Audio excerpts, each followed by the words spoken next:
And welcome back to Christchurch, where I think the good news is going to be that we're going to get play underway at 10:35. This is the Summer of Cricket on Sport Nation. Thanks to Prosper. Make business happen with fast access to funds. Visit prosper.co.nz. High overcast conditions in Christchurch. We've had a little smattering of rain. That's gone away. The West Indies resplendent in their whites down in front of the pavilion. They're having their team photograph taken, and play should get underway in about 6 minutes time with New Zealand 231 for 9. I'm joined now by Ian Smith, and Smithy, some very sad news coming in overnight of Robin Smith's death in Perth in Australia.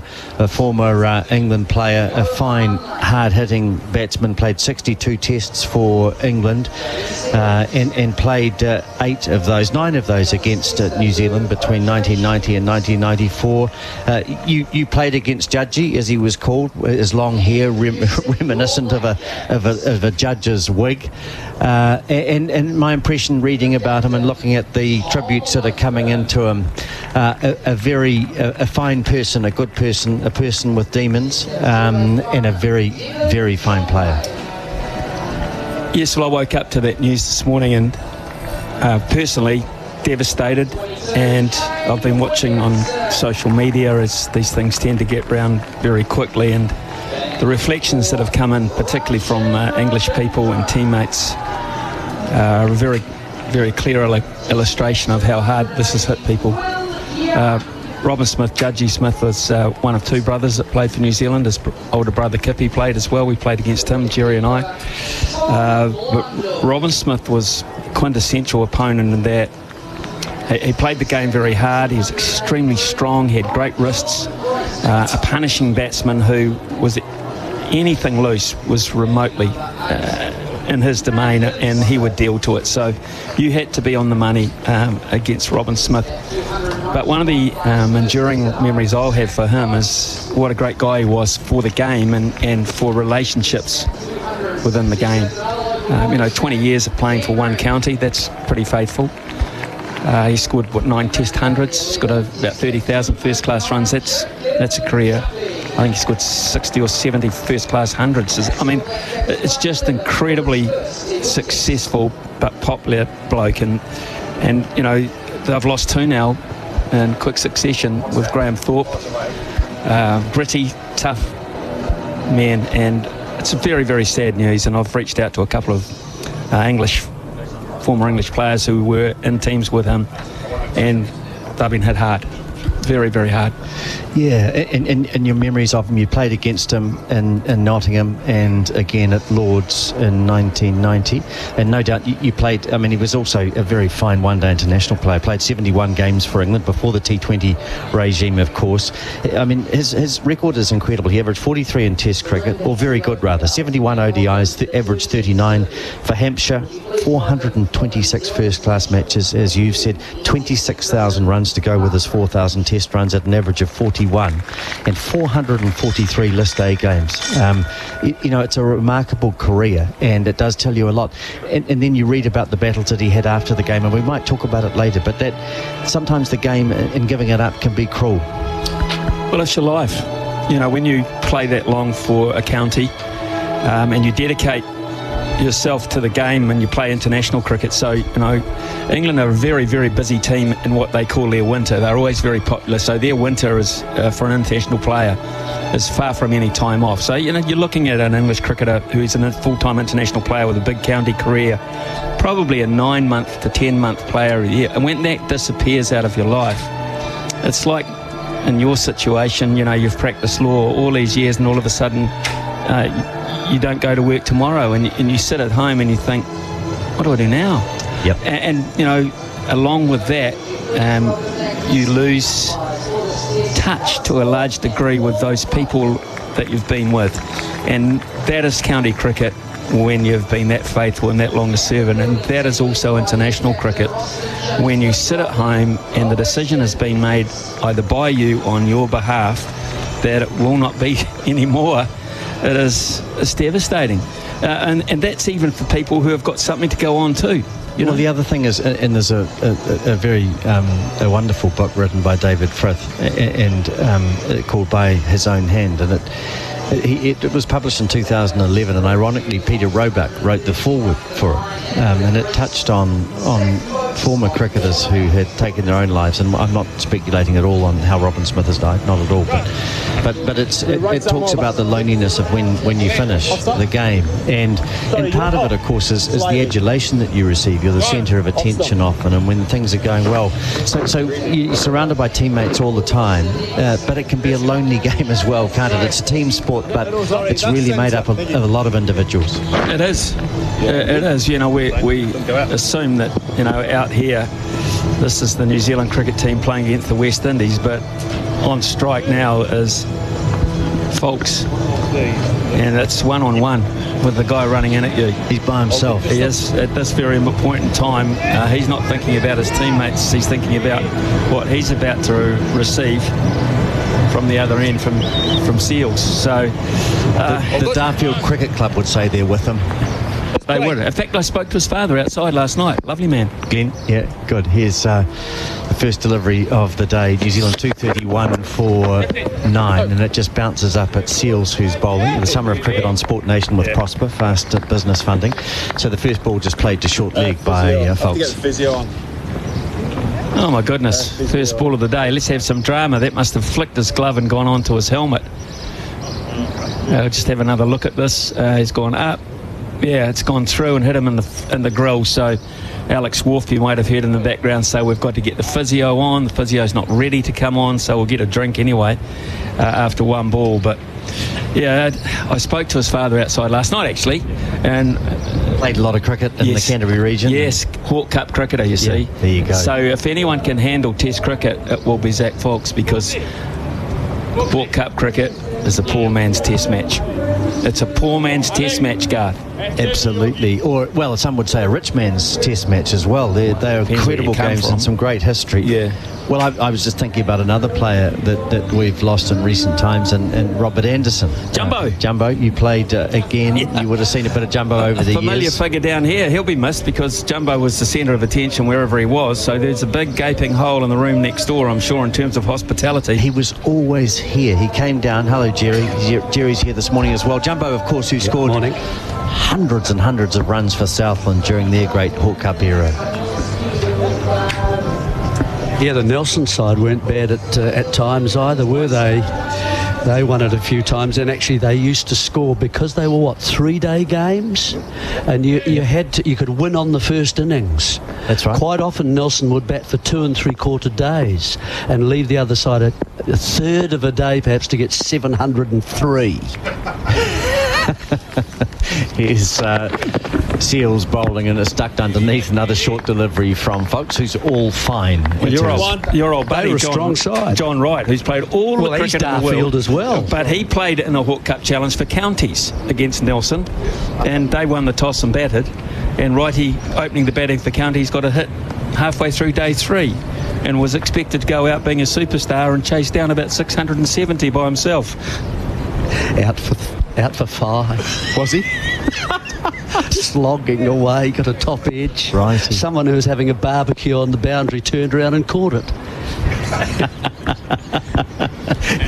Here's Seals bowling, and Foulkes is playing down the leg side. There's an appeal for caught behind. He's out. So the morning has come to an end quickly as Foulkes is going to review it, is he, and then walk off. Why is he doing that? He's clearly hit it. He's decided to review it. I wonder if he's under instruction. No, that to me, I don't like that. I've seen this before, and you can't do that. That's an insult to the umpire for mine. TV umpire director, if he knows he's hit it, for court. If he doesn't think he's hit it, fair enough. But why walk off? Please? Yeah, I think why walk off? I mean, if he knows he's hit it and reviews it in this regard, if he hasn't hit it, fine. But if he knows he's hit it, that's just an embarrassment for the umpire. And whether there's a touch there on the gloves, it looks like there is a deviation. To the back. He's now walking off. He's seen it on the big screen and walked it off. I don't quite get that. to be perfectly honest, Jerry. Well, remember we saw Southey in the last innings, was it? There was an LBW. That's right. And I think, he was on a hat-trick. And he reviewed it as well, but then he decided to walk off. And both sides had left the field. Alex, you can stay and with him. he had left the field. The umpire had to stay out. And now, look, it's the same here. Wolf has had to actually give that out with no fielder near him, no batsman at all, no player. That looks bad. It's kind of, I think you might have said this, Smithy, in contempt of the game. And, I just think, whether there's a thing as spirit of the game anymore, I do not know. But it just didn't look good. He started to walk when he was given, then he thought, I'll just review this. And I don't think it's good. And to me, it's Alex Wolf maybe have a big smile on his face now, but I think it's a little bit disrespectful, to be perfectly honest. So, and it'll create a headline because we've said that again. But you can try your luck if you like, and that's effectively what he's been doing. But at the end of the day, you're out because he started to walk away. Why do that? At least stay there. Yeah. And give the umpire. What I think, you've challenged the umpire, right? When you review something, you've challenged the umpire and said, I think your decision is wrong. I think you're wrong. At least have the decency to stand there and wait for him to be proved right or wrong. The only basis for challenging the decision can be if you think the umpire has got it wrong. You cannot surely challenge a decision when you know he's right. He's right. Absolutely nonsensical and silly stuff, and a bit of a sad way for New Zealand's innings to peter out. And let's just reflect on that. 231, so no runs added by New Zealand today. The scoreboard, Conway out without scoring, Williamson 52, he top scored, Latham 24, Ravindra out for 3, Young 14, Blundell 29, Bracewell 47, Smith 23, and Henry 8. They were all dismissed yesterday, and today we've just seen folks coming in and facing a few balls before being caught down the leg side for 4. Duffy didn't add to his overnight total. He finishes 4 not out. New Zealand all out for 231. Kimo Roach, 17 overs, 2 for 47. Seals the wicket taker this morning, 15 and a half overs, 2 for 42. Lane 1 for 47. Shields 2 for 34. Graves 2 for 35. And Chase 1 for 13. 231 our scoreboard with Harvey Norman TV deals, and the Summer of Cricket on Sport Nation with Prosper. Keep your business moving.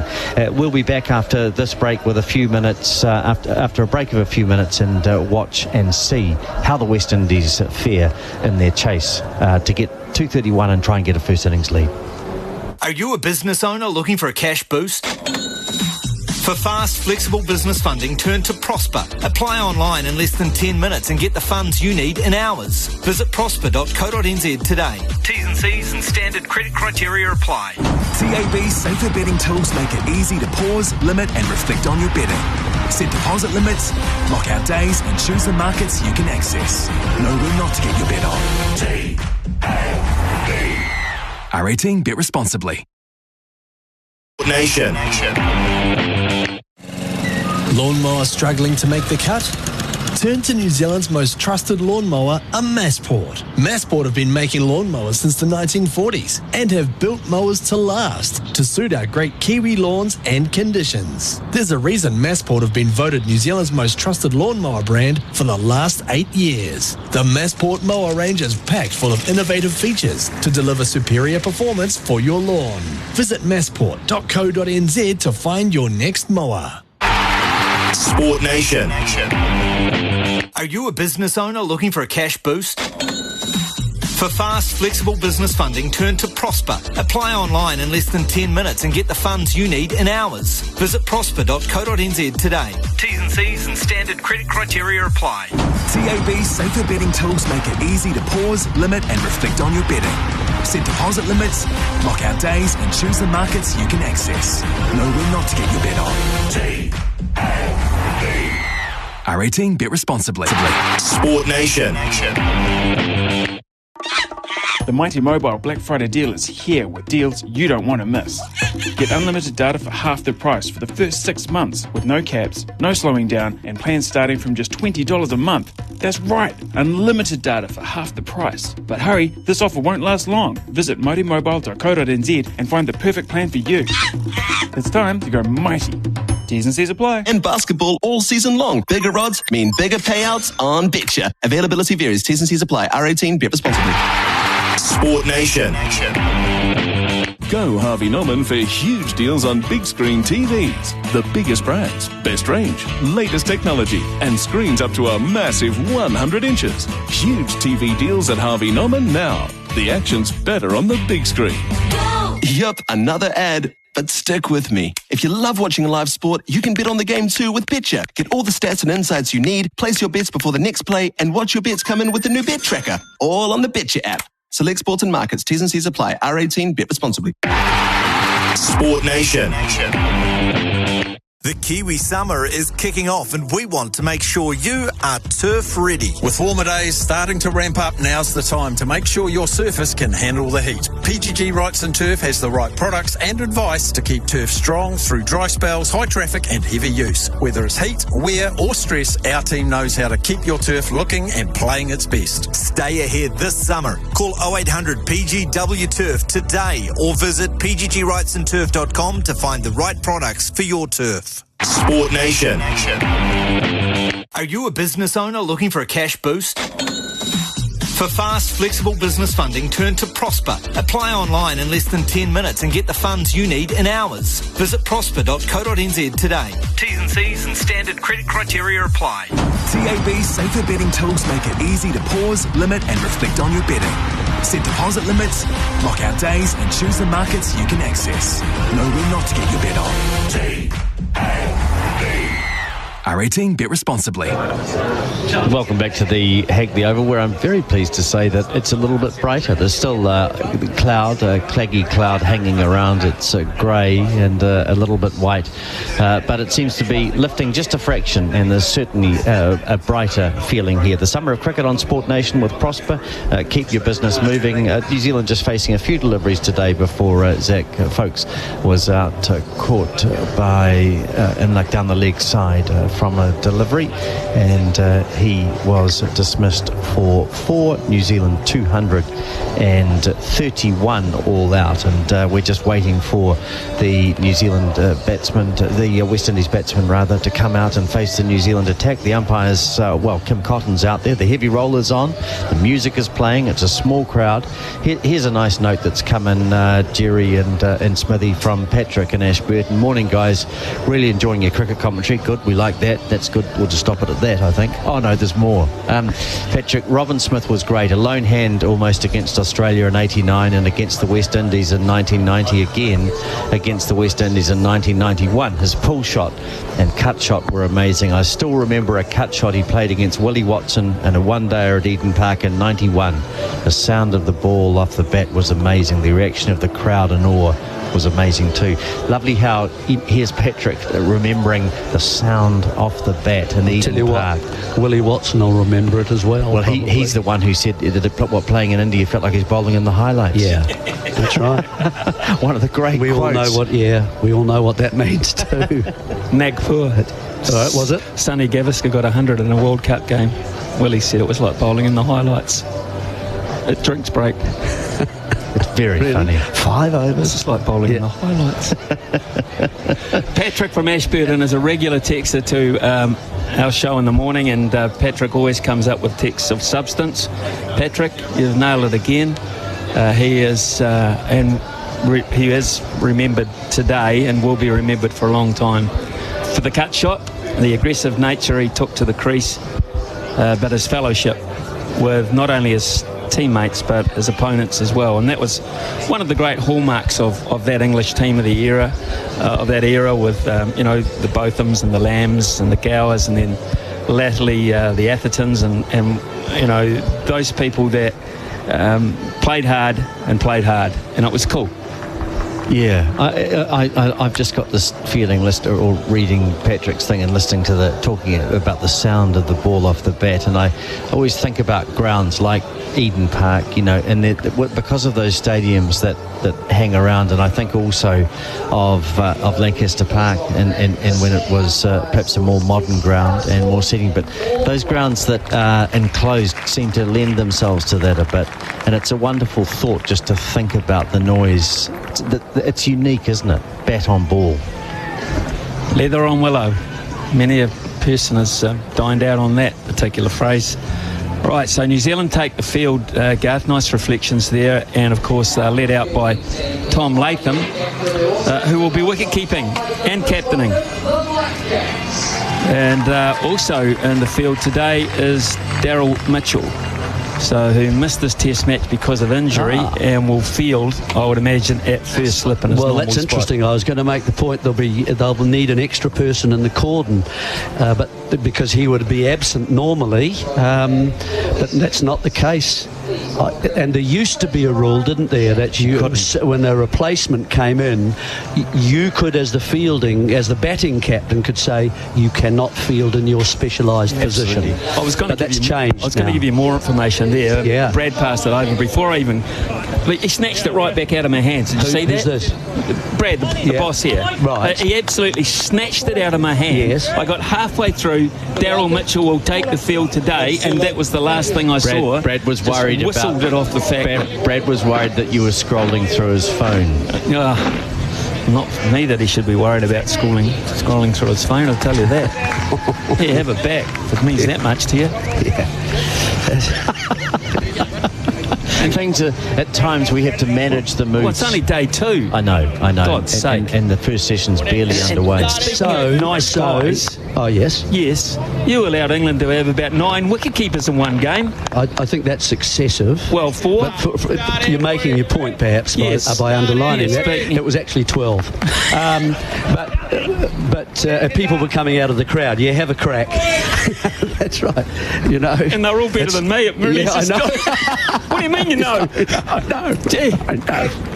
God, you wouldn't come and play for us, was would you? them, not Here's our the team. innings is underway as Henry bowls his first delivery to Campbell, and the West Indies underway as he turns the ball square of the wicket on the onside, and they amble through for a single, one without loss.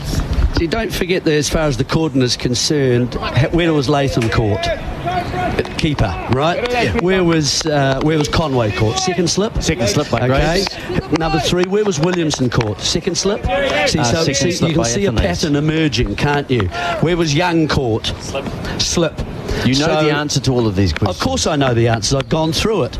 And that's the point of having someone like Mitchell in that first slip position, who does field there. He's comfortable there. He's comfortable with the gap between himself and the keeper. And so that allows other people to be in their same positions as well. So now Garth, after this ball, is going to go through our slip cordon and our leg slip as well. Oh, no. Here's a delivery which has Chanderpaul pushing outside the off stump and playing into the off stump. Yeah, I haven't got my binoculars. I need to have a good look. Mitchell is at first. Yeah, who's the one with the gloves and the pads? It's the wicket keeper. Oh, okay. But they might have put someone else in there. That'll be Blundell in that case. Bracewell at second slip. Yes. Young at third slip. Williamson in the gully, and Rachin Ravindra is at cover. And the ball just short, just in front of Bracewell. And Devon Conway is at a leg gully, Jerry. It's interesting. I hope he doesn't use his feet round there to field with, because that's what he does round the boundary sometimes. So that's important. That one's just dropped short of Bracewell. Who's a good slipper, and that's going to be important. Those areas, as I say, were just from the first innings and the way the ball seemed. Henry bowls, and Chanderpaul is onto the back foot, playing into the offside. I've got a question for you, Garth. I've just been given Daniel McHardy's binoculars. They don't appear to magnify anything. Well, put the other way round, Garth. Very strange. You'll be fine then. Now, question. Is it enough? 2, 3, 1. No. Yes. Oh, which one would you like? Here's Henry running and bowling, and this is outside the off stump, and it beats Chanderpaul, or just plays inside the line, as Smithy is saying. Up and down, boy, up and down. No, they still don't magnify very well, even round the right way. I don't think that the West Indies... Well, Chris Harris said on radio this morning... That doesn't. No, what do you think? Well, I'm just going to say what he thinks, and then I'm going to compare our thoughts. He said 150 for the West Indies. That was his thought. As Henry bowls, and it's through to the off, through to the keeper again. Chanderpaul just playing inside the line. I think somewhere around that. Actually, I'm going to say about the same then. 140. Now, that could be very unfair on the West Indies. The first over's come to an end. It's one without loss. What I really hope is that we see the West Indies digging in and creating a match out of it and putting New Zealand under a bit of pressure. But when you look at the statistics of the West Indian batsmen, you'll see Chanderpaul, 12 matches, 29 his average. And he's the highest average, by the way. And he's bolstered by 207 not out against Zimbabwe. And so his average of 29, I think, inflated a bit. John Campbell averages 25 in 25 test matches. Athanase averages 25 in 15 test matches. Shai Hope averages 25. There's a theme here in 43 test matches. Justin Graves, who can bat, averages 22, and Imlach has only played in 3 matches but has a first-class average of 35. Here's Folks opening the bowling from the Botanical Gardens end, and it's off the edge and taken its second slip. Bracewell, it is, I think, diving away to his left.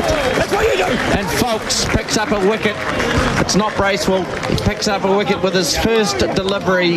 Young has taken the catch. It's 1 for 1. What a brilliant start for Zach Folks. Well, there's that round the wicket, and Folks moving the ball slightly away, and it's a good catch away to his left, and it's Young. And it is a good catch. It's quite a comfortable height. Whether it went quickly and therefore he had to dive, I wonder whether he should have stayed on his feet. Doesn't matter, does it, really, because he's got 2 hands to it, and it's been well taken. So the West Indies following Garth's plan and losing a wicket early. And so we'll see whether it's enough. I think the overhead conditions are going to help New Zealand, and it will keep the pitch as we saw it yesterday. I mean, it was a scratchy innings by New Zealand, let's be fair. Yeah. And it was an innings where no one ever really looked totally in. That they were, even when Williamson, who scored probably our highest total, was scoring some runs, he was also being beaten outside the off stump and so on, and being squared up and finally was out. And I think it is that sort of surface. Looking at it today, it's a surface where you can see there's been denting on the surface, and so there is some, I think now, some damage in the surface, and it's probably, if we get this weather, all the test match, it's going to be one of those 200 type tests. 4 slips in a gully now as Folks runs in and bowls, and Athanase is onto the back foot and pushing into the offside. And they're always interesting. Yeah, that's very interesting. One of the great assets that Folks has, and we haven't seen much of him, and in fact that's his first ball at home in Test cricket. So he gets a wicket with it on his home ground, which is lovely. A bit of romance about it. But what he does do, particularly to left-handers, he gets the ball to swing away from them, move the ball away from him. That is stock and trade. And there are a lot of left-handers in this West Indies side, particularly at the top here. Yep, the first 3 are lefties. Very good catch by Young at third slip, diving away to his left. Here's Folks bowling again, and Athanase plays into the offside. It was actually, I'm going to correct myself, it was a one-handed catch to the left, a one-handed left-hand catch, right-handed, and then covering up quickly to support it with the right hand going to it before he fell. So good catch. And that's, of course, encouraged now an extra person into the slips, and it's very important now. So in 4 slips and a gully and a backward point, so that's saying quite a lot about the way they think Folks can move the ball away from the left-handers. Here's this next delivery from him, and it just squares up Athanase at fraction as he plays on the back foot. So really challenging times for the West Indies. 1 for 1, 4 balls into the second over. We knew that would be the case. Yeah. Henry's always going to be demanding. And so for Folks, it's a case of putting it in the right areas, and he's done exactly that. Now, the more you see this catch, the more you see it, the better it is. Beautiful. The better it is. Catch. because it's come very early on in the piece. I mean, you're in a situation, the first ball, the second over, you're not quite sure if you're even standing in the right place. You're working out the pace and the bounce of the pitch. Here he is again going around the wicket, and this is played and missed outside the off stump through to Latham, who looks like he's going to have a busy day, as to the slip cordon for New Zealand. Well, he's going to have a very busy day regardless here, Tom Latham, because he's got to think, he's got to keep every ball, he's got to think on behalf of another 10 players from time to time. He has to think about bowling tactics, and then if they get to a situation where they have to bat again later in the day, he'll probably opening the batting too. So yeah, last ball of the over. Athenaeus missed that one by a long way in the last delivery. Here he is playing a better shot, coming forward and driving to Duffy at mid-off. The end of the over, we'll take a break with New Zealand on top, the West Indies 1-1. Both Chanderpaul and Athenaeus yet to score. Go Harvey Norman for huge deals on big screen TVs. The biggest brands, best range, latest technology, and screens up to a massive 100 inches. Huge TV deals at Harvey Norman now. The action's better on the big screen. Are you a business owner looking for a cash boost? For fast, flexible business funding, turn to Prosper. Apply online in less than 10 minutes and get the funds you need in hours. Visit prosper.co.nz today. T's and C's and standard credit criteria apply. This is the Summer of Cricket on Sport Nation with Prosper Fast Business Funding.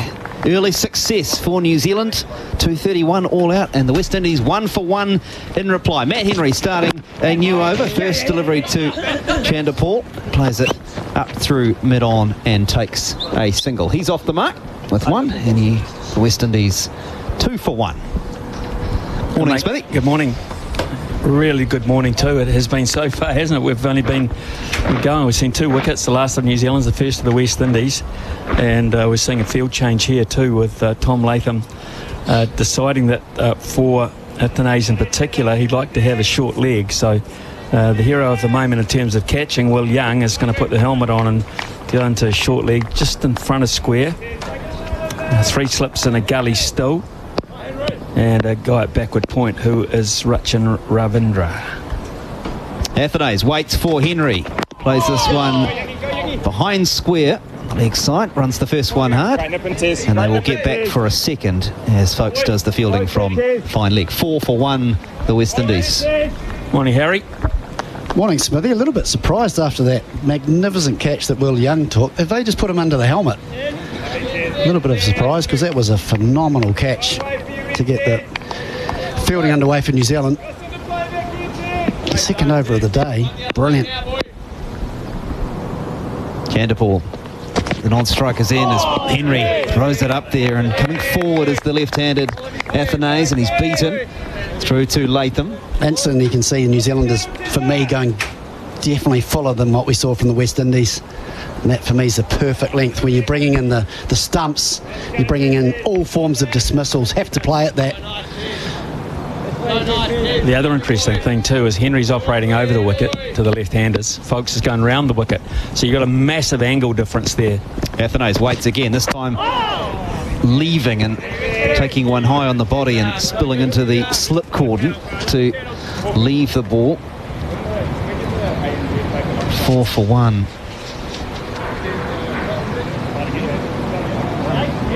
That one high on the inner thigh pad, nipping back towards the left-hander. So Will Young under the helmet, Daryl Mitchell in at first slip, Michael Bracewell second, Kay Williamson third, and Conway in the gully. This one's down the leg side. Can't catch up that one, Athenaeus. And Latham diving to his right, cuts it off. 4-1. It's funny when you see the nipping back and nipping around, and as a commentator you relive getting hit yourself and you give it the, oh, that's hurt. There's definitely some movement there. We've seen Henry first ball go away from the left-hander, and the second ball just nip back and hit him in the thigh pad. Another change in the field. So it looks like Will Young's come out from under the helmet. He's gone to that leg gully or leg slip. Leg gully. And Henry over the wicket again to the left-hander. And again he's beating this. The bat of Athenaeus is going to come forward for angling across the left-hander into the gloves of Latham. Another probing over from Matt Henry. 4-1 after 3, the West Indies, in reply to New Zealand's 231 all out. Yeah, it was like a little bit later though. Terrific start. to the day's play, actually. Not a very big crowd in at the moment. They will come in when they're confident about the weather, I'm sure, and they've got rid of their morning activities. Cranberry people very faithful to sport and to particular cricket. They've always been good down here. So you would expect that will build up, and it'll build up in anticipation of a day with a lot of wickets in it. I feel yesterday, of course, New Zealand basically bowled out, and today they'll be looking to return serve New Zealand. And if they can do that, we're in for a very low-scoring test match. Evenly balanced, you would think. So, Zach Folkes operating from the Botanic Gardens end. Took a wicket with his first ball of his first over, and here he is starting his second. He's coming round the wicket again to the left-handed Chanderpaul, who's looking to play, and the ball again nipping away from the outside edge. You've got to be very careful with Chanderpaul. I've seen him a lot over the years. He looks like he plays, like his dad actually. He looks like he's actually playing at it, but he's actually, one of his methods is to play inside the ball. Like, he will definitely look like from the naked eye to a lot of people he's been beaten outside off stump, but Chanderpaul a lot plays inside the ball deliberately. Folkes round the wicket again to the left-handed Chanderpaul. This time, game playing inside the line, just as you described, Ian Smith. Ball to the naked eye appears to be flying past the outside edge of the bat, but he's well inside it. Through to Latham. Good carry. 4 for 1. Athenaeus 2, Chanderpaul 1. If you're just joining us, New Zealand bowled out this morning for 231. Their overnight score did not add anything to that. And the West Indies 4 for 1. John Campbell caught brilliantly by Will Young in the slips off Zach Folkes just a few minutes ago. Folkes round the wicket again to the left-handed Chanderpaul. Another delivery angling across him, staying inside the line. Well, you don't. Now this one here, because of the reaction from behind, and we're sort of at fine leg here, he may well have been induced to play at that one. In fact, he was, and he followed that. And that's the difference, is that when he follows the ball, you know he's played at it. He did that with his hands. But more often than not, and he had to play that because of the tight line into off stump. But any width, generally speaking, he'll play inside the line and let it go past. Chanderpaul again, defending the full face of the bat. Up to Duffy in the covers. No run scored. 4 for 1 on the Harvey Norman scoreboard. Harvey Norman TV deals. Another overcast day at Hagley Oval, but it's high cloud, and there is some suggestion of some rain later. Let's hope it stays away. At the moment, light and bright, and New Zealand in the field. No Tom Blundell today, so Tom Latham, captain, has the wicket-keeping gloves. Folkes in again to the left-handed Chanderpaul, playing inside that line again. 4 for 1. Yeah, just repeating that news, Tom Blundell, hamstring injury. Unsure whether he'll take any further part in the test, but he's not on the field today. So Tom Latham has the gloves, and to his left is Daryl Mitchell. Of course, wasn't named in the 11, but will be doing the fielding at first slip, you suspect, all day. Folkes round the wicket again to Chanderpaul, playing off the back foot, but no timing. Out to Duffy in the covers, and that ends the over. 4 for 1, the West Indies, in reply to New Zealand's 231. Athenaeus 2, and Chanderpaul's on 1. Well, terrific start for Zach Folkes. Just the one wicket and 2 maidens. I love it when he bowls that follow length, especially to the left-handers, with it swinging away. 4 slips in a gully, ready for the outside edge. And when he's full and threatening the stumps, I feel that's the length to bring all those catches behind the stumps into play. For me, Chanderpaul just looks more comfortable when he gets back of a length. Chris Harrison and Smith providing expert commentary with Mighty Mobile. Mighty Mobile plans on sale now. Matt Henry will continue from the Port Hills end. There's that leg gully and the 4 slips waiting for the left-handed Athenaeus. Again, he's beaten and caught the outside edge. Big appeal. Caught by Mitchell, but off the inner thigh pad. So certainly no noise in terms of bat, was there, Ian Smith? No, nice practice though, isn't it, for Daryl Mitchell? Nice catching practice. He wouldn't have had a lot of it because he wouldn't have anticipated the fact that he was going to take part in this test match. He might have had a few this morning, but not a bad little sighter. Straight to him, and it just angled back in from Henry. Caught the right, well, the off thigh pad actually, the other extra protection on the inside part of your leg. Here's Henry. Bumper this time. Short, and Tom Lathan has to dive to his right to pull it in. Bowled many bounces, does he, Matt Henry?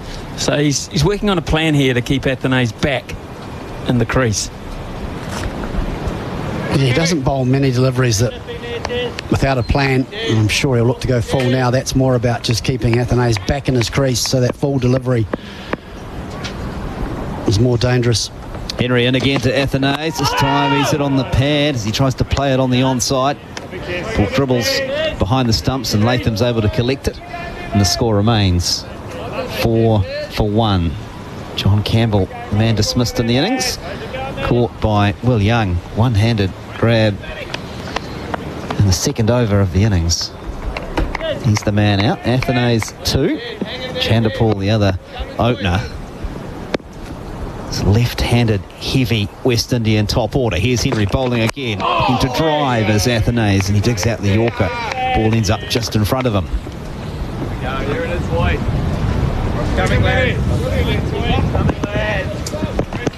Well, of course, New Zealand are without Will O'Rourke, who would have been handy in these conditions. Of course, Ben Sears is another one who may have come to contention for the extra pace and bounce. He bowled against Australia here, and he looked a good prospect. Henry over the wicket again to the left-handed Athanase on the pads, tries to work it on that leg side. There's no contact. Henry does his own field. They could have chosen Blair Tickner, who's an into the wicket bowler. They went against that theory. He's 12th man down here. So there are options aplenty, but this seems to be quite a nice balanced attack with Duffy to come in next, and then Nathan Smith for these conditions.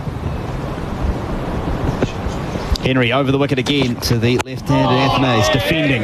This one just forward square on the onside, and that ends the 5th over of the innings. Matt Henry, 3 overs, no wicket for 4. And after 5, the West Indies in reply to New Zealand's 231, 4-1. Are you a business owner looking for a cash boost?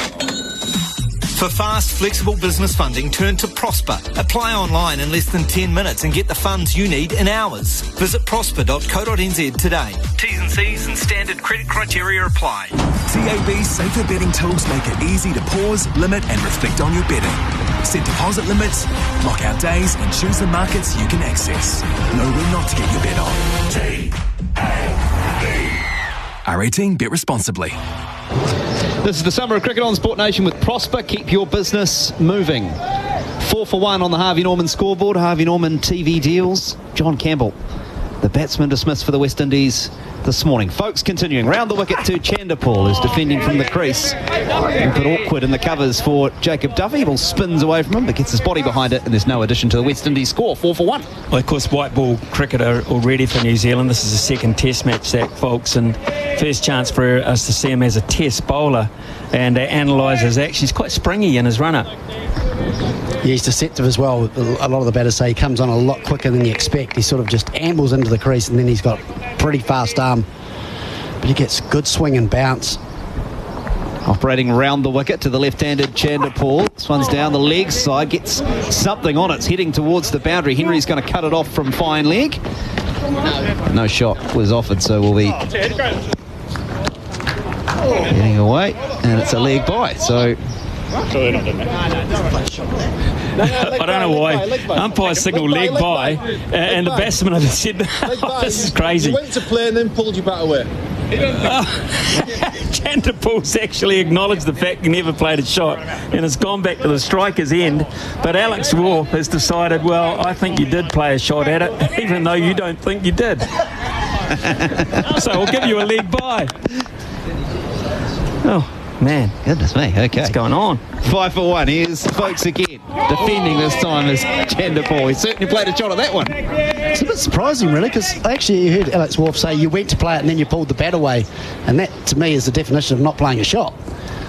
So quite an interesting ruling.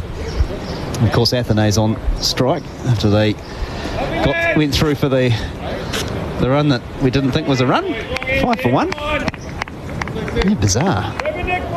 Certainly, as we look on that replay, the bat's kind of there, but yeah, he's not really. Folks, round the wicket again. Athenay's. This one's a bit shorter, and he's able to leave the ball as it's moving away from him into the gloves of Tom Latham. 5 for 1. The score remains. Surely in those situations, Smithy, the umpire looks to the player to. We've seen a couple of odd ones this morning, haven't we, with the involvement of the umpire and DRS and all sorts. And both times it's been Alex Wharf, and I've just looked at the replay there, and I think he probably thought initially he was looking to play a shot, and that was what he was thinking when he made this decision. Folks, round the wicket again to Athenay's, turns this one behind square, runs for the left-hander. Is that that? Mitch and Ravindra's after it from mid-wicket, and restricts the scoring to just 2. 7 for 1, Athenay's to 4.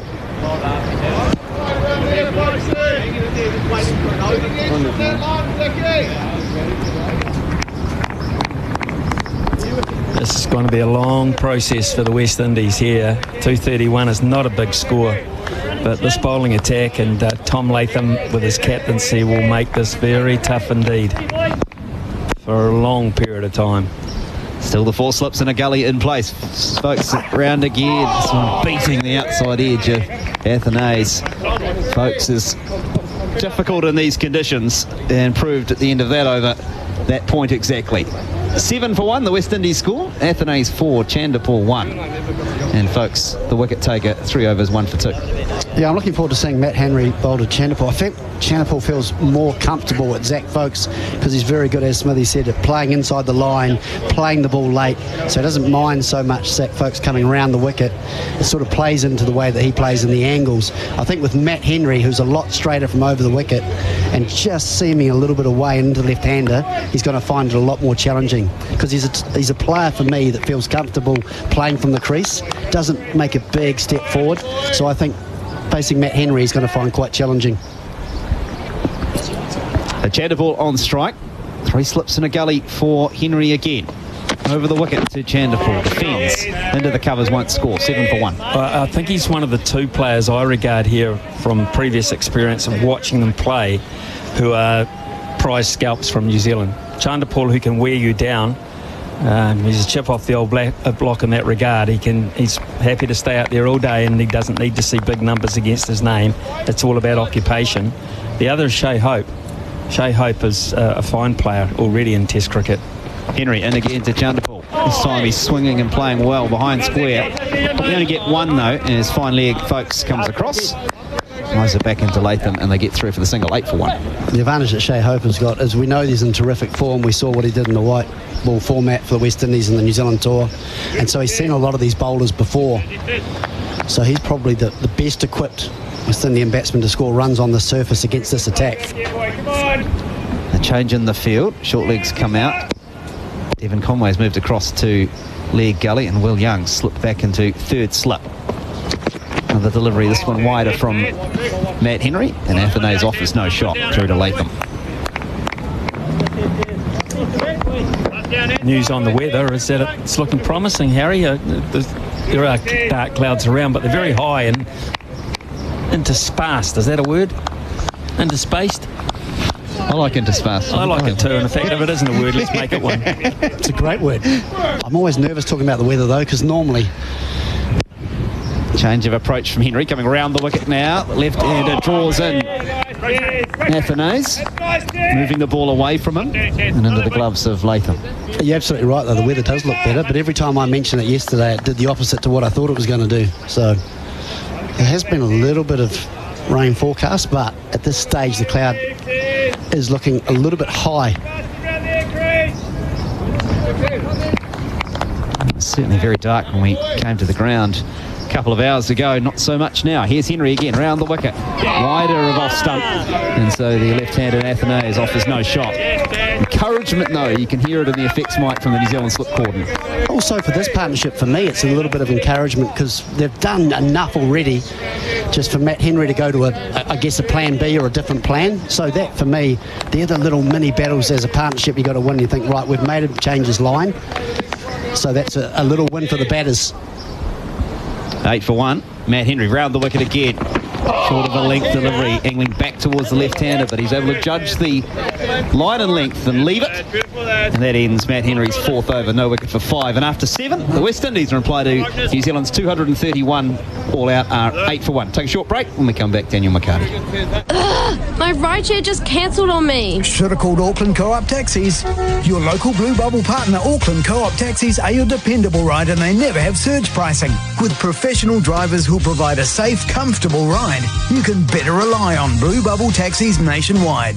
Download the Your Ride app for easy bookings on your smartphone from Google Play or the App Store today. We're safe and reliable, so book your Blue Bubble. Or visit yourride.nz. Summer of cricket on Sport Nation with Prosper. Keep your business moving. 8 for the loss of 1. The West Indies 7 overs into their first innings. New Zealand all out for 231. That's the situation on the Harvey Norman scoreboard. Here's a play and miss as folks from around the wickets rolling to Chanderpaul, just playing inside that line once more. Hello, Harry. You couldn't be further away from me if you possibly tried. It's on purpose. Morning, Daniel. But you're right, talking about moving, this game has certainly moved along by advanced. I will swap. Come closer. Don't be shy. I won't be. Miss you. Expert commentary. The Happy Harry with Mighty Mobile. Mighty Mobile plans on sale now. Folks, an overcast skies goes once more past the edge, shuffling across the stumps and squared up somewhat. He's one of those players, as I think you and Smithy have already articulated. It looks like he's playing and missing a lot, but often he sort of plays inside the line. But that was genuine player misses. Folks got that line right, have to play that. It's pitching just outside off, but with that angle, looks like it's going to hit you. Just darts away. Heavily packed cordon. Slips in a gully as Oates goes follow an outside edge, brilliantly fielded, diving away to his right hand side. Devon Conway gets up, does a push up too. 8 for the loss of 1 it remains. New Zealand's been smart in that area. Very similar setup to his father. Now you're too close. Now I'm too close. Yeah, very similar. Remember Glenn Phillips distance. Square onto the bowler, loves playing from the crease, high back lift. And quite often, as you said, his leaving technique is to just play inside the line. Post bouncing in, hometown boy. It's 2 straight here, worked away backward off square. And goes Henry. They got 1. They thought about coming back for a second. They do not. 9 for the loss of 1 as Chanderpaul goes to 3. Earlier, New Zealand did not add to the overnight total and lasted 3 balls. Zach Folks caught down the leg side, decided to review and then wandered off because, okay. And the wicket picked up by Seals to finish with 2 for 44.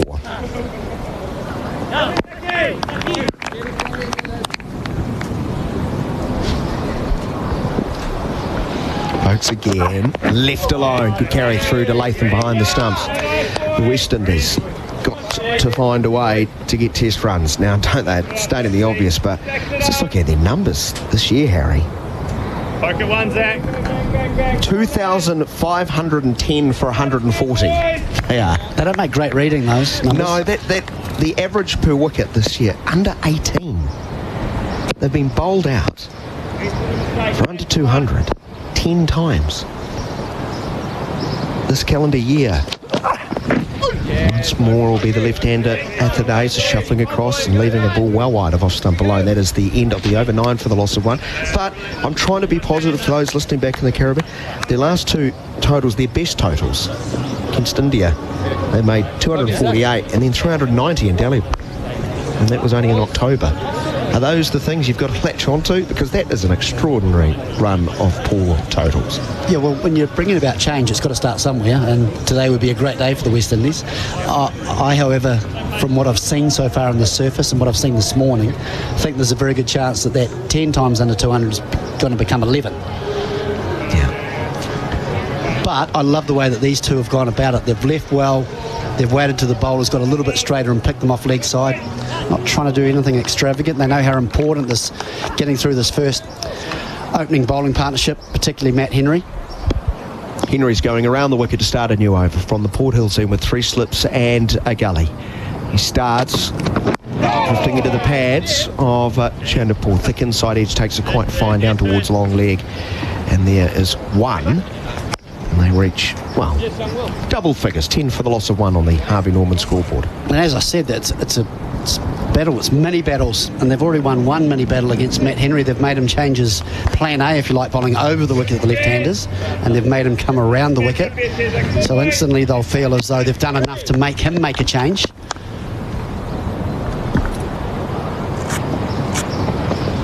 Henry goes for, here's an edge and dropped that third slip, in and out, Williamson. So I look through my perfectly good binoculars, and it's Young. Clearly not my eyes. It was more regulation than the first, which was a brilliant reach and catch. Here it's wide, it's there to drive. It was certainly a lot easier than the first one. He's got 2 hands to that. It was closer to him. So after catching that spectacular catch of Folks, he's let a very orthodox slip catch to third slip go down. Anthony's spared. It's there to play. He leaves a ball that's closer to off stump alone and jags back and taken down the leg side. He's a player who certainly has the talent. Spent a bit of time with Ian Bishop. He certainly thinks he's one they could build around. And hard at it. It's a good catching height. Or a knee height just to the left, sort of in and out. It was a good length from Matt Henry as well, and it was an expansive drive from Athanase. Henry now nips the ball back into hitting high on the thigh pad. There is no run.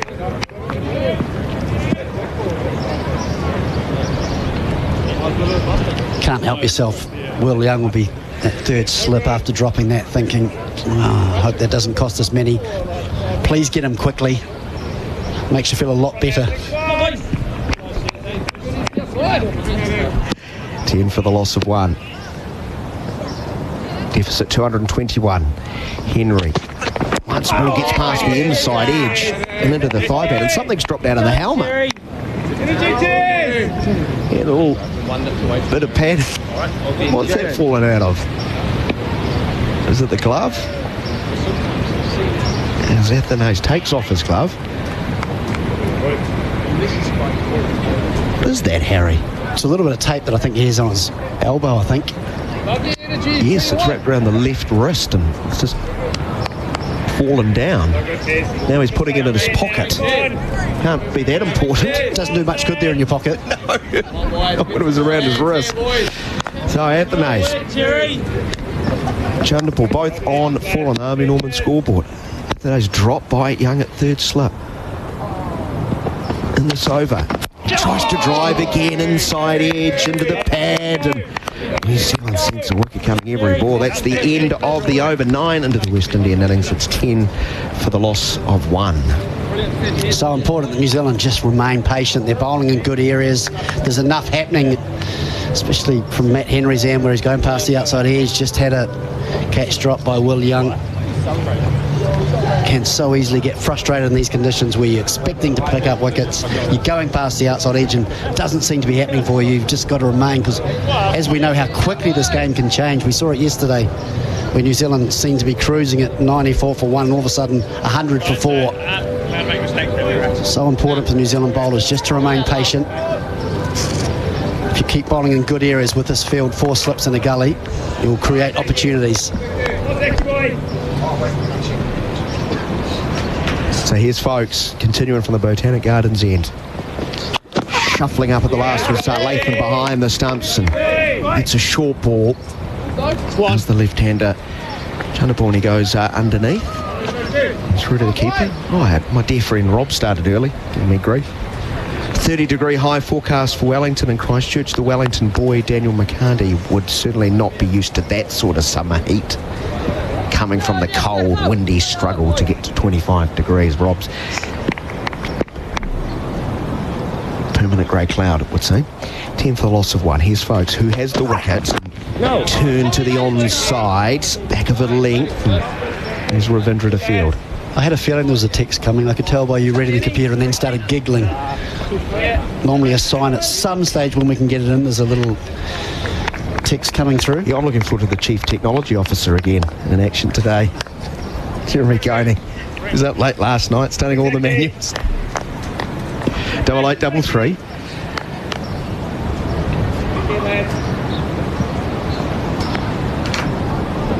Folks, bowls playing inside the line as Chanderpaul could pace and bounce more than anything. Nathan Smith described that to us, that really was carrying nicely yesterday. He thought, not with that normal green lush grass right across the surface, it might have been a little bit quicker than normally on a day one. Proved to be the case. Mitchell at first, Bracewell second, Young who's taken a beauty, dropped another, and Williamson, Conway in the gully. Turned off the front foot, kind of on the front foot, so deep in the crease and leans forward. Chanderpaul works to mid-wicket once more. Unnamed checks to drop catch, another joker compromising himself wearing dark glasses, which affects perception a lot, and the sun's not even out. Light enhancing glasses, wasn't that Smithy was talking about yesterday for the umpires? I'm sure he would have done some practice with those glasses on.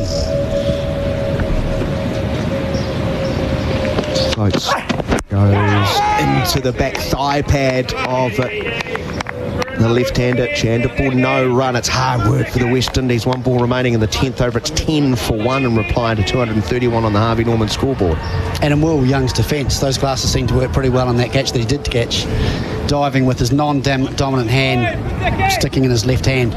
So he's obviously seeing it all right. So I think it was more probably a technical issue where he's just got himself in a bad position. His hands were hard. They got into his chest where he couldn't give with the ball. It just popped out. So that was more of a technical thing rather than eyesight. Don't blame the narrative. Here's a play and a miss, Fuller of length, leaving the left-hander. This is a stern examination, no doubt. The end of the over, 10 for the loss of 1. We've had 1 barb. How about a compliment for you, Harry? Cheers for the good commentary, lads. We'll get through my thrilling, in quotation marks, day of work. Wherever you're listening, it is midweek, of course. We do love it when you participate. 8833, wherever you're listening, especially for those on the tools today. Do let us know. Get to those. It's a graft out there. Not a lot of action as far as runs off the bat. 10 overs in.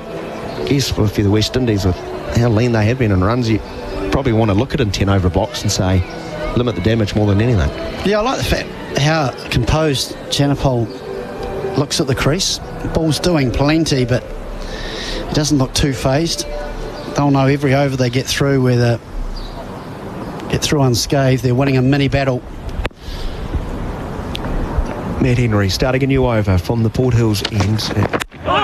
In the thigh pad and going to the leg gully where Conway gets it on the bounce. Not sure if there was bat on that. Athanase is 4 of 32 balls. Henry, he's probed from around the wicket, over the wicket. Bit of a nightmare on a surface like this because Henry has that ability to challenge both edges. Yeah, he just seams both sides, and that's what makes it so much more challenging. And he knows how to bowl on this wicket so well. He's certainly bowling a fuller length. Moves past umpire rifle. Left on length, although that keeps it a little bit low. Hit one of those scallops that Jeremy Coney was pointing out in the PGG Wrightson pitch report. So if it hits the front side of it, it stays down a bit, and if it hits the back side of it, it tends to bounce a bit more. Is that right? Check with the Chief Technology Officer behind you, he'll know. Well, I think the West Indies will know that Matt Henry, maybe 1 or 2 more overs? Indeed. Grey skies. He gets the wicket bowled through the gate into the top of off stump. Yes, I was square. And Athanaze has to go for 4. It's now 10 for the loss of 2. Henry joins folks in the wickets column. Brilliant from Matt Henry. You can't keep him out of the game for long. Gets the length right. Encouraging the drive. It's a terrific delivery. Just started to almost curve in the air back towards the left-handed of Athanaze, and then straight through the gap. Just took the front pad and onto middle and off. That's the length you need to bowl on the surface, and Matt Henry gets it right. And Athanaze on his way for 4 after 34 deliveries.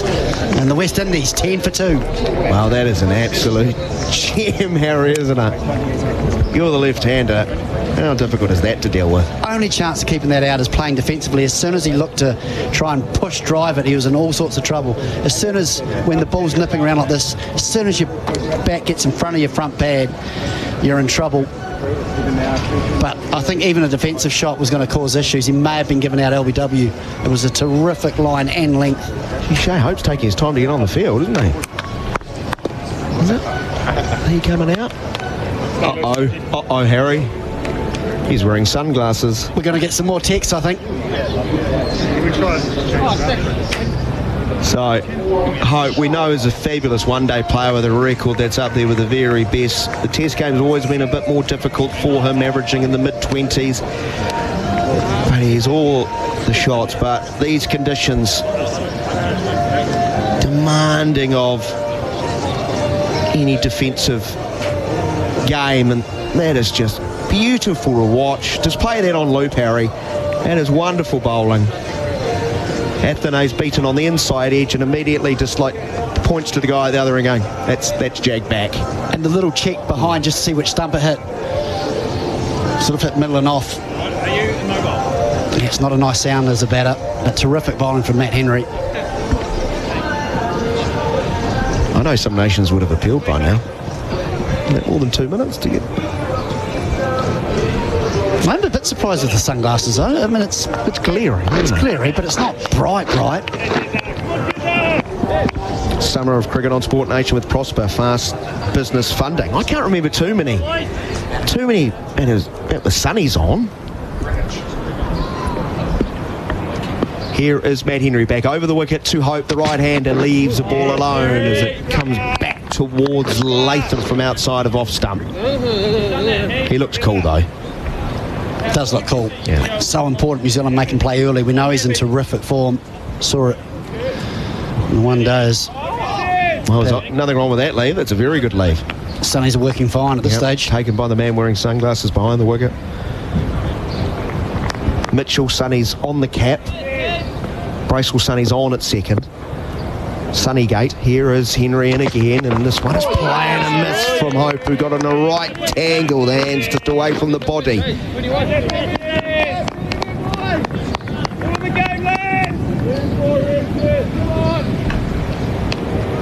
Were you a sunglass wearer?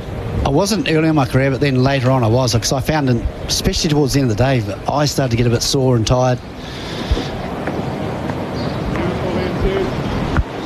So when you think how long the cricket is out in the sun, it makes sense.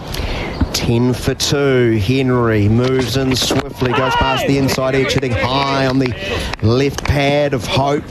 Maybe a little bit of bat. So the end of the over, that saw the departure of Athanaze bowl with an absolute beauty from Matt Henry. Gone for 4. Campbell, the first man out in the second over for 1. And the West Indies battling. Modest target. New Zealand in the first innings, 231. Well, they've knocked off 10 runs but lost 2 wickets on the Harvey Norman scoreboard. Harvey Norman TV deals. I think what's important, if we're running on this sunglass debate, is that whatever you do is fine as long as you practice in it. You know, if you're batting them, as long as that's what you do in practice, and the same with fielding. If you're catching, you practice with your sunnies on. I do like this. The nation is speaking. Sport Nation is speaking. Matt Henry gets a nice warm round of applause. Another test wicket. Someone says the West Indies are allowed to wear their sunnies, mate. They have an aura about them. And another one, it's the West Indies, man.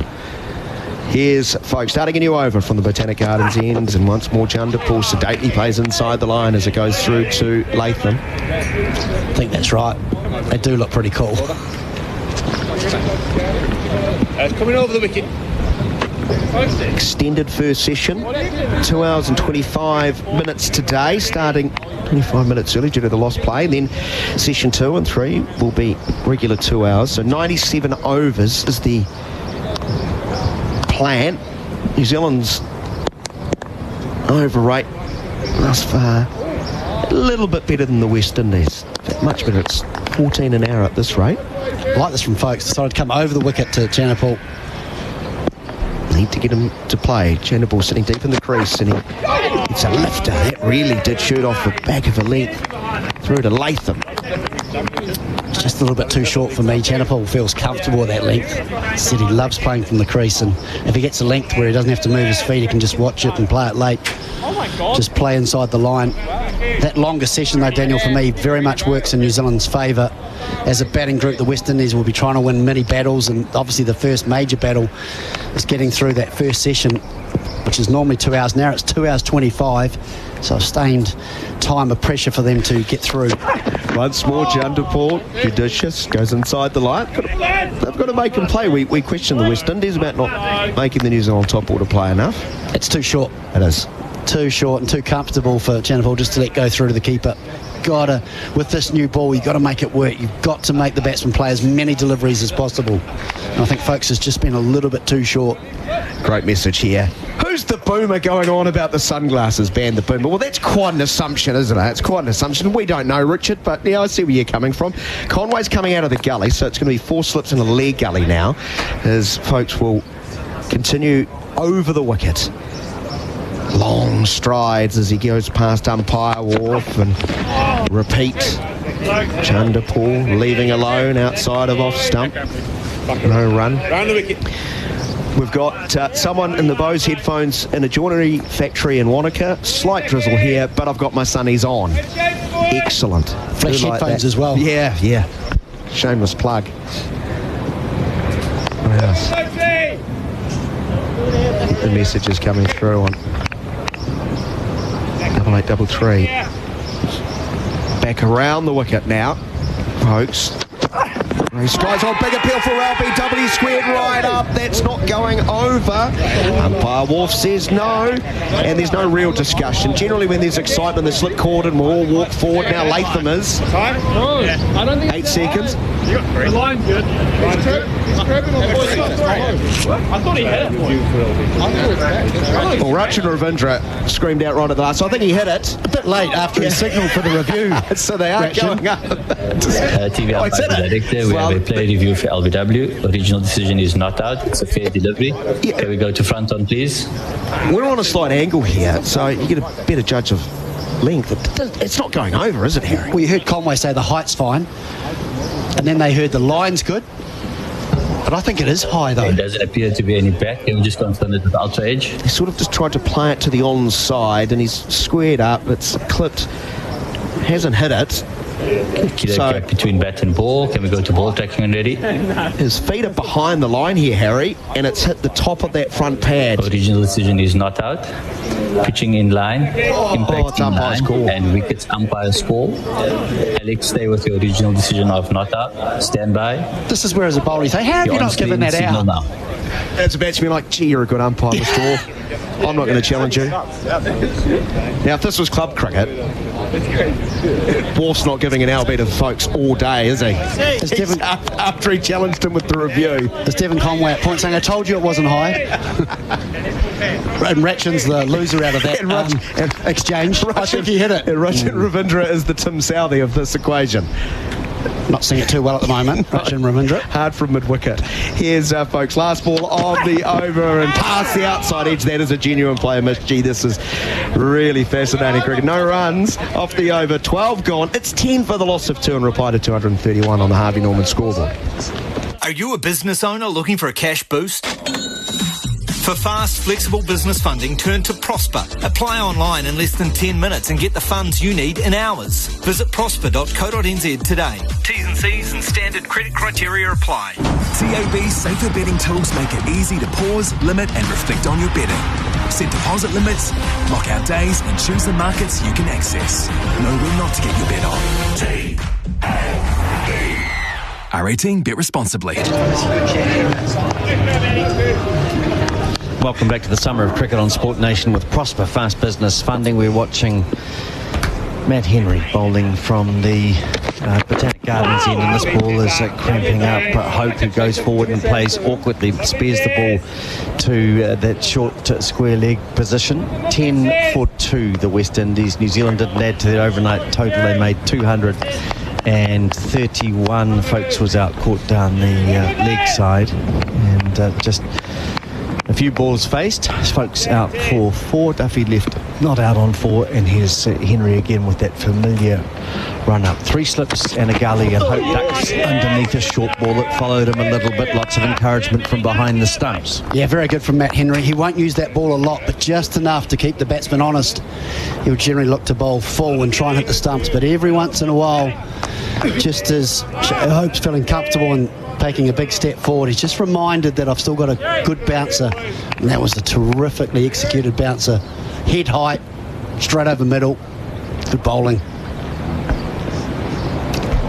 Hope faces and drives. This time plays with a little bit more certainty, driving it to Ravindra at mid-on. Some very helpful messages coming in here. Maybe 100% a boomer whining about the Sunnies, who doesn't realise technology's improved over the last 40 years. And then a comment that maybe Ravindra needs some Sunnies just to help him with the reviews. After he said, I think he might have nicked it. Yeah, didn't get I think he needs something. I think he needs hearing aids, possibly. No nick at all, as this is has Hope playing outside the off stump, and Henry is really commanding at the moment. 6 overs and 4 balls, 1 for 6. That one climbing outside the off stump through to Latham. Too good. Oh, it's just terrific bowling. Shows Hope feet have gone nowhere. Part of that may be because of the bouncer. He got 2 balls ago, but that was wide of off stump. Feet haven't moved, and he's just trying to feel for it. It's really absorbing for everyone here enjoying this contest. It's a bit one-sided as Hope turns this ball into the onside, takes his bottom hand off the bat, and will pick up a couple of runs as it's retrieved by folks down at long leg. 12 for 2. Hope is off the mark now, but it's an uncomfortable exercise. Yeah, it's well described. He looks uncomfortable, doesn't it? We know he's in terrific form, but this is a true examination of his technique. So far he's been up to the task, but Henry's asking all the right questions, I hope. Been past the outside edge on 3 occasions. Hope faces Henry again, plays and misses, spars at the ball, just throwing his hands so hard at it. His sunglasses not helping him catch up with the alignment. 12 for 2 it is. Hope, I think, relieved to be at the end of Henry's over. He has 1 for 8 from 7, and he deserves better, really, if that's possible. Folks has 1 for 3 from 6, and New Zealand really putting on a masterclass of bowling. It's tough for the West Indies. Wearing sunnies or not wearing sunnies, if you're playing with your hands outside your eye line, you're just asking for trouble. Shea Hope's done that on numerous occasions, and just the 9 balls that he's faced. I'll be interested in your debate, Jerry, about the Sunnies. Obviously one of New Zealand's best slip fielders. Like, everyone out there is either wearing them or got them there to put on. Has there been a lot of sun here today? That's the first thing I'd ask. No, it is a I little haven't glary. seen the sight of the sun yet. I don't think it's glary. Maybe I'm looking through this window. That's the problem. The curmudgeons come back. Folks bowls outside the off stump, play and misses by Chandapal. Is it you texting in? There's no need for wearing sunnies, I don't think, to be honest with you. I mean, what we're talking about is a habit, right? And they get used to that. But you're right about the changes of the glass. It does make it lighter at some times. So it's not just sunglasses that you go to the beach with. Expert commentary with Mighty There's nothing Mobile. Expert about Mighty that. That's Mobile on plans on sale now as folks runs in again and bowls. Chandapal is playing to third slip or gully where Williamson fields. It drops in front of him. All of the slip, Corden and Gully are excited. 12 for 2. Well, you've had your pair of sunglasses. You've had the same pair for 40 years or so. Yeah, probably. Maui Jims. Yeah, they are Maui Jims. I don't know whether that's new or not, but I've never met Maui or Jim. No. Is that 1 or 2 people? One's a Maori. No, Maui. Oh, Maui, yeah. Yeah, that's what not I'm saying. Maui Jim. Yeah, I know. Yeah, that's pull up the North Island like that with your jawbone, your grandma's jawbone. this next ball as we get a little bit of history from Jerry Coney as play and miss by Chandler Paul outside the off stump. Anyway, look, it's not an easy... I mean, these are not easy situations, are they, to bat? To go out and you face someone like Henry, who's had probably, 4, 5, 6 overs? Yeah, 7, sorry. And so he's found his line already. He's made his mistakes in terms of bowling too wide, a bit short. Now he's settling in on the stumps and the line that he wants to bowl. Folks goes around the wicket to Chandler Paul, and this time he comes forward, pushes into the offside, and it's picked up by Smith and thrown to the keeper. 13 for 2. Chandler Paul has 5 from 37 deliveries. Hope's probably the best batsman for the West Indies, so it's an important wicket. The slips, the catch that was dropped, the fact that it went too fast, really, it was a drive, an attempted drive. It wasn't a defensive shot. You have to work out, I think, at some point your depth away from the batsman. And I just wonder whether he's also slightly as a third slip. Hope faces folks outside the off stump through to Latham, no shot. Whether he's slightly on the wrong angle. He was taking that too late for a start. It went past where you want to take catches, which is basically in front of your knees and down by your eyes, basically. And if you can get your head in line with the ball as the catch, the more chances you have to take the ball. The more you slide away from the ball with your hands and with, that away from your eyes and away from under your eyes, the percentage of taking the catch drops. Folks bowls and Hope plays to Young at third. So you need to always move to the line of the catch, the same as you want to with a bat. If the ball's out here, you keep your eyes in line with the ball. So that was the error really made by Young in the second attempt. Good first catch, well done. The second one should have been held, actually. I actually thought he moved quite nicely and tried to get his head in line, but his hands got too tied up into his chest and he couldn't give it. Well, it beat him. It pushed him up, squeezed him up. Hope drives and will pick up a couple of runs past mid-off. Nice shot as he gets his front foot to the ball and running really quickly indeed, like he wanted to put the pressure on the fielder. He did, but he picks up 2. Doubles his score. Ravinder, the fielder, 16 for 2. Into the over, 1 for 7 from 7 overs from folks. Hope 4, Chandler Paul 5. Have a go, boys. So here's another message. Listening from the tractor just south of Christchurch. With any luck, I'll make it to the final sessions on Friday and Saturday. Good luck with that. If the test lasts long enough, I have the sunnies and earmuffs on. Now, that's a good farmer. I hope you got your seatbelt on too in the tractor. He's a chance for Friday. Saturday, I don't hold much hope for him. No. We'll put in some overtime, I think. There are some eye drops being administered to Shy Hope. Well, that could give us a reason for the sunnies, though. That perhaps his eyes a little bit dry this morning. He's trying to protect them from the sun. Here's a message from another listener. Clive Lloyd's glasses were tinted and there were none cooler than Clive. You could buy those glasses, couldn't you, that reacted to the light and they got dark at various stages and they were lighter at other stages. Yeah, there's a... I don't know what you call those. There's a word. Yeah, there is. The polarised? No. Absolutely not. It'll be something graduated, sensitive. something along lines. Like 16 for 2. No, but for the relative to the light, the amount of adjusted. light. Yeah. Anyway, I know spectators have been force-fed 4s and 6s from flat roads, but this is so riveting watching batsmen getting completely worked over in their techniques and stickability. Shows Williamson's knock was a battle.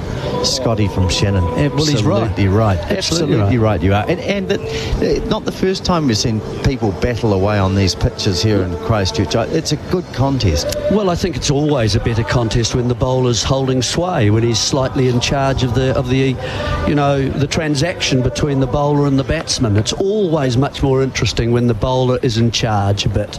This one is, I think, has almost gone to the phase where it's a little bit too much in charge. charge.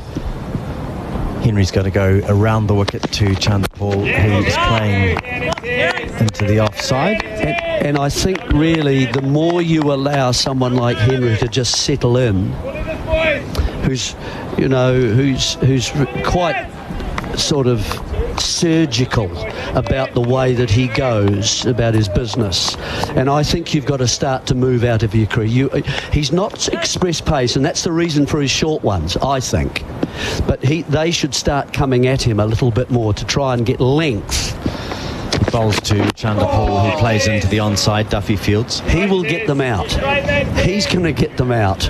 At some point, it's going to work for him. And okay, it took him 6 or 7 overs before he got his first one today, but he could have had one a bit earlier, couldn't he? So he's going to do that to you. He's good enough for that. So you've got to win that battle of length. Here's Henry bowling and Chanderpaul ducks underneath. A good one. The thing about Henry, you can tell how much he's enjoying himself. He's walking back to the top of his mark very quickly, really enjoying his work and loving the conditions, and who wouldn't? Well, this is where fitness comes into it, doesn't it? The number of kilometres that bowlers bowl throughout a test match. It's not 4 overs as it is in the T20 match.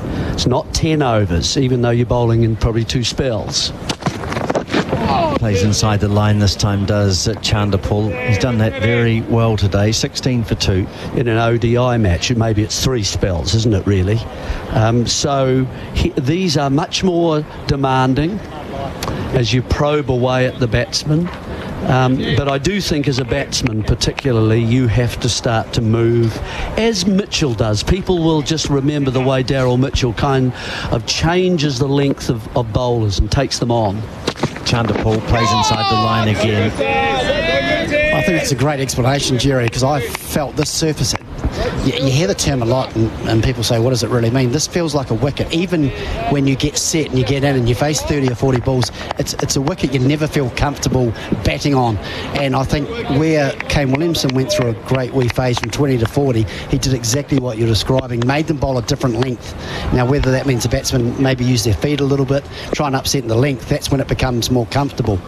Here's Henry, and again, for the 3rd time in the over, Chanderpaul does not offer a shot. He just holds his bat up and pulls it inside the line at the last minute. 16 for 2 it is. We're waiting to see, indeed. Drinks are coming onto the field. New Zealand dismissed for 231. Folks, the last batsman out. They didn't add to their overnight total. Folks out for 4. It's 16 for 2 here. The West Indies hope is on 4. Chanderpaul is on 5. Folks, 7 overs, 1 for 7, and Henry 8 overs, 1 for 8. Drinks coming onto the field. Back soon. Today, Trev made 144 decisions. The smallest was how to tackle the blocked drain. The easiest was to pop out at half-time to check on the herd. The biggest, helping Millie pick what to wear for her recital. Thanks, Dad. But the smartest was talking to Ravensdown. Trev's Agri Manager can share the load for some of those daily decisions, like the right nutrient plan for spring. Give your Agri Manager a call or talk to us on 0800 100 123. It's one call that's easy to make. Ravensdown. To know how, you have to know who. Are you a business owner looking for a cash boost? For fast, flexible business funding, turn to Prosper. Apply online in less than 10 minutes and get the funds you need in hours. Visit prosper.co.nz today. T's and C's and standard credit criteria apply. TAB's safer betting tools make it easy to pause, limit and reflect on your betting. Set deposit limits, lock out days and choose the markets you can access. Know when not to get your bet on. R18, bet responsibly. Why is it when you ask most builders if your job's on track, they'll say, Sure.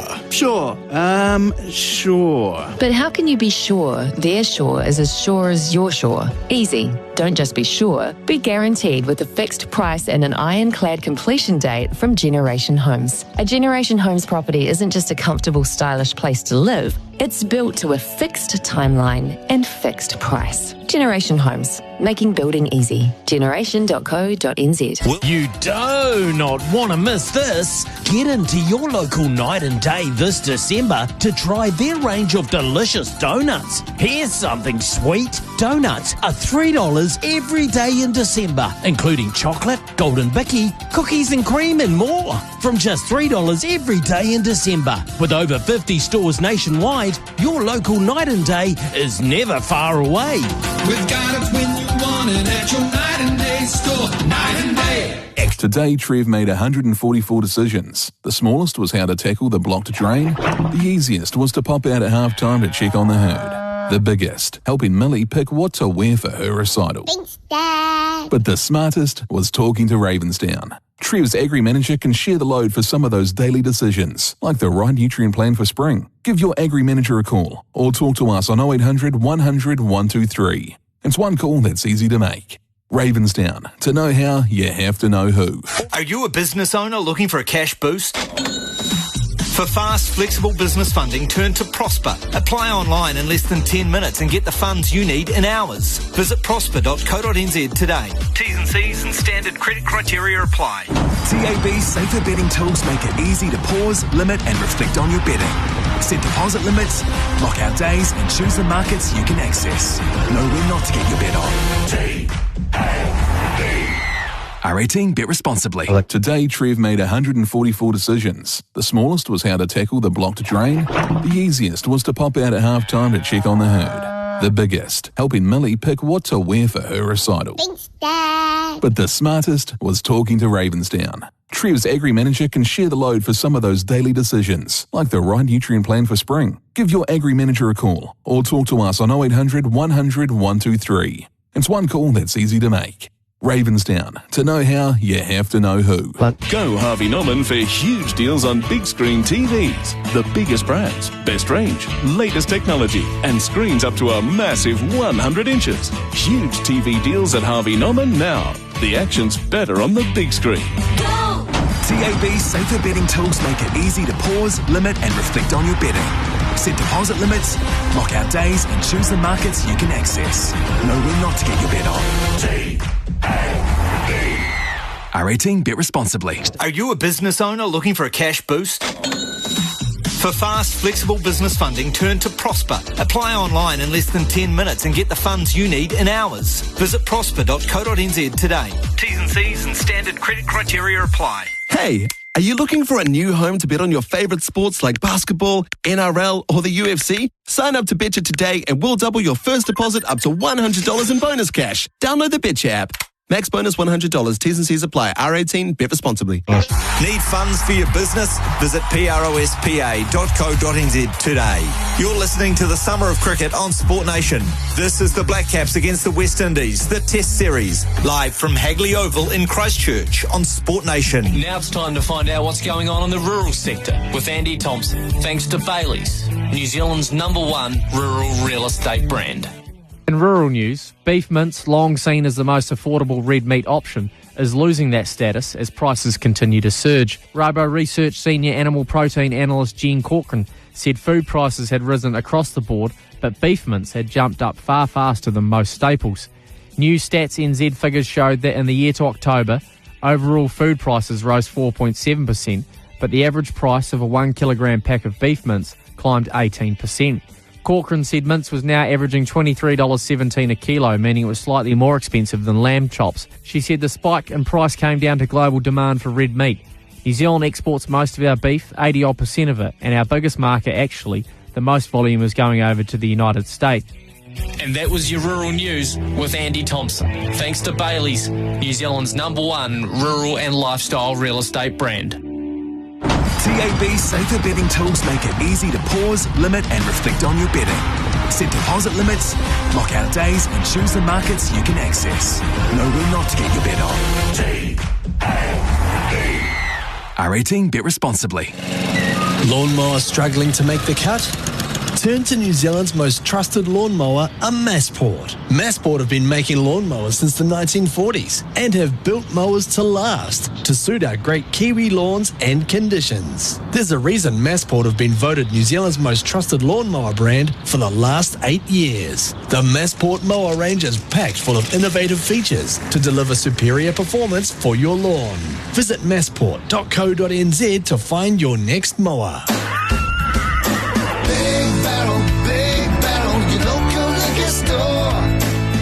What's bigger than a weekend with your mates, blasting the best rock bangers?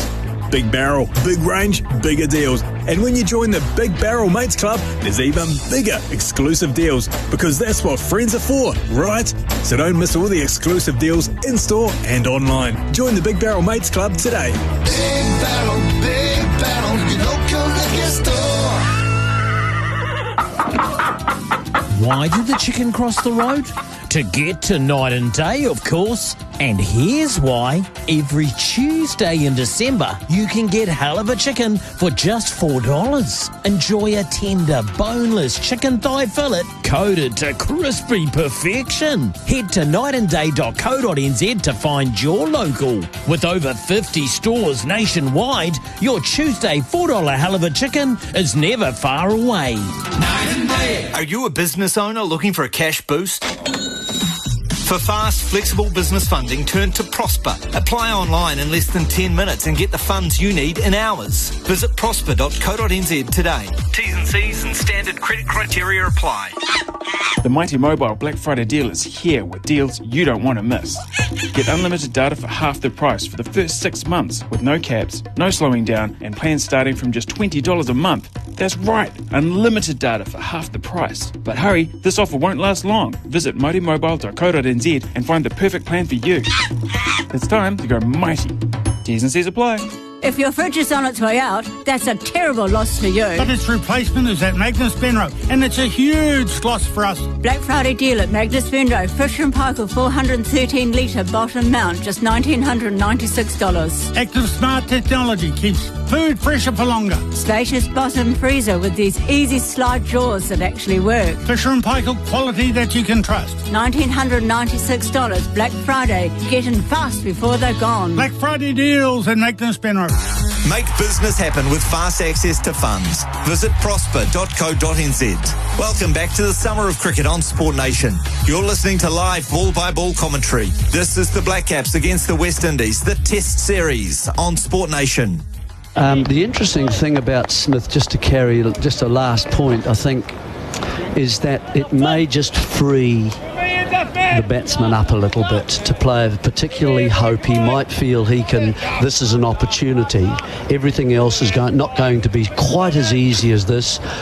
I might play aggressively and he might make a mistake because of that. Four slips and the leg gully in place for Duffy. Bowls to Chanderpaul, plays inside the line again as Duffy angling the ball across the left-hander and into the gloves of Tom Latham. Certainly in that previous over, Jeremy, we got the feeling that Hope, who's been sort of playing a little bit within himself in this innings so far, looking to play that expansive drive, get his feet moving a little bit. Perhaps a change in approach from him with the new bowler at the crease in terms of Nathan Smith. Be interesting to see the West Indian approach to Jacob Duffy. Ravindra at point. Here is Duffy bowling again, a similar length, similar line, angling across the left-hander, plays inside it, watches it fly through to wicket-keeper Latham. 22 for 2, wicket each to Zach Folkes and Matt Henry so far in the innings. Well, Duffy should swing the ball if he does get any swing, it'll come back into the left-handed, Chanderpaul. He seems to be judging quite nicely at the moment, but the ball coming back in will worry him if he starts to see that. So Duffy really would love to see it swing back. Duffy in again, this time committing the left-hander to playing. Does so up to Henry at mid-off. No runs scored. 22 for 2. 49 deliveries, Chanderpaul, for his 6. We've seen him dig in before. Happy to occupy the crease. New Zealand dismissed earlier today for 231. No addition to their overnight score. Zach Folkes, the last man, dismissed. Duffy in again to Chanderpaul, short, ducking under, and Latham's had to dive to his right and take it cleanly, and as a result they have gone through for a bye. 23 for 2, the West Indies. And that drop by Conway could prove costly in terms of runs, but it will prove costly in terms of energy levels, because that's what Chanderpaul can do. He will not be worried one iota that he's faced 50 deliveries for just 6 runs. That's not in his DNA. His DNA says, I will occupy the crease and make it as hard as possible for as long as possible. And he can draw on your energy reserves. Duffy over the wicket now to the right-handed Hope. Defending to point. Point score. And that is the end of Duffy's first over. A maiden. West Indies 23 for 2. So therefore, that was a bit of a body blow, that one. He is one of those type cricketers. He just wears away at you, and particularly if you're a young bowler too, you think you're bowling well. He just plays inside the line. He's got a very good idea of where his off stump is, and he knows the areas he is forced to play in and those that he's not. And so from a young bowler's point of view, against modern day batsmen who tend to want to go after you and give you that opportunity, open the door for you in some regards, Chanderpaul's one of those players that just closes the door. Nathan Smith continuing from the Botanic Gardens end, bowling to the left-handed Chanderpaul, and he's driving well up through mid-off. Chase for Henry. And he's going to cut it off just inside, I think. Good work from Matt Henry chasing after that one. They've got back for 3. Hope was thinking about coming back for a 4th. They may have to have a little look. 3 more at minimum to Chanderpaul. He's up to 9, and it's 26 for 2, the West Indies. Close. I'm not sure whether Matt Henry, you can't have anything touching the Toblerone while you're touching the ball. So this is quite a tight one there. We can't even see a number of the replays because of the shape of the Toblerone. You can't actually see whether the ball or the hand is touching at that time. So you're, in this situation, you're really relying to a large degree on Matt Henry's honesty and take his word for it. But it was a beautiful shot because we just talked about the areas that he will play in, and he got an opportunity there, a relatively straight half volley, and dispatched it. Stays at 3. So Smith in over the wicket to the right-handed Hope, and Hope is beaten outside the off stump.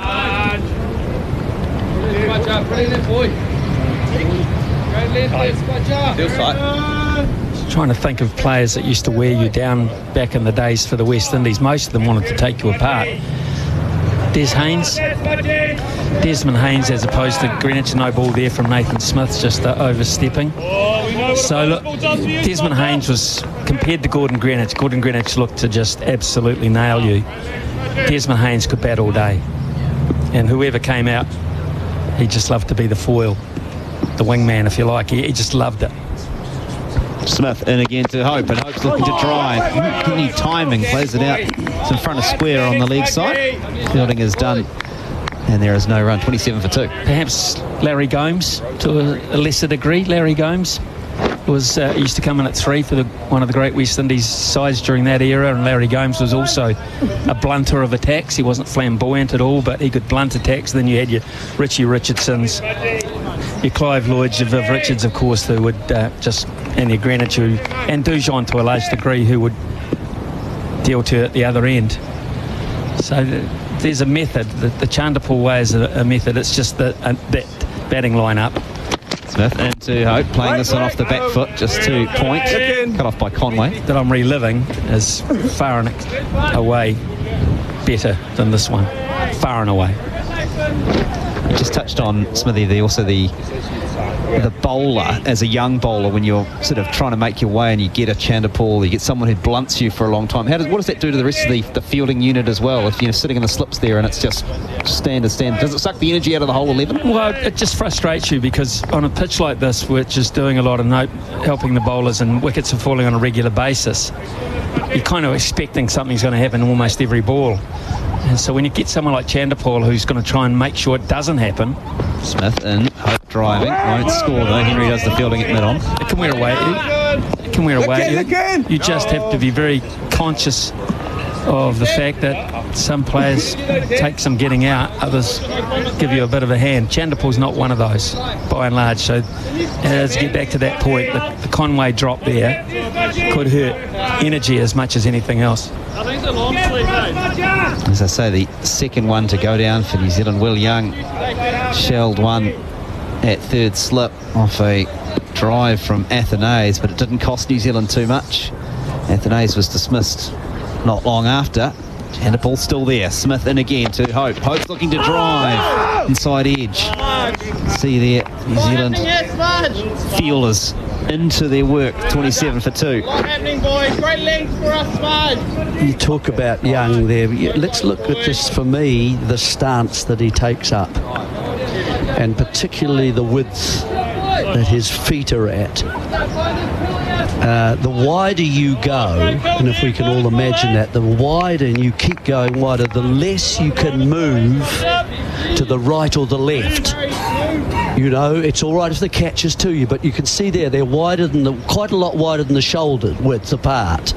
Smith in again. Hope off the back foot punching, scores. He hits the ball in front of point. Chase for Devon Conway. And they'll get comfortably back for 2. And that ends the over. 18 have been bowled in the innings. The West Indies 29 for 2. Today, Trev made 144 decisions. The smallest was how to tackle the blocked drain. The easiest was to pop out at half-time to check on the herd. The biggest, helping Millie pick what to wear for her recital. Thanks, Dad. But the smartest was talking to Ravensdown. Trev's Agri Manager can share the load for some of those daily decisions, like the right nutrient plan for spring. Give your Agri Manager a call or talk to us on 0800 100 123. It's one call that's easy to make. Ravensdown. To know how, you have to know who. Summer of cricket on Sport Nation with Prosper. Keep your business moving. 29 for 2. Ian Smith, Jeremy Coney providing expert commentary with Mighty Mobile. Mighty Mobile plans on sale now. New Zealand dismissed for 231 in the first over on day 2. In reply, the Windies 29 for 2. Athenaeus and Campbell dismissed. Duffy continue bowling to the left-handed Chanderpaul, who clips this ball just wide of mid-on. Chase for Folks. Slides, collects and throws, and they get back for 2 runs. Chanderpaul 11 and the West Indies 31 for 2. Runs just starting to change, aren't they, at the moment? It's not as if the West Indies are dominating. I'm not suggesting that. But we've seen defence really in the first hour of play by the West Indies, where the New Zealand bowlers clearly on top. New ball, of course. Fresh bowlers. Chanderpaul waits again for Duffy, bowling over the wicket. Here's the ball inside the line through to Latham. New Zealand with the 2 newer bowlers again, same as the West Indies. You've got 2 new bowlers as well, isn't it? But they're just perhaps not quite the length. They're just erring, and I'm only talking about maybe 2 feet of length. We're seeing shots of drives, aren't we? We're seeing drives. A drive down the ground that Henry had to chase. A drive out here to the covers from Shea Hope. And a drive just there off the pad, just to sort of wide mid-on. Duffy into Campbell. Leaves. So whether Duffy is trying to get the ball up a little bit further to see if it'll swing for him, I don't know. That's a temptation, and I can understand that. And Smith doesn't tend to move. He likes to use that where the seam is just going from one side to another, oscillating slightly, and to see if it'll move from the surface once it pitches. He's not a swing bowler. Duffy coming round the wicket now to the left-handed Campbell. He's driving elegantly up to Henry at mid-off. Won't score. Chanderpaul. Still got upstairs as well, tough man. Still got upstairs, boy. Good here, tough man. That's almost mirrored yesterday, hasn't it, really? Remember we were talking about Tom Latham, who's quite a free scorer at times, was prepared to sit back for the first hour. Chanderpaul's done the same thing now, just up the ante ever so slightly. Duffy round to him again. And plays up on the offside, doesn't score. One of the things that Chanderpaul does do when he goes across the stumps is he tries to open upside at the onside a wee bit. We just saw that. It wasn't an exuberant shot down through mid-on, but there's only really effectively, whilst there's 3 players on the onside, there's only 1 in front of the wicket on the onside. And so what he's doing to Duffy is saying, you can't get too straight to me because I can pick you off through the onside, which forces Duffy with this field to have to bowl off stump or wide of off stump. Still the 4 slips and a gully in place. Duffy again. Duffy loses his footing. Is in his follow through. And that brings the over to an end. 31 for 2. Hope 11. Chandapur 11. Duffy's bowled 2 overs. Conceded 2 runs. I think I bought him. So this is a new challenge for Duffy. He's had very few opportunities. My goodness, has he carried some drinks for New Zealand in the last 2 or 3 years. So this is a good time for him, as it is for Nathan Smith. So players getting opportunities that injuries have provided for them. And the longer the West Indies can, and this is a key partnership for them. This is a really key partnership. Both of these players are accomplished players. Chandapur looking to re-establish himself in the side. Smith continuing from the Botanic Gardens ends, bowls to Hope, and Hope is beaten. He's looked awkward at times in this innings. Hope he's working hard. He looks almost anxious, doesn't he? There's nothing smooth about what he's doing. He's on the move a lot. He's overbalancing forward a lot. It's like he hasn't really worked out what his technique has to be. That was a terrific delivery, actually, from Smith. It was almost the perfect length, terrific line. It maybe deserved a wee bit more, but Hope at the moment just looks a little bit fidgety and a little bit restless at the crease. Waits again as Smith's into him, and this time again it's wider and he's throwing the hands at it. Almost jerky, and you see that, throwing the hands at it, Jerry. It's a bit jerky, isn't he, in the hands? Yeah, it looks to me as if he wants to get at Smith a wee bit. Now, is he batting out of his crease a little bit to Smith? I just looked at it just prior to that ball. Looked to me as if he was just a bit further away from his stumps. And Smith has reacted to that by just dropping it a bit shorter, because he was looking to play back then in that second ball. See, look at that now at the moment. He looks to me as if he wants to get at the length of Nathan Smith. Man's gone back for the hook, and there's a full delivery from Smith, driven on the onside by Hope, but won't score again. Nothing wrong with your eyes. I think that's a great spot. I'm just looking at his stance, Jerry. I think his front foot's at least a foot in front of the popping crease. At least a foot, maybe more. So I just feel he's made the decision which bowler in the quartet of the seamers that he wants to attack, and he feels perhaps it's the most likely one, and I think it's probably a fair decision at the moment. But Smith has come back strongly the last couple. Smith in again, playing with softer hands this time.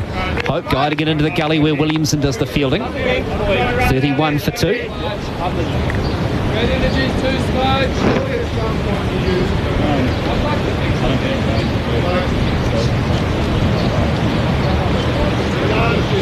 Tom Latham's made that decision too, Jerry, to put the player back on the boundary. So we've got 2 on the leg side. Is that a response to the fact that Hope is looking to... Oh, I don't think so. I don't know. That's just maybe throwing an idea in the mind of the batsman. He might get a short one shortly. Smith into Hope. Kane, he's beaten. Kane, he sort of overbalances coming forward. Kane through to look at keeper Latham at 31 for 2. I mean, Tom, if you look at yesterday, Conway, full ball, right, playing forward. Nick to slip. Latham, full ball, over the wicket, across him, trying to drive, full ball. Williamson back of a length, squared him up. So not that one. Young, full ball, going forward, nicked into slip. Ravindra, full ball, played around it, bowled. Blundell, full ball, bowled. There's a theme there. Here is Smith into Hope again. He's gone past the outside edge. So I just don't think the length is really going short. 31 for 2.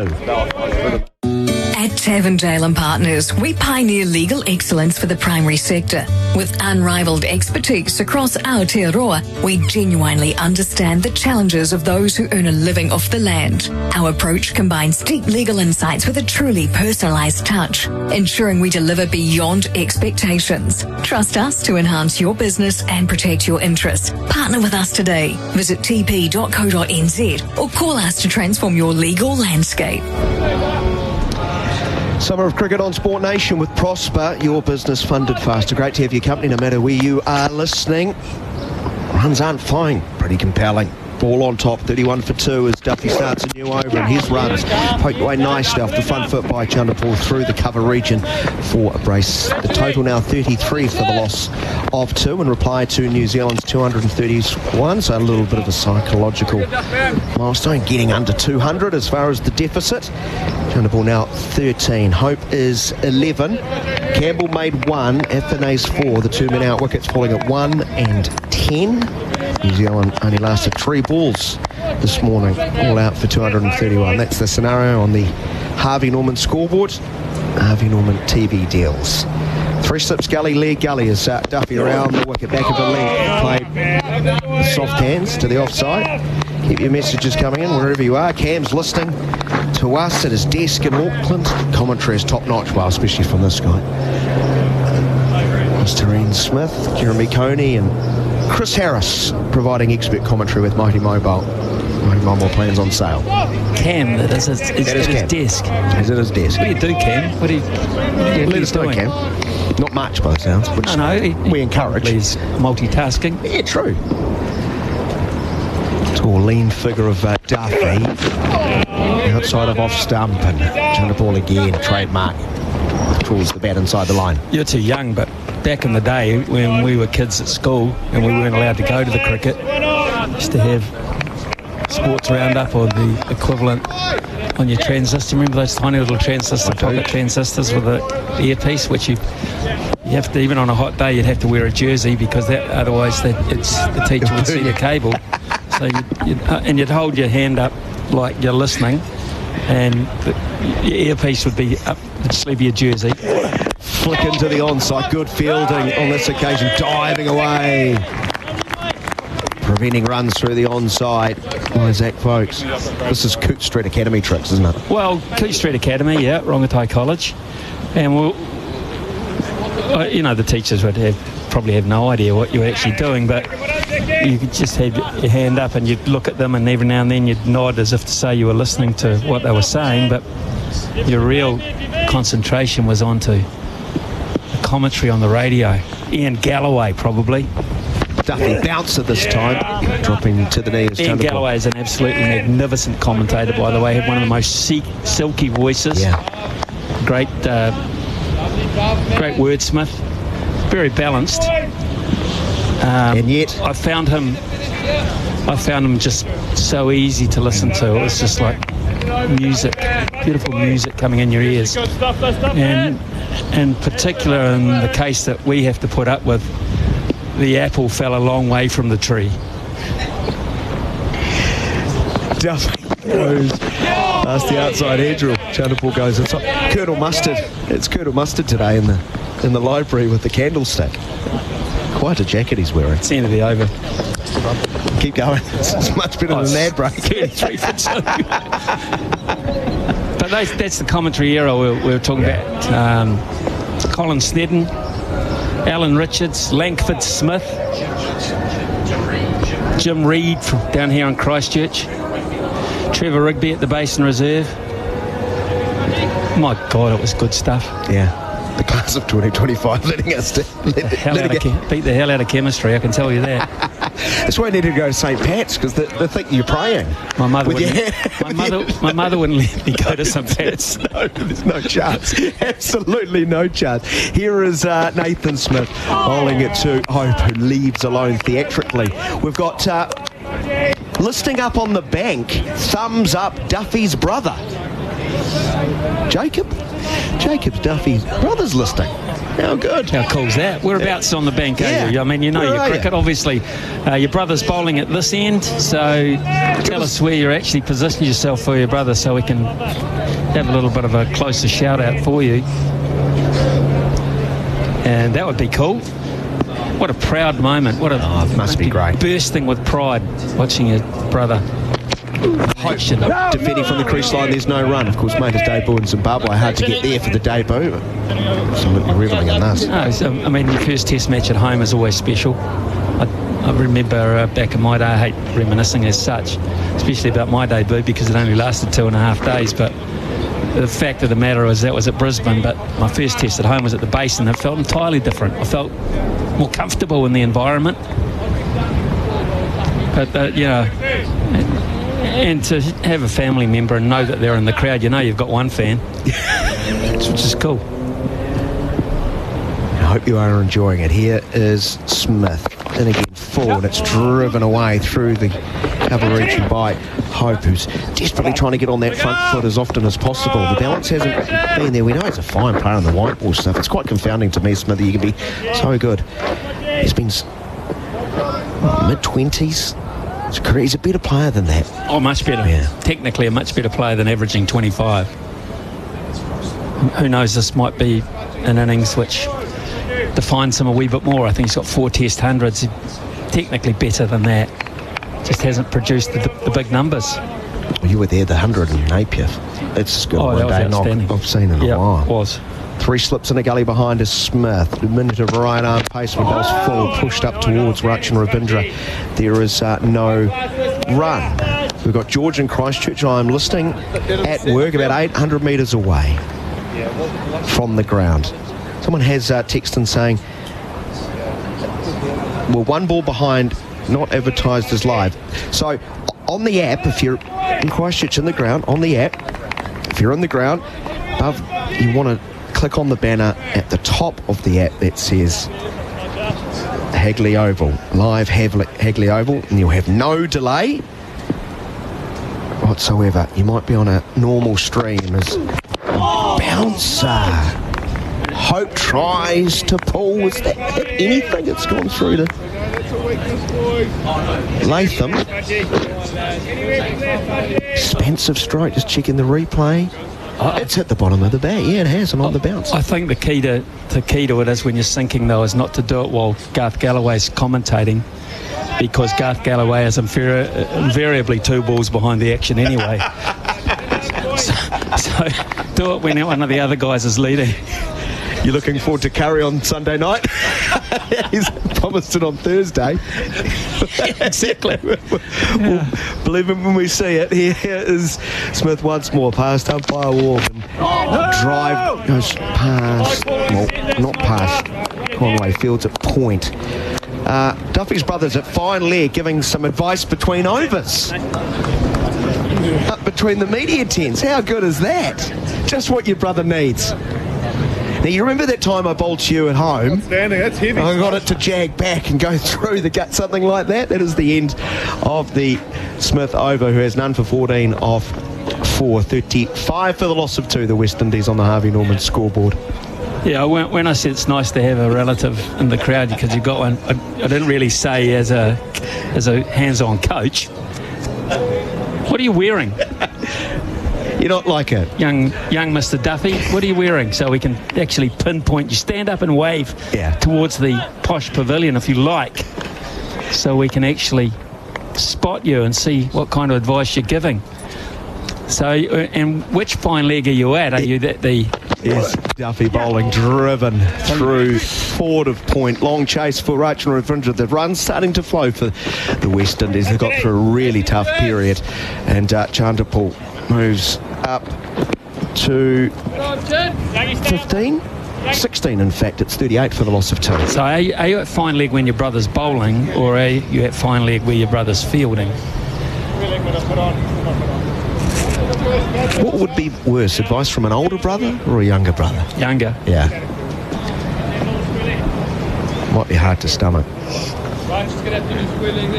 Oh, Adam is listing on the Port Hills and laying bricks. Is he? He is. Laying bricks on the Port Hills and listening to us. It's a good day out. That is a good day out. So Duffy back over the wicket, gets to attack the right hand and loves swinging it away. Hope waits. Nice punch drive back past the bowler, just to the onside of the stumps. In control, an overhit, and they'll saunter back 4-2. 40 for the loss of 2 wickets. It's becoming a little bit annoying for New Zealand, this partnership. It's up now to 30, and by the standards of this game so far, it's getting up there. Brother says between the media tents, which is over to our left-hand side, so it's long off right now. Long off. So that's the area we need to look. Played to point. What should the next ball be? Maybe you can text an advice to us because he's listening in real time. What he should know is that Shea Hope's getting after his brother, or looking to get after his brother a wee bit. And basically what he's doing is getting forward the whole time. Brother might perhaps want to set him back on his heels a wee bit with the bouncer or something a little bit shorter, but Shea Hope is batting out of his crease and looking to come at Jacob Duffy. Duffy past umpire rifle. Beautiful cover drive. Out through extra cover. And that will get to the rope for 4. That's the first big barrel boundary. Bigger range, bigger deals. And we talked about the balance not being there. That was picture perfect. It was nice, but as we said, he's taking advantage of, or taking liberties really, by batting out of his crease and getting closer to the pitch of the ball. Now, I would imagine someone square of the wicket, a Ravindra perhaps, or a Conway, has spotted that and has relayed the message, and that gives the bowler the opportunity to just pull back his length ever so slightly. West Indies trail by 187 on the Harvey Norman scoreboard. Harvey Norman TV deals. Duffy with 27 on his back, bowls a bouncer and swaying back. Shea Hope. Apparently, Jonesy's text in said Ryan Duffy played a bit of first-class cricket for Otago. There you go. Very nice. Thank you very much. And our favourite topic, giving grief to Garth. Garth always gives generously when I busk every couple of weeks at the local farmers market. Mind you, I always compliment him on his fine commentary, so I do take creative licence. Cheers, Blair the Muso. Garth is in agreement. What's generously? What do you reckon Garth's generosity stretches to? He is a generous man, Garth. Is he? And I am being sincere. You'll find out on Thursday night. What I'll do 2 days early for the curry. Yes, exactly. Overcast continuing, but no rain, which is great. Another nice looking stroke here from Hope, leaning onto the front foot, just pushing again to the onside, back past bowler. Matt Henry a long opening spell with the ball, has to set off after it. Gets there, and they'll come back for 3. And it's 47 for the loss of 2 at the end of the Duffy over. 4 overs, 1 made and no wicket for 16. Smith, 4 overs, 1 made and no wicket for 14. And combined, none for 30 off 8 overs. Now the partnership 37, and that quite clearly the best over of batting we've seen from the West Indies, the most positive and the best timing that we've seen too. And Jacob Duffy was the victim of that. And what it's given really is Tom Latham the first bit of pressure really, where he has to think about the West Indies getting themselves back into this game with the bat. This is a problematic partnership for him. We've got Chanderpaul wearing his bowlers down mentally and physically by not playing, and Shea Hope at the other end pouncing on anything that they get a bit careless with. So a handy combo here for the visitors. Partnership with 37 runs, Smithy. Nathan's the last to go. It's Hope again driving sweetly. Threw it on for 4. No need to run for that. And again, Nathan Smith is struggling to control a scoring rate. And the 50 is up, 51 for 2. Tom Latham has made the effort to walk across to Kane Williamson, former captain, of course, and decided what do you reckon our plan is now? I'm thinking about perhaps this. I'm thinking, or perhaps that. But what I don't need is the West Indies to score at the rate that they are all of a sudden. What are his options? Michael Bracewell, too early for him. Still too much in the pitch. The ball is too new to go to a relative part-time spinner. Smith from the Botanic Gardens end from over the wicket, back of the length, left alone on length. I hope. Listing from Lauriston, is it? Driving a tractor, mowing around a solar farm. Oh. Everywhere and anywhere. Well, John is enjoying the banter, listening up in Cashmere, doing a big reno. Is that on Harry's house? Yeah.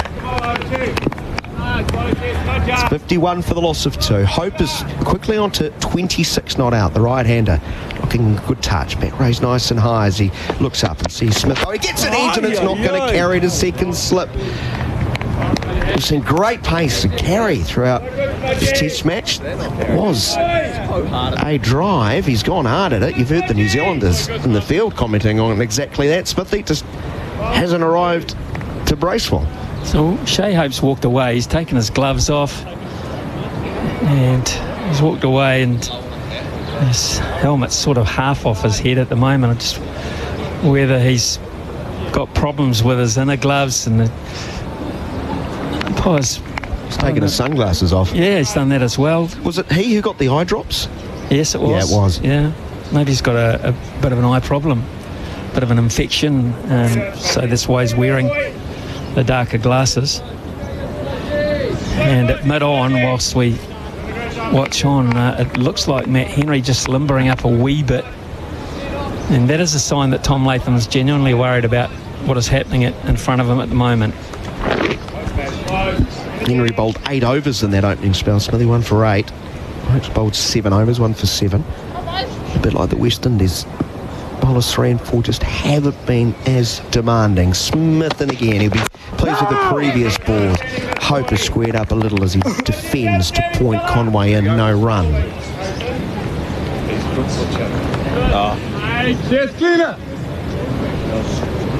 Justin texts on 8833. Listening from Three Boys Brewery in Christchurch. Garth's been spotted here a few times. Get him to bring you in before dinner on Thursday. We'll shout you around. From Three Boys Brewery.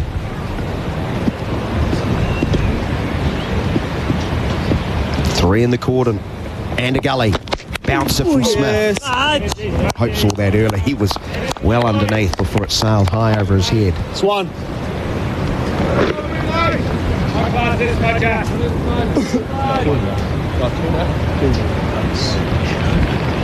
This crowd just starting to build up bit by bit. Nowhere near as big as yesterday. And perhaps later this afternoon, the last 2 sessions, we'll get a bit more people. Of course, prior to Christmas, trying to tidy up bits and pieces, getting things sorted. Have you done your Christmas shopping yet? No.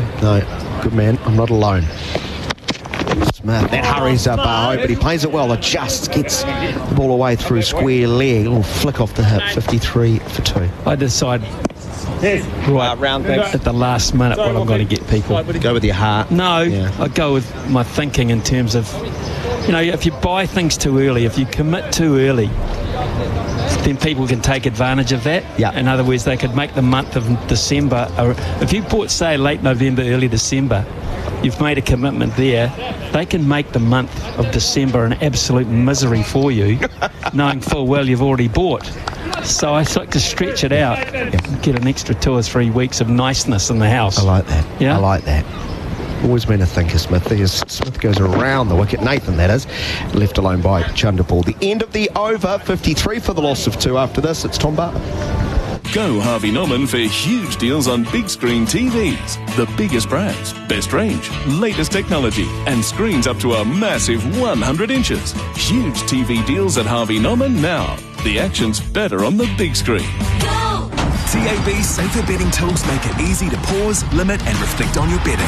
Set deposit limits, lock out days and choose the markets you can access. Know when not to get your bet on. R18, bet responsibly. Summer of Cricket on Sport Nation with Prosper, your business funded faster. 53 for 2, the West Indies, in reply to New Zealand's 231 all out. On the Harvey Norman scoreboard, Harvey Norman TV deals. Chris Harris is alongside me. Good partnership, 43 between Hope and Chundapal. Yeah, Chundapal and Hope have just done what the West Indies required. It's just becoming frustrating for New Zealand now. 43 this pair have put on, with Hope 27 and Chundapal 16. And I think because of that, New Zealand have decided to go back to their main man, Matt Henry, who has figures of 8 overs, 1 for 8. They realise how important it is, 20 minutes away from lunch, that they make at least one more breakthrough, because as we've seen throughout this test match, you get 1 wicket, quite often brings 2 or 3. 43-run partnership. They've spent best part of 14 overs at the crease together. And just frustrating the New Zealand bowlers at the moment. Matt Henry is taking up the attack from the Port Hills end. He's got 3 slips and a gully. Bowls to the right-handed Hope. Hope's defending down the offside and will not score. Yeah, instantly challenges the stumps. Shea Hope just playing from his crease, feeling with his hands, as he's done so often throughout this innings. So great areas, great start from Matt Henry. Still 3 slips and a gully. Overcast conditions in Christchurch, but no sign of any rain at this stage. Fingers crossed. Here's Henry over the wicket again to the right-handed Hope, and Hope is clipping well through wideish mid-wicket. Chase for Rachin Ravindra. He's going to haul it in with 20 metres short of the boundary. They've turned. They're coming back for 3, and they have got home for 3. So a nice looking shot from Hope. He's 30. And the West Indies up to 56 for 2. Well, he has had a little bit of luck. He's played and missed and played with hard hands where his feet haven't gone. But when he's had an opportunity to score, he's certainly made the most of it. He's 30 from 48. So scoring at a good pace as opposed to Chanderpaul, who's battled hard and has 16 from 65, but also starting to look comfortable at the crease. Yeah, Hope. It's one of the West Indies' best in the white ball series, and he's brought some of that batting form to the Test series. Henry round the wicket to Chanderpaul, short, and he's ducking under. It's taken by Latham. 133.9 kilometres an hour. That one from Henry. He's pretty composed throughout this innings, Chanderpaul. Hasn't scored quickly, but seems very composed at the crease. Nothing seems to faze him too much. Comfortably gets inside the line of that short bumper from Matt Henry. 4 slips for Chanderpaul as Henry bowls to him, and he's guiding this one to Williamson, who's positioned more in a gully, really, rather.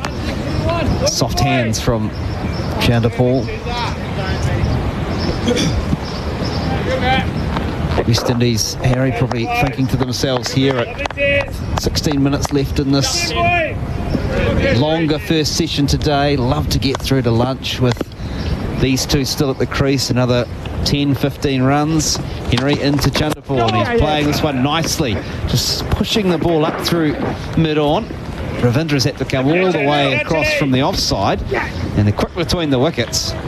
Chanderpaul running hard, gets a thumbs up from his batting partner as he gets home for 3. It's 59 for 2. Again, just making the most of Matt Henry, just slightly over pitching, and Chanderpaul getting in a good position and driving straight back at the bowler or just wide through mid-on. Another comfortable 3. Yeah, certainly the plan will be to get through to lunch unscathed. Although they lost too early and were 2 for 10, they'll feel they're in a really reasonably comfortable position if they can get through to lunch it. Still 2 down, around 70 odd.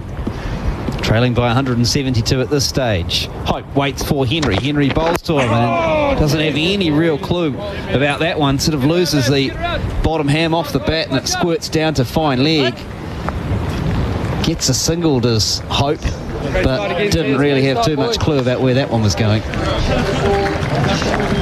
And the applause is for the 50 partnership between Hope and Chanderpaul. 50 from 87 balls. Not at a reasonable clip, but real fight here from the perhaps 2 of the more experienced West Indies players. Well, it just shows how slightly more comfortable they're feeling. 50 from 90.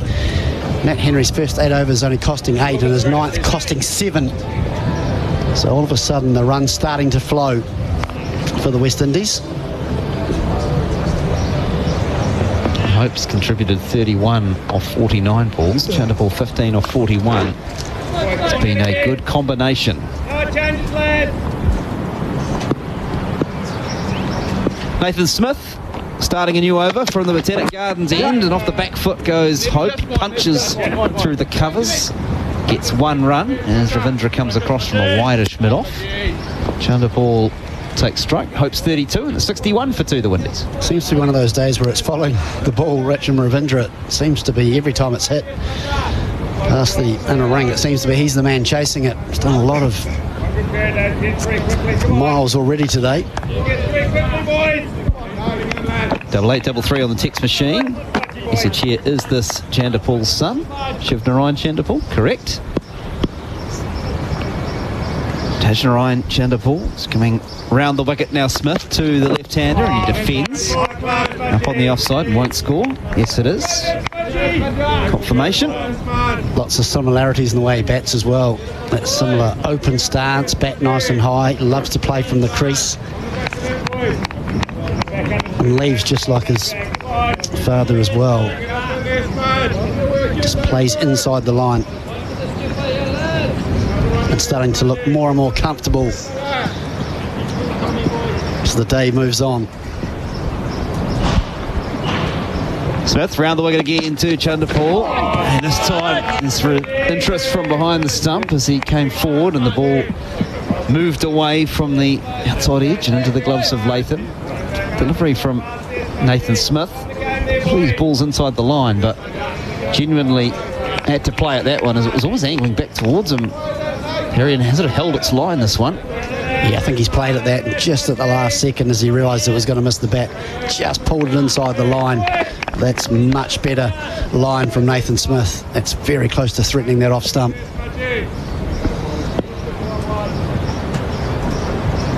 Chandapur waits again as Smith bowls to him, and he's played this one well. It's a nice looking shot from Chandapur. He's hit it in front of point and timed it well. It was short and wide. A little bit of width for Chandapur, and he said thank you very much. He's up to 23. 65 for 2 with the big barrel boundary, bigger range, bigger deals. Yeah, just another example of the frustration forming for the New Zealand side. Just feel as though the bowlers all of a sudden are going searching. They know how important it is to make a breakthrough and get another wicket. Just feel like they've started to search, gone away from just good areas. And the West Indian batsman taking full toll on anything loose. 23 from 71 deliveries for Chandapur. Waits again as Smith comes round the wicket to him. Plays this one through the covers. Runs with the shot. Cut off there by folks, and they get one run. Up to 24, Chandapur. 66 for 2, the West Indies. Another message, another question on the text machine. 8833, keep them coming. One for you, Harry. How much captaincy responsibility does the likes of Kane Williamson take to help Latham on a day like this, where of course Latham is the wicketkeeper, the captain? He's doing, as this message says, everything except run the drinks. Yeah, not too much at this stage. I think it'll get to a stage though where Latham might go to Williamson and have you got any ideas? But I think this early on in the day there would have been a plan, and New Zealand executed it well early, but this is a good fight back from the West Indies. So I think as the day progresses there may be some more chat between the two. Smith into Hope. Kane loses that bottom hand off the bat, plays it to the gully. Williamson does the fielding, and that ends the over. 66 for 2, the West Indies. Hope 32, and Chandapur's on 24. Are you a business owner looking for a cash boost? For fast, flexible business funding, turn to Prosper. Apply online in less than 10 minutes and get the funds you need in hours. Visit prosper.co.nz today. T's and C's and standard credit criteria apply. Hey, are you looking for a new home to bet on your favourite sports like basketball, NRL or the UFC? Sign up to Betcha today and we'll double your first deposit up to $100 in bonus cash. Download the Betcha app. Max bonus $100. T's and C's apply. R18. Bet responsibly. Summer cricket on Sport Nation with Prosper Fast Business Funding. 66 for 2, the West Indies. Tim on the text machine, currently driving down from Nelson to attend tomorrow. Good on you, Tim. Good to see you down here tomorrow. 66 for 2. Matt Henry starting a new over, bowling a short pitch delivery to the left-handed Chandapur, who ducks under and through to Henry. 66 for 2. Another question on the text machine, Harry. The West Indian bowler who basically won the test against the Aussies at the Gabba a couple of years ago. Smithy was commentating. Why isn't he here? Blair, I think he's talking about Shamar Joseph, Alzari Joseph. As Henry continues around the wickets. Another short pitch delivery back, angling back in this time, Henry, and Chandapur drops the gloves. 66 for 2. Yeah, I believe he's under an injury cloud, recovering from injury. He'd certainly be here if he was fit. Yeah. Sorry, Joseph. Absolutely outstanding in that test series. Brilliant. I think did he bowl with a fracture in his foot or a broken toe when he picked up that 5 or 6 for on that final day? Yeah, there's another one, and another one's gone down the leg side, and Chandapur just helping it. It's on its way, and it's gone in and out. Conway drops another one at leg gully. And another life for the left-hander Chanderpaul. Frustration for Matt Henry, frustration for New Zealand. Yeah, that's one there was one difficult one earlier, but this one's gone straight to him. And you shouldn't be dropping those at this level. He'll be devastated. First one was a tough chance, which he was still upset he didn't catch, but this one was very much orthodox in a leg slip position, just to his right at a comfortable height, and just spilled it. And the frustration on Matt Henry's face is plain for all to see. Henry again round the wicket. This time Chanderpaul plays it the way he probably wanted to play the previous one, just knocks it on its head and plays it round the corner to fine leg and takes a single. 67 for 2. Well, that's been the big difference. We saw West Indies catch very well on day one. Can't remember going one down, particularly behind the stumps, and New Zealand already in the short stint of 26.4 overs have missed 3 opportunities that I can remember. Yeah, Will Young, he shells one in the slip cordon, and then Devon Conway at leg gullies dropped 2. And in low-scoring first innings, they tend to have big significance. Henry over the wicket to Hope, and Hope is playing defensively. Ball kept a little bit low. Henry does his own fielding. 67 for 2. Yeah, Chanderpaul dropped by Devon Conway on 5 and 24.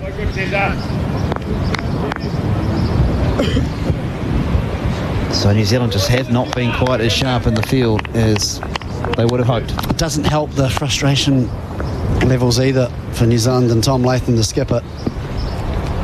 Hope waits for Henry. Henry, back of a length delivery, and Hope comfortably raises the arms and watch it fly through to Tom Latham. End of the over. 67 for 2. Hope 32, Chanderpaul 25. Living a slightly charmed life as Chanderpaul at the moment. I don't know what it is about this ground for New Zealand, but I distinctly remember, I think it was the first test against England, was it last year, where I think they dropped 8 catches on day one. Didn't Harry Brook get about 4 lives on his own? Absolutely, and he's one guy that is going to make you pay. But the only reason I mention that, because we've seen 3 go down today.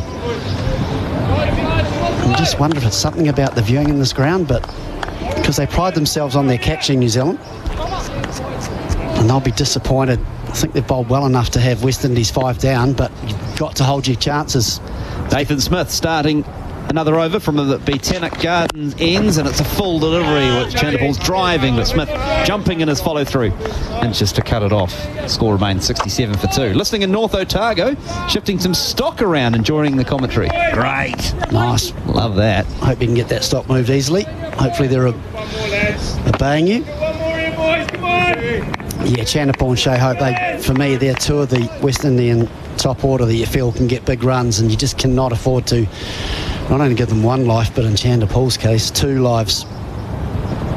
Conway remains at leg gully as Smith is into Chanderpaul again. Stands tall, defends on the onside, won't score. Ravindra does the fielding. 67 for 2. Marty's driving between your Plymouth and Hamilton at the moment. Showers on the dryers. He is hoping for no interruptions down there. Well, I'm very pleased to report, Marty, no rain at the moment here in Christchurch, and actually it's very light, Harry. It's actually got lighter as the session's gone on. There is some showers in the forecast for this afternoon, but if you're asking me right now, it's really good. Fingers crossed, Tom. Light, and a few minutes to play until lunch. In goes Smith, short to Chanderpaul. Slightly awkward and really get himself in the right position, but manages to blunt it away, and it's another dot ball. 67 for 2. Yeah, I think he's bowled pretty well, Nathan Smith, without much luck. We've seen 1 chance missed off him, Devon Conway at leg slip off Nathan Smith, and he's gone past the outside edge of Shea Hope's bat on numerous occasions. He's bowled him some good areas without reward. It's so easy from up here, but you just got to remain patient. He's doing all the right things, just needs the support in the field, and we know how quickly things can change. Sticking to this round the wicket line and length. This time it's short from Smith down the leg side, and Chanderpaul was thinking about a swing and then just walked inside it, watched it fly past and into the gloves of Tom Latham. 67 for 2. Jeff's on a tractor at the Tomato Estate in sunny Hawke's Bay. Where's your commentator's curse today? Yesterday we were full of them. Well, you're right actually, Jeff, we were full of them. Well, not me personally, I don't think I was responsible for any, but on a day when 9 wickets fall, you're always going to get caught out occasionally. Smith into Chanderpaul. This time he's genuinely beaten him. He's come down, had a few words too, Smith. And a smile from Chanderpaul. Coming round the wicket and then moving the ball away. 67 for 2. Yeah, that's a genuine play and miss. Well, we know that with his technique he loves to just play inside the line, but that he actually was playing at generally a great indication is how the men behind the wickets, Tom Latham and the slips, react. And there was lots of applause because he got that right in the right area. Craig's hoping his text message on 8833 brings a wicket. Building a walking track near Hampton. Here's Smith bowls short to Chanderpaul, ducks under it, and that ends the over. 67 for 2, the West Indies. Hope 32, Chanderpaul 25. And it's 2 minutes to 1 o'clock. I suspect, Harry, we've got time for one more over. And there is going to be a change at the bowling crease. No, there's not. Matt Henry is going to deliver that over. Yeah, I was going to be very surprised after that last over from Matt Henry creating the opportunity. You would have felt, or I would have felt, at lunch, even though it's been an extended session of 225, we're going to get through 29 overs. But it's 67 or 70 for 3. It's reasonably evenly poised. But at this stage, for me, West Indies at 67 for 2, slightly ahead of New Zealand. New Zealand have had their opportunities, but just haven't been able to take them. Right, here we go. Matt Henry. Possible last over before lunch. He's into Hope, and it's wide of off stump, and Hope waves the bat, but he was never playing a shot at it. It was just a bit of theatrics into the gloves of Tom Latham. And you would have thought, Harry, having bowled New Zealand out in the first over of day 2, the West Indies 231, if someone had said to them, here, take 70 for 2 at lunch, probably in the context of this game, your response to that would be? And their recent history, they would have grabbed that with both hands. When you consider, I think it's 10 times recently, they haven't got up to 200. Henry over the wicket to the right-handed Hope, and Hope is beaten. Not over yet. Through to Latham. 67 for 2. We're being urged to create a commentator's curse. Well, we almost did then. Again, just great length from Matt Henry, and just an area where Hope looks so uncomfortable and makes a slight forward press forward, and then his feet come together on the crease, and he's just trying to feel it with his hands, playing away from his body. But unfortunately, from New Zealand's point of view, they haven't been able to find the outside edge, but they've gone past that bat on numerous occasions. Still 3 slips waiting, and this time Hope's just gone for the full-blooded drive, and he's missed it, and it's gone into the gloves of Latham. That's when you're batting 5, you see a shot like that, you look at your clock and go, oh no, what's he doing? Am I going to have to go and bat if he gets out? I think it'll be lunch if they lose a wicket, West Indies, but that was very, very loose. Oh, that was not a great replay, I can tell you. Just throwing his hands at it, hasn't he? He steps forward, then he loses the grip of his bat. It's all not a replay that Hope will want to see. He's now, as a result, taken his helmet off. He's adjusted those glasses. I won't call them sunglasses, just glasses. Now he's getting himself composed and ready to go again with possibly 3 balls to navigate before the lunch break. Also quite clever, just making sure that it's lunch at the end of this over. I think it was going to be anyway, but just making sure 100%. Can he survive? Here's Henry in again to him. He's defending this time. Getting up on those toes as the ball stays a little bit low. Henry collects 67 for 2. Vastly experienced player, of course, is Shea Hope. Played all around the world, knows all the tricks in the book in terms of making sure he can get to lunch at different times. Been a good session this from the West Indies. Finished the job with the ball. And Hope and Chanderpaul put together a good partnership. In goes Henry again. Full face, nice looking shot from Hope. He will get down the non-striker's end. Runs the first one hard. Didn't really want the second one at all. Probably should have got 2. Was quite happy just to trot down to the non-striker's end. 68 for 2. He was absolutely delighted, wasn't he, when Chanderpaul said, no, I'll take the last one. Well, he almost went though, Harry. He almost thought, I should go back. And then realised, no, my partner said no, he's happy to take the last one. I'll tell you the other thing that West Indies will take a victory from, that Matt Henry's got 11 overs in this first session. So that's taken a lot of energy out of his legs. And he's that probably leaves them 2 more spells for the rest of the day, so New Zealand just have to be careful. Last ball of the session, Matt Henry round the wicket to the left-handed Chanderpaul. Kane plays inside the line, and you can hear on the effects mic there the words of Paul Rifle. Lunch on day 2 of the first test between New Zealand and the West Indies. New Zealand dismissed in the first over earlier this morning for 231, no addition to their overnight score. The West Indies slumped to 10 for 2 very early, losing Campbell and Athanase, but Chanderpaul and Hope have added 58 runs so far for the third wicket, and they have taken the West Indies score to 68 for 2. And Chris Harris, I think the West Indies will probably enjoy their lunch a little more than New Zealand. Yeah, New Zealand certainly, I think West Indies, at 68 for 2, and then considering they got a wicket without any further addition to the New Zealand score, so 231 for 9 became 231 all out, and going to lunch at 68 for 2. For me, it's a win to the West Indies, that series, so they'll be absolutely delighted. After being 2 for 10, to recover with these two putting on 58, Chanderpaul and Hope at 68 for 2, definitely West Indies session. So there you go. Lunch on day 2. The West Indies 68 for 2. Chanderpaul 25 not out. Shea Hope's 33 not out. They trail New Zealand by 163 runs. This is the Summer of Cricket on Sport Nation, thanks to Prosper. Need funds for your business? Visit prospa.co.nz today. We'll take a short break, and when we come back, the Cricket Lunch with Daniel McHardy. But it's lunch here on day 2. New Zealand dismissed for 231. The West Indies in reply, 68 for 2. Need funds for your business? Visit prospa.co.nz today. You're listening to the Summer of Cricket on Sport Nation. This is the Black Caps against the West Indies, the Test Series, live from Hagley Oval in Christchurch on Sport Nation. Now it's time to find out what's going on in the rural sector with Andy Thompson, thanks to Bailey's, New Zealand's #1 rural real estate brand. In rural news, beef mince, long seen as the most affordable red meat option, is losing that status as prices continue to surge. Robo Research senior animal protein analyst Jean Corcoran said food prices had risen across the board, but beef mince had jumped up far faster than most staples. New Stats NZ figures showed that in the year to October, overall food prices rose 4.7%, but the average price of a 1 kilogram pack of beef mince climbed 18%.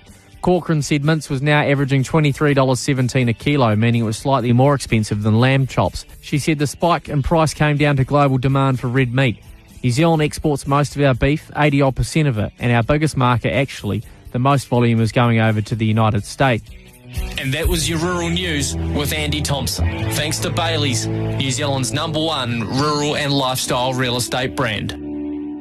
TAB safer betting tools make it easy to pause, limit and reflect on your betting. Set deposit limits, lock out days and choose the markets you can access. Know when not to get your bet on. R18, bet responsibly. Lawnmower struggling to make the cut? Turn to New Zealand's most trusted lawnmower, a Massport. Massport have been making lawnmowers since the 1940s and have built mowers to last, to suit our great Kiwi lawns and conditions. There's a reason Massport have been voted New Zealand's most trusted lawnmower brand for the last 8 years. The Massport mower range is packed full of innovative features to deliver superior performance for your lawn. Visit massport.co.nz to find your next mower.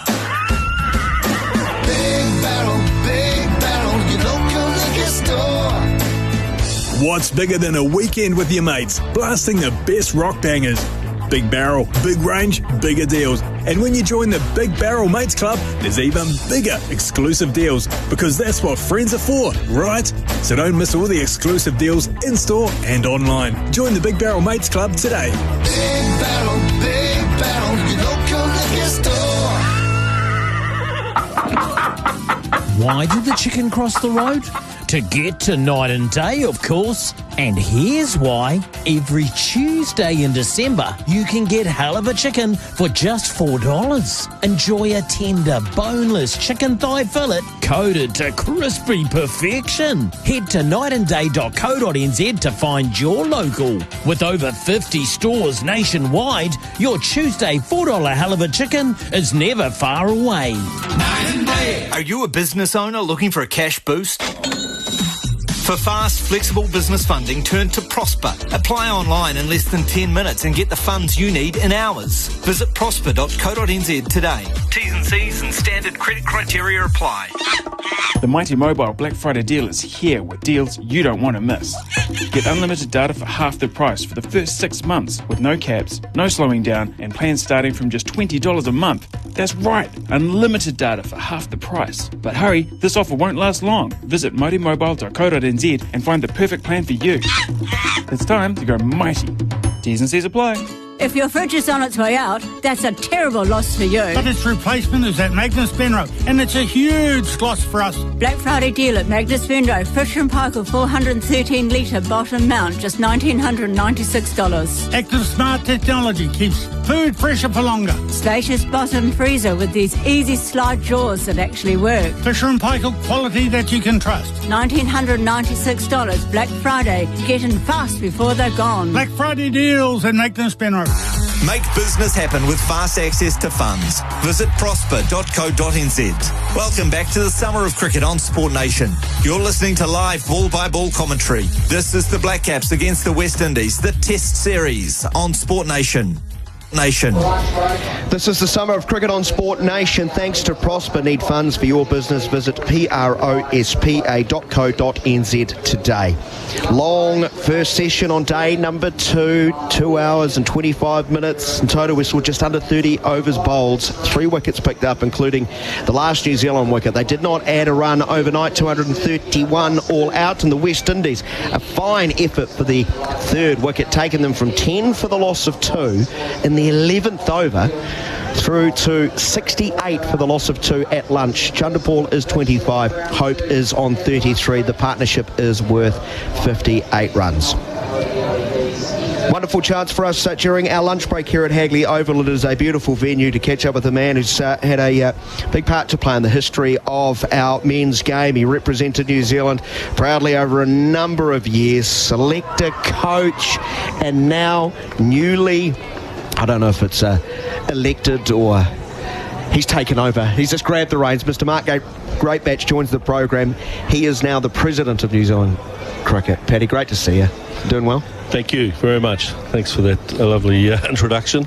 I'm excited to be involved. It's very much an ambassador's role, promoting the game, and New Zealand cricket in the last 10 years, from what I've seen, has been very positive, and a lot of good stuff's going on around the game, and not just at the top level, but the growth of the game for boys and girls in this country. And I'd like to be part of it and just involved with it, and I think it'll be a fun time, and really looking forward to it, and watching a bit more cricket than I have done in the last period.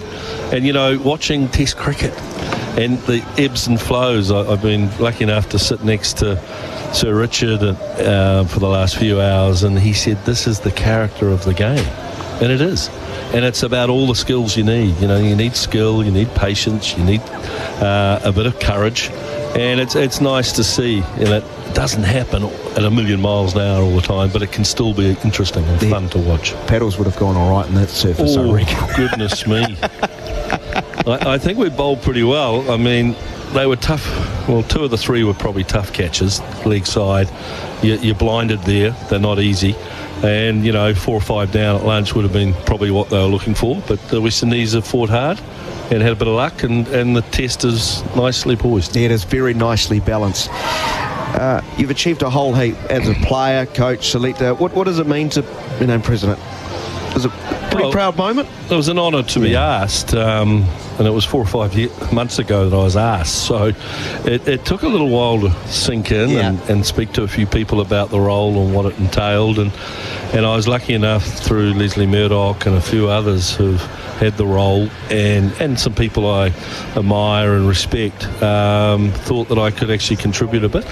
And, you know, I said yes, and obviously I've only just started. And I just was looking forward to being involved and seeing what I can do to help. I was watching some schoolboy cricket in Queenstown. I'm based in Queenstown now, so I was watching a couple of schools play a 2-day traditional match, which I loved. And I help a little bit out there with local high schools now and again, which is nice to do, to sort of add a little bit of experience. And, you know, my skills are coaching and talent IDs, so hopefully I can watch it in a relaxed fashion and, you know, talk to parents and just get the pulse of the game, I suppose. So, you know, that's pretty important that, you know, the stakeholders we're communicating with positively, and sometimes you have to have some robust discussions, but that's really healthy for our game, because in the end you want the best for New Zealand cricket, and those decisions are made obviously at various levels, and but really important, you know. I think there's some exciting options going forward in this game for the legacy of New Zealand cricket, and it'll just take a little while to digest and do the DD and make sure that they get the right decision for it. Yeah, some big decisions need to be made in the immediate future. I'd like to go back to where it started. Where did it start? When did you pick up a ball or a bat in anger? Well, Cornwall Park, Auckland, long white shorts, long white socks when we were probably 5.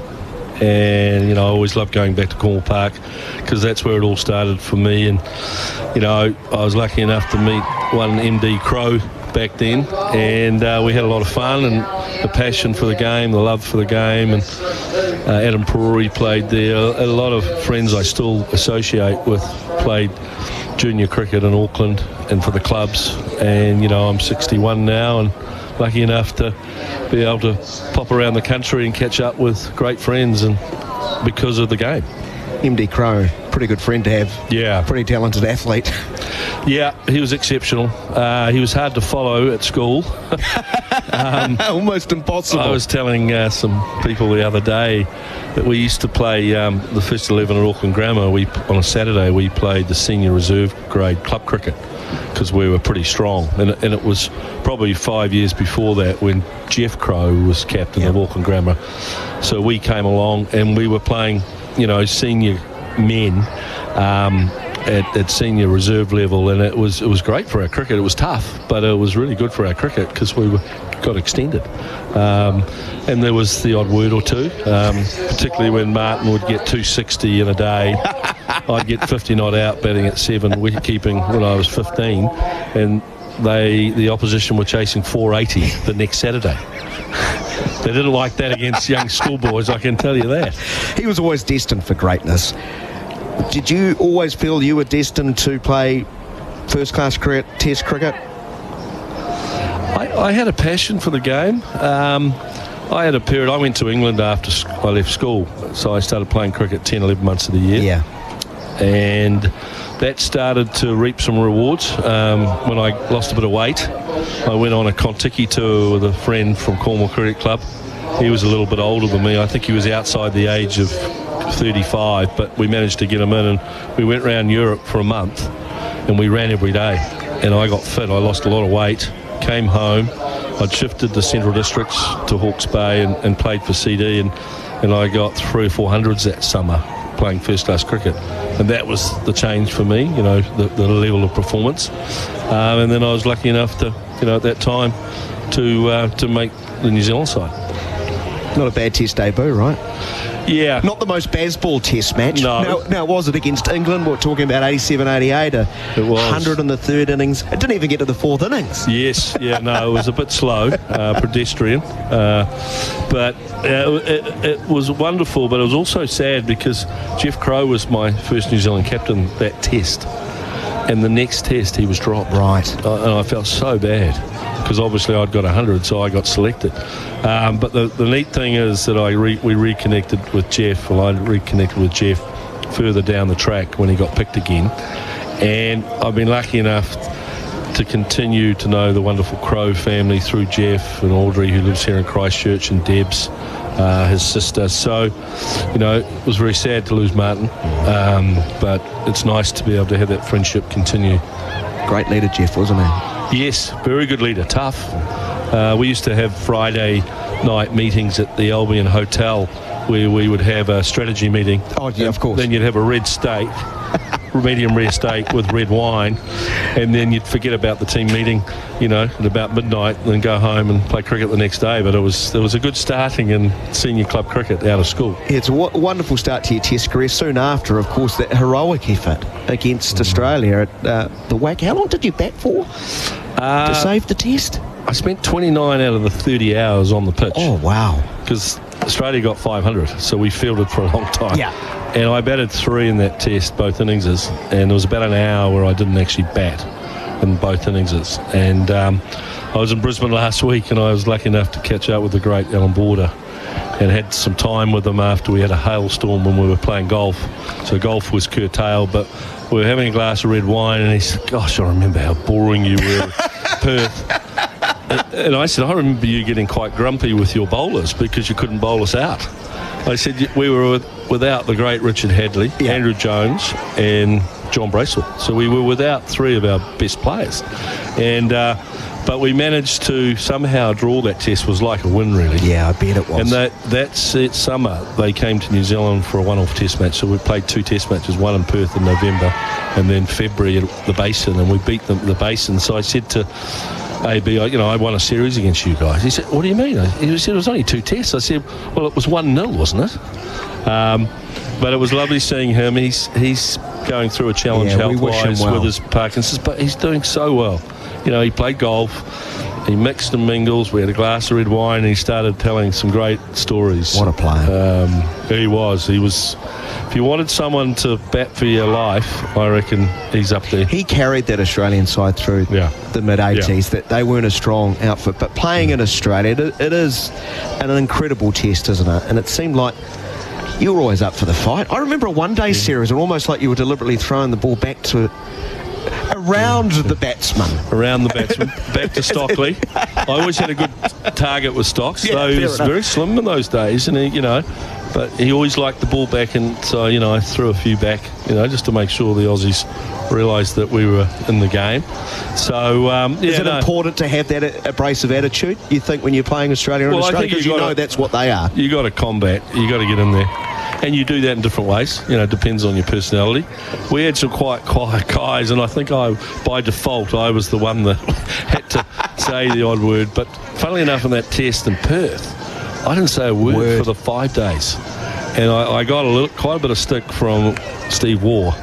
And I took it, and in the end, thankfully, I was still batting after 10 hours and 55 minutes in the second innings when we drew the test. 11 hours. So I made sure when I shook all the hands, AB, Murph Hughes, Alderman, Mark Waugh, who I got on well with, and I made sure Steve was the last one. And I went, "Thanks." And he'd called me something for the whole game, and I mentioned that word, which I can't mention on radio, obviously, but he objected to it. I said, "Hang on a minute, you've just been telling me that for 5 days." So he got a little bit titchy, and thankfully AB pulled him into line, and we had a drink afterwards, and I got 2 pages of his 800-page autobiography dedicated. Wow. He got the facts wrong quite a lot. I sort of wanted to speak to his editor, but I've seen Steve since that, and it's nice to. I mean, interesting. When I played him in that era, in late 80s, he was struggling as a young player in Australia in the team. He got dropped, and then he went away, and then he became one of the great players. He was averaging 25 in late 80s, and then he came back. And after a substantial amount of tests, and ends up averaging over 50. Yeah, so he must have averaged 70, 80 in that middle period. I think Sean has just texted in saying Alan Border wasn't a player, he was a fighter. You could say that about Steve Waugh. Absolutely cherished his wicket. Steve became like AB, actions, the way he played. It wasn't always pretty to watch, but again, the characteristics of Test cricket, that courage and never giving it away. AB created that legacy for those teams over the next 20, 30 years from what he did as a leader and a player. Yeah, great test. And New Zealand cricket fans are so excited already about next summer and 4 tests over there. Mark Greatbatch is our guest, former player, coach, selector, and now president of New Zealand cricket. I'm a commentator. You had an interesting relationship with the Australian TV commentators, didn't you? I do remember a stunning one-handed catch. Yes. You may have caught a bit like the team today earlier in the test. Yes. It was you who took that catch and then turned around and motioned. Is that the delicate way? Well, the background to that was we played in Hobart, and Hobart, for people who knew that wicket back in the day, it was quite skiddy and low, so you always had to, at slip, you always had to be 2 or 3 yards up, and you based it on where the keeper was, where Smithy was, and we dropped a couple in that test, and I remember Bill Lawry absolutely slating us. He just no whole, useless, waste of time. Anyway, so Kenzie was bowling. It was late on first day at Brisbane. We had one slip, and I think it was the last 10 minutes of the day, and Mark Wars slashed at one, and I've sort of jumped. I think I got off the ground because I wasn't that light, but I dived and caught it behind me and grabbed it, and for some reason I made reference, and everyone thought I was saying it to Tony Gregg, but it wasn't to Tony, it was to Bill. And let's get that on record. And the next day when we were warming up down by the pavilion, Greggy came by and he said, "Good morning, Batchy, how you going?" I said, "Thanks, Tony. Say hi to Bill from me."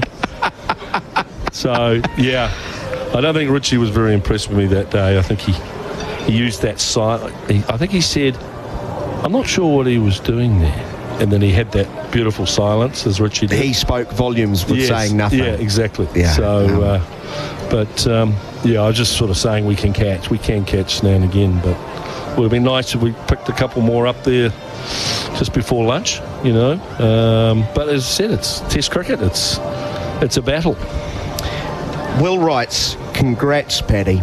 Do you still have the 1992 World Cup Stuart Surridge in the wardrobe?" We've talked about obdurate, fighting knocks, but of course I think you were the first New Zealander to score back-to-back one-day international hundreds in the UK. He had so many great moments, but that 1992 World Cup run, the unexpected run, cuts deep into the heart of New Zealand cricket fans. What was that ride was like? Because you sat and watched the first game, didn't you? 2 games, yeah. And I only played because Righty got injured. But although Wally tells us it was all part of his plan to give you a go at some stage. Well, maybe you could ring in and we could have a 3-way conversation He'll be about listening. it. I mean, obviously it's a long time ago now, so the memory. But I do recall I was playing so badly. Hence I wasn't playing the team, I was in the squad.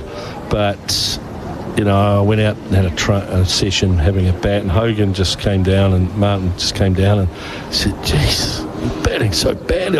I said, "I do know that, thank you." I'm well aware. But he said, "Just free your arms and just relax." And anyway, so they gave me an opportunity, and there was a fair bit of risk involved with it. But interesting enough, we went from the average scoring rate back then was 3 and over for the first 10, conserve wickets, and then we went to sort of 6 or 7 and over, which everyone thought was like through the roof. We got 115 overs. Now that's exactly. Yeah. So, but what it did, because Rod Latham started playing positively, but when we got away to a decent start quickly, it enabled Jones, Crowe and Rutherford to have a few more balls to get in, and they had really good World Cups, those guys. They created partnerships, and so that was the benefit of it.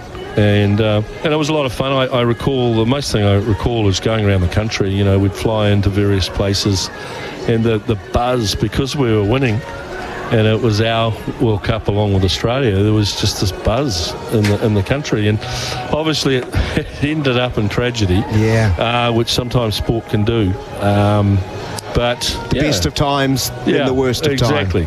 And thankfully our guys have gone on, and girls have gone on to, get to finals, and probably should have won a final at Lords, and the girls won a 2020 last year. So the modern day teams and players now are, really, really playing dynamic cricket, which is nice to see. Was it Richard Snell on the roof? No, I'd like to think it was Richard Snell, because he bowled quite quickly. He was quite quick. It was Adrian Caper who bowled about 110 Oh, that's right. Well, okay. He was 130 that day. Yeah. Charging Malcolm Marshall. Yeah. That was silly, but I think he said, "Next time you do that great batch, I'll kill you." Said, "Don't worry, I won't do it again." Luckily it was Malcolm 1992, maybe not 1984. We probably could have. Yes, yeah. And overnight we've had a sad passing of Robin Smith, Judgy.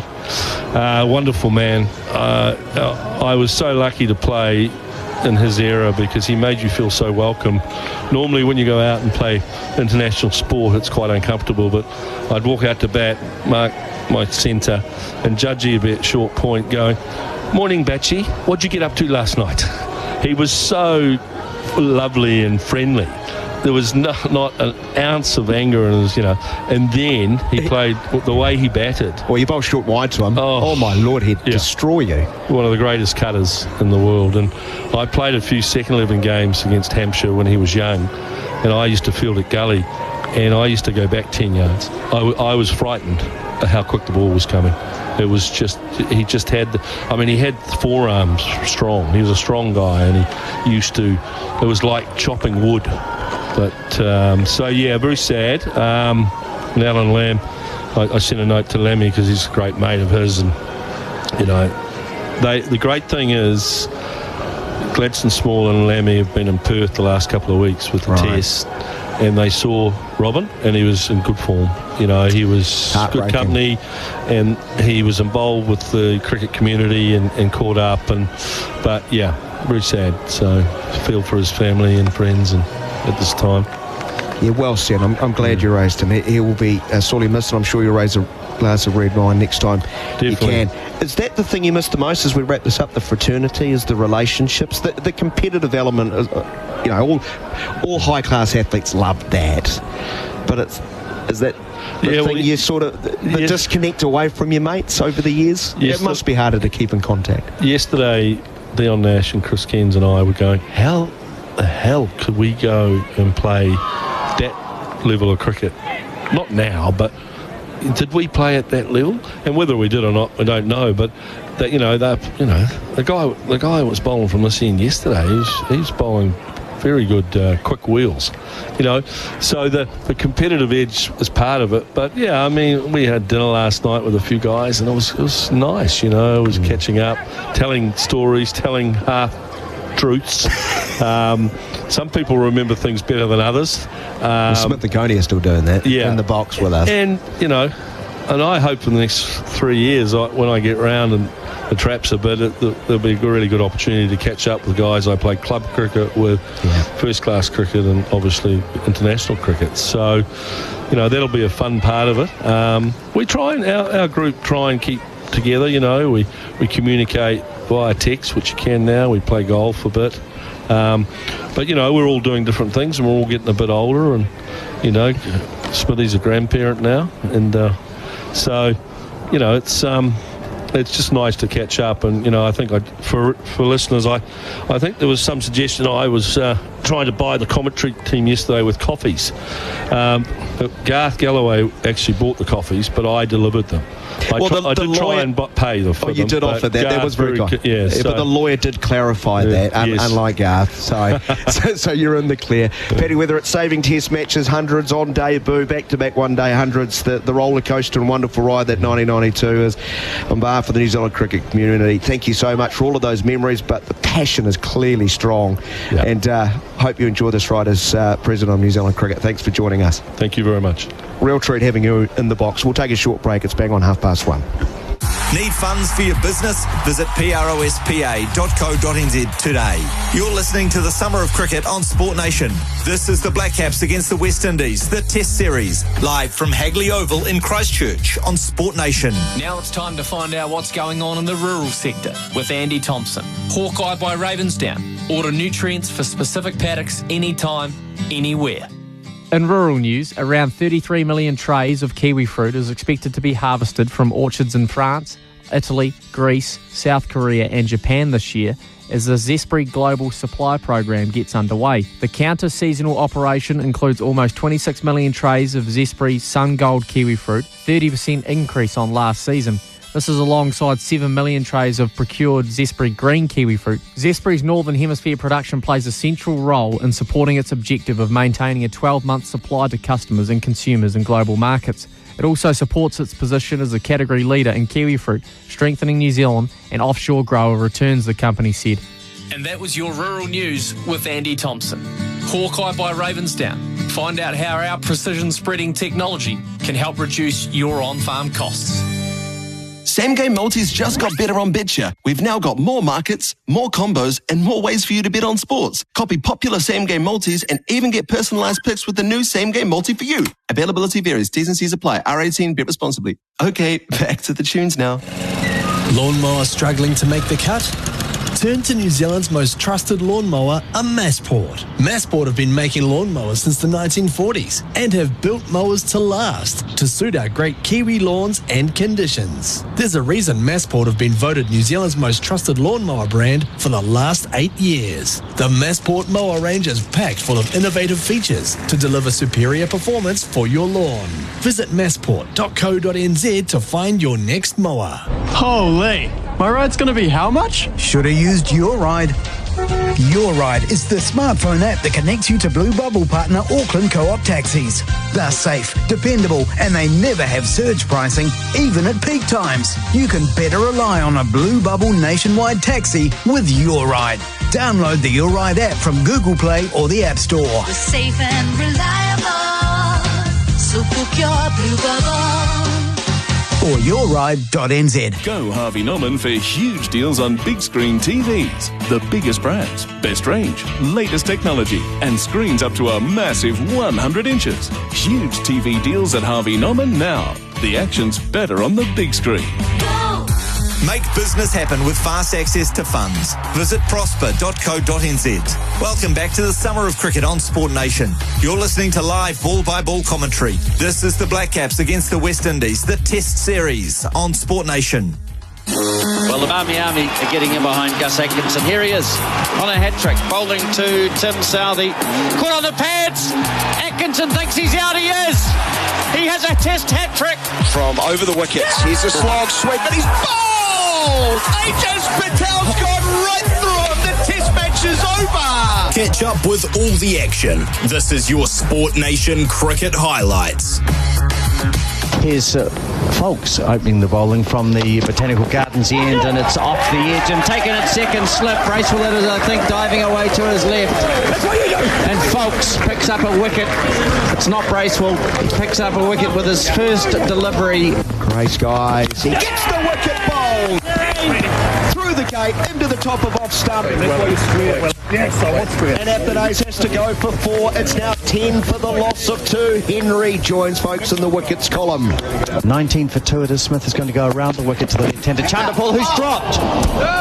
Dropped by Conway at leg gully, diving away to his left. It was an effort. It was in the one hand and then out. Perfectly set field, almost a perfectly set plan.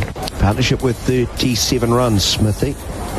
Athanase the last to go. It's Hope again driving sweetly.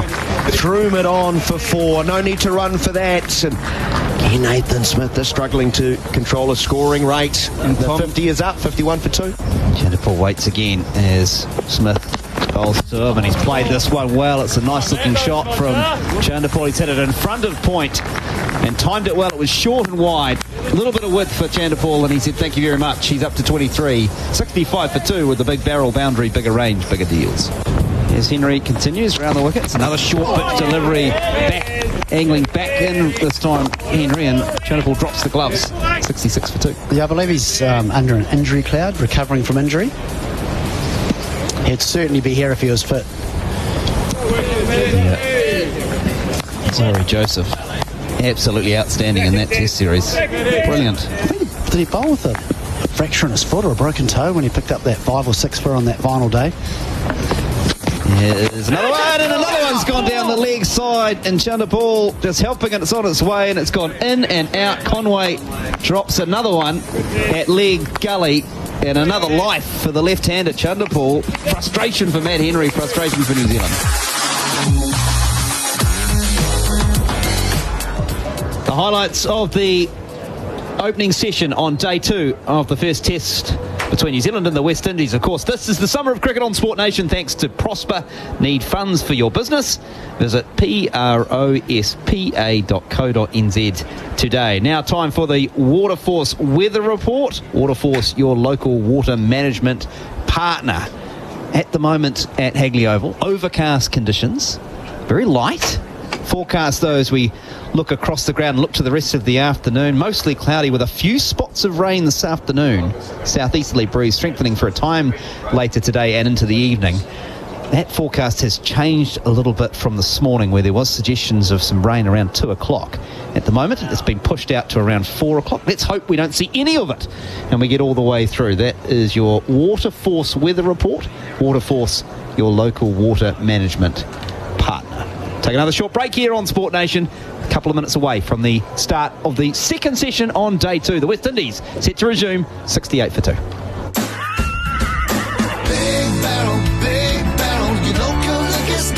What's bigger than a weekend with your besties singing along with all the best bops? Big Barrel. Big range, bigger deals. And when you join the Big Barrel Mates Club, there's even bigger exclusive deals. Because that's what friends are for, right? Don't miss all the exclusive deals in-store and online. Join the Big Barrel Mates Club today. Big Barrel, your local liquor store. Sport Nation. At Waterforce, we understand the stress of water compliance on your farm. Our metering, measuring and monitoring products paired with expert knowledge take the hassle out of meeting regulations. Let us handle compliance while you focus on the farming. Track water usage precisely with our advanced systems, telemetry, backflow prevention testing and drinking water quality. At Waterforce, we do it all. When it comes to water, the choice is clear.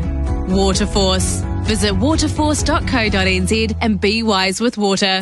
This is Kyle Jameson. Download the Sport Nation app right now and catch all the action as the Black Caps take on Australia, England, South Africa and the West Indies this summer. Are you a business owner looking for a cash boost?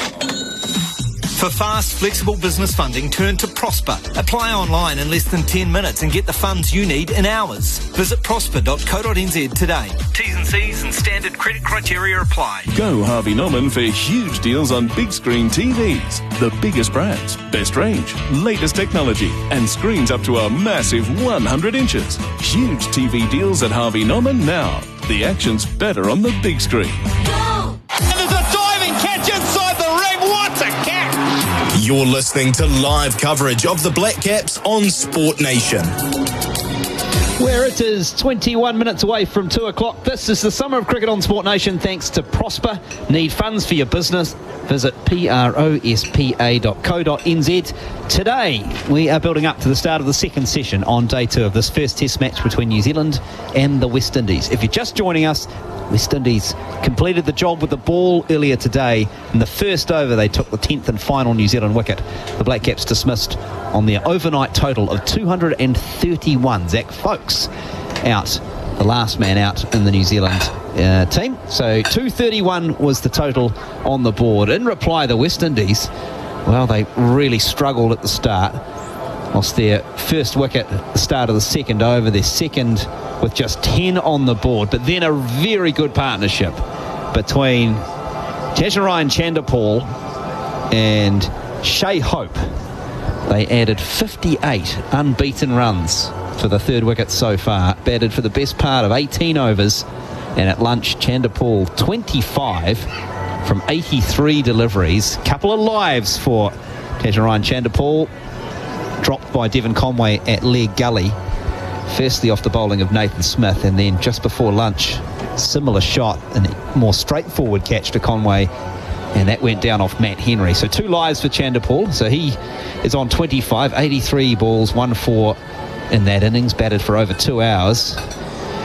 And Shea Hope, well, the white ball captain, one of the best players in this West Indian squad, and he showed it at times. He was a bit scratchy for large parts of it, but batted close to an hour and a half, 33 not out, 58 deliveries, 2 fours.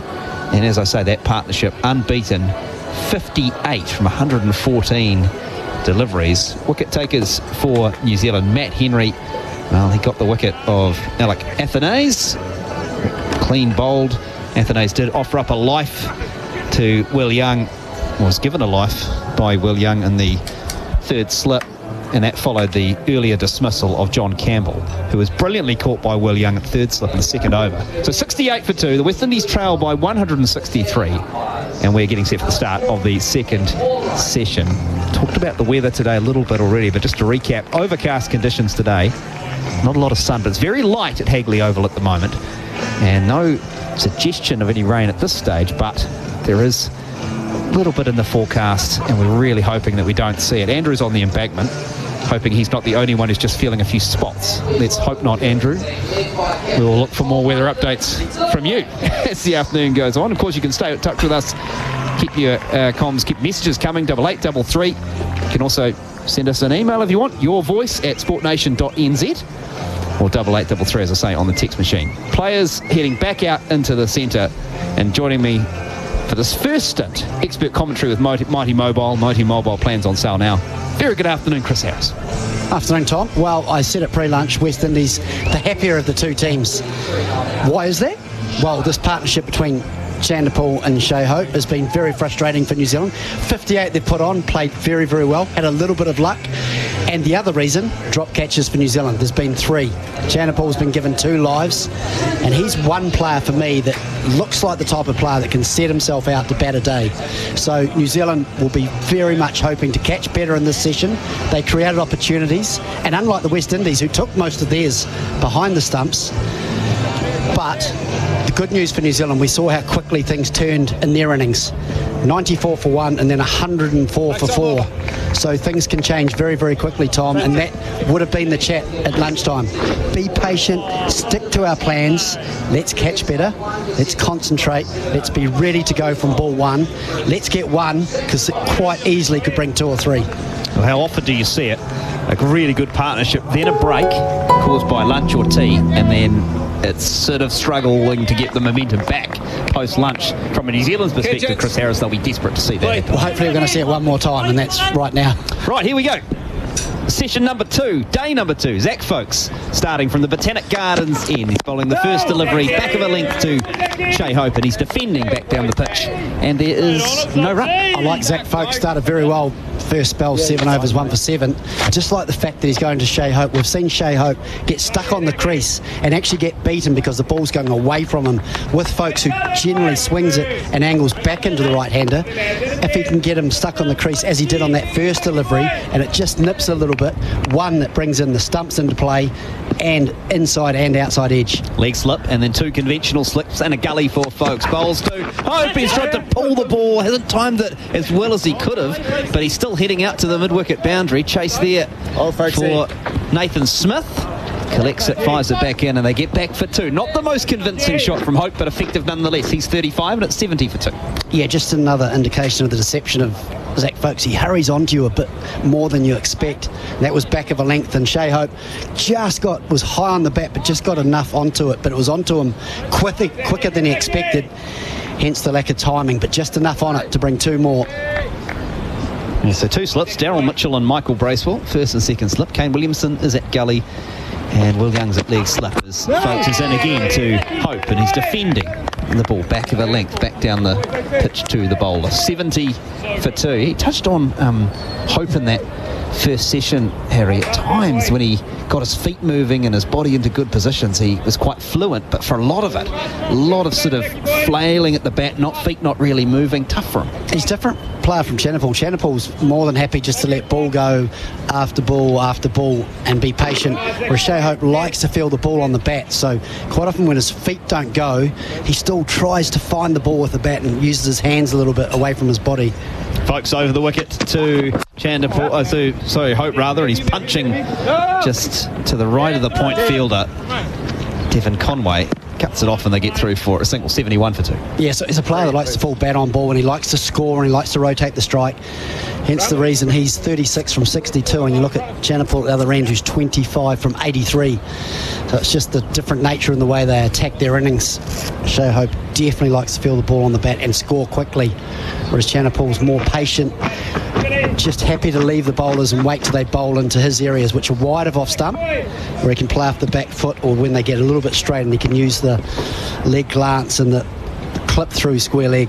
Folkes coming around the wicket to the left-handed Chanderpaul, gets one on the pads, and he's able to flick it through the mid-wicket, picked up by Ravindra, who fires the stumps at the non-striker's end, but the batter is comfortably home. So Chanderpaul underway after lunch. He's up to 26. The West Indies 72 for 2. Great example of it there. Zach Folkes just getting a little bit straight on Chanderpaul's leg stump, and that's where he loves it, because he can just clip it through that mid-wicket area.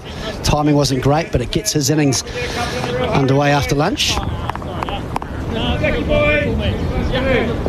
So Folkes persisting with this leg slip, and then Daryl Mitchell at first slip and Michael Bracewell at second, short, and Shea Hope happy to duck, watch it fly through to wicketkeeper Latham. End of the first over after lunch. 4 runs at it, 72 for 2. Shea Hope 36. Tejaran Chandapal 26. Folks bowled 8 overs, 1 for 11. And that over, I suppose, Harry, if nothing else, showed that New Zealand, the accuracy is going to have to be there again to get back onto this consistent line and length and keep particularly someone like Hope, who is showing a willingness to score or want to score some opportunities, create some opportunities. It also shows that from the hard work that these two did pre-lunch, how more comfortable they're feeling out there. And right from the first over, both looking to score. Shea Hope not afraid to take on the short ball and just, as I said, looking to get bat on ball. And all of a sudden, 72 for 2, 4 off the first over, both looking a lot more comfortable than they did this morning.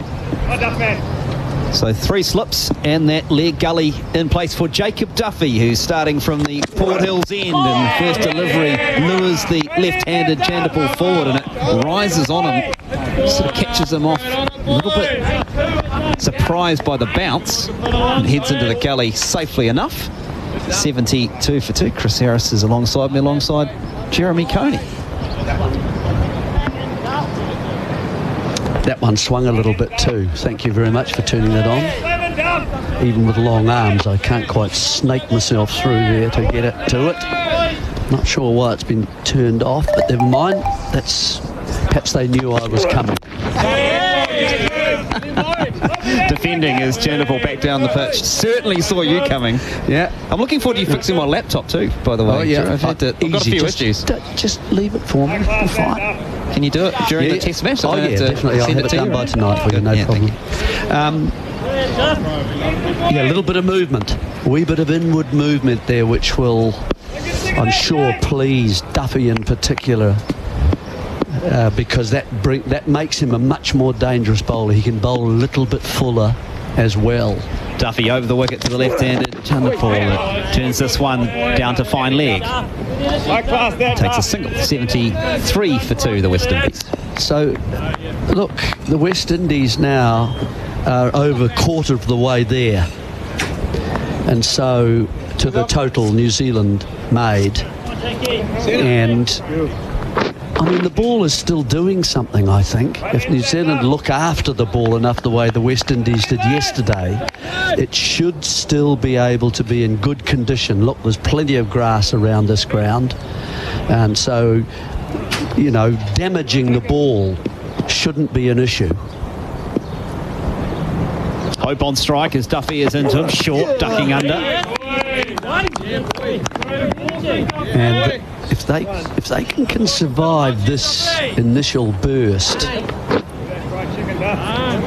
after lunch, I think the West Indies would feel, my word, if we can just keep on batting ball after ball after ball here and finding the odd, because New Zealand are going to have to commit 4 fielders, 4 of their 9 fielders, half your pawns that you spread around the big green chessboard. Duffy in again to Hope, and he's punching off the back foot in front of point and out to the boundary for 4 runs. Proactive from Hope, was able to, invited to play the shot, and while it was in the air for a while, no doubt chance of a catch. It's a big barrel boundary for Hope. He's up to 40 in the West Indies, 77 for 2. Is this dragged down? Yes, it is. And it's a comfortable height too. It's not getting to a height where you do create a catch. You either got to have a very square gully for that kind of delivery, or that's going to be runs. In this case, another boundary. Partnership up to 67 between these two as Duffy is in again, and he's playing with the front foot. He wants a single. Hope, he's taken off, and ball's collected and fired at the striker's end. It's gone down to fine leg rather. Just a heart and mouth moment for Hope, who took off, wanted the single, but Chandapal very clear he wasn't interested, and rightly so. Gee, aren't those drop catches expensive? I was just thinking about that, Jerry. I was thinking how different this day could be if New Zealand had caught well. And we've seen Will Young put down Athanase. To be fair to New Zealand and to Young, that didn't cost any, but you just wonder Chanderpool now with 2 lives. I think one was on 5 and 24. And 24. So how costly may that be? You can just see all of a sudden the freedom because of the hard work they've done. Just having a look at that run out, I tell you what, if that had hit direct from Matt Henry, that would have been very, very tight.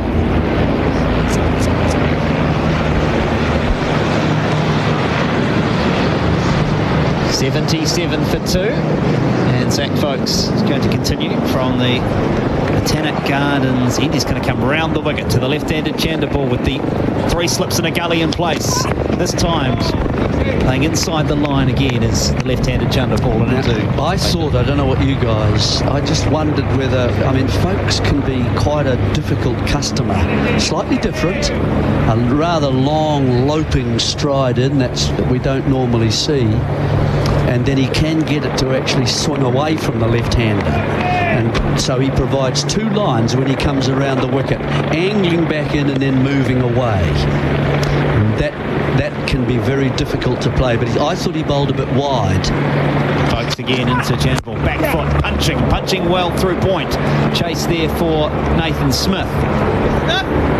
And they will get back for 2 runs. So 2 more to Chanderpool. He's up to 29. And the West Indies 79 for 2. Yeah, you make a good point. I actually thought he bowled a little bit too short as well to the left-handers, particularly if I'm a left-hander, which many years ago I was, facing the type of bowler like that, Zach Folks. The one that I was worried about was that fuller ball that was threatening the stumps, because he has the ability to just come straight on with the arm at the stumps or to go away, which brings the slips in play. And when you're having to go forward and cover, you just feel in so much more danger. I just thought he was a bit short. Folks are again round the wicket. This time bringing the left-handed batsman forward, and is that your point illustrated exactly as it flies past the outside edge into the gloves of Latham? Yep, there he gets it right. That's where you see Chanderpool's comfortable to stand tall on the crease when it's back of a length. When it's pitched up as that last delivery was, you feel as though you have to play, because you know if it comes straight on with the angle, it's threatening the stumps. If it goes away, you bring it in the outside edge. I'd still like to see him even just a little bit straighter. Probing length from Zach Folks. And again, looking to exploit the conditions by operating round the wicket. Does so, pulls his length back and allows Hope to punch to point. Won't score, but Chris Harris has thrown his hands up in frustration. I just like, if you're bowling to Chanderpool, you want him trying to get you to drive down the ground, because that brings in, as I said, the 4 slips in the backward point, and it's not an area that he necessarily scores heavily in. He scores heavily on the leg side when you get too straight, and if you give him a little bit of width, he's happy to stand tall and just punch you through the covers. That's how he likes to score most of his runs. That's where there's less risk. Chanderpool waits again as Folks comes around the wicket to him, and this time again he's playing inside the line, as we've seen him do so many times in the innings. 92 deliveries. I wonder whether the straight ball, he's trying to bowl that one all the time, which is an in-swinger for him, and that takes it away from Chanderpool, the left-hander. And I wonder if you could just get it to carry straight on and start to create some doubt from Chanderpool. I can let that go if it keeps on coming at him. 79 for 2. Folks round the wicket again. This time similar length, similar line, and similar result as he plays inside and allows it to pass at the end of the over. 79 for 2. I almost think in the back of his mind, because he's got those 4 slips, is that making him bowl a little bit wide of off stump? I'd almost consider Tom Latham just saying, look, just so I get his line right, maybe we'll take 4 slip, just even put him in a short mid-wicket, make him bowl a little bit straighter, and once he gets his line right, then you can always revert back. But I agree, Jerry, he's just too wide of off stump. You've got to bring the stumps into play, and if he's not bowling at the stumps, Chanderpool is just going to leave until he gets a length that he's happy to punch off the back foot through the offside. Hope 40 from 66 as Duffy is into him. They lift the back foot, just forward of point. Loud call on that occasion after the almost trouble they got themselves into in the previous over. Game here, Jacob.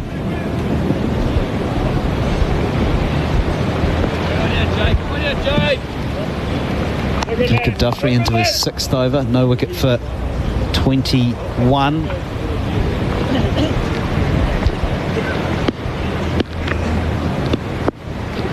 Starts his run up again into Hope. It's short and he flew past and dropped his gloves quickly to Hope.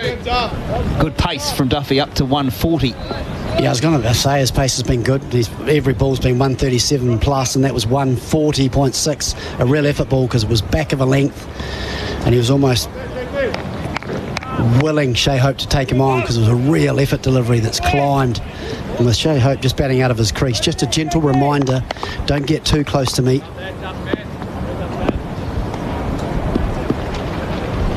I've seen him do that throughout the innings. Here is another one from Duffy defending on the front foot is Hope. Up to mid-off, won't score.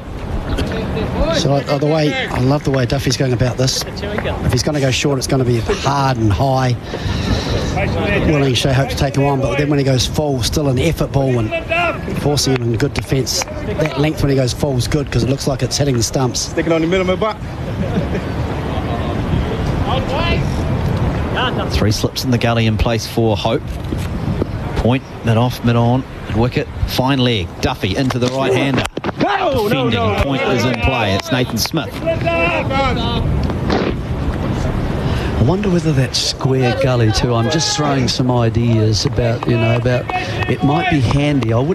Even if we have to take him from somewhere, because a lot of balls are going there, aren't there? Not all of them in the air, but it might just put off Hope from playing that stroke. And then he's got to find another one, because he looks to me as if he wants to play shots at the moment. Keep the score ticking over. He's certainly been the more proactive of the two West Indian batters during their innings so far, which is into the 33rd over. Duffy into Hope again, playing well through forward of point. It's timed it quite nicely too. There's a chase for Nathan Smith. Not sure if he's going to get there. Yes, he does. Flicks it back in the field of play. But the West Indian duo will get home for 3 runs. Hope up to 43 and the Windies on to 82 for 2.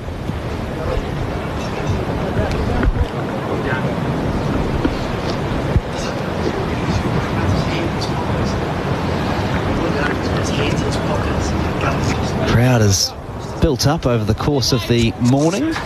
Still plenty of space here at Hagley. Not bad for a Tuesday at 2 o'clock.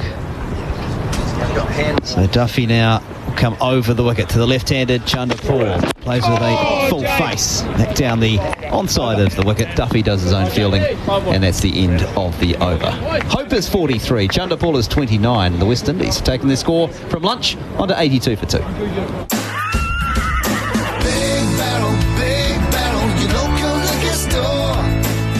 What's bigger than a weekend with the homies, cranking up all the latest hits? Big Barrel, big range, bigger deals. And when you join the Big Barrel Mates Club, there's even bigger exclusive deals, because that's what friends are for, right? So don't miss all the exclusive deals in-store and online. Join the Big Barrel Mates Club today. Big Barrel, your local liquor store. And welcome back to the cricket being brought to you from the Hagley Oval. A summer of cricket on Sport Nation with Prosper. Keep your business moving. And it's going to be Zach Folks who's keeping his cricket moving. And this one keeps Shea Hope moving as well. Hopping around as it nips back into the right-hander. He looks a bit uncomfortable. Cup of tea's just arrived for Ian Smith. Let's be absolutely clear. I gather that Mark Greatbatch put the record straight over lunch. I paid for that cup of tea as well. Thank you very much. I'm not sure why, actually, given the bullying and abuse that took place in the period before lunch. I've had texts, people writing in to see if I'm okay. Have you? Yeah. It's good. I feel like I should apologise. What for? Well, I won't. 82 for 2. Don't you worry about it. I've got my plans for you. 82 for 2 it is. Hope is 43. Chanderpaul is 29. And Hope is onto the back foot. And this time he tries to pull the ball through the onside. Misses it. So it's absorbing stuff, and the West Indies clawing their way into the game. They trail by 149 runs. And New Zealand desperate, really, I think, to try and pick up a wicket. That ball we're just watching, keeping very low indeed to Latham as it went down the leg side. So just 2 slips and a gully and a leg slip as Hope is playing the ball into the offside. Conway's been moved out into that position at point, and it's Young who's at leg slip. Where did you like to take the ball, Smithy? I like to take the ball between knee and waist. Yeah. At lowest. And Latham's taking it much lower than that, isn't he? Seems to be. And what we used to do back in the old days is you used to find your spot. You'd make a little mark, wouldn't you? Yeah. So you'd go back to it at each end, so you were consistent. You'd put a mark and you'd stand either side of the mark and say, that's me. Folks again, and Hope is having to play late as he clamps down on the ball. But often the mark can change. And the reason why is because the energy level of the bowlers, for one, the newness of the ball for another. Correct. And the state of the pitch. Correct. So, and invariably what you're I'm saying, constantly you're looking to go forward at some point. And that if you as the wicketkeeper go forward, invariably you say to your slips, I'm going forward, I suggest you maybe take half a pace forward as well. It's just not carrying like it was, because the wicketkeeper is the best judge of that. Hope faces, lets that ball go. And the folks is just working a little bit of pace at 129, but good bounce and carry then. That's better. Yeah. That's better. And much easier to take up there. You're not having to bend and wait. You can get caught out with one that flies every now and then, but they're few and far between, particularly on New Zealand surfaces. See, the only reason I ask, I wasn't asking about the keeping as such. I was asking because then the slips set themselves sometimes according to where the keeper is, and if the keeper's too deep, so are the slips. Last ball of the over has Hope going back and then pushing forward again. It's Conway at point 2 fields. 82 for 2, a good over from Folks, demanding some shots from, some defensive shots from Hope. Folks has 1 for 13 from 10. Hope is 43, Chanderpool 29. The other thing that I think that can often determine the depth, say, and I'm talking about slips here, is that you look at the batsman and you say, is this guy generally a defensive player, like an Athenaeus, for example, or is he more like a Shea Hope and more of an attacking player and goes harder at the ball, and therefore the edges, if they occur, are going to come further and faster. So you're still giving yourself half a... So you're constantly adjusting. You never just stay on your mark.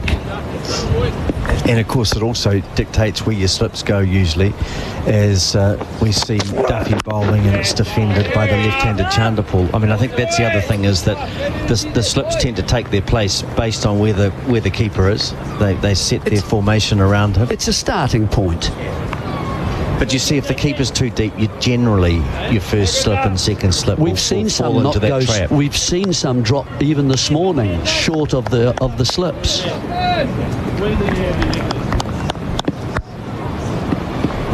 Duffy's bowling two slips in a gully and a leg gully, so he's wider than off Folks. This is a ball which Chanderpool plays inside the line, as we've seen many times.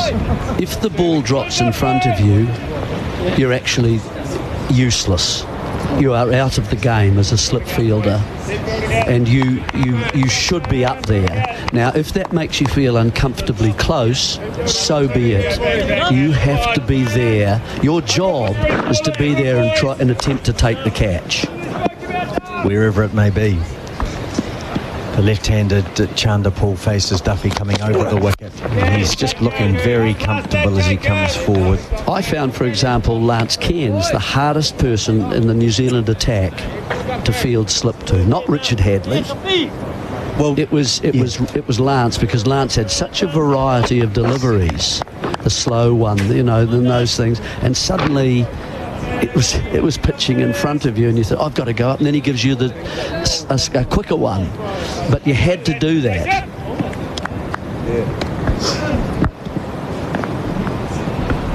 Mild conditions in Christchurch. Chanderpool again is leaving. Yeah, if you pop next door, which you guys tend to do on a regular basis, into the Holy of Holies, and speak to the great man who's sitting in there, Sir Richard, and ask him what he would prefer your slip to, drop a catch off you or have it not carry, he would say, I really would prefer neither. but at least if it goes to hand, I've got a chance of getting another wicket. And by the by, remember that one you did drop with me on the 14th of March 19... Here's Duffy bowling, and that's pushed into the offside. 1982. He always reckons I dropped Brendan Karupu off him down the leg side in Colombo. It was only about 49 degrees. Karupu made 8 200. minutes past 3. Yeah, 8 minutes past 3. In my towards the fag end of the day. 28th over. I remember that. Get a reminder and text every day. You got to hold on to those. Well, what about that time when he was going for the 400th wicket? I remember you going over to him. Chanderpaul plays inside the line again. Come on, Pads, let's get out there and get this 400. Look, end of the over. I would have had 400 7 months ago if you jokers had taken all the catches. Which we'd reply, there might have been one or two that went down the leg side off the thigh pad that you were pretty happy not to call back. I don't remember those. The tickles. The little tickles off the thigh pad that were given out. I don't remember those. Well, Smithy, there was a... I talked the other day with Braces about a chap called Ted James who played for Sussex in the halcyon days in the 1950s, a medium pacer, and he played 290 first-class games for Sussex. Took I think 18, took a lot of wickets, 1800 or something, first-class wickets, Ted. And he coached at Eastbourne when I was there. Here's folks running in and bowling, and this is driven by Hope to mid-off. A bit of a misfield there by Ravindra, but he recovers it. And James, you know, he bowled thousands and thousands of deliveries in first-class cricket. He never bowled a no ball or a wide. And then in his last game, they set him up and called a no ball. And he talked about it. This was 30 years later I met him, and he was still talking about the fact it was never a no ball. He had Bradman dropped in 1948. Here's folks running in and bowling, and Hope is onto the back foot, and he pulls that nicely in front of square, away to the mid-wicket boundary. Nothing that Smith can do there. That's a lovely shot from Shy Hope. Big barrel boundaries, bigger range, bigger deals, and just warning signs for New Zealand as Hope approaches his 50. He's on 47. It's 86 for 2. Good shot. Anyway, he had... There was a chap called Billy Griffiths who kept for Sussex at that time. And that Bradman, it was Bradman's last tour in 1948. They played Sussex at Brighton as folks bowls, and Hope is looking to pull, but then pulls out of the shot. And he had Bradman, James had Bradman dropped by Billy Griffiths on naught. And he went on and scored 109.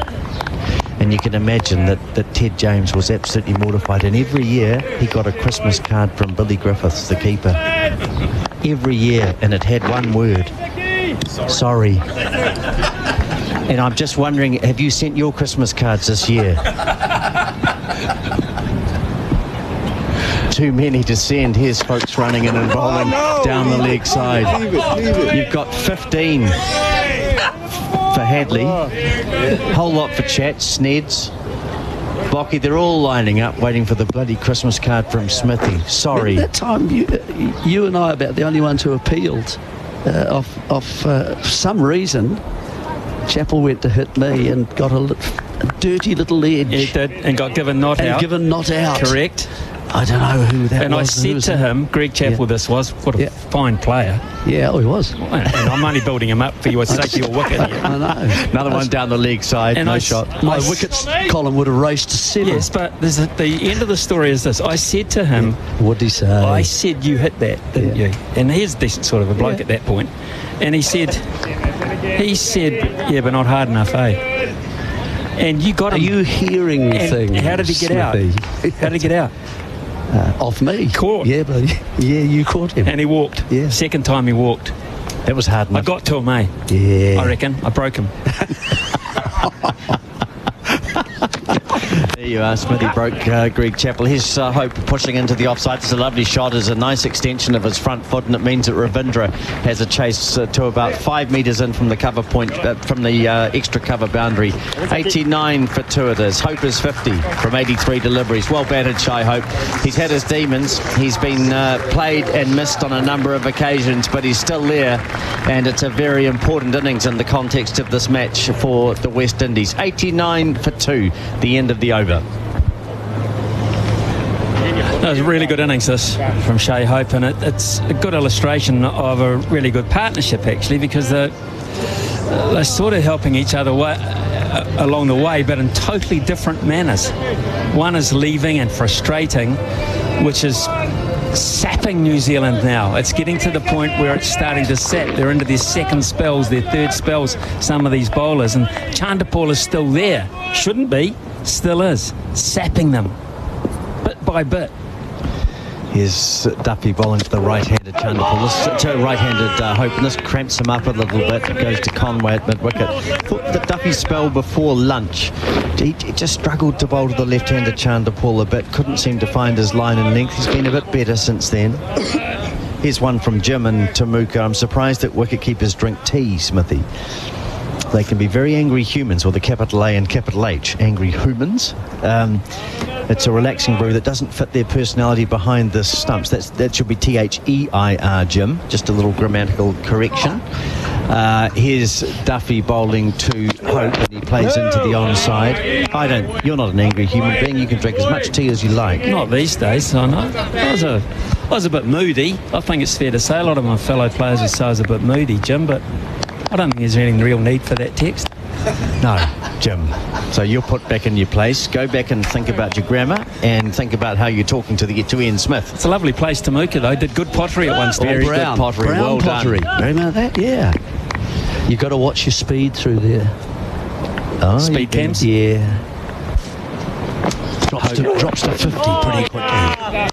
Hope lets the ball go through to off stump. What the road? What does the speed drops to 50? Speed limit. But your car didn't. No, didn't quite react. It didn't read that sign. Were you driving the Honda remember. Jazz? I'm surprised it got up to 50 kilometres an hour. Were you downhill? I was in top gear. There's a silly man outside the window mucking around with our camera, blocking our view as we're trying to commentate. Leaning over us. Security, can we do something about this fool? Yeah, and if it was Peter Sellers, it would be fool as opposed to fool. It was a fool, and people were poor. As here's Shay Hope turning this ball square of the wicket into the onside, going to pick up another couple of runs. Is Shay Hope out? Yeah, apparently 90 for 2 it is. It's his brother. He's come. They love that SH sound, that family.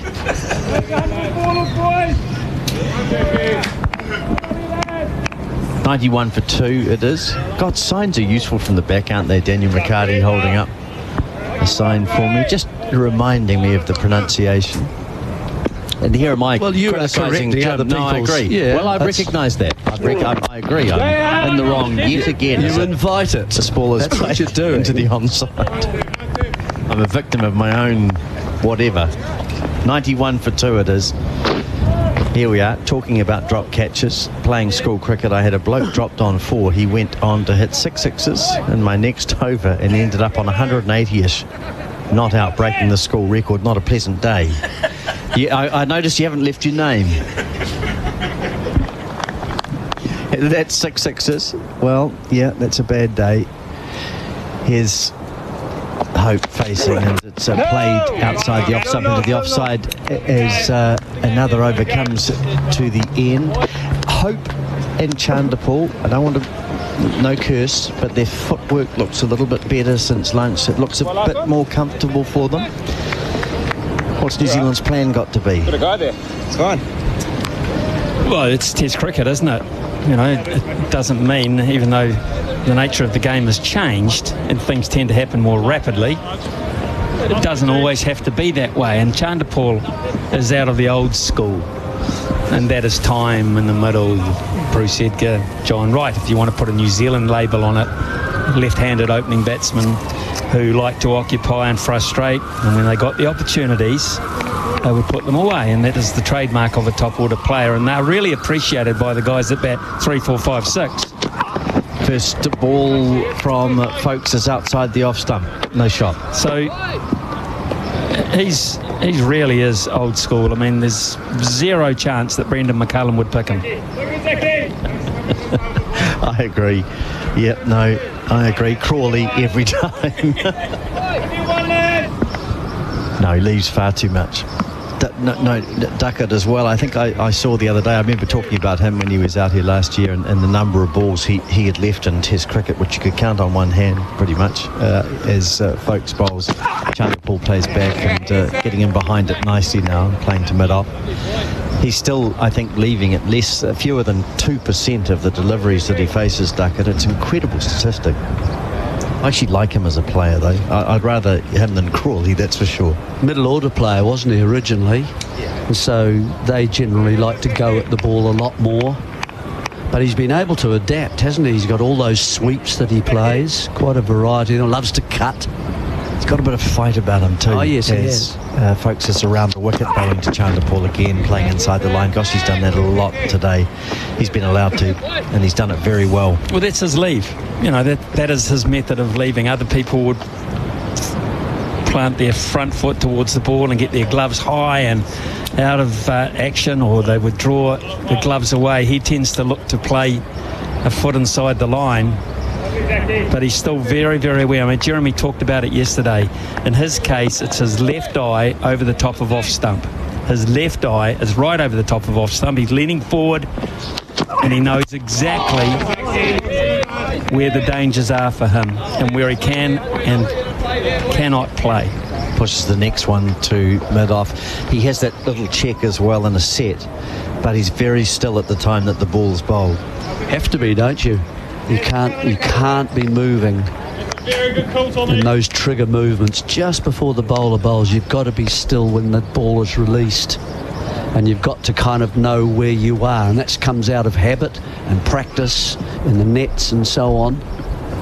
Here's the left-hander facing, and he gets a ball which is just a little leg side. Just plays it to mid-wicket. Are you surprised, Smithy, that Folks is not bowling to a leg gully, having seen Chanderpaul drop twice? I'm very surprised, actually, and I listened to Chris Harris talk about the field set and how it governs where Folks has to bowl, basically.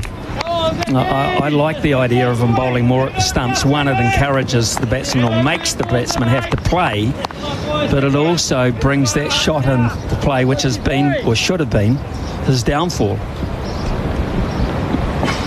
Dropped twice as Chanderpaul probably going in again. I think the other thing is it's forcing Folks to bowl outside off stump. 91 for 2 it is. Chanderpaul 29, Hope 52. The over has come to an end. Folks has 1 for 20, and after this break, Daniel McHardy. When it comes to New Zealand sports turf, nobody knows it better than PGG Wrights and Turf. They've been in the industry for over 40 years, proudly supplying customers right across the country. From stadiums to golf courses, bowling greens to landscaping, even through to revegetation and erosion control, their highly skilled team are well equipped in every aspect of the turf and environmental markets. So, for your next turf project, talk to New Zealand's experts. PGGWrightsandTurf.com. Summer of cricket on Sport Nation with Prosper. Keep your business moving. 68 for 2 at lunch. West Indies have moved along to 91 for the loss of 2. Chanderpaul 29 and Hope is on 52. Ian Smith, Jeremy Coney providing expert commentary with Mighty Mobile. Mighty Mobile plans on sale now. Right, plan of attack has changed. We have got one slip and a gully, and we're going to go short by the look of it. We've got a catching third man. He's not a protecting third man. He's there to Shea Hope in particular. We have a deep forward square leg who's about, I'd say, 60 metres from the bat, maybe a tad short of that, and a fine leg, and a man behind square, around about level with the umpire, and a wideish mid-on. Plan of attack here is Neil Wagner-like. As Nathan Smith told us prior to the day's play, this was option B. They wanted to err on the side of full and target the stumps and bring those into play. Probably haven't done that enough, Jeremy, have they? Have to see the pitch map to see how many would hit the timber. Yes, exactly. The interesting one is he's still staying over the wicket. I wonder if he can try round the wicket at some point and get it to go straight at the batsman. Don't go on the offside of the batsman, straight at the batsman. 4 out, as Smithy has described, as a bouncer underneath goes home. And of course, this plan is effective if the batsman enters into it. If he doesn't enter into it, and he does what Hope just did then, it becomes quite futile and energy wasting. In other words, I'm not a bar of it. I'm not into this at all. Yep, and unless it does, and it's got to get the ball up. It takes a lot. That's where the energy comes from. You've got to get the ball up around about neck and above high. Not too high, because the ump knows what the plan is as well. Duffy for the Port Hills ends.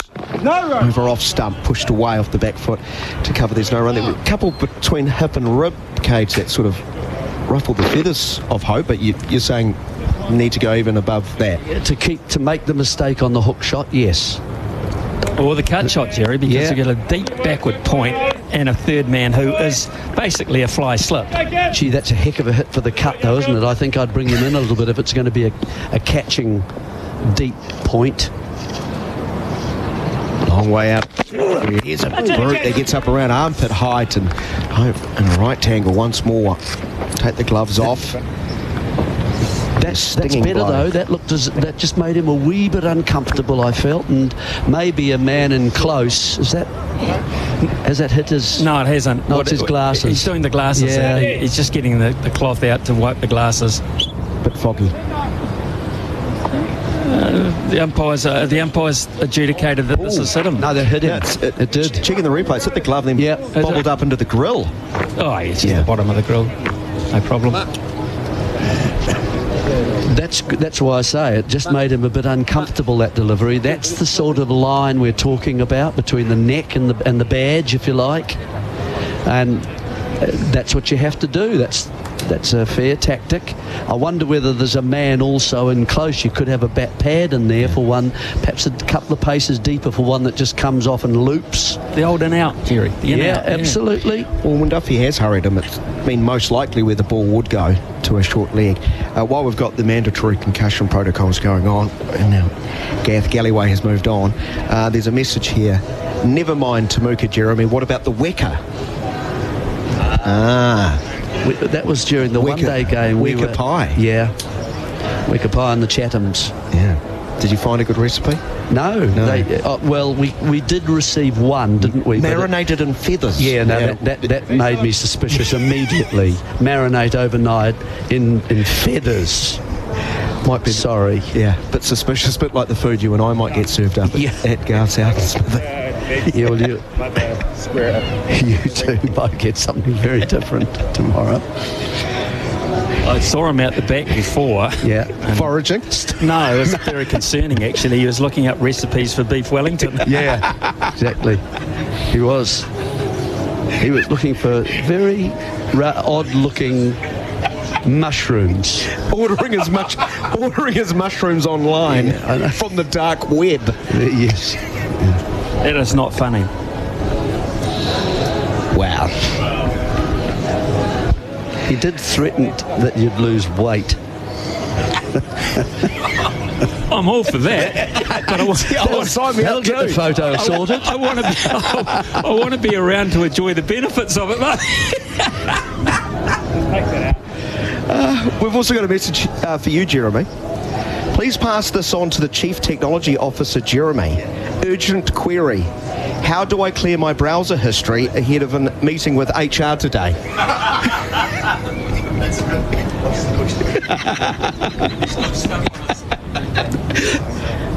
Yeah, he might be been looking in the dark web too. Jeremy's like, you don't even need to clear your browser history. Well, tell you what,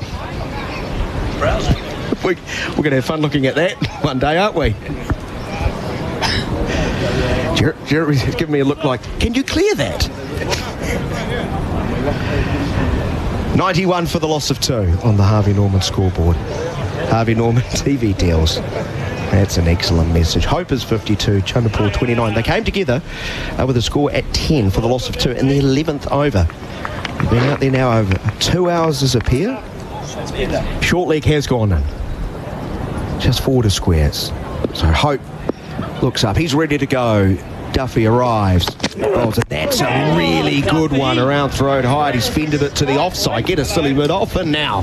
Yeah, but this is, you see, as soon as you get the message from batsmen and they say to you, I want to play this, I think that keeps you very interested as a captain and as a bowler. Yeah, oh, good, because you could lose control of this. And he's jumping and the head is going down just slightly. He's not, How often did it work for Neil Wagner?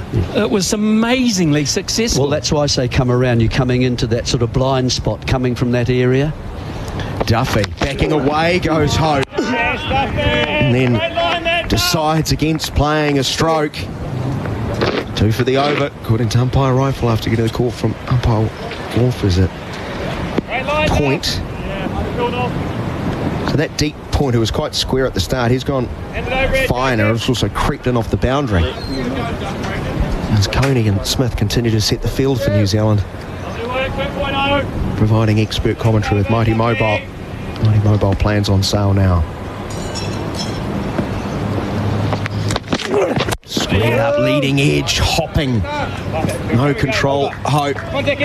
That was a demanding over. Very interesting first over, a new ploy from the New Zealanders. I guess, Smithy, though, that the West Indian pair need to remind them, hey, that's a bit of a win for us. We've forced them into a different plan. Oh, absolutely. What they're effectively doing have done here, if they can avoid getting out to this tactic, is they've taken the pitch surface out of play to some degree. The awkward lengths.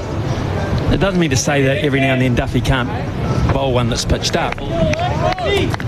It really doesn't matter that he does that. He just doesn't. He has to be careful that he can't get driven because he's got no fielders covering that option.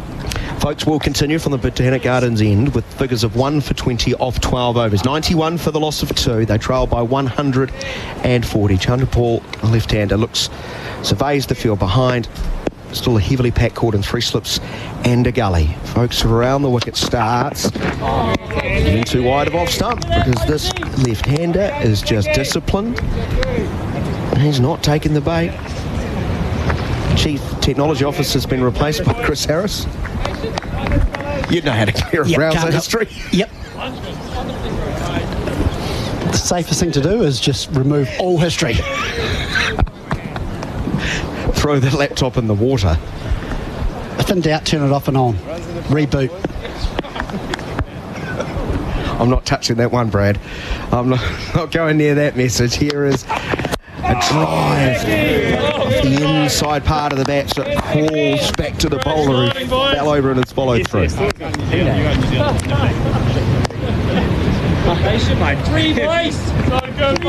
has got similarities to the New Zealand innings, hasn't it? New Zealand were only one down at a similar stage, but big partnership followed by 2 or 3 quick wickets, which is what I'm sure New Zealand will be desperate for. Got to break this one. These two starting to look very comfortable. Folks, bouncing in again. Listen to the hip of Chanderpaul, turns to square leg and a side took a run out, possibly because Hope was very late to respond and Devon Conway's just bobbled it. Didn't even give himself a chance. Not having a day out in the field, is he, Devon Conway? In fact, it hasn't been his test match so far, but that, I think, was a genuine opportunity where there was absolutely no call. It was basically just done on instinct. And it would have been tight, put it that way. It would have been close enough with a clean pickup to actually put some pressure on the runners. I think you're right. I think if he'd picked that up clean and it was a direct hit, I think he would have had Hope in all sorts of trouble. Got to get it in your hand first, though. You can't throw it before you've got it in your hand. 92 for 2 now. Chanderpaul moves to 30. Hope is 52. Now the right-hander. 2 slips gully. Leg slip as well. Man under the helmet is Hope's from over the wicket. There's Hope pushing into the offside. Very loud call of no. Even straighter, Jeff.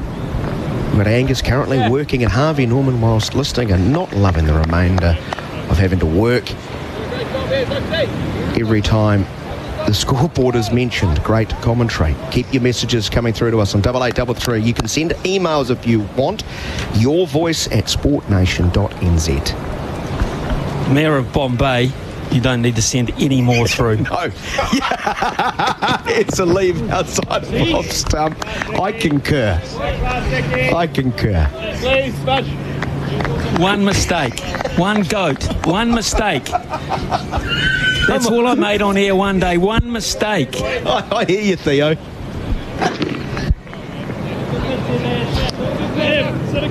Comes back to haunt me time after time.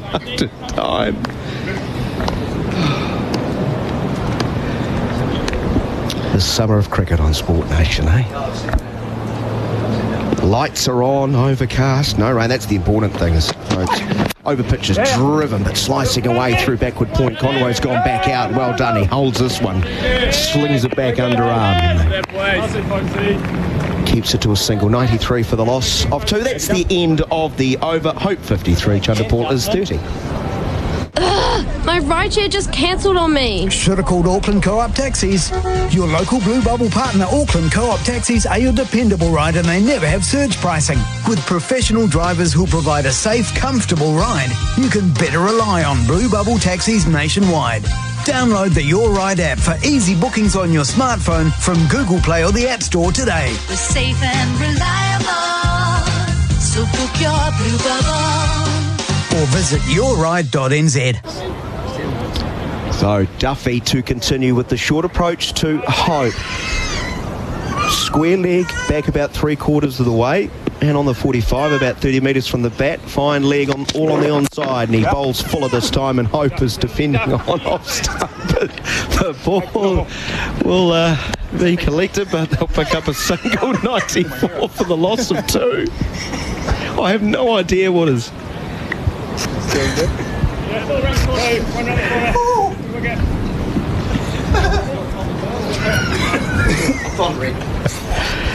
94 for the loss of 2 wickets. Trailing by 137 runs. The West Indies. New Zealand all out today. 231 to 3 balls required. Jaden Seals ended up with 2 for 44. Duffy bowls to Chandapur. Far more orthodox field. The ball pushed to mid-wicket. There's no run. Are you two okay? Got his goal, just reliving a couple of old moments in time. Yeah, Smithy's that professional. He's only really made one mistake. He's got to get more like the rest of us and make several mistakes that people just get used to it. I've made a lot of mistakes. Oh, my goodness. At very key moments. I have a sneaking suspicion he told you what the mistake was and you hadn't heard it? No, I hadn't, and it was beauty. That's up there with the Curry story, Valentine's Day.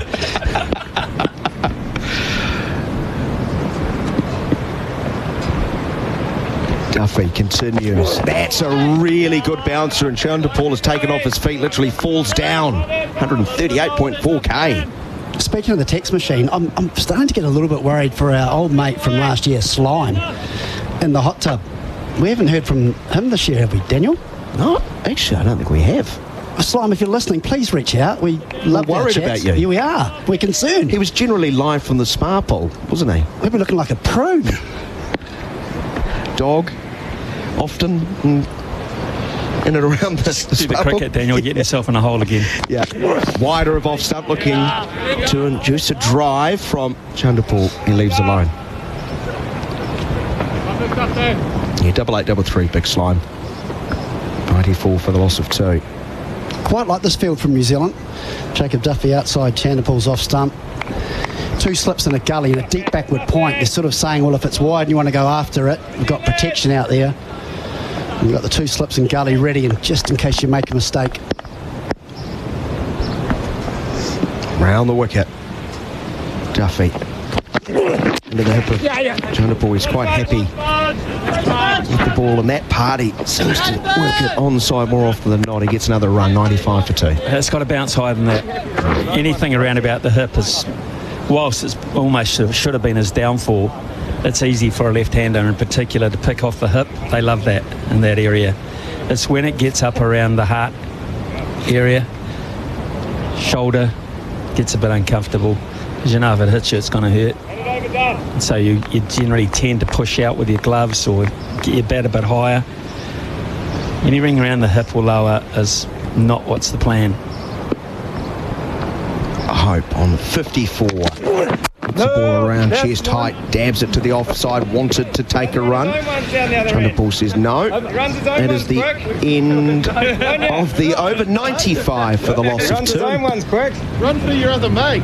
That's a bit of commentary there, which is a sign of frustration, I would have thought, from the New Zealanders. I don't think it would worry Chanderpaul. What they're saying is there, and Tom Latham was very much part of it. You're not too keen to run to get back down this end yourself, but when you hit it, you're very keen to get down the other end, they're saying to Tajnarayan Chanderpaul. You're not that fussed when he hits it. Element of truth in that, from what I just saw.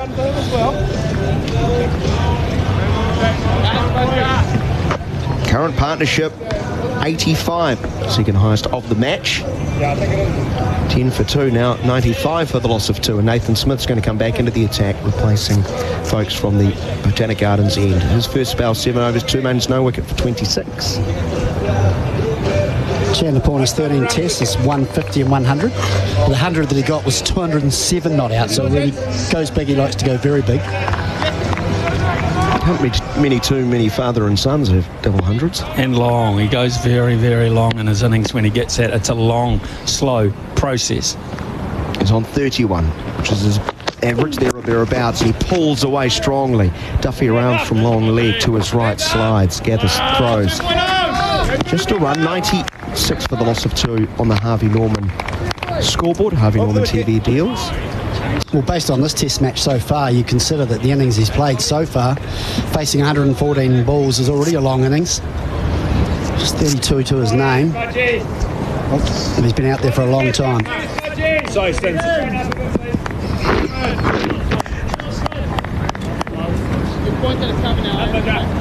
Chris Harris, Ian Smith, hanging off every word. Is it time for look at Bracewell?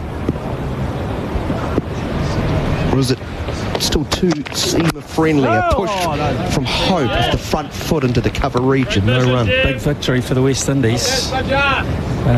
Michael Bracewell is not established as a test spinner. So in the 42nd over, or even before the 50th over, to go to that, you'd be tempted, because what it might do is the batsman might just relax a little bit more, knowing it's not going to be that short pitched or pace attack. You might go to that to get a relaxing attitude. Also, you've got a left-hander at the crease. If you've managed to get one to just do anything, it might be an advantage. 3 slips in a gully. Wade as Smith nips back and hits high on the front leg. Stinging ball gets actually lodged between leg and pad. And that was a stinger the way Hope has reacted.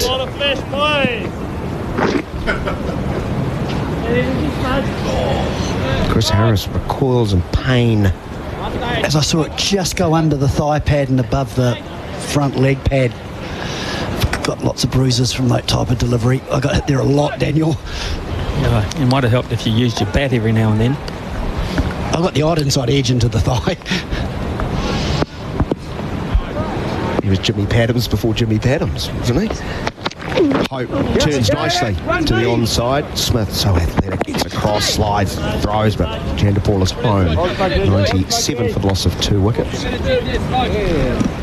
He did like a kick, old Harry, didn't he? Run, please. Yeah, run, please. I like to get in line, Daniel.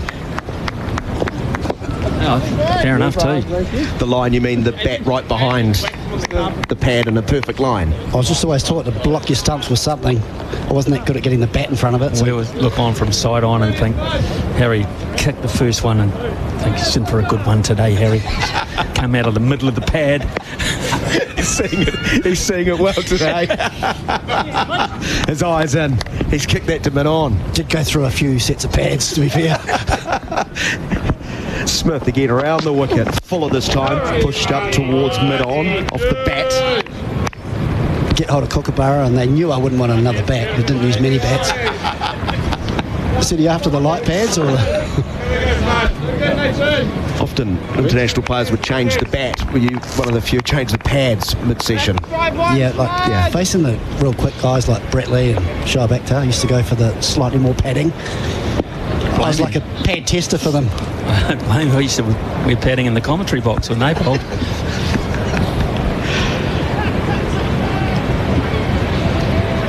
Last ball of the over.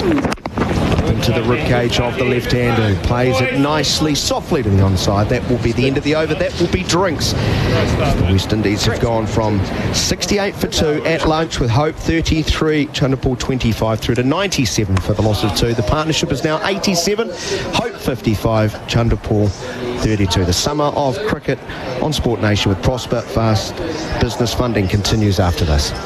Are you a business owner looking for a cash boost? For fast, flexible business funding, turn to Prosper. Apply online in less than 10 minutes and get the funds you need in hours. Visit prosper.co.nz today. T's and C's and standard credit criteria apply. Go Harvey Norman for huge deals on big screen TVs. The biggest brands, best range, latest technology, and screens up to a massive 100 inches. Huge TV deals at Harvey Norman now. The action's better on the big screen. Ah, time for a drink. It's the drinks break on Sport Nation Cricket. Lawnmower struggling to make the cut? Turn to New Zealand's most trusted lawnmower, a Massport. Massport have been making lawnmowers since the 1940s and have built mowers to last, to suit our great Kiwi lawns and conditions. There's a reason Massport have been voted New Zealand's most trusted lawnmower brand for the last 8 years. The Massport mower range is packed full of innovative features to deliver superior performance for your lawn. Visit massport.co.nz to find your next mower. Waterforce, we take on New Zealand's toughest water challenges, from managing industrial wastewater to optimising complex distribution systems. We deliver smart, sustainable solutions that keep your operations running smoothly. Because the right water solution isn't just important, it's how we help build a better future for New Zealand industries and a clearer tomorrow. When it comes to water, the choice is clear. Waterforce. Visit waterforce.co.nz and be wise with water. Well, the Barmy Army are getting in behind Gus Atkinson. Here he is on a hat-trick, bowling to Tim Southey. Caught on the pads. Atkinson thinks he's out. He is. He has a test hat-trick. From over the wickets, here's a slog sweep, but he's bowled! Ajaz Patel's gone right through him. The test match is over. Catch up with all the action. This is your Sport Nation Cricket Highlights. Duffy in again to Hope, and he's punching off the back foot in front of point and out to the boundary for 4 runs. Proactive from Hope, was able to, invited to play the shot, and while it was in the air for a while, no doubt chance of a catch. It's a big barrel boundary for Hope. He's up to 40. Well, here's Hope pushing into the offside. It's a lovely shot. It's a nice extension of his front foot, and it means Hope is 50 from 83 deliveries. Well batted, Shy Hope. He's had his demons. He's been played and missed on a number of occasions, but he's still there, and it's a very important innings in the context of this match for the West Indies. 89 for 2. And welcome back to the Summer of Cricket on Sport Nation with Prosper, your business funding faster. It is 97 for 2. Drinks leaving the field, so we're just over halfway through the day's play in theory, with play starting at 10:35 today. Our expert commentary with Mighty Mobile plans on sale now. Chris Harris having now said we've got expert commentary, expecting things from you. Well, one thing that I've just come up with, which I wonder if they discussed it at drinks. I know it's a sort of more of an Australian thing, but it's amazing how many times this partnership, Garth, is now worth 87. Oh, so you want to do, so it's the, all right, usually it's the score that people get excited about that. 13 away from 100. I know, but it's been that type of a day, where you start clutching at straws. They've put down a few chances, so I'm sure at drinks they'll be going, this partnership's put on 87. Right. That's a number where a lot of wickets fall. Right, so that's, I tell you, if that's where they get to, we're in a bit of trouble, aren't we? Well, we're relying on superstition and... Well, no, just to help, just to give you a wee lift. All right. Okay, let's see. 97 for 2 it is. The partnership worth 87, as Chris Harris says. And Jacob Duffy's due as well. All right, all the things pointing towards a wicket coming before another run is scored. And then you throw in the drinks break. A wicket always falls shortly after the drinks break. Grey skies, lights on, visibility down a bit. Everything in New Zealand's favour. Absolutely. What can they do? Hope on 55. Chanderpool 32 from 116 deliveries. And here's the first ball after drinks, and the partnership's now worth 88 as it's turned into the onside. So much for that as a theory. That's disappointing. an obvious change of attack, though. We've gone from 3 slips. All of a sudden now it looks as though New Zealand with Duffy going to go to the short attack. Just explain the field. There's only 1 slip in play, a leg slip. Fine leg, deep. Oh no, point comes up now as Tom Latham just rings the changes. Hey. It's going to be slightly more orthodox to the left-handed Chanderpaul. But for Shea Hope, they're definitely looking like they're going to the short pitch plan. And for Chanderpaul, just orthodox with 2 slips, a gully and a leg slip, and then orthodox on the off and leg side. Here's Duffy bowling. Chanderpaul comes forward and plays to the onside. It's athletically fielded there by Bracewell, who dives and rolls over and then throws to the New Zealand keeper Latham. Of course, Tom Blundell suffering a hamstring injury when he was batting yesterday, and no sign of him with the gloves. Daryl Mitchell has been on the field for most of the day. As we watch Duffy, number 27 on his back from the Port Hills end bowls, and Chanderpaul, as we've seen so many times, is just back and across. Just feels like Tasnarine Chanderpaul is wanting to play a true test innings. We haven't seen him being play and missing too much. Just early on when the ball was moving around a little bit sideways off the pitch, a new ball. But now there seems to be less movement. We're in the 43rd over, 98 for 2. And New Zealand really wanting a breakthrough. The West Indies trail by 133 as Chanderpaul is standing tall this time, plays into the offside and runs on the shot as Ravindra is running in and fielding at point. So good running from the West Indies as well. We've seen them pushing the ball into the offside and the onside, just into the mid-wicket and cover regions, running on the shot. Their calling's been good. Yeah, they've rotated the strike very well. And you talked about Chanderpaul setting himself for a big one. Well, as far as balls faced, he's been out there longer than any other batsman from either team at this stage. There you go. Kane Williamson was 102 balls for New Zealand. Chanderpaul already faced 119.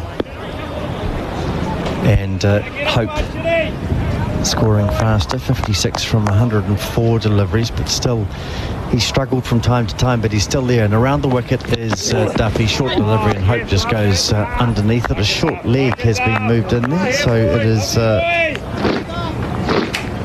player under the helmet. I like this attack to Shea Hope. He's a player that likes to field bat on ball, so he won't, although he's ducked under that one, he won't for long.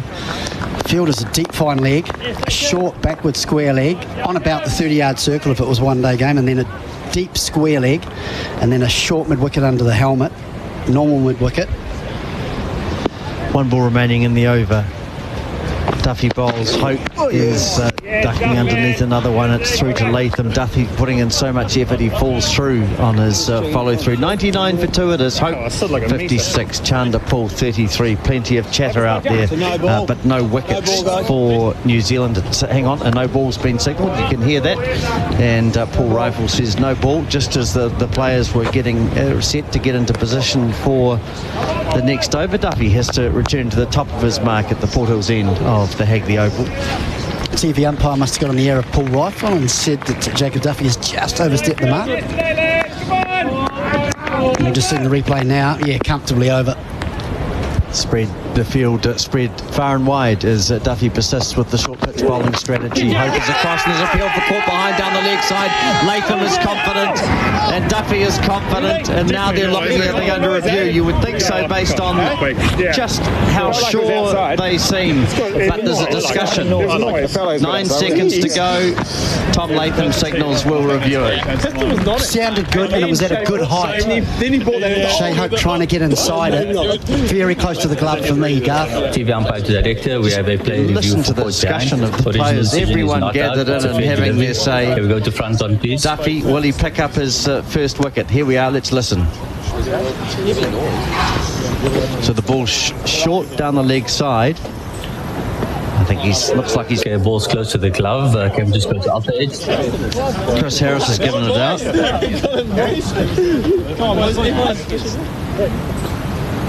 There it is, just brush the glove. Just squeeze it there. I have a spike on the balls next to the glove, or you're going to reverse the decision from not out to out. Stand by, signal now. The short pitch bowling has worked. What about the no ball? So unlucky. Bonus ball. That's right. Duffy bowling that ball just heading down the leg side a little bit. And the problem for Hope is it was probably going over the top of leg stump. He's gone a long way across outside off and really just feathered it off the glove through to Latham, who takes the catch. A successful review by New Zealand, and the West Indies lose their third wicket with the score at 100. It's easy in hindsight, but I like the way that New Zealand worked through it. Tom Latham in a discussion with the bowler Jacob Duffy saying, are you sure? Jacob Duffy wasn't so sure. Tom Latham said there was a noise, his gloves were outside his body. I think it's worth a review. So I like the way they talked through it. It wasn't a rush to review, they just talked through it and the right decision was made. Yep, I agree. And very strangely, drinks come back onto the field. So we've just had drinks, and 1 over later the drinks are back on the field for the New Zealanders. Exhausting 1 over that they've been through. It's just because the batsman's taken a while to get on as Ruston Chase, the West Indian captain, makes his way to the crease. So just a chance for the 12th and 13th man to run on, and a drink for anyone that's thirsty after an over and a half's work. Yes, indeed. Well, it all seems rather unnecessary. 100 for 3 it is. Chase has yet to score. Chanderpaul is 33, and now with Roston Chase coming out, the experienced West Indies captain, another player in this West Indies lineup who averages 25, and he's got a job to do, both in terms of run scoring and in terms of supporting Chanderpaul. I mean, Hope, he really has played that quite poorly. He's got a long way across outside off stump, and really the only thing he could do was to feather it, and he did.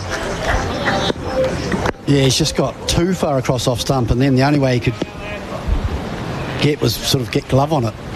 Here's Smith bowling to Chanderpaul. He's onto the back foot, and Duffy can't pick it up down at long leg. He moves to the right. The ball's actually to his left and over the boundary. Big barrel boundaries, bigger range, bigger deals. A very good hook shot or pull shot round the corner from Chanderpaul. He's 37. You can hear on the stump mic, though, a lot of New Zealand fellas saying that's good news for us. And then Chanderpaul out of his shell, and they're happy for him to take on that short bowling. There's a short fine leg catching and a fine leg and a square leg, so they'll feel if he continues to play that shot, they're in with a chance.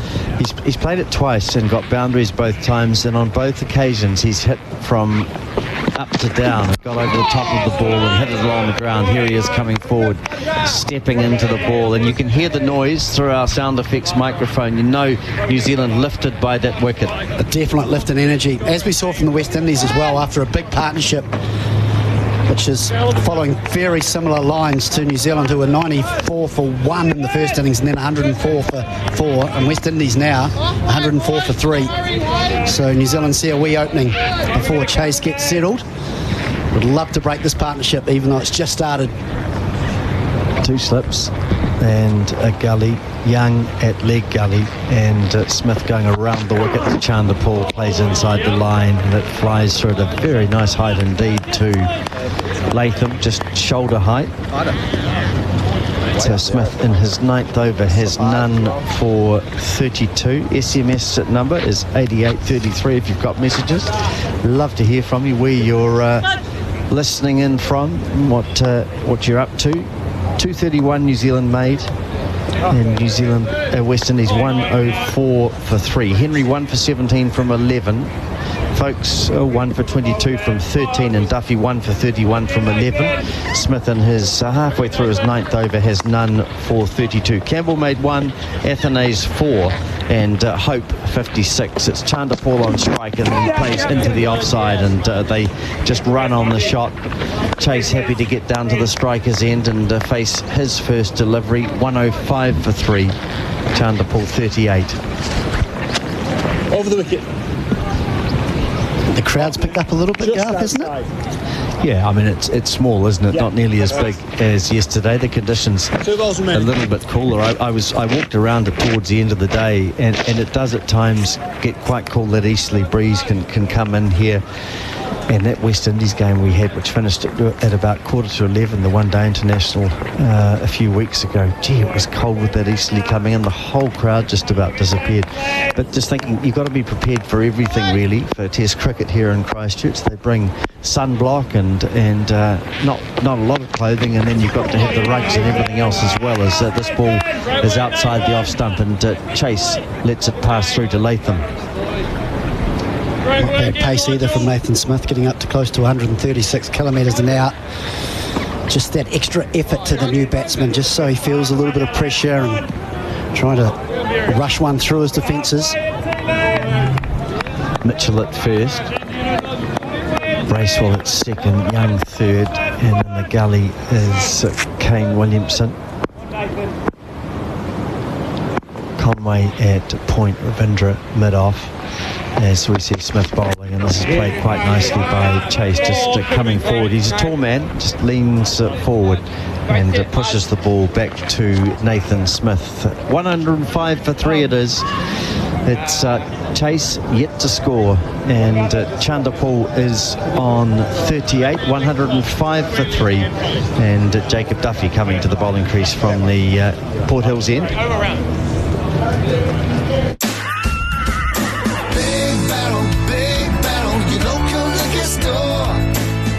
What's bigger than a weekend with your mates, blasting the best rock bangers? Big Barrel, big range, bigger deals. And when you join the Big Barrel Mates Club, there's even bigger exclusive deals, because that's what friends are for, right? So don't miss all the exclusive deals in-store and online. Join the Big Barrel Mates Club today. Big Barrel, your local liquor store. Duffy bowls to Chanderpaul, who pushes into the offside. Good question here. Do you guys think that Chanderpaul is playing a proper test innings because he doesn't play 2020? Shannon from Christchurch.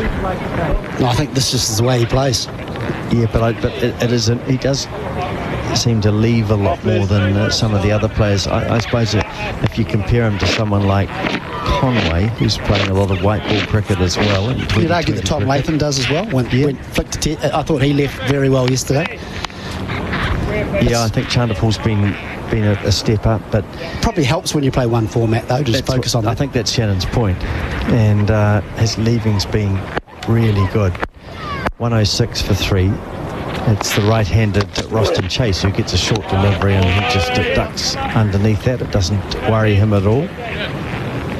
Listening from Queenstown, shout out to Marty, Mags and Caitlin Monk, Earthworks. There you go, there's a plug for you. 106 for 3. Chase with a big job to do, the West Indian captain, as they desperately try to keep in the game and then try to get ahead of it. As Duffy bowls and Chase is pushing outside the off stump again. I think he's just pulled the bat inside the line, a la Chanderpaul. Still trailing by 125, so still a long way for the West Indies. Here's Robbo coming in. G'day Robbo, wearing my sunnies today off Pandora Bank, North Cape. Getting towed out to sea at a couple of knots in my tinny. Think it might be a broadbill. Good man. Send us a photo, Robbo. We want to know what you've got on the end there. I hope it's safe. Had a whole bonito on at 500 metres. Hooked up yesterday. Saw it jump in the early hours just before the moon set. There you are. As Chase is onto the back foot playing into the offside. I'll let you know how it goes. I'm enjoying the cricket and eating a cold meat pie. Yuck. I don't know about the cold meat pie. No, you've put me off, Robbo, but please do send us through. Let us know whether you've got a broad bill on, the size of it, and I do hope it stops towing you. Be a good fighting fish, that. Very good. It'd be a real effort to bring that in. Robbo might be heading off to Australia. It's a big toe. It's a big broad bill from all accounts. Big fish. 2 balls left in the over, and Duffy bowls over the wicket from the Port Hills end. Chase thinks about playing and then withdraws his bat. Harry's prediction of 150 is looking dicey, lads. Ask him what his thoughts are now. Yeah, I think 150 was probably... So I think probably 158 now. There you are. There you go. No, I think we saw in New Zealand innings, you get one, all of a sudden you get 2 or 3, and I think if New Zealand add 2 to the score at 110 for 5, I think the prediction's still on. There you go, Simon. He remains confident as Duffy bowls, and he's not going to pick up a wicket this time as Chase is again playing quite languidly, going back onto the back foot, pushing into the offside. It's going to be a change in commentator after this break. Daniel McHardy is loosening up. The Kiwi summer is kicking off and we want to make sure you are turf ready. With warmer days starting to ramp up, now's the time to make sure your surface can handle the heat. PGG Wrightson Turf has the right products and advice to keep turf strong through dry spells, high traffic and heavy use. Whether it's heat, wear or stress, our team knows how to keep your turf looking and playing its best. Stay ahead this summer. Call 0800 PGW Turf today or visit pggwrightsonturf.com to find the right products for your turf. Some cricket on Sport Nation. It's absolute carnage in the commentary box. Chris Harris has tripped over cords. He's got them tangled around his boots and chairs, and thankfully Nathan Smith starts a new over from the Botanic Gardens end and pushed back by Jundapal, and that's really slick fielding in his follow through. Smith on the half volley gathers and then feigns a throw back. Jundapal spins around and falls over as he tries to get back into his ground. Smith held on to it and kept glancing at him. Chris Harris nearly pulled his equipment everywhere. We're okay. The summer of cricket on Sport Nation with Prosper, your business funded faster. 106 for the loss of 3 wickets. And replied to New Zealand's 231. Gloomy conditions. The lights are on as Smith bowls, and that goes past the outside edge of Jundapal's bat. He was playing there, not inside the line. He leant forward, and good movement away from the left-hander from around the wicket. That did jag. A long way. Now moving into the expert commentary chair with Mighty Mobile. Mighty Mobile plans on sale now is our Chief Technology Officer, Jeremy Coney, who was so outraged with the technophobes in the back of the box, he's covered the camera. It's real. It's a heated environment inside the commentary box. This time, Jundapal does pull the bat inside the line as Smith went just a fraction wider of off stump. Earlier today, New Zealand resumed at 231 for the loss of 9. They only lasted 3 balls before Zach Folkes was caught down the leg side off the bowling of Seals for 4. Seals finishing with 2 for 44. 231 all-outs. It was a hard slog in the opening 11 overs for the West Indian top order. John Campbell didn't last too long. Second ball before he nicked off to third slip. Brilliant catch by Young. The bowling of Folkes, 1 for 1 in the second over. Was Folkes' first ball in Test cricket at home. Here's another play and miss. Full again. The balance goes. Jundapal's down on one knee. Well, let's see this over. Then Athanase, it was dropped by Young. Third slip, a more conventional catch. Regulation, he put that down, but soon after, Matt Henry just bowled an absolute peach. They went in between bat and pad and smashed into the top of off stump. It was a beautiful sight. And the last to go, after a good partnership for the third wicket, with 90 runs, the second highest. It was Shea Hope, Court, Latham. Short pitched bowling, bringing about his downfall. New Zealand had to review, but it clearly tickled the glove. Back of the length from Smith, defending his Jundapal. There is no run. Someone's texting Tim. He's also wondering where Big Slime has gone these days. Big Slime in the smart ball. Hope he's okay. Someone filled it in. That'd be terrible, wouldn't it? The dog. They filled the dog as well. Didn't the dog bring the drinks in? He well trained. Big Slime. Well trained. Very well trained. Have you got camera shy all of a sudden? No. I just don't like it because I perhaps scratch my nose or I pick my nose. I don't know. Again, full of length. Late leave from Jundapal. That is the end of the over. 106 for the loss of 3. Lawnmower struggling to make the cut? Turn to New Zealand's most trusted lawnmower, a Massport. Massport have been making lawnmowers since the 1940s and have built mowers to last, to suit our great Kiwi lawns and conditions. There's a reason Massport have been voted New Zealand's most trusted lawnmower brand for the last 8 years. The Massport mower range is packed full of innovative features to deliver superior performance for your lawn. Visit massport.co.nz to find your next mower. The summer of cricket continues from Hagley Oval in Christchurch with Prosper, your business funded faster. Channel ball 39, chase yet to get off the mark. And West Indies 106 for the loss of 3. And it will be Matt Henry back into the attack. 11 overs, 3 maidens, 1 for 17. Got rid of Athanase for 4. 47th over of the innings.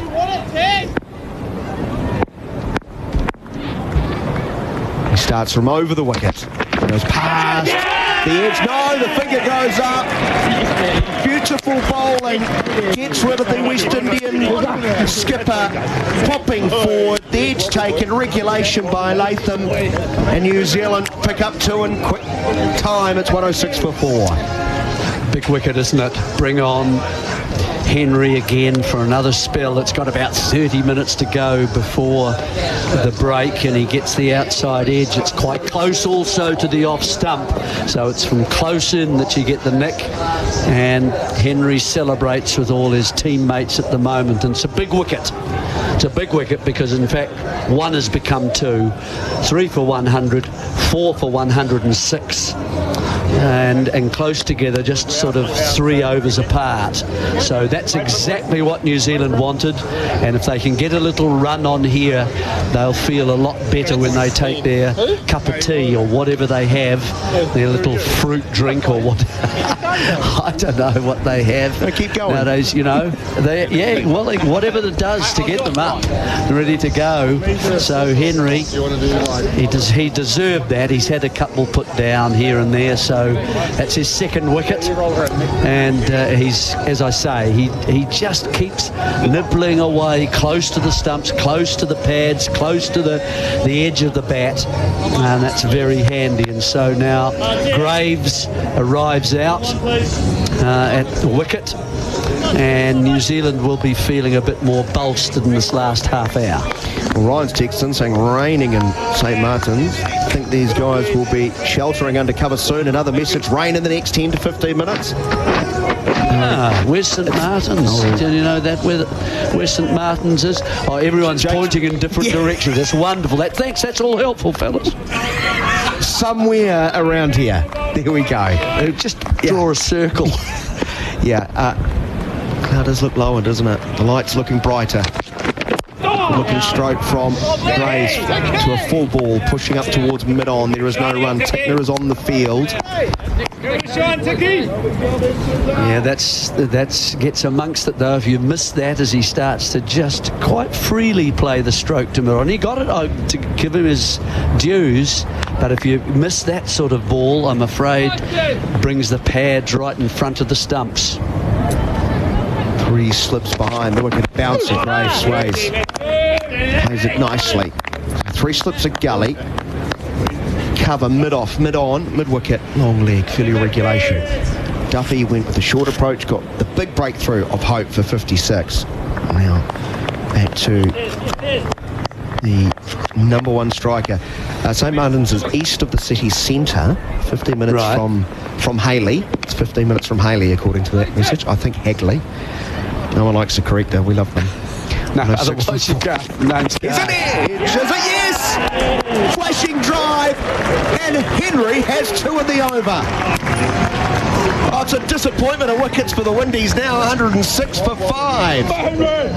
Yep. Well, I thought I heard Harry say just before 1 can become 2, and New Zealand lost a number of wickets and they fell quite quickly, and this is what's happening now. We've seen 2 go very quickly and 3 go, so 100, 106, 106. And again, just outside the off stump, looking to drive at the ball, push at the ball. Graves gets an outside edge as well, and comfortable catch, and this one's held. So now the keeper Imlach comes out, and so can New Zealand then get another? And then they would feel a lot better about the day. Just watching that replay, showing just how bright the lights are in the towers. You can almost see the lights reflecting off the ball. Was that more swing away from the right hand rather than seam with what we associate with Henry? So Tevin Imlach, wicketkeeper, about 15 minutes ago would have been feeling rather comfortable, relaxed. His side was 100 for the loss of 2, but hope, chase, all gone on the Harvey Norman scoreboards. Yes. Harvey Norman TV deals. A little bit of swing. It was quite early swing, and he just kept on following it. He was looking for the big drive again, and that's been the problem. That's a delivery that you would find Chanderpaul would let go.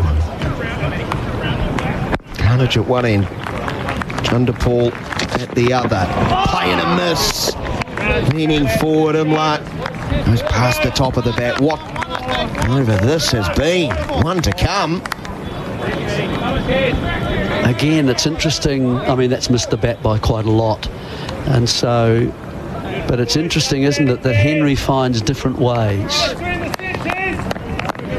He's normally just a seam bowler, but there, the last two have actually swung away, deliberately too. First over in the middle session, bowled 11 before lunch. The crowd into it now. He has 3 for 17. Another play and miss. Beautiful stuff from Matt Henry. The end of the over, a double wicket maiden. He now has 3 for 17, 106 for the loss of 5 on the Harvey Norman scoreboard. Are you a business owner looking for a cash boost? For fast, flexible business funding, turn to Prosper. Apply online in less than 10 minutes and get the funds you need in hours. Visit prosper.co.nz today. T's and C's and standard credit criteria apply. All right, ad time, but worth a listen. Betch has now got boosted odds across the big ones. EPL, Champions League, NFL, NRL, cricket, UFC and basketball all season long. Bigger odds mean bigger payouts on Betcha. Availability varies. T's and C's apply. R18, bet responsibly. Matt Henry picking up 2 wickets in the previous over. And Smith back him up from around the wicket. Outside of off stump, no stroke from Chanderpaul. Is it not taken cleanly by Latham as it doesn't carry all that high. The Summer of Cricket on Sport Nation with Prosper. Keep your business moving. Sometimes this can be when you've got a batsman who does play the way that Chanderpaul does. You haven't got quite close enough to the target, if you know what I mean, because he bats and he absorbs and he relies on the other top orders or the players to get the runs for you, to push you closer. He needs the shy hopes, if you like. Smith again back of length, so don't he push back towards the bowler. There is no run because it is a surface that clearly still has something in it. So. Absolutely, it's just a question of I guess you're only in for a certain amount of time until the ball will arrive with your number on it, and that's why sometimes I think on pitches like this there is a certain amount of aggression. You've got to in-build, if you like, to your innings, and there have got to be times when there is an element of risk attack. You can't just play risk-free cricket on a pitch that is going to do something. Is that where hope? At some nice counterbalance. Well, I think that is, you know. Smith around the wicket. One hand comes off the bat as Liverpool tries to turn to the onside. There's going to be no run, not helped by Campbell at the nays. Chase Graves scoring 5 runs. That's what happens, you see. That's as I say, that can easily, suddenly the game changes. Now next, of course, you're into the bowlers. Roach will be next, something like that. And so you're into the bowlers from here now, and if another wicket falls, and then you say to yourself, will Chanderpaul actually change his tactics a little? No signs of that throughout the Smith over. None for 33. Desperate to join the wicket column. Ball nudges off the back foot to the offside. We are seeing signs why they have struggled so mightily with the bat in 2025. We talked about it earlier. 14 test innings. Prior to this, only 4 totals over 200. Those totals 244. Well, most recently there were signs of improvement. They got 248 and 390 in 2 most recent innings against India. Yeah, they did. They did. That's in India, though, isn't it? Not on a seamy kind of track. Tenable weight, bat raised high, goes back in the crease and goes inside the line again. Latham's had an awkward over that. Almost hit him on the ankle. Yeah, well, that's what we were talking about earlier as well. He allows the ball to come so low. It gives him more time. That's a bonus. But he's making the catches much harder. And I think he also affects the position of the deepness of the slips as well, if they position themselves totally off the keeper.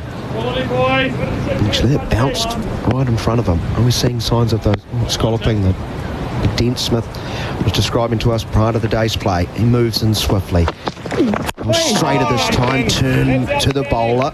No run. The end of the over. 106 for the loss of 5. The West Indies still trail by 125 runs on the Harvey Norman scoreboard. Why is it when you ask most builders if your job's on track, they'll say, Sure.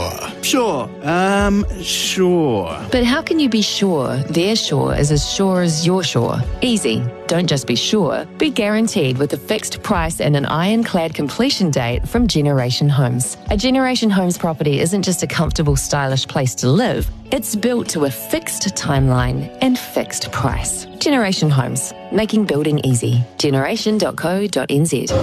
Summer of cricket on Sport Nation with Prosper. Your business funded faster. 106 for the loss of 5. And will be Matt Henry.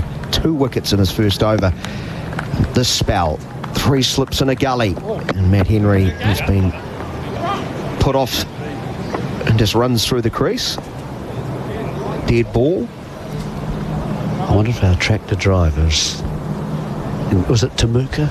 I don't know whether it was there or was. Anyway, he was in his tractor, wasn't he? With the sunnies on. Yeah. The headphones. Exactly. Yep. Exactly. I hope he hasn't accelerated wildly across the paddock into someone else's land. Fall into the pad to the right-hander. Imlat can't get it past mid-on as he turns up towards Achin Ravindra. Well, we've got Brendan who's listening. It says, afternoon, gents, listening in from a very wet and cold Wairarapa day. Where has summer gone? Question mark. Well, Greg is busy at work in Christchurch, tuned in on the wireless in the factory. He was here yesterday. Bloody good day. Definitely better than being here at work, he says. Henry moves in. Big appeal for LBW. More from behind the wicket than Matt Henry is. Chest on as he tried to defend.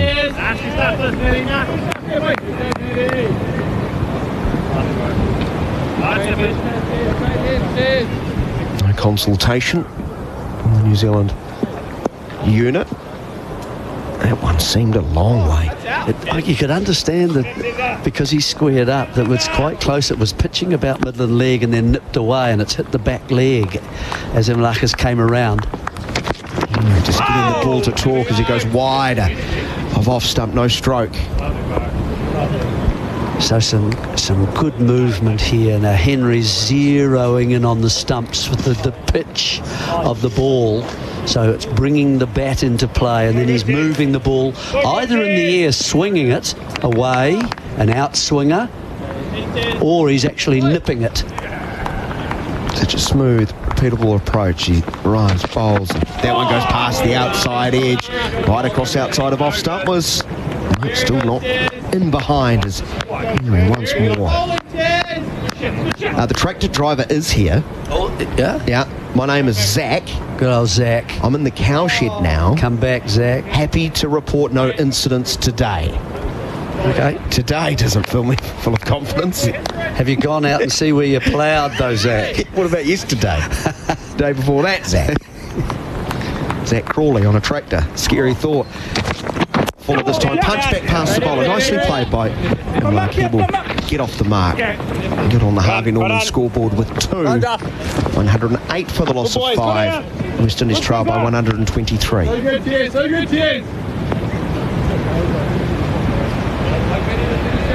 Zach also adds, important to note, the sunglasses are off inside the cowshed. Well, the cows will recognise him then. Oh, it's you, Zach.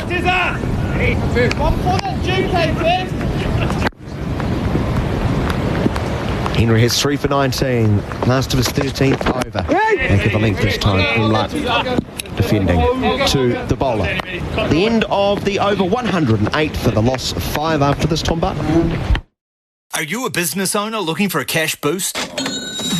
For fast, flexible business funding, turn to Prosper. Apply online in less than 10 minutes and get the funds you need in hours. Visit prosper.co.nz today. T's and C's and standard credit criteria apply. Yup, another ad. But stick with me. If you love watching live sport, you can bet on the game too with Betcha. Get all the stats and insights you need, place your bets before the next play, and watch your bets come in with the new Bet Tracker. All on the Betcha app. Select sports and markets. T's and C's apply. R18. Bet responsibly.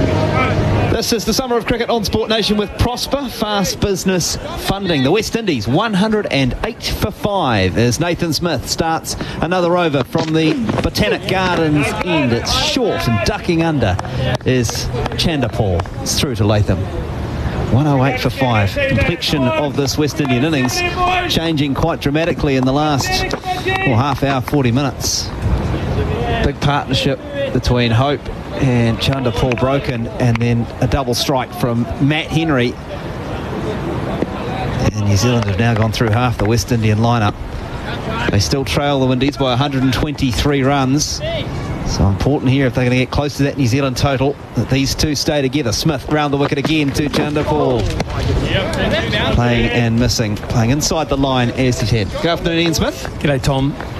And a really good captaincy I felt from Tom Latham. He got the wicket of Shea Hope and then he decided I've got to go back to my best line and length bowler because I finally got the breakthrough, but I need to exploit new batsmen in the uncertain areas.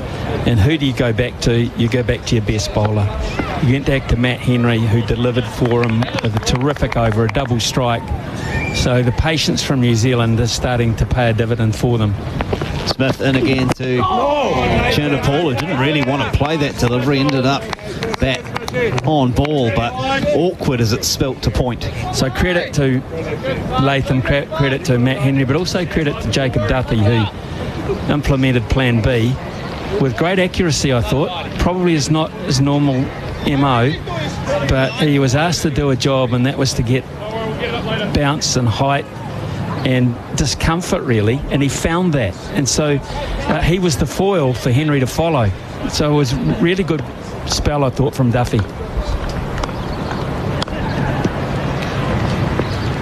Smith. And what's interesting about that, as he starts his run up and then pulls out, but it's interesting too that it's the first innings of 6, isn't it, in a series, and so New Zealand are going to use that. That'll be very much at the forefront, I would say, of a method to use against Shea Hope. Chanderpaul is forward, defending the next delivery from Smith. And the Basin Reserve bounces a lot more than here. Okay, maybe not quite so easy at the Bay Oval, but certainly at the Basin Reserve. That'll be on the agenda, I would say. Just the way, it wasn't necessarily the dismissal, was it? It was the other deliveries that he looked uncomfortable about that type of delivery as well. So the bowlers will say to themselves, yeah, this is worth the crack. They've exposed something. Smith round the wicket again to Chanderpaul, defending from the crease just in front of point. Ravindra does the fielding. There's no run. 108 for 5. You know, you don't like to criticise Chanderpaul, do you? I mean, this is his, what you would call his MO. You've just called it. But he's got to try. The whole purpose in being there, in the end, yes, I understand he can be really solid, but he requires other people at the other end to be doing some of the work as well, and they've got to play some shots. He just can't continue to score no runs. I know he's got 39. And what a strike rate, just as a 27. Smith into him again, defending up to cover, no run. 108 for 5. At the end of the over, the West Indies trail by 123. Here at Sport Nation, we've been there for plenty of big moments. Get the brooms out! The Black Caps have swept India aside. They win the series 3-0. It's charged down, picked up though by the Warriors. Here is Halasima. Halasima for the line. Halasima's still going. Licker, he's going in there.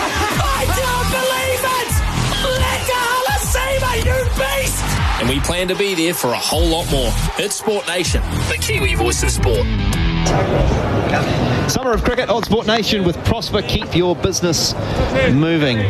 Keep your texts coming, 8833. Increasing spots on the embankment. One of our texts has called in. Let's hope that doesn't stick around. Matt Henry is continuing from the Port Hills end. He's bowling to the right-handed Imluck and he's forward. Henry collects 108 for 5. Yeah, increasing spots on the embankment. Can't see them very. It's a little gloomy. The lights are on here at Hagley Oval. There's a little bit of weather on the rain radar. Not round the ground at the moment, but just someone on the text machine there, Jerry. Increasing spots on the embankment. Feeling a little bit of the potential rain that might be coming. Bit of Duke, but it's not expected to be heavy. It depends on which app you got, isn't it? I don't like to be technical about it. Henry in line plays out to mid-wicket. No, depends on which app you've got. It's an interesting point too you make, Jerry, about Chanderpaul and his attitude from here on in. Because right now, Tom Latham would like to get him out, but he's actually not that worried if he doesn't, because he's not doing him any damage and he's now getting wickets at the other end. So from Latham's point of view, he's not the worry he was when Shea Hope was there.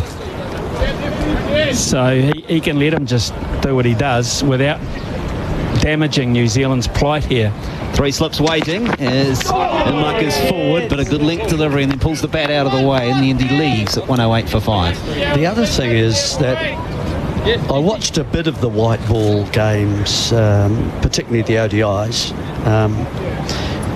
leading up to this match, and one of the strengths of the West Indies, I thought, was that they had some lower order hitters who were quite effective.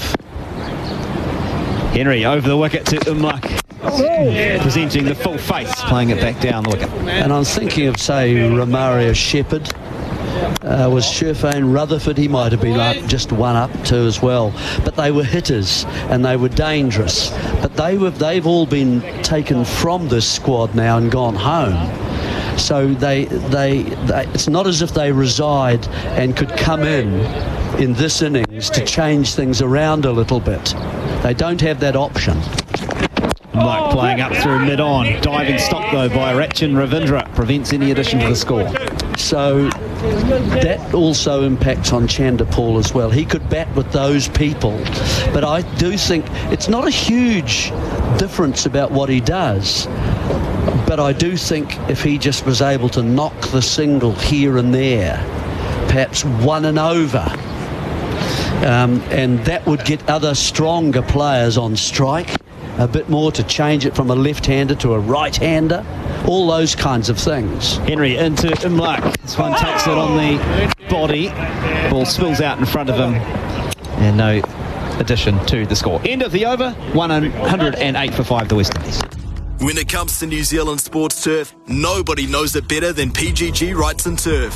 They've been in the industry for over 40 years, proudly supplying customers right across the country. From stadiums to golf courses, bowling greens to landscaping, even through to revegetation and erosion control, their highly skilled team are well equipped in every aspect of the turf and environmental markets. So, for your next turf project, talk to New Zealand's experts. PGGRightsandTurf.com. 108 for 5, the West Indies, in reply to New Zealand's 231 all out. This is the Summer of Cricket on Sport Nation with Prosper, your business funded faster.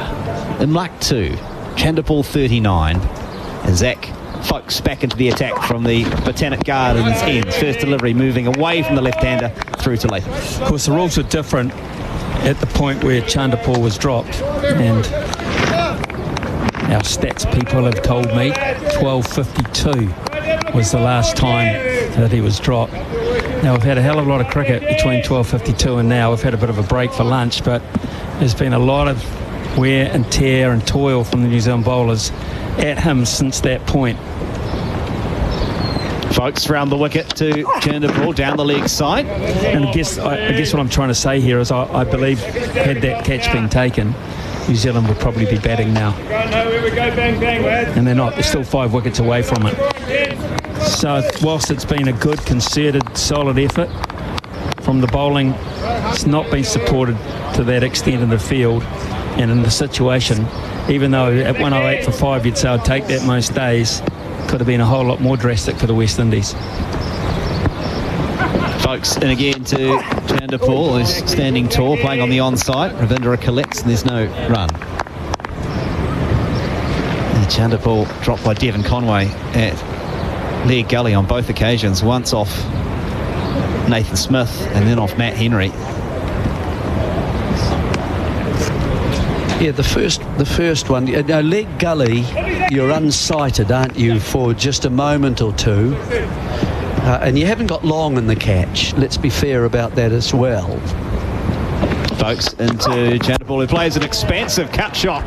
Got on top of it, hit it in front of square and out to the boundary for 4. A welcome big barrel boundary, bigger range, bigger deals. The West Indies 112 for 5, Chanderpaul to 43. Yep, well done, Chanderpaul. That's just a mistake from the bowler, and you're there because of all your defence and letting go, and there you get the poor ball and you put it away. That's what it deserved. So he's prepared to play a cut, which is fine. Folks, round the wicket again to Chanderpaul, turns this one down fine. Coming up from the boundary is Duffy. He wants to and take on the arm and gets comfortably home too, does Chanderpaul. 45, 114 for 5, the West Indies. So folks, missing his line this time from well outside the off stump of the left-hander and dragging it down as well. And then getting leg side too much, and he's been tucked away. So he's got to get back to that steady kind of line he's bowled. He's in again is Folks, this time playing ball from the crease. Chanderpaul just in front of point, lifted by Conway, and that's the end of the over. 114 for 5, the West Indies. Holy, my ride's going to be how much? Should have used Your Ride. Your Ride is the smartphone app that connects you to Blue Bubble partner Auckland Co-op taxis. They're safe, dependable, and they never have surge pricing, even at peak times. You can better rely on a Blue Bubble nationwide taxi with Your Ride. Download the Your Ride app from Google Play or the App Store. We're safe and reliable, so book your Blue Bubble. Or yourride.nz. Approaching tea on day 2 of this first test match. New Zealand and the West Indies from Hagley Oval in Christchurch. Matt Henry operating from the Port Hills end. The West Indies 114 for 5. He's into the right-handed Imlach, who's playing a pull shot or a shovel round the corner. Fine leg comes across to his left to collect. And it's just one run for Imlach. He's 3, 115 for 5. I've just been thinking about the point, Jerry, you made about that leg gully position. It's not a position where you practice. No. Is it really? I mean, you see in the morning, and back in the day even, you'd have 5 to 10 minutes of slip catching practice, but it was all orthodox slip catching practice, slips round a gully. Sometimes the wicketkeeper would be involved, sometimes not. But you never, ever had leg gully practice. No, you don't. You don't. You'd have to turn the slip cradle on its side. Henry round the wicket to the left-handed Chanderpaul, short, ducks under. But they should. If you're having short pitch bowling, or if whatever you're doing, you need that. It used to be quite a common position actually to the faster bowlers, but it's kind of moved out of fashion as things happen. And so you don't see it for that first, because you don't see the shot. No, you see in an orthodox slip position. Henry in again, driving his Chanderpaul. You're looking at the outside edge of the bat, right? When you're fielding in the slip cordon, right hand or left hand, your edges will come off the outside edge of the bat, right? So I'm trying to explain it for people saying, what the heck are you guys talking about? Leg gully, the ball is coming off the inside edge of the bat. It's a totally different vantage point. And sometimes, yes, the body obscures the edge. Chanderpaul up on his toes, playing on the onside. Henry does his own fielding. Score remains 115 for 5. Yeah, and means it just shortens the length of time for you to react and see the catch, and where is it, how high is it, am I diving for this or am I waiting for this, is it up to my left, and so on. So they are not easy catches. I have to say that the second one certainly looked as if it was eminently catchable. You didn't have to move much at all. Henry in down the leg side and walks across as Chanderpaul watches it fly past, raises the bat nice and high. It's the same feeling, leg slip to an off spinner. It's the same kind of thing. You've got to imagine where the ball is going to come from, and you're looking and you lock in on that area. And even that, you know, depends on the length of the ball, doesn't it? If it's a flick or it's a getting back and tucking it, they're different. They're coming from different areas. Henry, a short delivery. It's gone down again, is it? Down the leg side, it just hit the deck.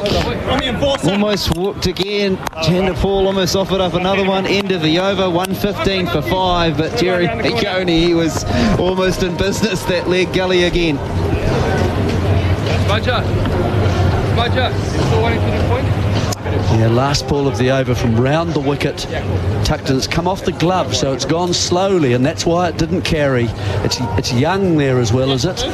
Yeah, he's there. And it's not Conway this time, but it's off the gloves of Chanderpaul. That's the third example we've seen that he looks loose in that area around that kind of the top of the, or just under the armpit really, under the front armpit, his right armpit. And that looks an area that certainly New Zealand could exploit in the next few matches as well. And so you're going to have some practice there, New Zealand, somehow. So Folkes is going to continue from the Botanic Gardens end. 3:37, so this over, possibly time for one more after this. And it's the right-handed Imlach on strike as Folkes is bowling to him. It's on the pads, he flicks it, but there's that leg gully in play again. This time it's Young, ball on the ground all the way, but still.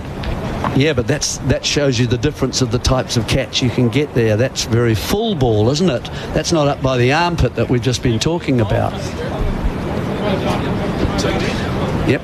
Two men now. They've had to move the backward square in front of the umpire to allow two men to be attacked there now from Folkes.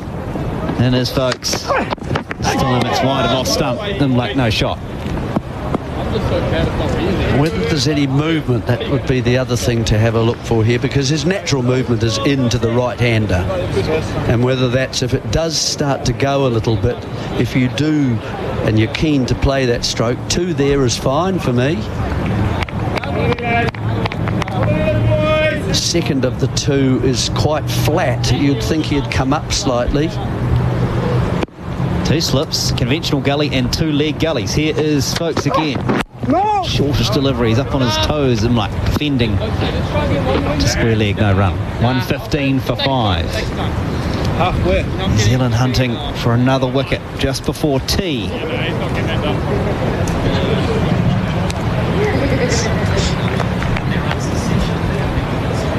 Started the session at 68 for 2. So it hasn't been particularly heavy run scoring session. Here's Folkes again, and big lunging leave from the wicketkeeper for the West Indies, Imlach, who's 3, 115 for 5.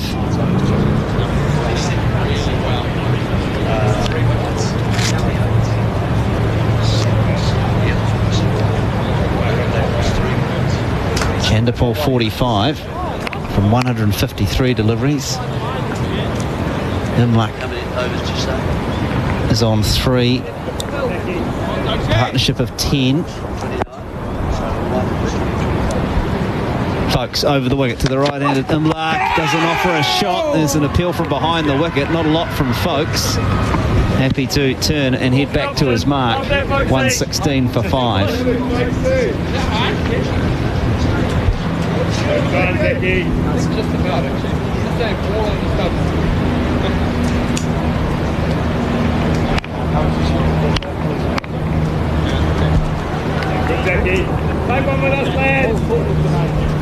Lights on at Hagley. Clock has ticked past 20 to 4. Couple of deliveries left in this over as Folkes is bowling him like he's forward, defending on the offside. Folkes does his own fielding, no run. 116 for 5. 1 ball left in this, the 54th over of the West Indies innings. Love you, Zach. Where's the good boy, Zach?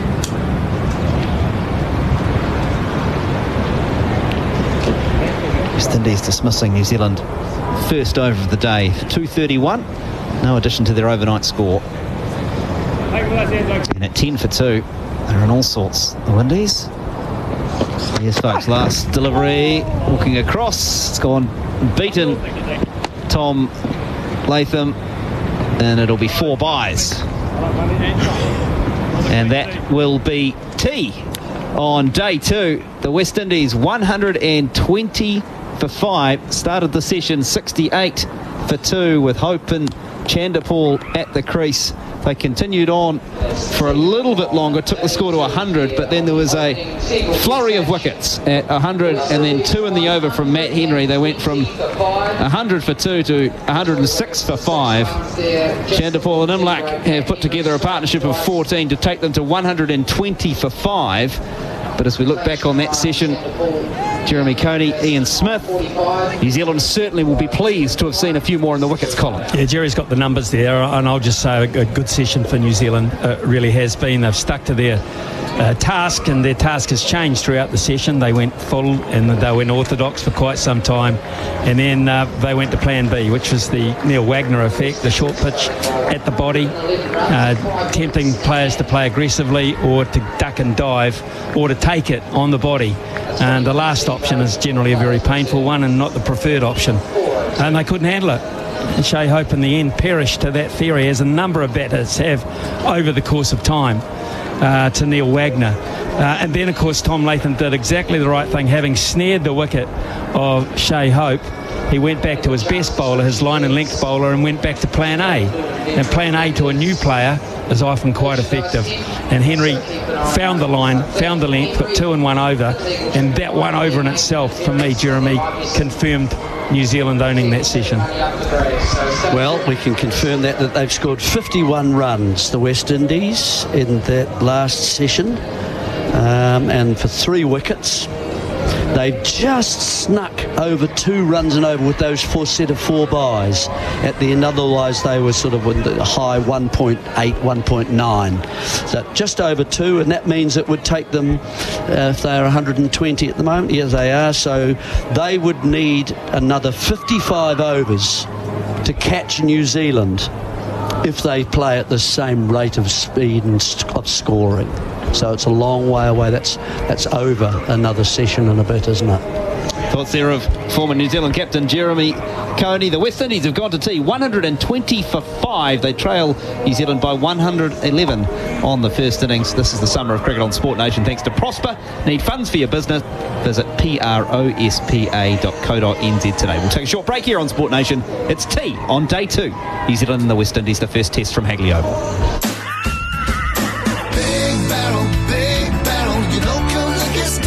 What's bigger than a weekend with your besties singing along with all the best bops? Big Barrel. Big range, bigger deals. And when you join the Big Barrel Mates Club, there's even bigger exclusive deals. Because that's what friends are for, right? Don't miss all the exclusive deals in-store and online. Join the Big Barrel Mates Club today. Big Barrel, your local liquor store. Sport Nation. You do not want to miss this. Get into your local Night and Day this December to try their range of delicious donuts. Here's something sweet. Donuts are $3 every day in December, including chocolate, golden bicky, cookies and cream and more. From just $3 every day in December. With over 50 stores nationwide, your local Night and Day is never far away. We've got it when you want it at your Night and Day store. Night and Day. From over the wickets, here's a slog sweep, and he's bowled! This is the Summer of Cricket on Sport Nation. Need funds for your business? Visit prospa.co.nz today. You're listening to the Summer of Cricket on Sport Nation. This is the Black Caps against the West Indies, the Test Series, live from Hagley Oval in Christchurch on Sport Nation. Lawnmower struggling to make the cut? Turn to New Zealand's most trusted lawnmower, a Massport. Massport have been making lawnmowers since the 1940s and have built mowers to last, to suit our great Kiwi lawns and conditions. There's a reason Massport have been voted New Zealand's most trusted lawnmower brand for the last 8 years. The Massport mower range is packed full of innovative features to deliver superior performance for your lawn. Visit massport.co.nz to find your next mower. Holy, my ride's going to be how much? Should have used Your Ride. Your Ride is the smartphone app that connects you to Blue Bubble partner Auckland Co-op taxis. They're safe, dependable, and they never have surge pricing, even at peak times. You can better rely on a Blue Bubble nationwide taxi with Your Ride. Download the Your Ride app from Google Play or the App Store. We're safe and reliable, so book your Blue Bubble. Or yourride.nz. Are you a business owner looking for a cash boost? For fast, flexible business funding, turn to Prosper. Apply online in less than 10 minutes and get the funds you need in hours. Visit prosper.co.nz today. T's and C's and standard credit criteria apply. Here at Sport Nation, we've been there for plenty of big moments. Get the brooms out. The Black Caps have swept India aside. They win the series 3-0. It's charged down. Picked up though by the Warriors. Here is Alasima. Alasima for the line. Alasima still going. Ledger. He's getting it there. I don't believe it. Ledger Alasima, you beast. And we plan to be there for a whole lot more. It's Sport Nation, the Kiwi voice of sport. Go Harvey Norman for huge deals on big screen TVs. The biggest brands, best range, latest technology, and screens up to a massive 100 inches. Huge TV deals at Harvey Norman now. The action's better on the big screen.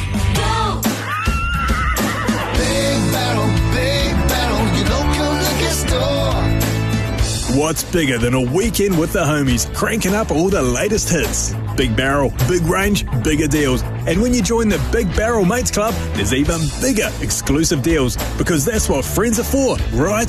So don't miss all the exclusive deals in-store and online. Join the Big Barrel Mates Club today. Big Barrel, your local liquor store.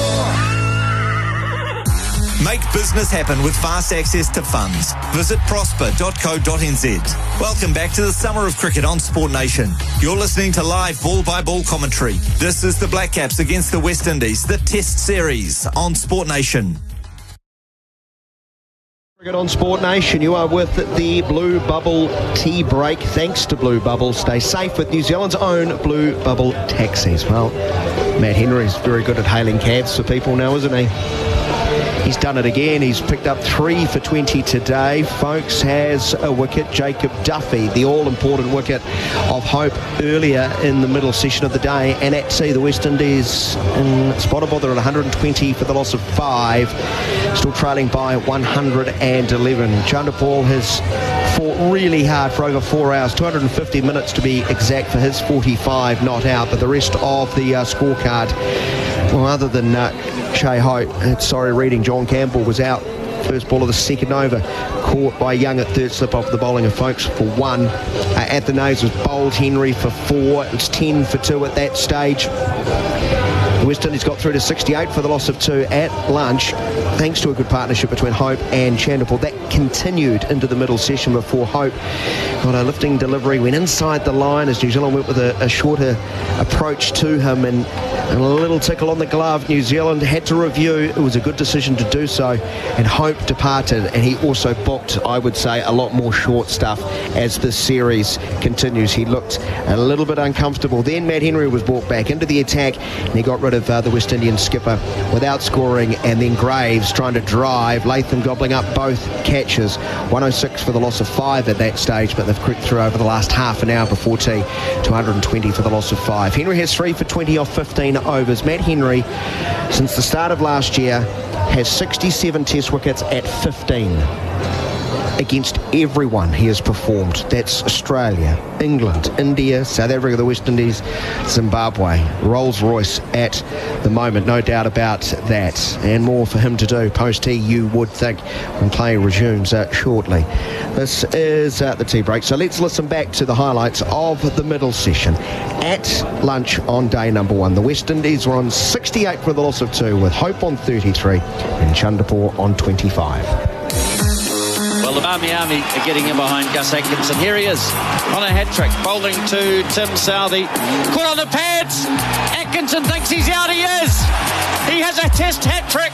From over the wickets. Here's a slog sweep, but he's bowled! Ajaz Patel's gone right through him. The test match is over. Catch up with all the action. This is your Sport Nation Cricket Highlights. Duffy in again to Hope, and he's punching off the back foot in front of point and out to the boundary for 4 runs. Proactive from Hope, was able to invited to play the shot. And while it was in the air for a while, no doubt chance of a catch. It's a big barrel boundary for Hope. He's up to 40. Well, here's Hope pushing into the offside. It's a lovely shot. It's a nice extension of his front foot, and it means Hope is 50 from 83 deliveries. Well batted, Shy Hope. He's had his demons. He's been played and missed on a number of occasions, but he's still there, and it's a very important innings in the context of this match for the West Indies. 89 for 2. The field spread far and wide as Duffy persists with the short pitch bowling strategy. Hope is across and is appealed for caught behind down the leg side. Latham is confident and Duffy is confident, and now they're looking at the under review. You would think so based on just how sure they seem, but there's a discussion. 9 seconds to go. Tom Latham signals we'll review it. Sounded good and it was at a good height. Shay Hope trying to get inside it. Very close to the glove for me, Garth. There it is, just brush the gloves. See it there. I have a spike on the balls next to the glove, or you're going to reverse the decision from not out to out. Stand by, signal now. The short pitch bowling has worked. What about the no ball? So unlucky. Bonus ball. That's right. Duffy bowling that ball just heading down the leg side a little bit. And the problem for Hope is it was probably going over the top of leg stump. He's gone a long way across outside off and really just feathered it off the glove through to Latham, who takes the catch. A successful review by New Zealand, and the West Indies lose their 3rd wicket with the score at 100. It will be Matt Henry back into the attack. Starts from over the wicket. Goes past the edge. No, the finger goes up. Beautiful bowling. Gets rid of the West Indian skipper.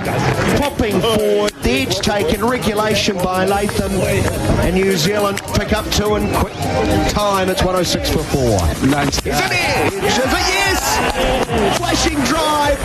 And Henry has 2 in the over. Oh, it's a disappointment of wickets for the Windies now. 106 for 5. The West Indies have gone to tea. 120 for 5. They trail New Zealand by 111 on the first innings.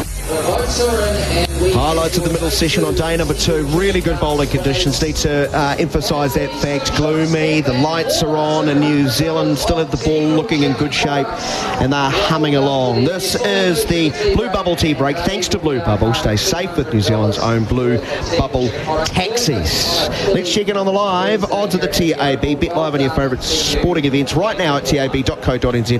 R18. Please bet responsibly. Come on down, Brad Lewis. Thank you, Daniel. The Windies, they've drifted. They're out to 6s now. They'd got down to 5.40 earlier in the day. New Zealand are down to $1.12. So look, the head-to-head, no real value there unless you think the West Indies can pull this off at 120 for 5. After 54 overs, they still trail by 111. Looking at the West Indian top run scorer, well, Shy Hope's already out. You can get $2.90 on him if you think Chanderpaul can score the runs necessary to catch Shy Hope. He's on 45. He's paying $1.45. Tevin Imlach, who's at the crease, $19 if you think he can have a bit of a rearguard action.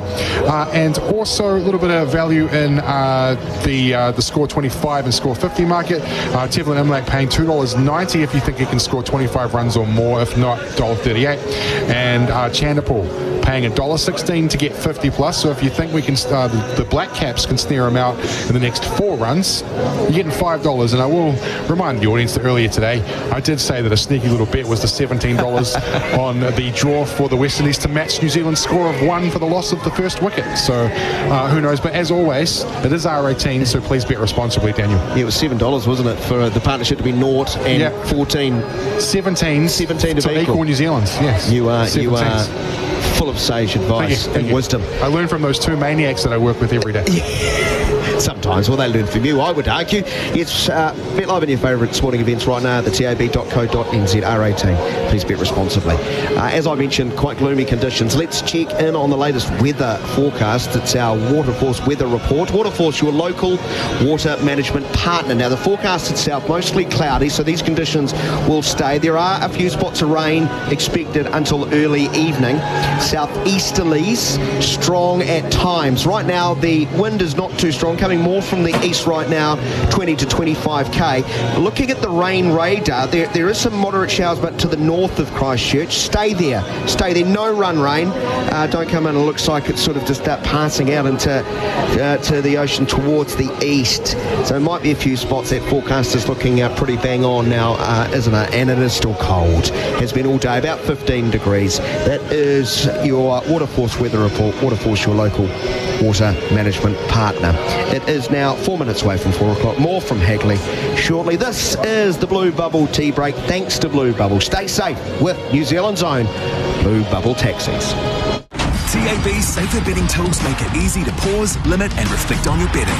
Set deposit limits, block out days and choose the markets you can access. Know when not to get your bet on. R18, bet responsibly. Tough jobs call for tough stuff. With VisiTread temporary surface protection, you've got heavy-duty projects covered. It's breathable, spill-resistant and rugged enough to handle worksite wear. Prep your space with the tough stuff that's made of 100% recycled Aussie materials. VisiTread, available at Bunnings Warehouse. And there's a diving catch inside the ring. What a catch! You're listening to live coverage of the Black Caps on Sport Nation. Why did the chicken cross the road?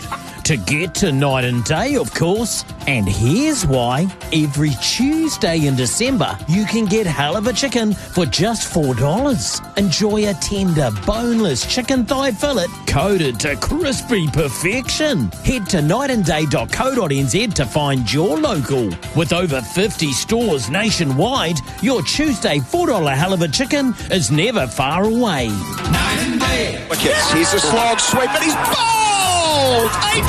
This is the summer of cricket on Sport Nation. The Kiwi summer is kicking off and we want to make sure you are turf ready. With warmer days starting to ramp up, now's the time to make sure your surface can handle the heat. PGG Wrights and Turf has the right products and advice to keep turf strong through dry spells, high traffic and heavy use. Whether it's heat, wear or stress, our team knows how to keep your turf looking and playing its best. Stay ahead this summer. Call 0800 PGW Turf today or visit pggwrightsandturf.com to find the right products for your turf. The diving catch inside the ring. What a catch! You're listening to live coverage of the Black Caps on Sport Nation. My rideshare just cancelled on me. Should have called Auckland Co-op Taxis. Your local Blue Bubble partner, Auckland Co-op Taxis, are your dependable ride and they never have surge pricing. With professional drivers who'll provide a safe, comfortable ride, you can better rely on Blue Bubble Taxis nationwide. Download the Your Ride app for easy bookings on your smartphone from Google Play or the App Store today. We're safe and reliable, so book your Blue Bubble. Or visit yourride.nz. This is the summer of cricket on Sport Nation. Thanks to Prosper. Make business happen with fast access to funds. Visit prosper.co.nz. In the third session of play, thanks to Blue Bubble. Stay safe with New Zealand's own Blue Bubble Taxis.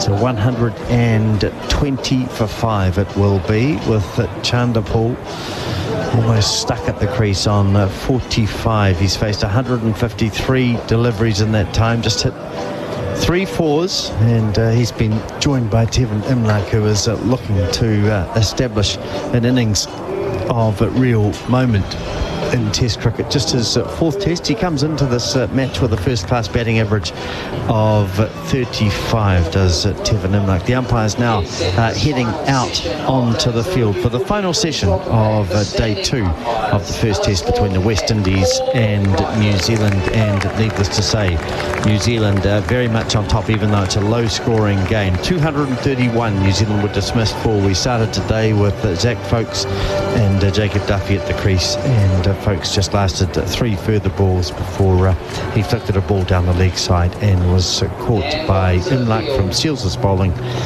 Folkes out for 4, Duffy 4 not out, and New Zealand not adding to their overnight total. 231. 2 for 47 for Roach.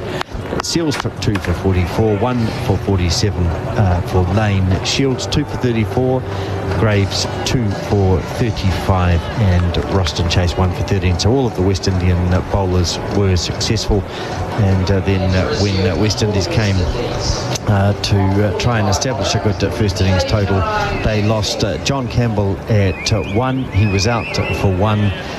Alec Athanase out when the score was 10. He was bowled by Henry for 4. Campbell had been caught by Young at third slip, splendidly caught diving away to his left from Folkes' bowling, giving Folkes his first Test wicket in New Zealand. And then we saw Shea Hope out for 56, Roston Chase a duck, and Justin Graves making a duck as well.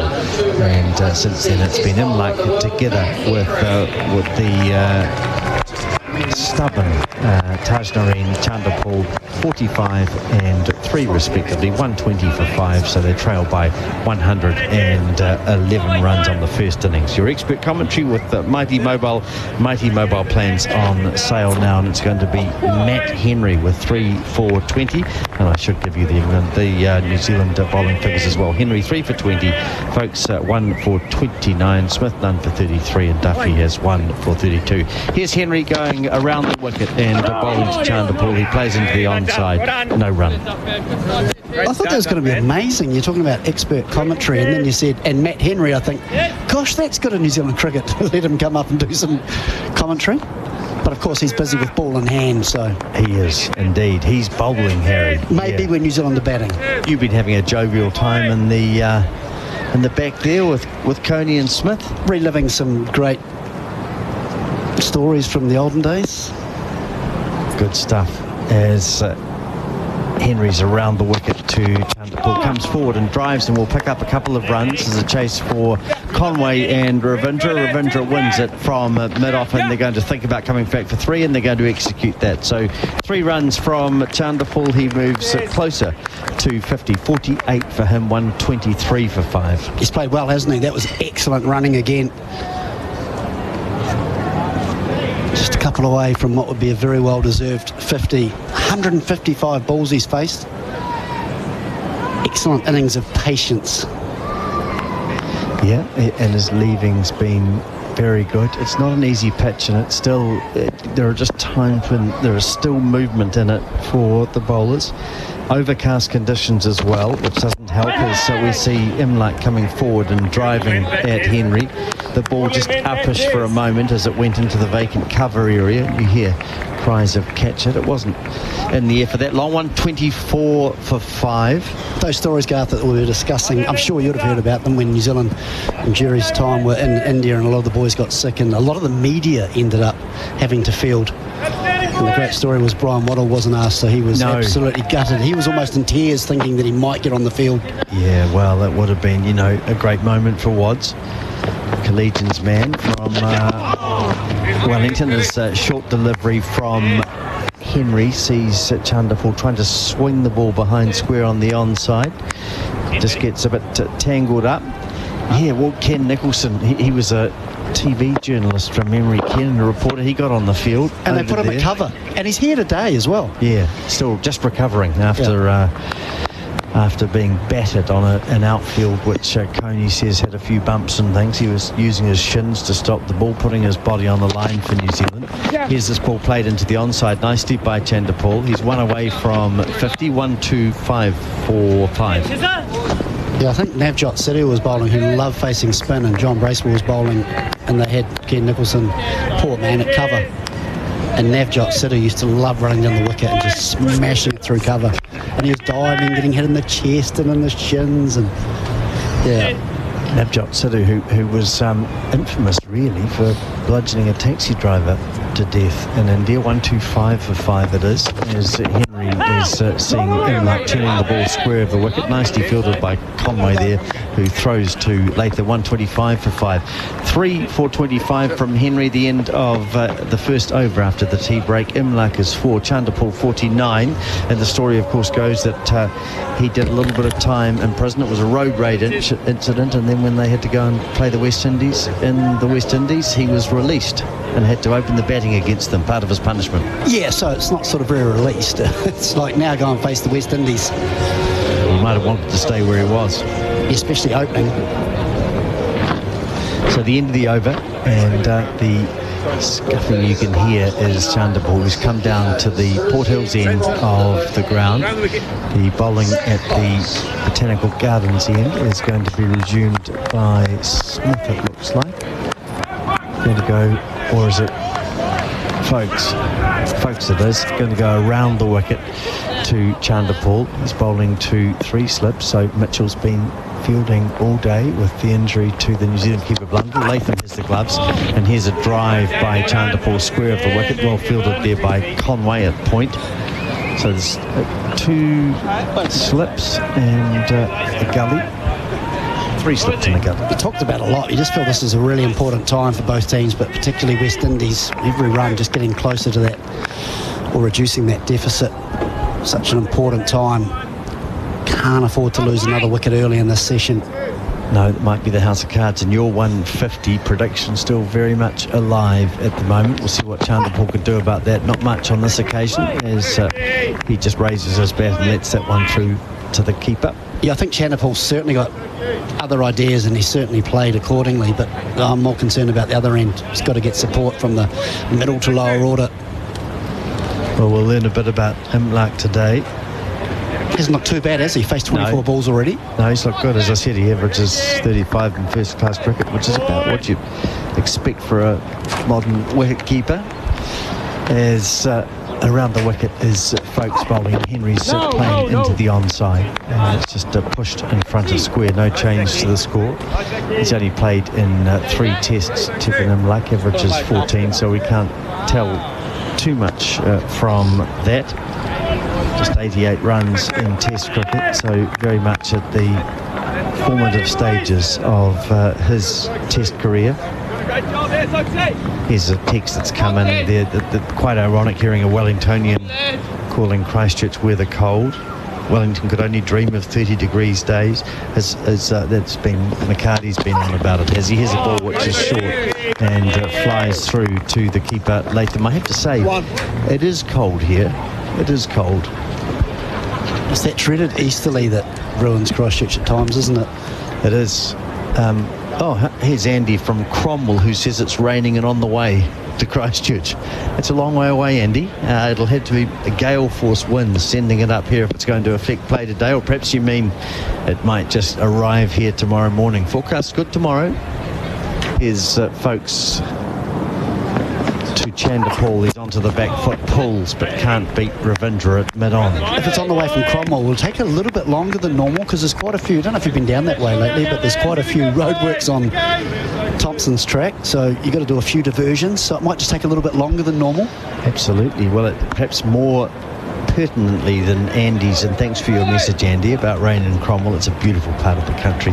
There's one from Daniel, not Daniel McHardy, who's in the back of the commentary box, saying it's raining in Hornby. Now that's closer. That's a few k's away from the Hagley Oval as Folks bowls. Last ball of the over, a grunt to finish it, and Chanderpaul plays back down the pitch to the bowler. 125 for 5. The over comes to an end with Imlak on 4, Chanderpaul 49, and Folks has 1 for 29. TAB's safer betting tools make it easy to pause, limit and reflect on your betting. Set deposit limits, lock out days and choose the markets you can access. Know when not to get your bet on. R18, bet responsibly. Are you a business owner looking for a cash boost? For fast, flexible business funding, turn to Prosper. Apply online in less than 10 minutes and get the funds you need in hours. Visit prosper.co.nz today. T's and C's and standard credit criteria apply. And this is the summer of cricket on Sport Nation. Thanks to Prosper, make business happen with fast access to funds. Visit prosper.co.nz. Matt Henry is bowling to Tevin Imlach, the West Indies keeper, who's turning the ball behind square. Chase for Devon Conway, who throws well, and this will be close, but good running from Imlach. Conway, who is now being helped up, having thrown and then fallen flat on his face at backward square leg, unable to stop 2 runs being taken. 127 for 5. Good endeavour by Imlach. He's 6. Chanderpool 49. Scoreboard with Harvey Norman. Harvey Norman TV deals. And a third session of play thanks to Blue Bubble. Stay safe with New Zealand's own Blue Bubble taxis. He's had a tough day in the field so far, hasn't he, Devon Conway? A couple of drop catches and he's had to chase quite a few balls. Henry to Imlach. Imlach comes forward nicely and looks comfortable playing that ball back to the New Zealand bowler. Been slow, hasn't it?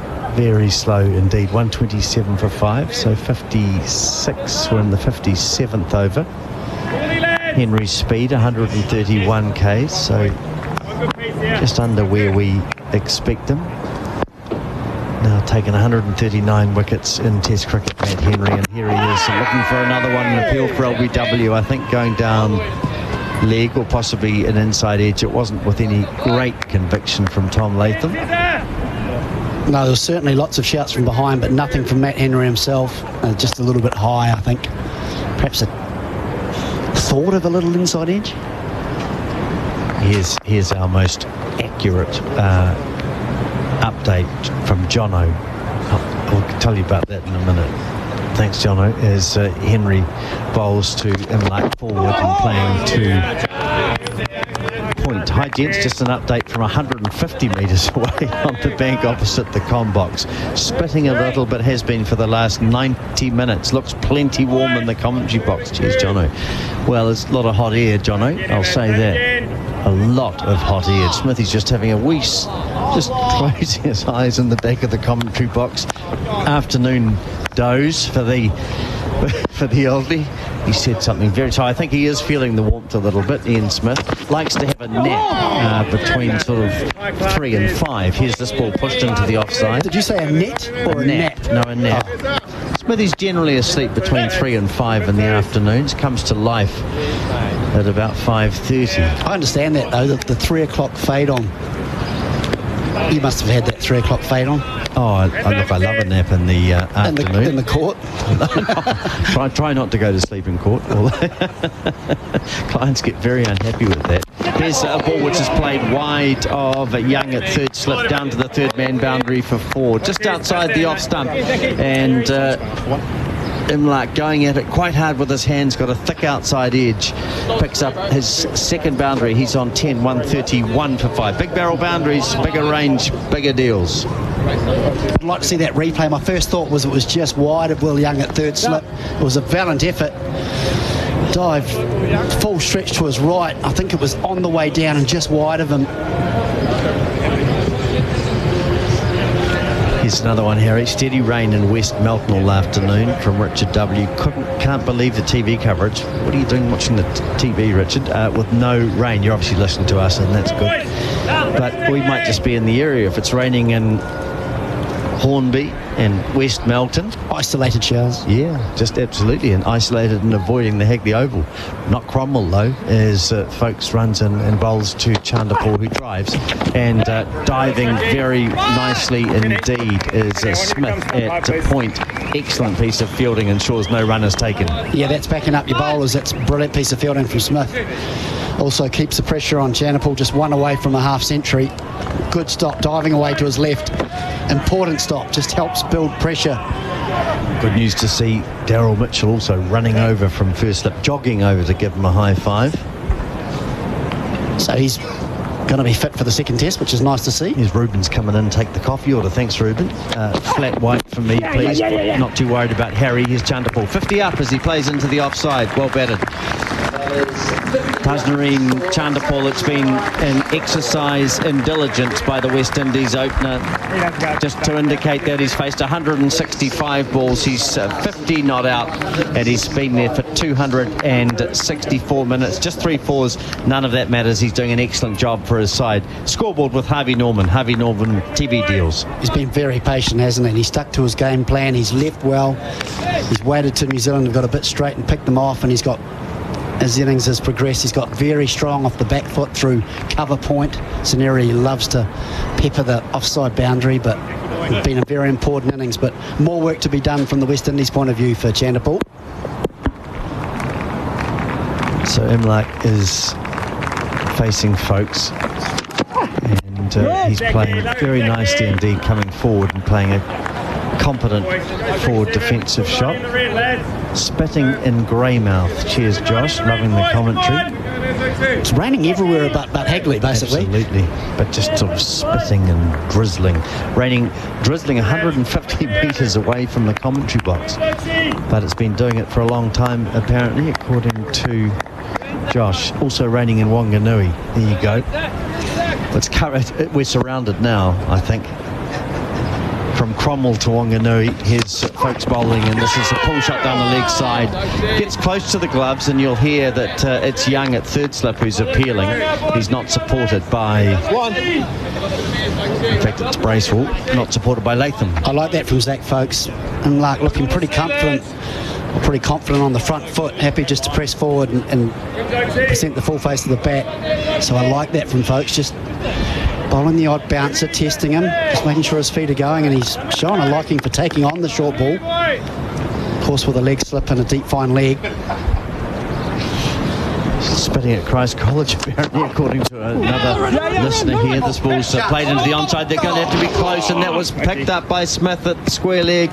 He had a shy at the stumps and missed, but confusion between Imlach and Chanderpaul, and I'm sure that they will now come together and just talk about what went wrong there.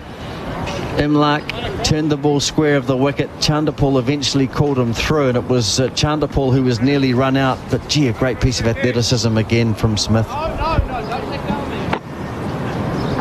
Just safe would have been. Just safe. Nervous moments though, they're the top moments that really get your heart pumping. Chanderpaul's done all that hard work, and then to get run out, and he'd just be devastated. So of course he put on the big dive, which was good enough to get him home. 133 for 5. Chanderpaul just regaining his composure, doing his gloves up, dusting himself off, and now he's ready to face Folks, who's in again, and this time they run a really quick single, just pushing it straight to mid-off, and that's an easy single. Well run, much better than the one before. Chanderpaul 51, Imlach is 10, 134 for 5. Folks 1 for 31. Back in a moment. When it comes to New Zealand sports turf, nobody knows it better than PGG Rights and Turf. They've been in the industry for over 40 years, proudly supplying customers right across the country. From stadiums to golf courses, bowling greens to landscaping, even through to revegetation and erosion control, their highly skilled team are well equipped in every aspect of the turf and environmental markets. So, for your next turf project, talk to New Zealand's experts. PGGRightsandTurf.com. And welcome back to the cricket at the Hagley Oval, the summer of cricket on Sport Nation with Prosper. Keep your business moving. Keep it moving indeed with Prosper. Henry is going to bowl to Chanderpaul.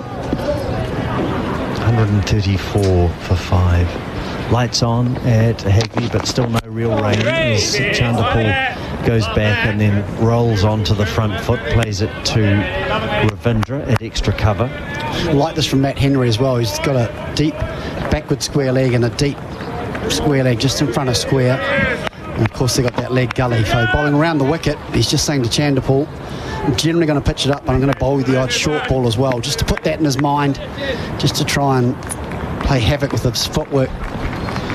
Chanderpaul takes that trigger and then stands still and then whips the ball just into the onside, just to the left of Jacob Duffy at wide mid-on. 135 for 5 with that single. Chanderpaul 52. New Zealand scoring 131, so the gap between the two sides is 96. I've just been assured by Jeremy Coney, we just sent out that it's not spinning here, so it continues to rain everywhere else in New Zealand except for Hagley Oval. Including 150 metres away on the other side of the ground, according to Jono, as Henry bowls and Imlach ducks underneath this one. So an extra slip brought in for Imlach. Mitchell is at first, Bracewell at second, and Young at third. Williamson is in the gully. Well, good to get Jerry out there, just because he's tall. He gets the rain a bit earlier than the rest of us. I just wanted to get him moving, to be honest. Yeah. Well, he's had his hip replacement, and it's nice just to. We really do want to keep him, moving. He just tends to seize up later in the day. This ball is short and well taken by Latham, is it, or has he missed it? No, it's raced left of Latham and high, wide signal. Gee whiz, that's a loose one by Henry, and the West Indies benefit by four buys, 140 for 5. Yeah, the only one happy about that being calling wides will be Tom Latham. It was very high, and it's also been called second one for the over. So that's the end of the short pitch stuff. Tom Latham smiling. I think he's thoroughly enjoying his wicket keeping. The New Zealand captain, he's a wee way away from that one. Maybe it's the hot air in the commentary box keeping the rain away. Keep up the good work, says another listener. This is a ball which, gee whiz, it nearly brings about the dismissal of Imlach. He just fiddled at it outside the off stump. Really looks like he was trying to give catching practice to the people behind the stumps. It was a poor shot, wasn't it? It was loose, it was wide, and his feet haven't really gone. He's just ended up just fending away from himself. Very lucky not to get an outside edge. Wonderful bowling from Matt Henry. Henry from the Port Hills end. Absorbing stuff, bowls to him, like comes forward, gets a thick outside edge, and Williamson dives away to his right and makes sure that the score remains 140 for 5. And one ball remaining, and then it will be, well, I'm not sure who's coming in. Tom and Daniel are pointing to each other, so it'll be one of them, or perhaps neither. Perhaps Smithy's going to come and do ball by ball. Tom Bartlett's going to come in and take over from me. And Ian Smith coming back. Wide awake, 140 for 5 it is. Here's Henry bowling, and Imlach plays with more certainty, coming forward and playing defensively. Time for a break with the score 140 for 5. Imlach is at 10, Chanderpaul 52, Henry 3-37. After this break, Tom Bartlett and Ian Smith. My rideshare just cancelled on me. Should have called Auckland Co-op Taxis. Your local Blue Bubble partner, Auckland Co-op Taxis, are your dependable ride, and they never have surge pricing. With professional drivers who provide a safe, comfortable ride, you can better rely on Blue Bubble Taxis nationwide. Download the Your Ride app for easy bookings on your smartphone from Google Play or the App Store today. We're safe and reliable, so book your Blue Bubble. Or visit yourride.nz. Welcome back to Hagley Oval in Christchurch. It's the third session on day number 2, thanks to Blue Bubble. Stay safe with New Zealand's own Blue Bubble taxis. 140 for 5. The West Indies trail New Zealand by just 91 runs. They have 5 first innings wickets in hand. Chanderpaul's on strike. Zach Folkes is bowling to him. Bowls it shot, and he's been caught at square leg. Diving to his left. And is that Devon Conway? I think it is. Chanderpaul's vigil comes to an end. Conway hasn't moved on the ground, probably out of relief.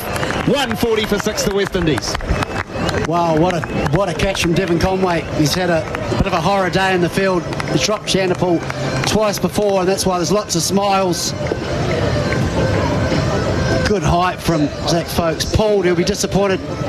Diving away to his left, got both hands to it, and then it just, his right hand fell away and he caught it in his left hand. Ended up being a brilliant catch, and it stuck. And the relief on Conway's face as one finally sticks.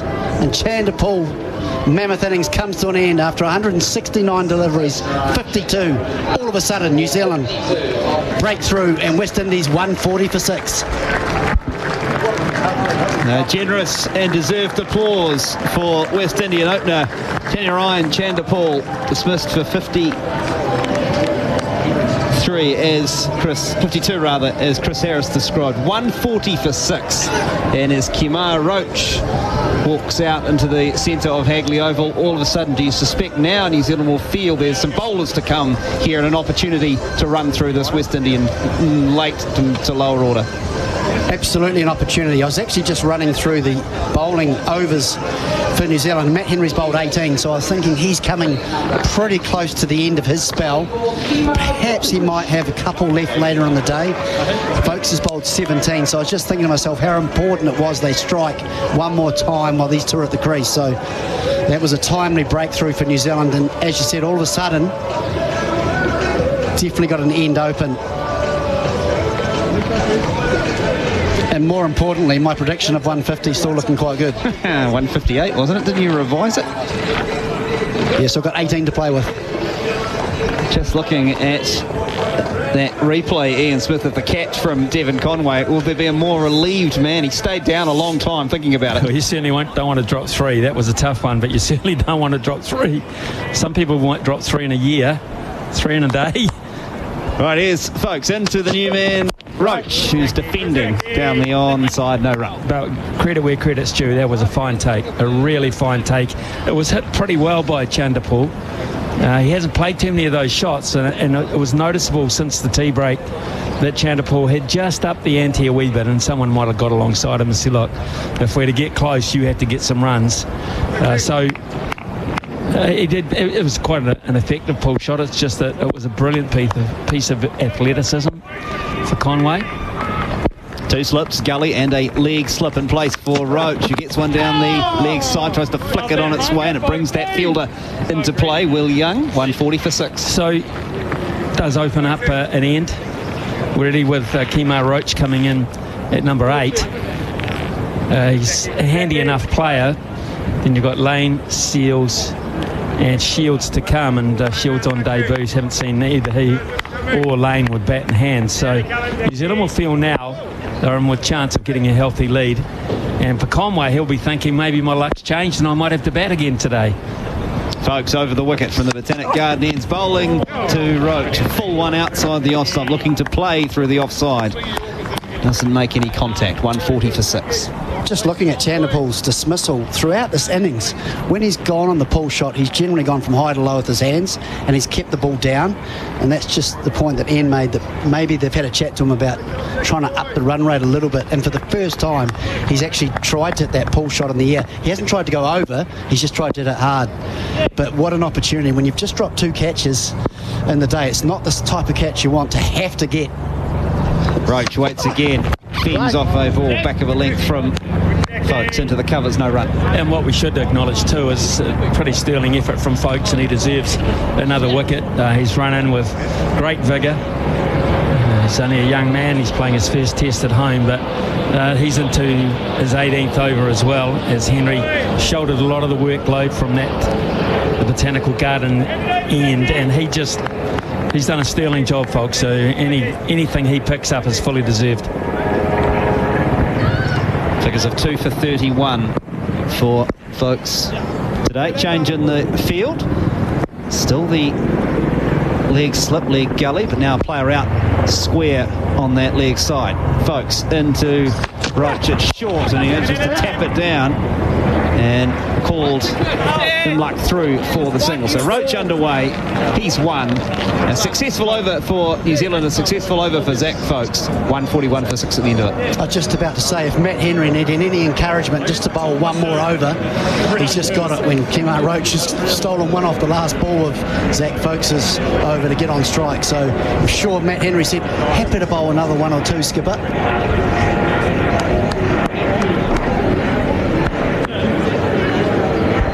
Harris, Ian Smith providing expert commentary with Mighty Mobile. Mighty Mobile plans on sale now.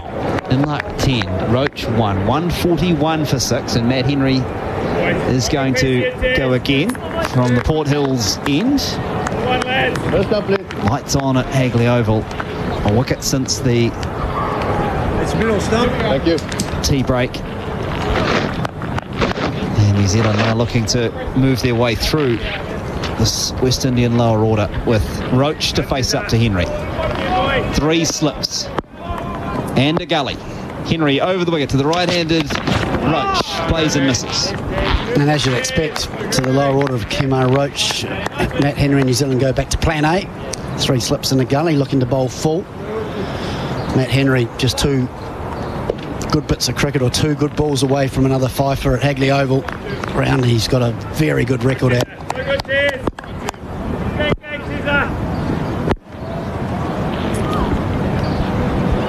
Henry over the wicket again. Roach playing with the full face back down the pitch. No runs scored. 141 for 6.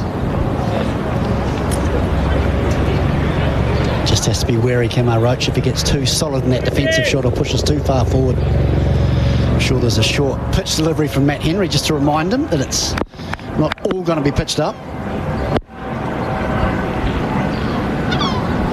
Henry into Roach. Edged and down at second slip. Diving to the left-hand side, Michael Bracewell. It was heading, I was going to say it was heading into the basket of the first slip, Daryl Mitchell, but Bracewell put the hand out and it's gone down. Well, the way I say, if you're going to commit to it, fully commit, and he has, I have a feeling this was almost going straight to Daryl Mitchell, or just to his right. Well, it was straight to Daryl Mitchell, and Michael Bracewell dived across in front of first slip and tried to take it with just one hand. It's definitely a first slip catch. I think they might be a little bit too close together. Henry in again to Roach. Roach defends down the offside. Well, whatever happens, New Zealand have got to work seriously on their catching behind the wicket. I mean, you just do not go for that. If you at all trust your first slip, you've got to know where your zones are. That is hitting to the right. It's so Daryl Mitchell's catch, it's not funny. You just got to know that as a second slip. That's not mine. I don't even go for that in that zone. There's another one from Henry. So they have to work on that. If they want to beat the really best teams in Test cricket, you've got to catch at a really high ratio. Today's ratio has been so low, it's been disturbing actually. And it's to great effect that Henry just keeps running in and turns his back on it and just goes back to his mark and starts again. It's like he's used to it. He's in again to Roach, and Roach is defending on the offside. Wants a single. It's the no from his batting partner, Imlach, and that ends the over. 141 for 6 at the end of it. Imlach 10, Roach 1, and an opportunity goes begging in that over. Well, I have that 4 for the day now, and it's just, it feels like what could have been for New Zealand if they held their chances. Saw Chanderpaul gave a chance on 5 and 24. Devon Conway made amends eventually with a brilliant catch to dismiss him, but that's just the opportunity that New Zealand wanted to get right into the tail. We know Kemar Roach can bat a little bit, but an orthodox catch straight to Daryl Mitchell at first slip. We know he's good. And Michael Bracewell just diving across. How costly may that one be? I'm also looking at the light. Now, they came off at around 7 o'clock last night, and it was pretty murky. Nathan Smith into the attack from the Botanic Gardens ends. First ball is outside the off stump. No shot offered by Imlach. And at that stage, Alex Wharf and Paul Rifle would have taken a reading and set a benchmark. I'm just wondering now whether we're getting into that bracket now that we're into the last session of the day, and there's a lot of really dark cloud around Hagley Oval at the moment, where the umpires at some point might say, well, it's the same as it was last night, gents. By all effect, we really have to be consistent, so we've got to go. It must be getting close to that.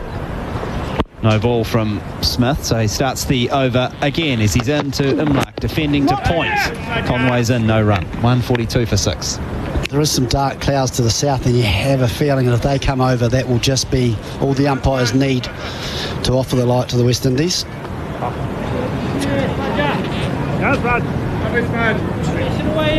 Doesn't look like rain though, does it? Sort of feels like it has been for a couple of hours, but Smithy's right. To the south of the ground there, it's a lot darker as we look from where we're broadcasting from in this main pavilion area across to our left. Smith into Imlach, outside off stump, no shot offered. 142 for 6. This is the third session on day 3, thanks to Blue Bubble. Stay safe with New Zealand's own Blue Bubble taxis. Talked about Zach Folkes bowling well and getting everything he deserved. I feel as though Nathan Smith has bowled well enough to pick up wickets as well. He's gone past the outside edge on numerous occasions. His pace has been good, constantly above the 130s. Bowled in good areas, which has allowed New Zealand to remain with 3 slips in a gully. Just hasn't been able to take that outside edge yet. And luck waits as Smith is into him. Just defending just to the gully. Won't score. 142 for 6 the score remains.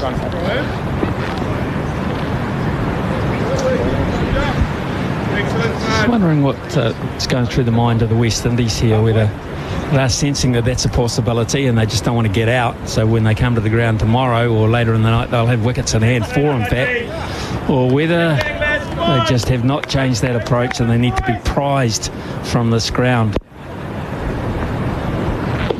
And luck waits as Smith is into turning this one square on the onside, won't score. Because my first impression of Imlak is he's got a few shots and looks like he might be able to play them.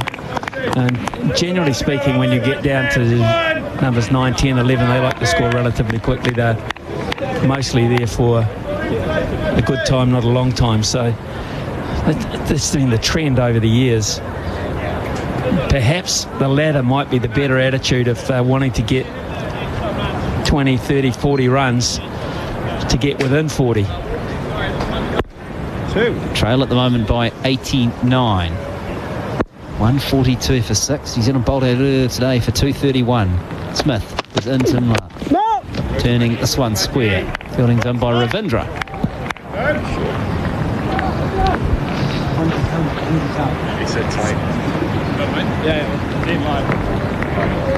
Lights on. Gloomy afternoon. 25 to 5. This play started earlier today at the earlier time of 10:35 to make up for time lost yesterday. 61.5 overs bowled in this innings. So still plenty of cricket left in this session if the light and weather allows. Smith in.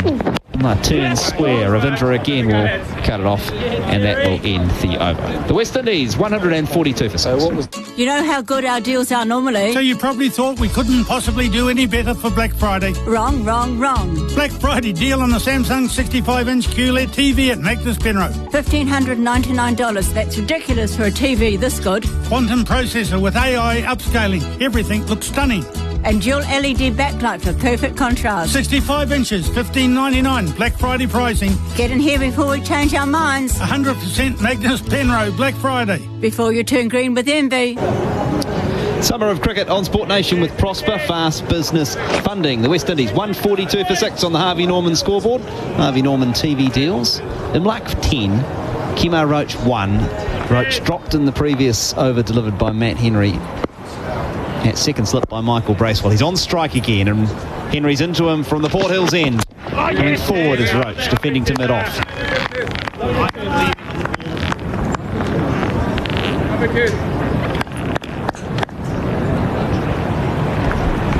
From what I've seen of Kemar Roach throughout his career, and it's been a long one, generally when I've seen him bat, he's one of the few fast bowlers or tail-enders that's got quite a good defence. He doesn't seem to be as aggressive as your normal tail-enders. He's got a pretty good technique.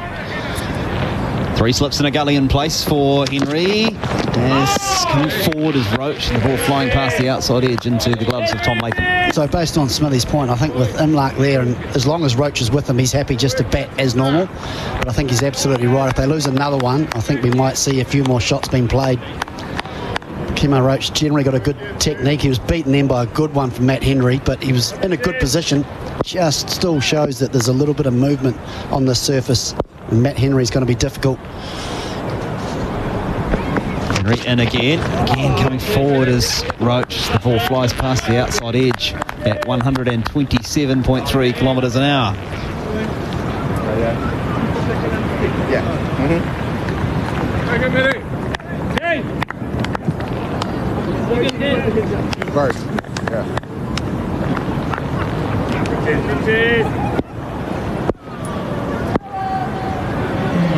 Roach averaging just over 11 in his long Test career, as he's again beaten by Henry, third time in succession. The other thing I would be interested to know is what New Zealand will do with their batting order in the second innings, particularly if they had to bat tonight for a half an hour or 40 minutes.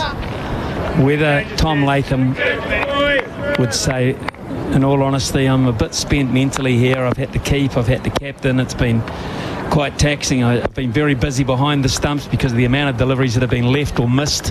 Henry in and defended by Roach. And right now might not be a good time for me, team-wise as well, to be opening. In other words, Will Young, Devon Conway at the top.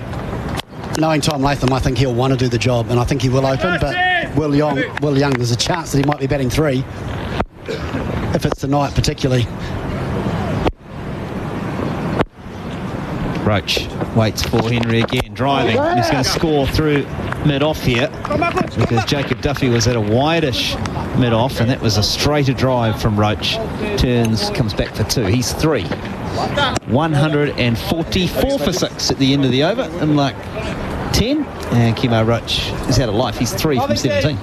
Well, I think that's the end of Matt Henry's spell, because he's starting to run off the ground, so that's a pretty good indication that, unless he's just going to change a shirt or something, but he's bowled 20 overs now, and I think they'd want to keep maybe just a couple up their sleeve if they need him just a little bit later on in the day.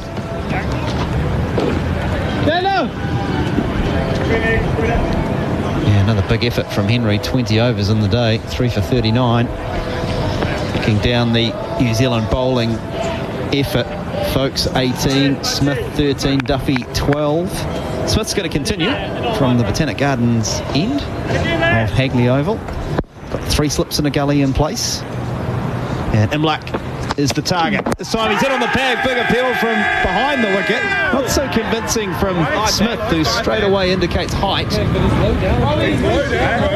think pretty straight, eh? Should we do one? Yeah, just burn it, bro. Who cares? Terrific audio. You've got to love that, don't you? Probably a no-it. Questioning about the height, and then they go, who cares, we've got plenty, let's use one. Director, we have a play review for LBW. Original decision is not out. It's a fair delivery. Can we go to front on, please?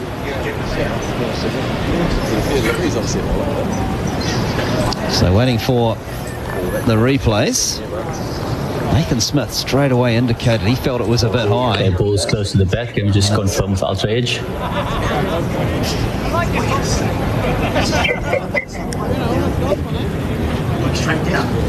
So just looking at ultra edge, that's taken him like to bowling a 2 on the I have a flat line back and the ball leg, passes just the bat. above Go to the ball tracking main ready. padding, just on the bottom of the pad and on that inner thigh. And here comes original decision is not out. More tracking. Pitching outside off. And it's impact in line and wickets missing. Alex, you can stay with your original decision of not out. Stand by. Signal now. So Alex Wolf's decision is the correct one. New Zealand lose one of their reviews. They've still got a couple left. Probably worth burning one, bro, as we heard. I have a feeling they knew they were going to burn one, but they had 3 left. Still got 2. You just wonder, though, when you burn one, if that could come back and haunt you just a little bit later. Who knows?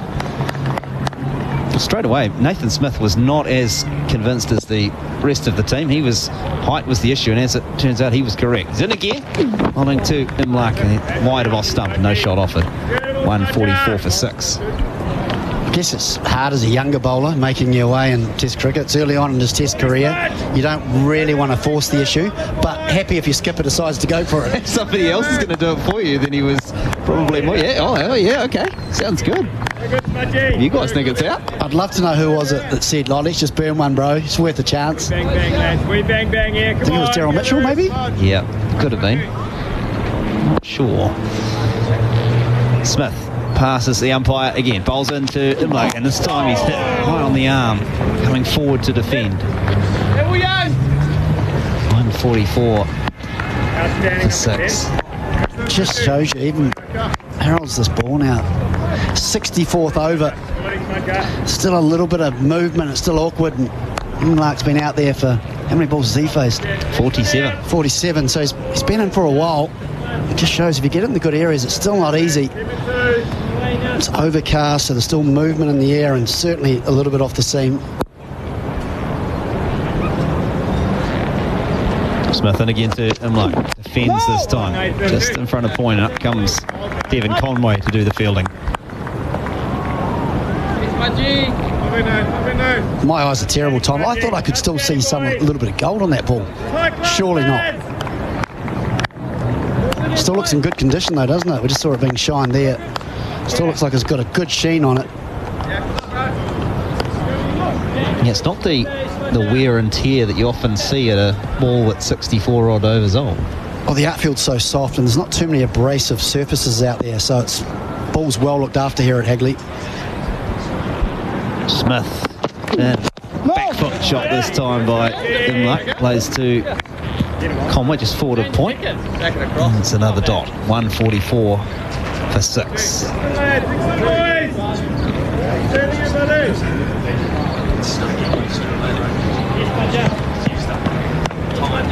Nice wicket fell at 140, so they've only added 4 runs, Roach and Imlach, in just part of 4 overs. Just trying to establish themselves after the loss of that wicket. A big one. Opener Chanda Paul. Smith into Imlach driving. Their Tickner's on the field at mid-off, cuts it off, and that ends the over. 144 for 6 to West Indies. Imlach 10, Roach 3. And probably a good time for me to step out and Daniel McHardy to step out. Lawnmower struggling to make the cut? Turn to New Zealand's most trusted lawnmower, a Massport. Massport have been making lawnmowers since the 1940s and have built mowers to last, to suit our great Kiwi lawns and conditions. There's a reason Massport have been voted New Zealand's most trusted lawnmower brand for the last 8 years. The Massport mower range is packed full of innovative features to deliver superior performance for your lawn. Visit massport.co.nz to find your next mower. The summer of cricket on Sport Nation with Prosper. Keep your business moving. 144 for the loss of 6. The West Indies trail by 87 runs on the Harvey Norman scoreboard. Harvey Norman TV deals. And it will be Jacob Duffy, 13th over, replacing Matt Henry from the Port Hills end. And a bouncer hits Roach, who turned his head in and down. Not the technique you would want. Sure where exactly it has struck him. No one seems concerned, so not the helmet. No one's running out for the mandatory test. So Henry's 5-over spell coming to an end. And Jeremy Coney, you'll be thrilled as he takes his position. Gets startled as I talk to him. The expert commentary chair with Mighty Mobile. Plans on sale now. Duffy from over the wicket goes past the outside edge, broken that outside edge. Big Slime has messaged. Says, big slime here, lads. Bit wet because I stood outside for an hour in Auckland, but loving the coverage. He's okay. It was more his spa pool that I was concerned about.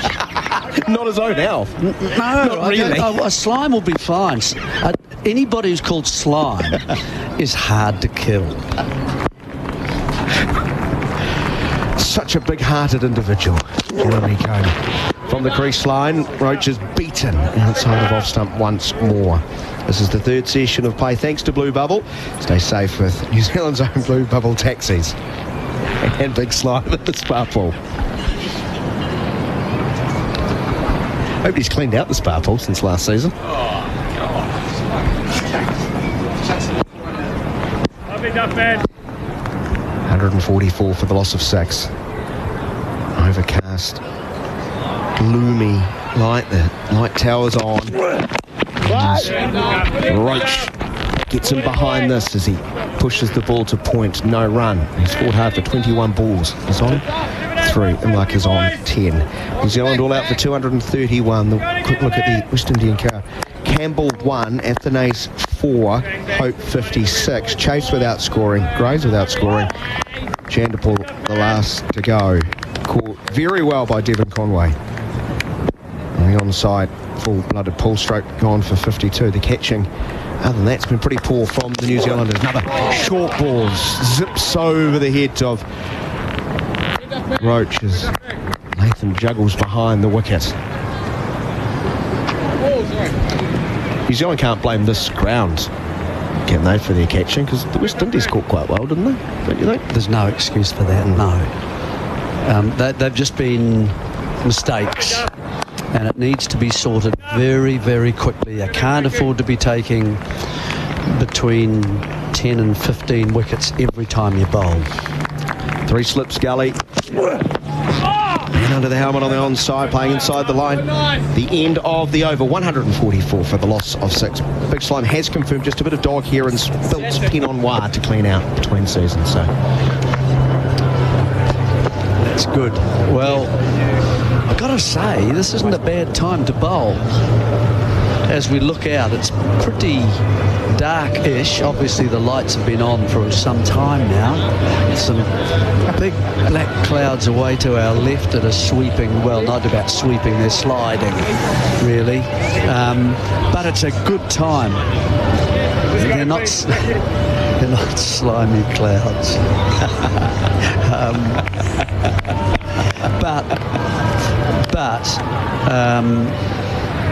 You know, I know that the ball is coming towards its end of its life. Smith continuing. Inside of off stump, left alone by Imlak. Good thing for you, both gentlemen. Is there an element of wanting to get on with it if you're the West Indies? Because you still trail, knocks them off. Worst case scenario, you get to bowl in pretty friendly conditions tomorrow. It's going to be a sparkling day by the sounds. It is a bit puzzling that they're not slightly more aggressive and throwing it back in New Zealand, because you get the sense that sooner or later you're just going to nick one. The question is, will it be caught? I suppose if it goes to Latham. Latham, a couple of steps forward. Here's a pull stroke up his forward of square. Nicely played. Smith is not quick enough to hurry him. Like has put him away for a big barrel boundary. Bigger range, bigger deals. Nice stroke. 148 for 6. Saw that early, didn't he? He saw it early. He's been there for quite some time. He's more than capable, this fellow Imlak, by the look of it, because that's a really... It wasn't a bad height for a bouncer. It's just not quick enough anymore because they're running out of gas, these guys. He hits it in front of square, fielder's behind square, and timed it beautifully. So that's the kind of attitude they need. The closer they get, the more in the game they stay, to get my drift.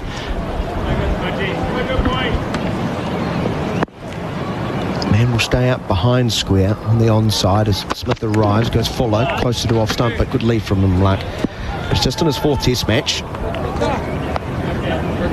Gotta say, I don't know anything about the batting capabilities, really, of the 3 left. Lane, Seals, I've really got no idea about their batting ability at this kind of level. Well, we've seen Kemar Roach over the years. 8's generous, isn't it? He fights hard for you. Yeah. He does. He's a fighter. And I wouldn't say he hasn't got a technique. No, without question. Smith operating in his 15th over. Drifts into the pads. Did it flick the pad? It's gone past Latham, down to the fence for more runs. Leg buys, signalled by umpire Wolf. That will take the West Indies past 150 on the Harvey Norman scoreboard. Harvey Norman TV deals. It's 152 for 6. Usually when they're leg buys, umpire puts his hand up and taps his leg.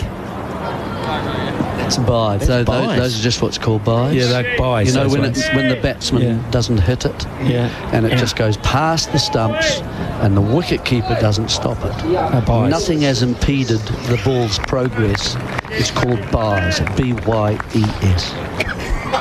Goodbye. Bye-bye now. No, there's 4 of them too. It's bye-bye.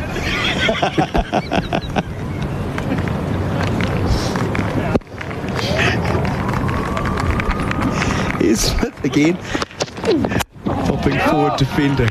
There is definitely no run on this occasion. I would like you two to give me a ranking, please, for Nathan Smith's bowling today. Let's have a look to see what it's. Let's have a look here. He's bowled mainly from the Botanic Gardens end. He's nearly had 15 overs.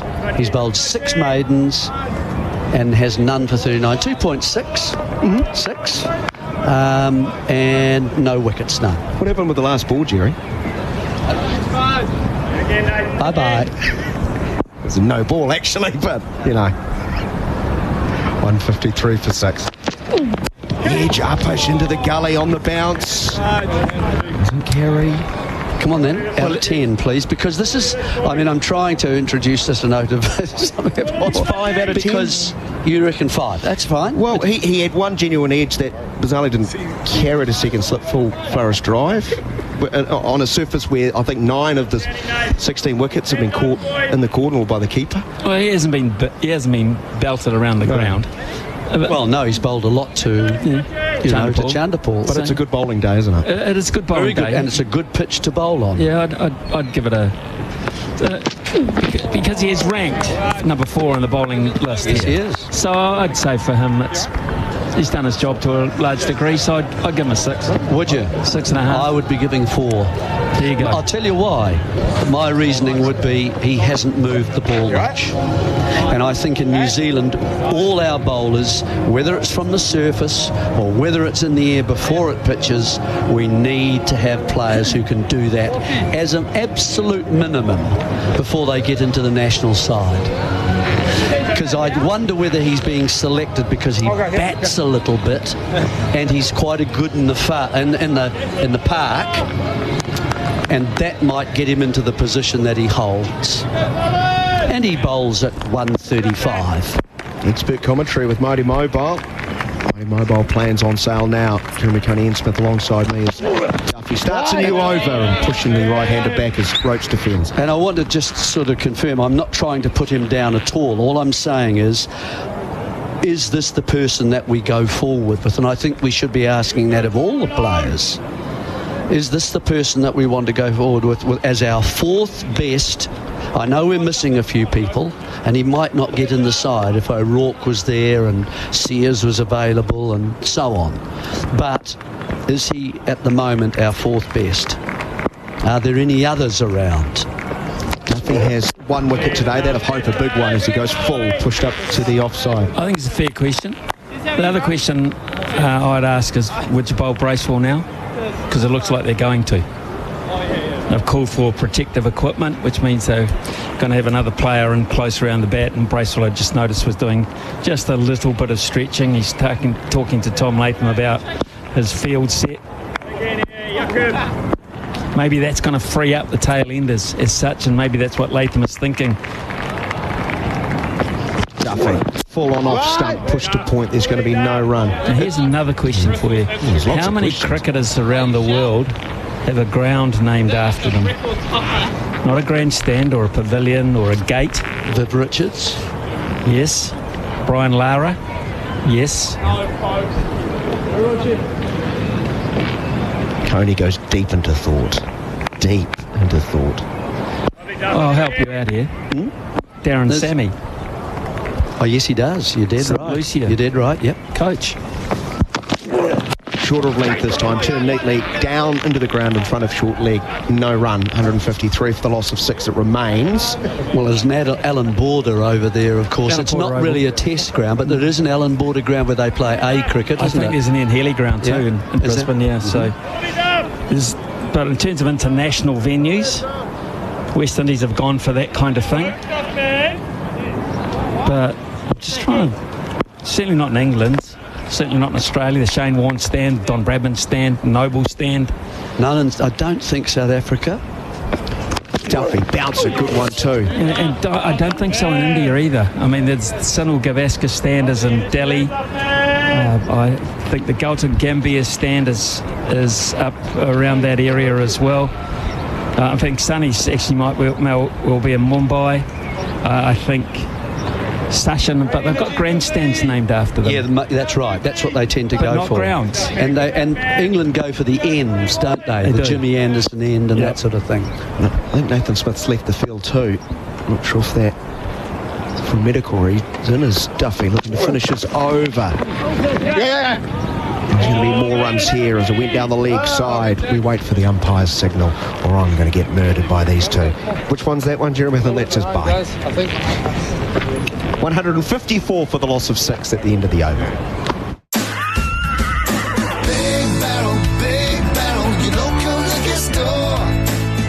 What's bigger than a weekend with your mates, blasting the best rock bangers?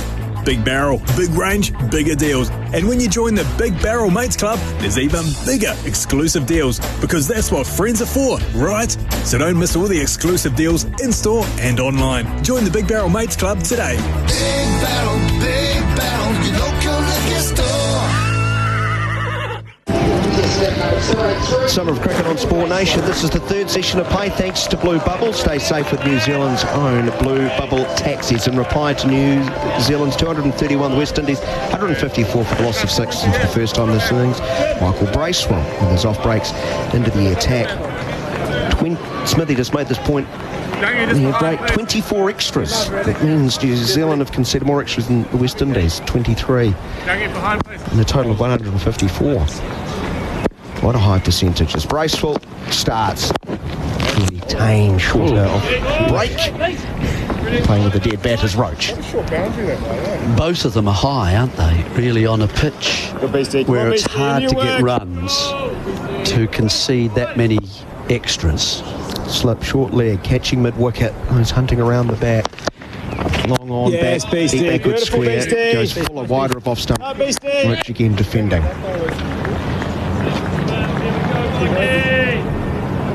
But back to that point about Nathan Smith, there's the same sort of question, different form of cricket. The one-day sort of setup too.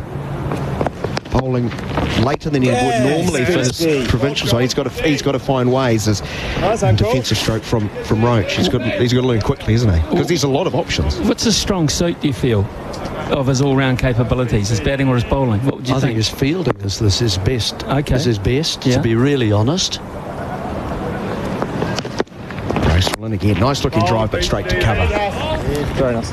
Lovely beastie. Lovely beastie. And the most reliable, I think. We've seen him take some very good catches. We've seen him run somebody out. Remember against England at the Basin Reserve, he raced across the pitch after delivering and ran someone out by hitting the stumps. It's like Bracewell is going to pick up another side, isn't it, as he's stepping out his mark 1 foot at a time. Defending his Roach, so 5 dot balls. Bracewell was having a chat to the umpire. Over, beastie. End round, lads, end round.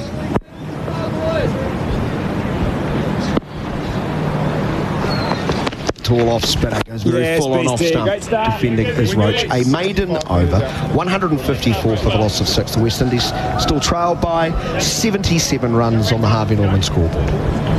What started as a 16-year-old's dream in St Kilda 1926 became the Diamond family's legacy, creating hundreds of jobs, inspiring all Australians. Penrite Oil powers thousands of engines. 2 wheels, 4 wheels, and big wheels. One thing is for sure, 100 years on, they're only getting started. Australian owned and made. Penrite Oil, 100 years, still driven.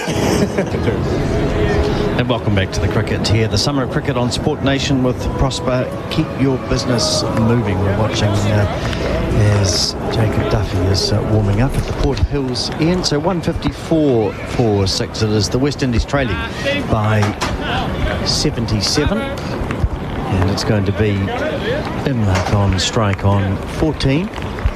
Just looking around, 3 slips for him. Again, just looking now as we look out towards that West Melton area and Hornby. Just looks like there is rain coming in from there, I think.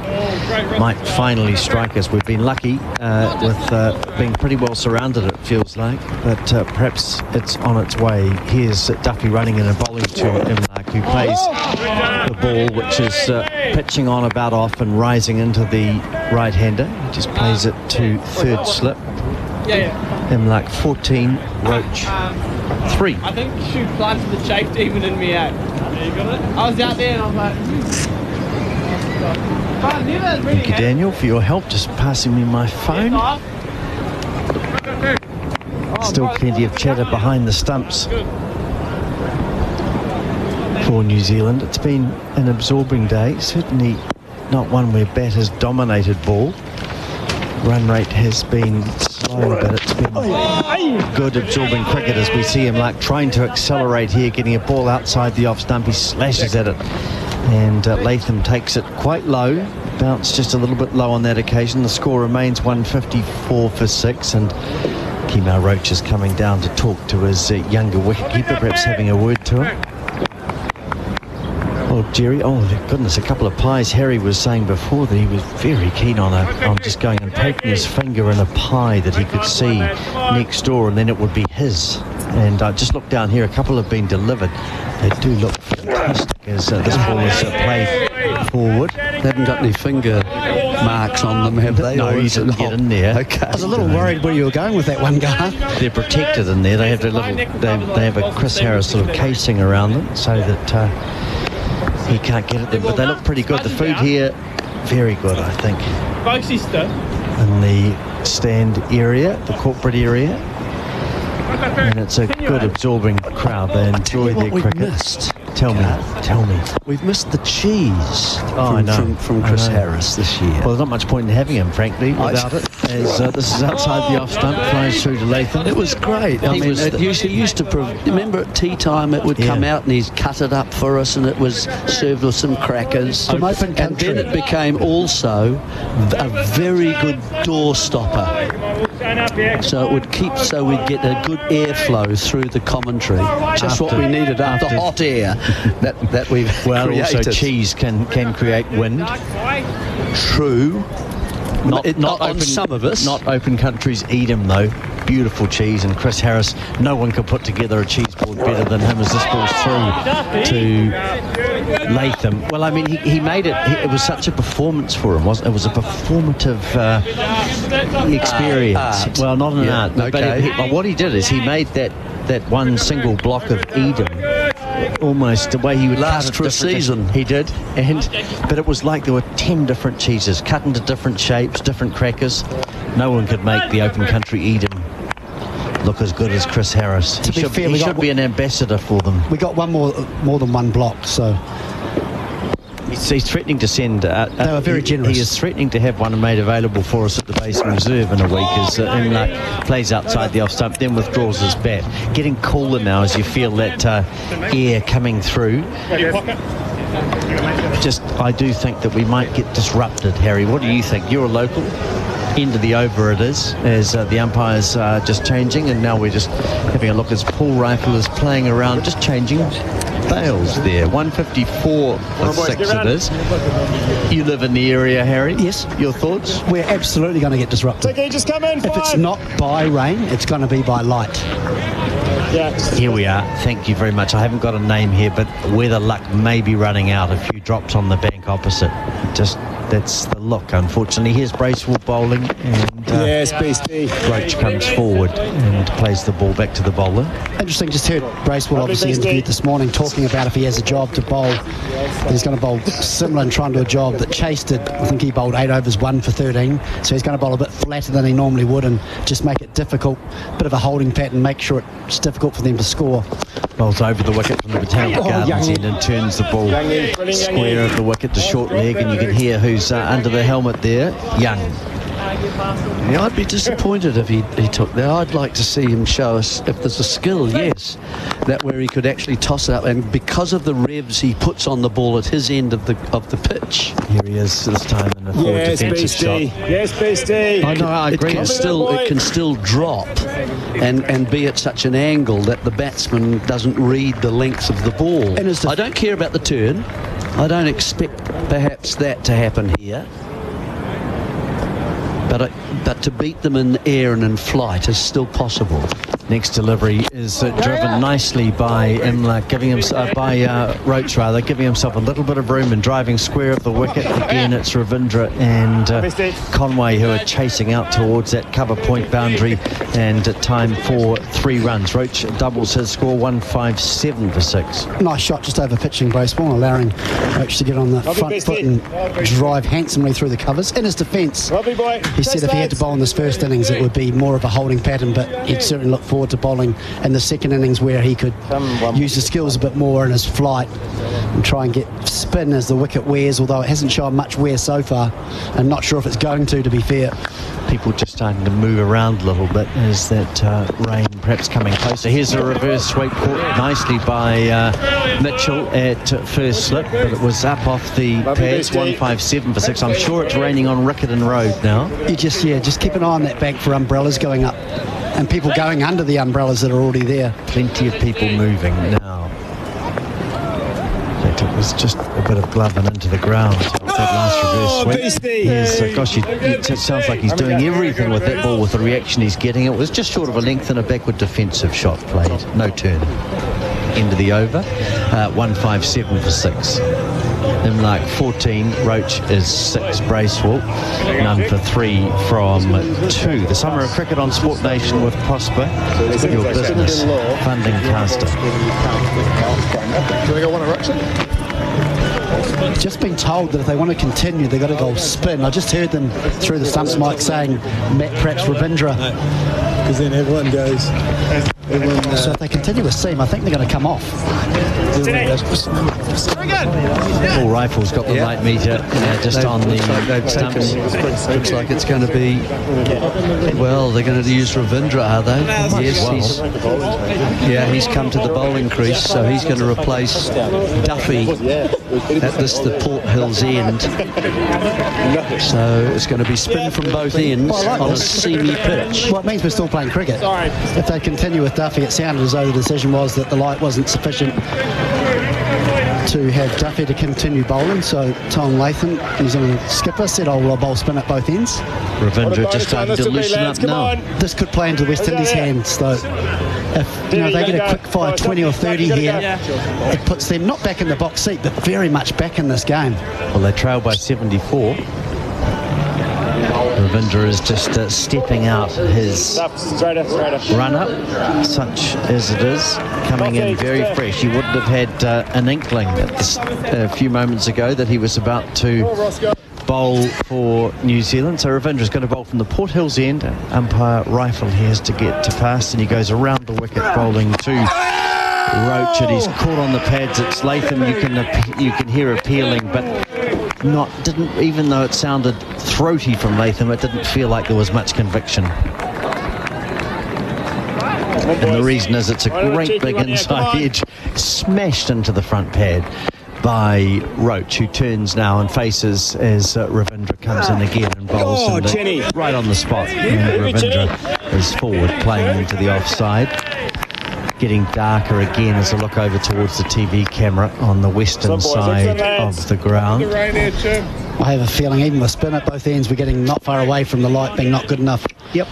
One mistake, boys. It's a bit of a shame, but if they go off, you just think that they might not get back on today, such as the darkness. It's been threatening for a while. Here's the next ball is in the same spot, and it draws Roach onto his front foot. Tell you what, it's a very good first 3 balls for a guy that didn't even know he was bowling. He's right on the money. Hasn't bowled a lot, has he, for New Zealand for a long time?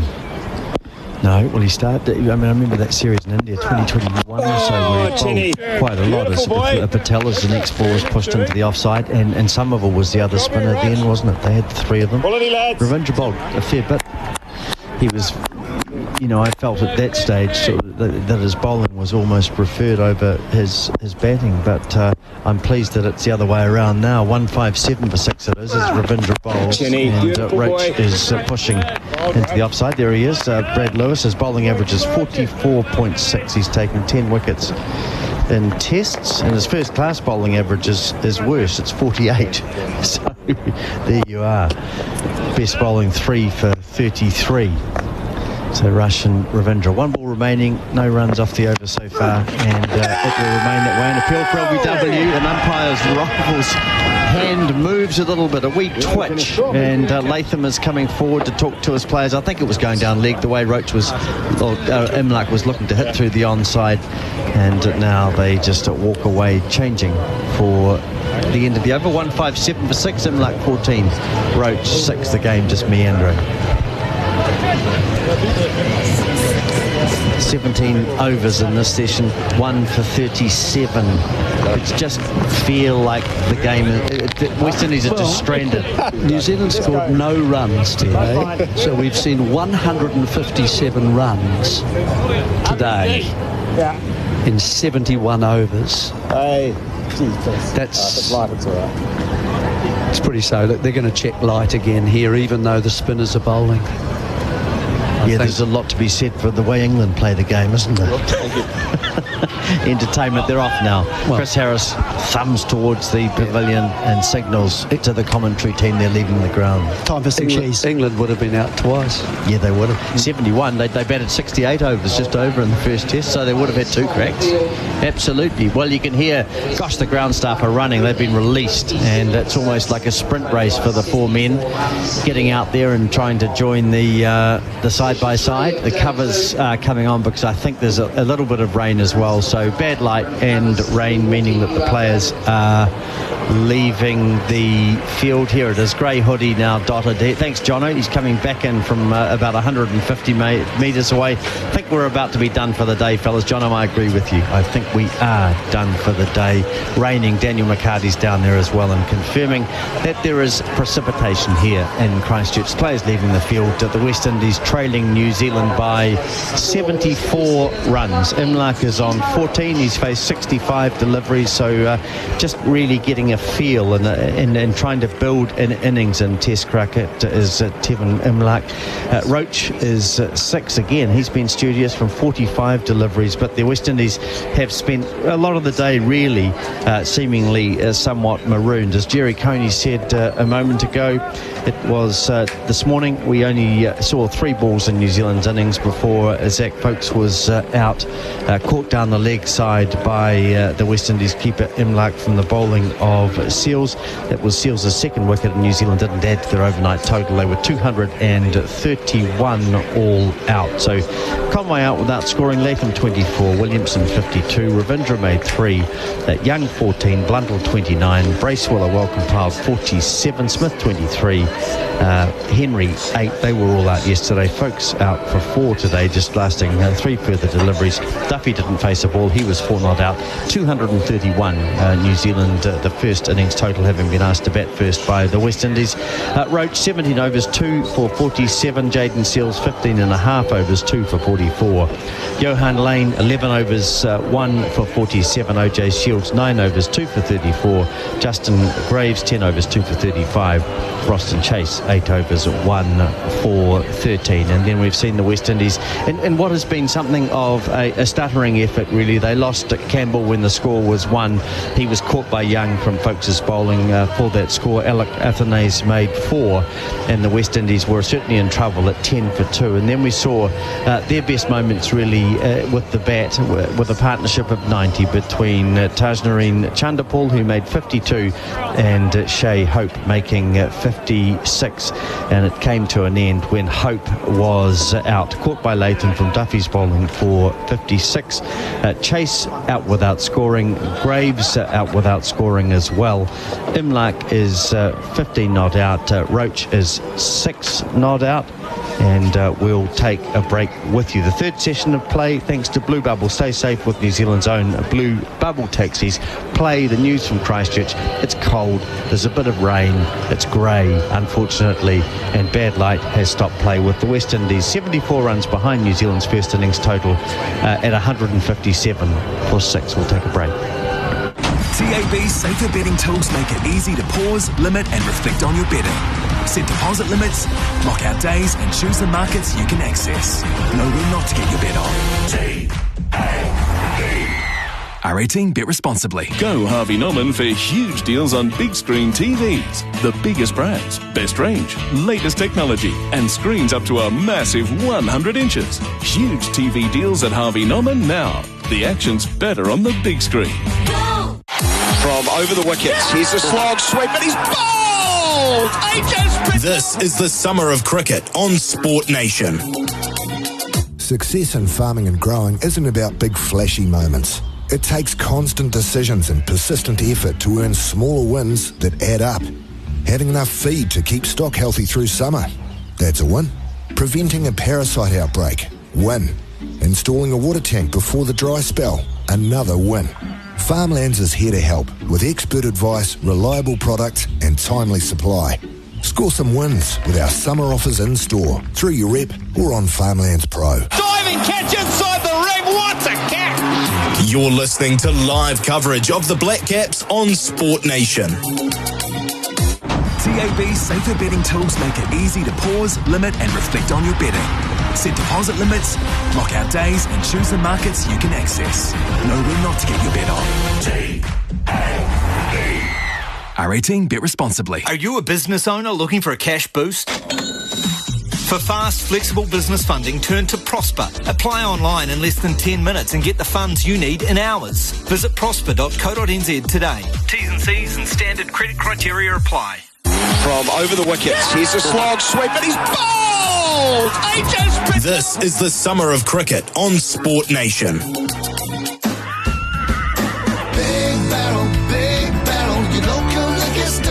What's bigger than a weekend with your besties singing along with all the best bops? Big Barrel. Big range, bigger deals. And when you join the Big Barrel Mates Club, there's even bigger exclusive deals. Because that's what friends are for, right? Don't miss all the exclusive deals in-store and online. Join the Big Barrel Mates Club today. Big Barrel, your local liquor store. And there's a diving catch inside the ring, what a catch! You're listening to live coverage of the Black Caps on Sport Nation. Holy, my ride's going to be how much? Should have used Your Ride. Your Ride is the smartphone app that connects you to Blue Bubble partner Auckland Co-op taxis. They're safe, dependable, and they never have surge pricing, even at peak times. You can better rely on a Blue Bubble nationwide taxi with Your Ride. Download the Your Ride app from Google Play or the App Store. We're safe and reliable, so book your Blue Bubble. Or yourride.nz. From over the wickets, here's a slog sweep, and he's bowled! This is the summer of cricket on Sport Nation. Here at Sport Nation, we've been there for plenty of big moments. Get the brooms out! The Black Caps have swept India aside. They win the series 3-0. It's charged down, picked up though by the Warriors. Here is Alasima. Alasima for the line. Alasima still going. Lecker, he's getting it there. I don't believe it. Lecker, Alasima, you beast. And we plan to be there for a whole lot more. It's Sport Nation, the Kiwi voice of sport. And there's a diving catch inside the ring. What a catch! You're listening to live coverage of the Black Caps on Sport Nation. The Kiwi summer is kicking off and we want to make sure you are turf ready. With warmer days starting to ramp up, now's the time to make sure your surface can handle the heat. PGG Wrights and Turf has the right products and advice to keep turf strong through dry spells, high traffic and heavy use. Whether it's heat, wear or stress, our team knows how to keep your turf looking and playing its best. Stay ahead this summer. Call 0800 PGW Turf today or visit pggwrightsandturf.com to find the right products for your turf. From over the wickets, here's a slog sweep, and he's bowled! This is the summer of cricket on Sport Nation. A family legacy that began in 1926. 100 years on, Penrite Oil is only getting started. Penrite Oil's convoy range of heavy-duty engine oils, gear oils, and automatic transmission fluids are designed to keep trucks and trucking fleets running efficiently and reliably. Penrite convoy oils and lubricants protect and prolong the life of your fleet, keeping you on the road for the long haul. No downtime, you just keep moving. 100 years Aussie-owned and made right here on Aussie dirt. Penrite Oils, 100 years, still driven. Diving catch inside the ring, what a catch! You're listening to live coverage of the Black Caps on Sport Nation. Here at Sport Nation, we've been there for plenty of big moments. Get the brooms out. The Black Caps have swept India aside. They win the series 3-0. It's charged down. Picked up though by the Warriors. Here is Alasima. Alasima for the line. Alasima still going. Lecker. He's getting it there. I can't believe it. Lecker Alasima, you beast. And we plan to be there for a whole lot more. It's Sport Nation, the Kiwi voice of sport. Summer of cricket on Sport Nation. We're in the third session of play on day number 2. Thanks to Blue Bubble. Stay safe with New Zealand's own Blue Bubble taxis. Problem is we've got a rain delay in Christchurch. Still a minimum of 21 overs supposed to be bowled today. And that looks unlikely. Low grey cloud. Light's an issue too. Just very light drizzle at the moment. The lightest of covers just on the playing surface itself. Jeremy Coney alongside me providing expert commentary with Mighty Mobile plans on sale now. Before we get to that, quick look at the scorecards. New Zealand's innings wrapped up in the third ball of the day, 231 all out. Then the West Indies over 71 overs have made 157 for the loss of 6. Campbell 1, Chandimal 52, 4 to Athenaeus, Hope 56. Chase raised the last 2 out without scoring. When play was interrupted, Imlach on 14 of 65. Kemar Roach 6 of 45. Their partnership jury 17 of 72. So a tick over 12 overs. Just not really sure what the West Indian plan is right at the moment. No, well, I mean, they've taken a lot of time to get their 157 the whole day. New Zealand basically only faced 3 balls earlier this morning before Zach Folkes edged one, or got a glove to one, and walked off 2 or 3 paces, turned round, and then reviewed it, which was a very strange piece of cricket, which looked bad especially for a young man who is just starting his Test career. Really, I think that's a bad signal to be sending umpires, and yeah, it is. And we didn't like the look of that. It just has a little bit of a bad taste that the umpire's got to wait there. The players have left the field and the umpire's giving nobody out to confirm his decision, which is not a mistake. At least stand there. Exactly. So anyway, New Zealand didn't add to their overnight score, 231. West Indies came out and John Campbell didn't last long, did he? So Folkes picked up, he squared him up a little bit, didn't he? And got a wee bit of bounce, so he was looking to just, play it off the back foot, and it went to the left of Will Young, who was at third slip, who made a late-ish movement, but he had to be quick because the ball flew quite quickly, and he took a really good catch, one-handed left-hand catch, diving away to his left with the ball behind him almost, and of course the slip Corden were jubilant, and he was as well. So a very good start for the New Zealanders at that point with their catching, which was the high point, I'd have to say, almost of the day, almost. And I think certainly the equal of the catch by Conway later on in the day. And he has to go through a few troubles to get there anyway, as well, doesn't he? And then Young had a trouble with Athenaeus, didn't he? He did. So, and then I think probably Athenaeus was the next wicket to fall, wasn't he? And he was bowled by Henry. A good ball from coming around the wicket, nipped back. And I mean, this pitch I don't think has changed much from yesterday. We haven't seen a batsman really dominate. Today it was perhaps Hope, if anybody, and yesterday it was maybe Williamson. Both players who took some time to get going and then played their shots. And it's one of those pitches, I think, that you never quite in on. Skewed too far in favour of the bowler? A little bit for me. And I think really it's because the pitch itself has got quite a spongy, long 13 mils of grass on it. Some of it's brown, and they've kept it almost because it's been so hot here. They didn't want the whole thing to dry out, and so it's got green lines down it at various points. And looking at it this morning, it's actually got quite a few divots from yesterday. So the ball has dented this, and it's going to remain throughout. So they're going to get slight variations of bounce, I think, as the game goes on. So Athenaeus was gone, and then at that point, Shai Hope batted well. with Chanderpaul, who just set his stall out basically and let the ball go. Showed us that he has skills, and it's something to work on, isn't it? You've got somewhere to go, but you need to start knocking singles, I think, for a start, to get off strike, to have a rest, to give your other batsmen a chance to face those other bowlers as well, and to perhaps force the bowlers to be bowling. Shai Hope, for example, is a right-hander, and so you're asking bowlers to change lines and length as well. So I think Hope was probably the best batsman we've seen for the West Indies today. He showed he had some idea of how to change the length of bowlers, which is a really important skill, I think, on a pitch that's doing something. You can't just stay in your crease. Like Chanderpaul sits very deep. He does, and Hope stays is there. batting outside of his crease a long way at times. Yeah. And I just feel that to a bowler like Henry, who's slightly metronomic and is good at it, I'm not saying bad metronomic, I'm saying good metronomic, and nips it as well, you need to be trying to force him to bowl shorter and to take LBW out of play because it's now bouncing and the umpire isn't sure, is that going to hit the stumps, because you're so far out from your stumps. So I think those are important skills to have, and that's where Mitchell is good for New Zealand. He does that as well, doesn't he?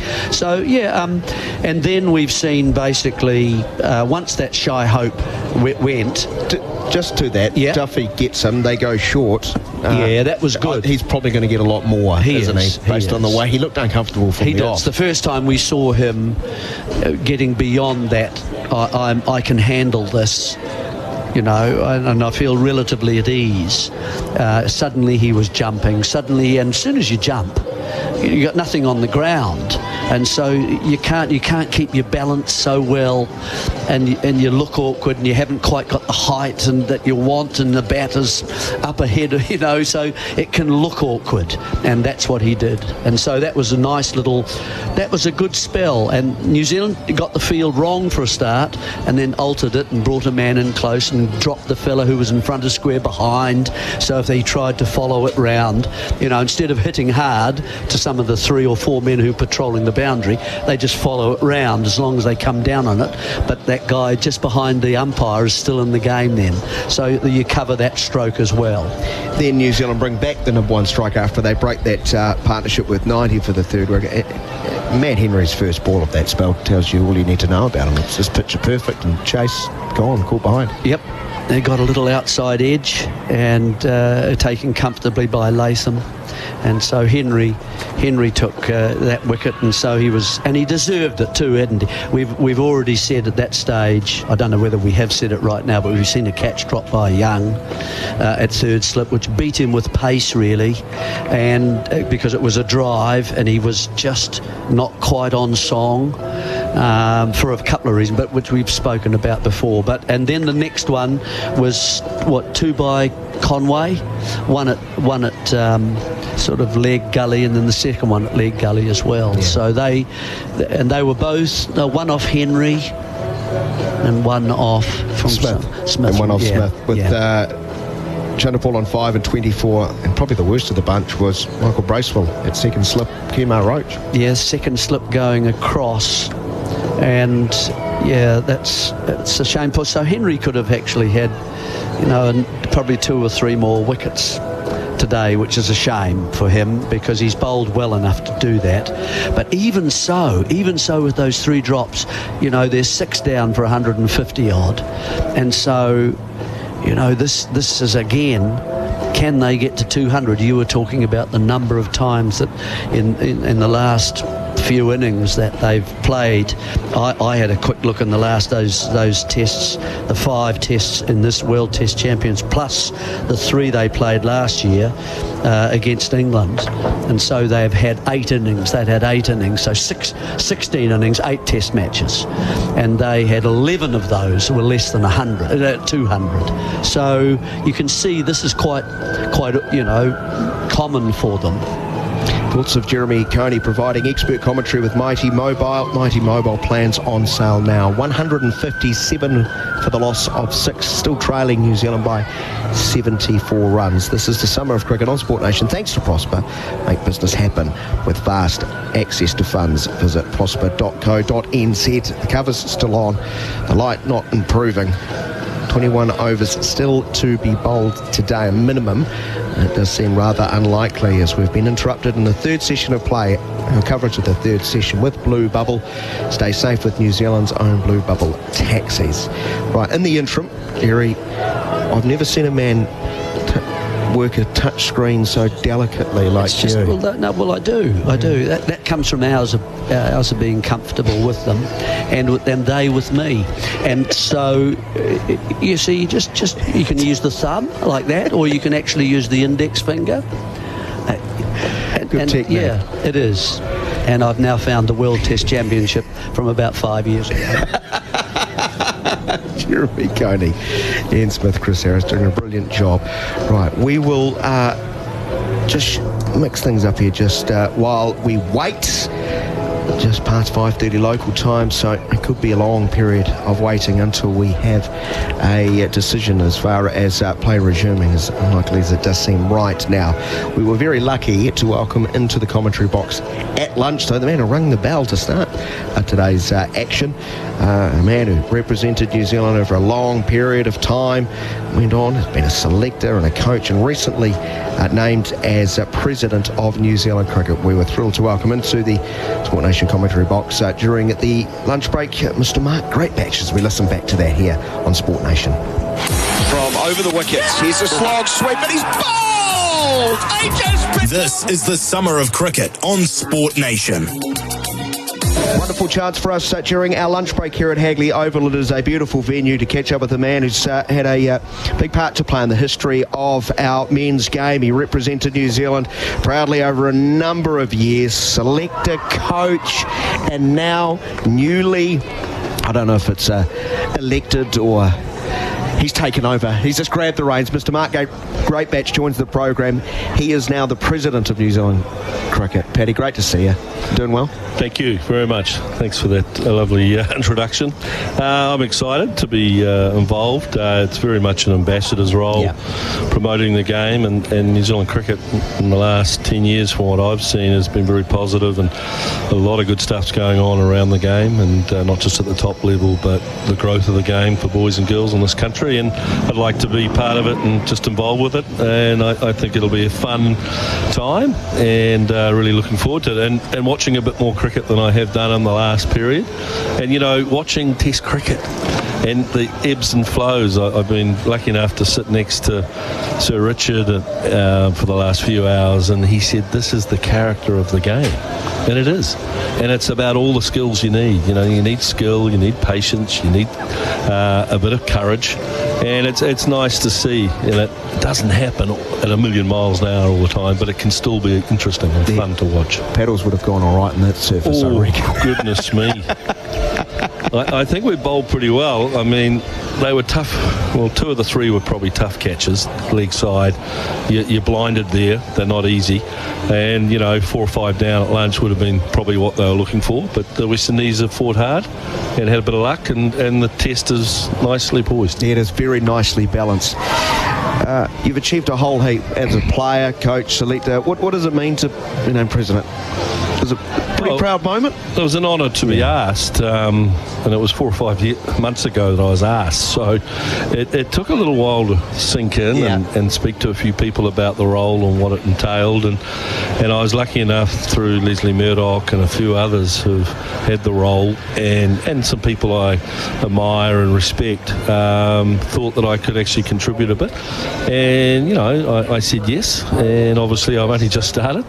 And I just was looking forward to being involved and seeing what I can do to help. I was watching some schoolboy cricket in Queenstown. I'm based in Queenstown now, so I was watching a couple of schools play a 2-day traditional match, which I loved.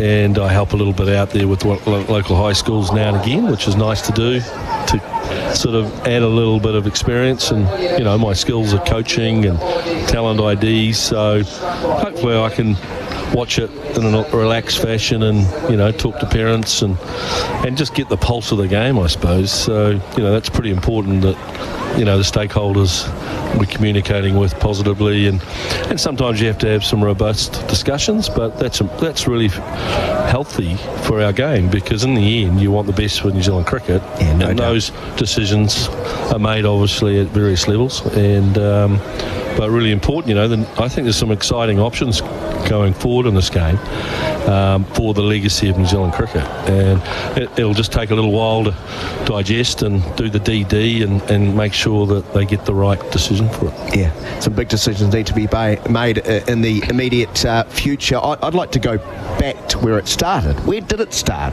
When did you pick up a ball or a bat in anger? Well, Cornwall Park, Auckland, long white shorts, long white socks when we were probably 5.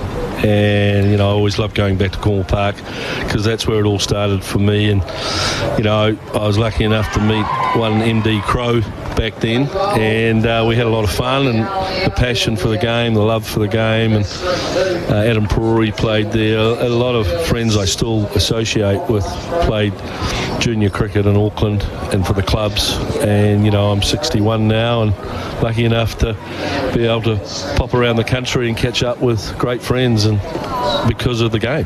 MD Crow, pretty good friend to have. Yeah. Pretty talented athlete. Yeah, he was exceptional.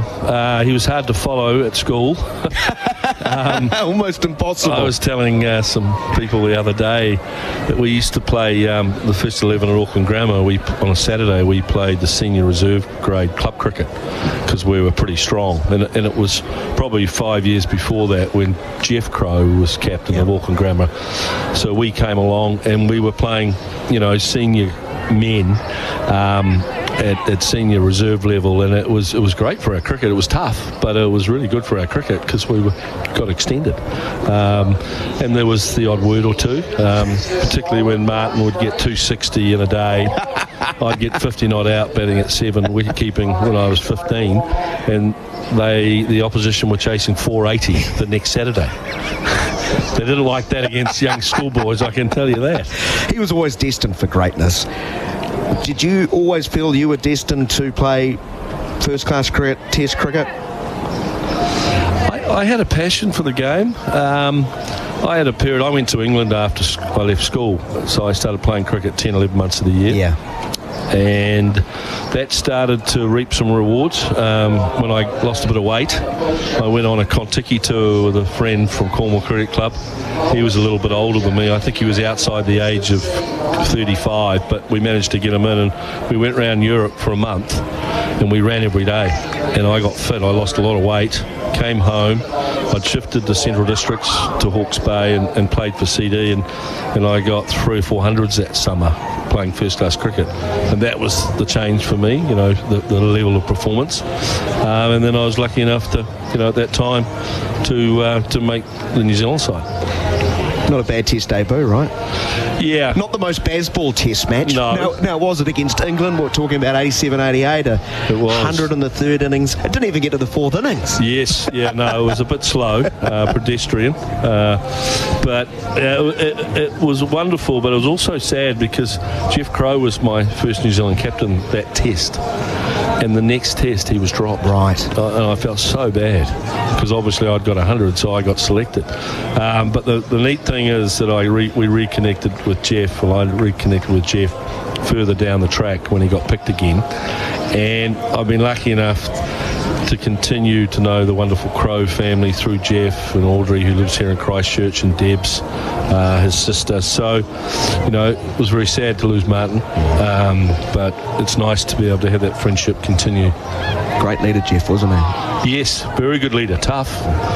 We used to have Friday night meetings at the Albion Hotel where we would have a strategy meeting. Oh, yeah, of course. Then you'd have a red steak, medium rare steak with red wine, and then you'd forget about the team meeting, at about midnight, and then go home and play cricket the next day. But there was a good starting in senior club cricket out of school. It's a wonderful start to your Test career. Soon after, of course, that heroic effort against Australia at the WAC. How long did you bat for to save the Test? I spent 29 out of the 30 hours on the pitch. Oh, wow. because Australia got 500, so we fielded for a long time. Yeah. And I batted 3 in that test, both inningses, and there was about an hour where I didn't actually bat in both inningses. And I was in Brisbane last week, and I was lucky enough to catch up with the great Alan Border and had some time with him after we had a hailstorm when we were playing golf. So golf was curtailed, but we were having a glass of red wine, and he said, gosh, I remember how boring you were in Perth. And I said, I remember you getting quite grumpy with your bowlers because you couldn't bowl us out. I said, we were without the great Richard Hadley, Andrew Jones, and John Bracewell. So we were without 3 of our best players. And but we managed to somehow draw that test. Was like a win, really. Yeah, I bet it was. And that summer, they came to New Zealand for a one-off test match. So we played 2 test matches, one in Perth in November and then February at the Basin, and we beat them at the Basin. So I said to AB, I won a series against you guys. He said, what do you mean? He said, it was only 2 tests. I said, well, it was 1-0, wasn't it? But it was lovely seeing him. He's going through a challenge health-wise with his Parkinson's, but he's doing so well. He played golf, he mixed and mingles, we had a glass of red wine, and he started telling some great stories. What a player. He was. If you wanted someone to bat for your life, I reckon he's up there. He carried that Australian side through the mid-80s. That they weren't a strong outfit, but playing in Australia, it is an incredible test, isn't it? And it seemed like you were always up for the fight. I remember a one-day series, and almost like you were deliberately throwing the ball back to around the batsman. Around the batsman, back to Stockley. I always had a good target with Stocks, though he was very slim in those days, and but he always liked the ball back, and so I threw a few back, just to make sure the Aussies realised that we were in the game. So is it important to have that abrasive attitude, you think, when you're playing Australia and Australia, because that's what they are? You got to combat, you got to get in there, and you do that in different ways. It depends on your personality.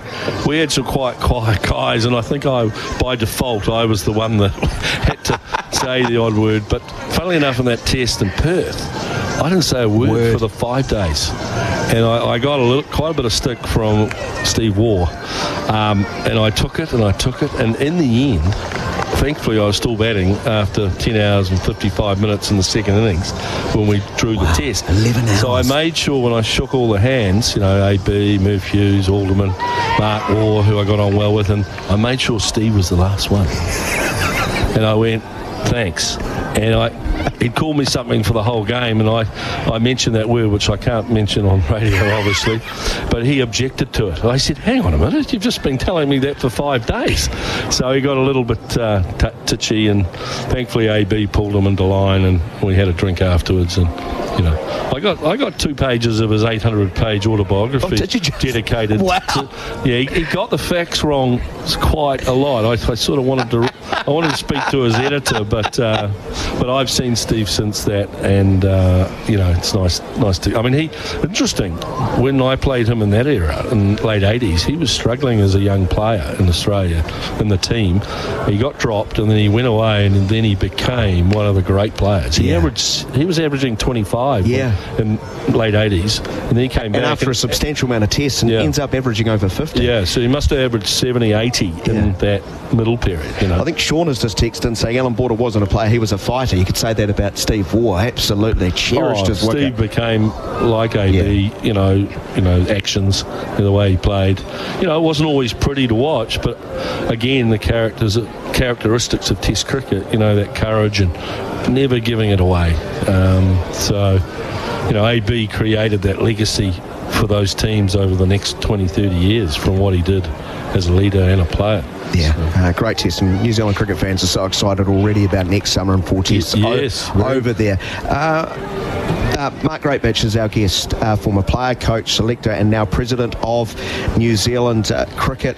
I am a commentator. You had an interesting relationship with the Australian TV commentators, didn't you? I do remember a stunning one-handed catch. Yes.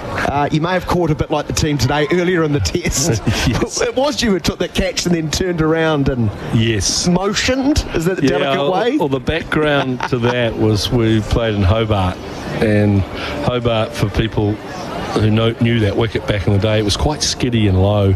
So you always had to, at slip, you always had to be 2 or 3 yards up. And you based it on where the keeper was, where Smithy was. And we dropped a couple in that test. And I remember Bill Laurie absolutely slating us. He, just no whole, useless, waste of time. Anyway, so Kenzie was bowling. It was late on first day at Brisbane. We had one slip, and I think it was the last 10 minutes of the day.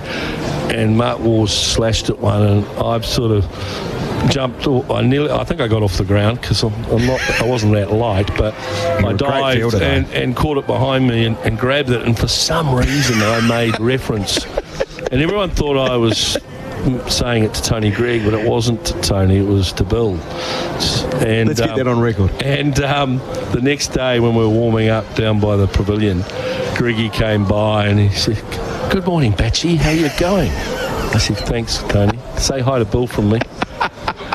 So, yeah, I don't think Richie was very impressed with me that day. I think he used that silence.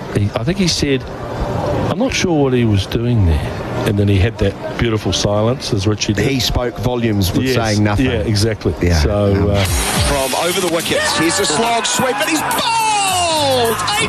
This is the summer of cricket on Sport Nation.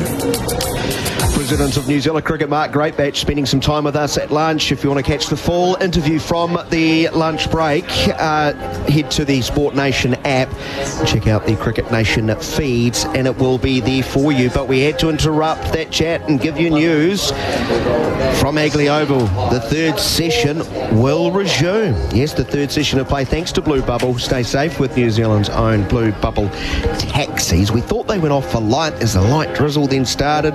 Rain delay came up on the big screen. Well, surprising news. Surprising. We will have resumption of play in a minute or two. Yes, play due to start at 10 minutes to 6.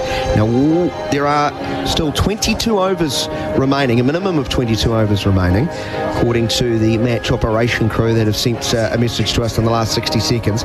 6:35 is the scheduled close of play. They can extend to 7:05 to complete the overs. Ian Smith's alongside me providing expert commentary with Mighty Mobile. Mighty Mobile plans on sale now. A little bit surprised we're getting back out. I am actually, to be perfectly honest. Usually umpires, once they're off, they take a lot of convincing to get back on, but umpire Paul Rifle had their light meter out there. He's the senior of the two, the most test matches, and they both agreed that it was good enough to go back out there with the lights on to get out there. And the good news is, from New Zealand's point of view, they don't have to bowl spinners. They can get back to operating with what they would class as their most penetrative attack, and that's the quick bowlers. So we'll see Jacob Duffy going to bowl from the Botanic Garden ends. From, I think that's the first time he's bowled from that end, Duffy. Yeah, I think you are right. And be interested to see if they continue with Michael Bracewell, or with that little gap that they've had for some of the players, whether they will go with quick bowling at this end. I'm looking around the ground. I see Blair Tickner is still there, which means one of the quick bowlers is off the field. Nathan Smith left the field during that session at the back end of his spell, so keep an eye out, see if it's him. Play is the call from umpire Wolf, and we will do that from the Botanic Gardens end. From over the wicket, it will be Duffy. Here's a wicket first ball as it tried to hook, gloved, juggled by Latham, and he has held on. But Imlach reviews, although based on what we saw from Zach Folks earlier today, that might mean nothing. 157, will it be another wicket? TV umpire to director. Leslie's going to stay out there to get the verdict. Original decision is out. It's a fair delivery. Can we go to front on, please?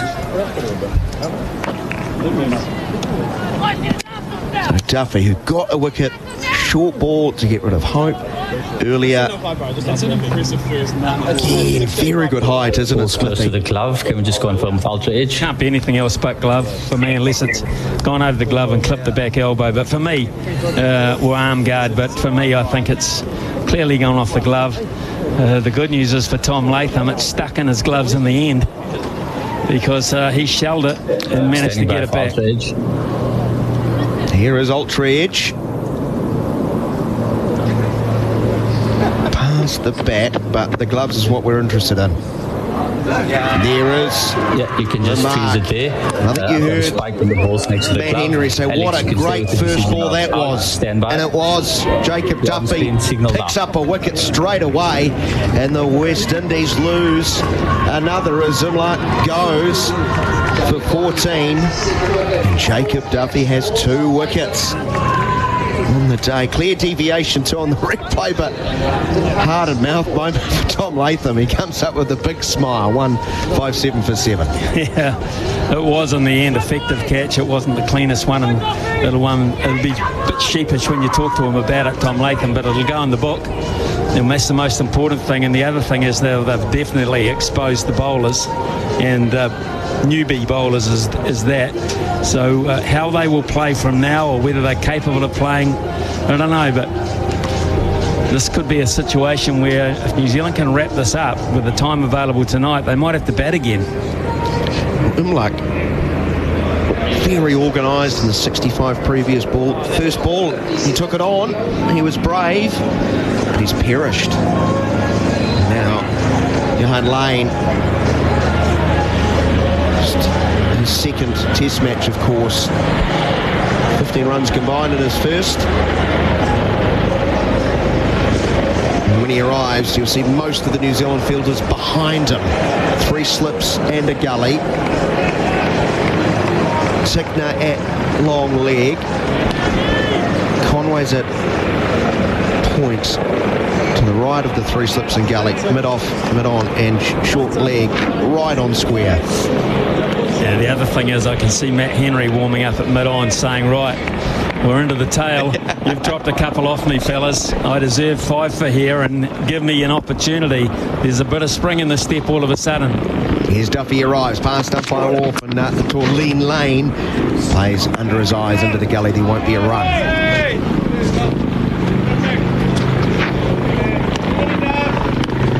There's some international openers around who will just be saying, slow down, fellas, let's not get these last 3 wickets too soon. I know a couple in the past that would have. Mrs. Edgar and Wright would have been looking at the clock thinking, let's just time this to perfection, please.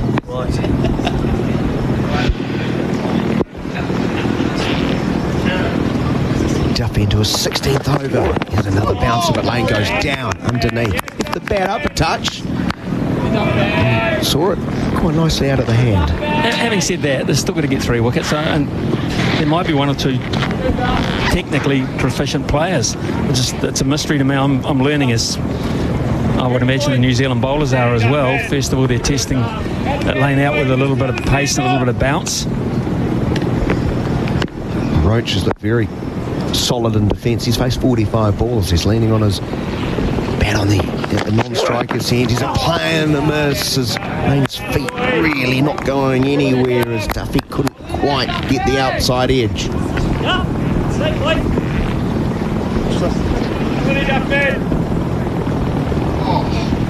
Nor the outside of the off stump then is not missed by a lot. What's this, the 72nd over? It's still doing enough, isn't it? It is swinging. It's going to do that throughout the test. However long it lasts, I think there'll be enough in the pitch to encourage the quicker men. Duffy from over the wicket does get the outside edge. Lane, to his credit, played very sedately, so it bounces through the 3rd slip. But I guess that is another issue with the scoring rate being so slow. They haven't really scuffed up the ball. Like, you can see the very shiny one side, the light reflecting off it. Jacob Duffy will be a little encouraged by that particular delivery, because he saw all 3 stumps. Lane was just a little bit hesitant to get right and behind it, so the stumps may be a target. Started this when he spell with a wicket. He might get a second here. He has caught and bowled. It's just ballooned back to the bowlers. Stretched in front and grabbed it just off the grass. And the West Indies slumped to 157 for 8. And Duffy now has 3 for 32 with a double wicket made in the second of the innings. Yeah, and I think that these figures are well deserved for him, for folks. I think they're very well, no technique there at all. I think worried about the short ball. Feet went nowhere, so pretty average effort that from Lane himself. So not a good sign if he's at 9. The next two as well. The end of this could be very, very quick for the West Indies if they're not too careful here. And New Zealand are all of a sudden starting to take ownership, clearly, of the day, but with a big enough lead, going a long way to owning the Test match. Lovely use of the crease too, Duffy. He's gone very wide, trying to shape it back in, and no answer.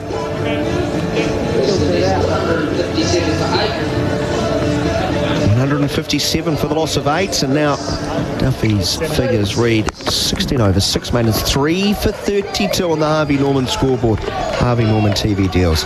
None surprising. Matt Henry with a beaming smile has the ball in his hand, hunting the last two, which would be his, 7th? 5 for in Test cricket. 6 of those, 5 of them, Smithies, technically. He's only got 5 since the start of 2024. Phenomenal performer. Need Matt Henry to stay fit, New Zealand cricket, for a few years to come yet. But absolutely no technique there, just a bottom hand coming through. No control, almost lost the bat grip in his bottom hand, the right hand, but not before the right hand was dominant in the shot, which meant it just ballooned back, spooned back. From the Port Hills end, Henry starts a new over, lifter down the leg sides. Trying to get out of the way was Roach. What has it clipped? It's gone down towards the boundary, and it will be 4 runs according to umpire Rifle as the hands trying to race high above the shoulder. 161 for the loss of 8, a big barrel boundary, bigger range, bigger deals. Very interesting this. He went to try and leave it almost, and motioned like afterwards that he was successful in that. It wasn't really a genuine effort to play it. It was just a late leave, and it caught the gloves. Raced away down to finally valuable runs. Anything they get now, the West Indies, to get them within distance of respectability, that anything like that they can do. They trail by 70 at 161 for the loss of 8. Henry from over the wicket. First ball, Roach defends. 3 slips to gully, got a deep point back. Smithy also deep square, long leg, expecting Roach to play a few strokes maybe. Yeah, they are, and it's given them the opportunity to bowl short at him. But they've got the 3 slips in the gully, which gives them the opportunity to also bowl full at him, so he knows, being a bowler himself, that they've got a couple of options. Henry short of leg, taken beautifully, one-handed down the leg side by Tom Latham. Lots of squeaking as he rolls around. The effects might very good here, Hagley.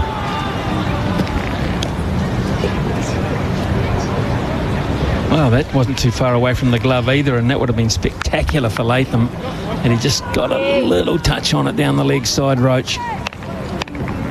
And Latham's also very interested in stopping the byes, because there's been 10 of those so far. Henry away from us, past umpire Rifle, goes forward, it's pushed up towards off. Expert commentary with Mighty Mobile. Mighty Mobile plans on sale now. He's had to fill in for Tom Blundell, Tom Latham, the captain. How's he kept? Oh, look, he's done an adequate job. He has, you know. It's not easy what they've done also, and he's still thinking on his feet. He does not want Roach to be on strike at the other end. He wants Duffy to have a fair crack at the new player seals, so he's bringing those players out you were talking about in to stop a single. 2 balls remain in this over. Short of length. Well played by Roach. Got right over the top. Deflected to the onside, no run. Very good, Matty. Brilliant, Tessa. Give it Tess. Hold it, boy. Henry, 20.5 overs. 6 maintenance, 3 for 43.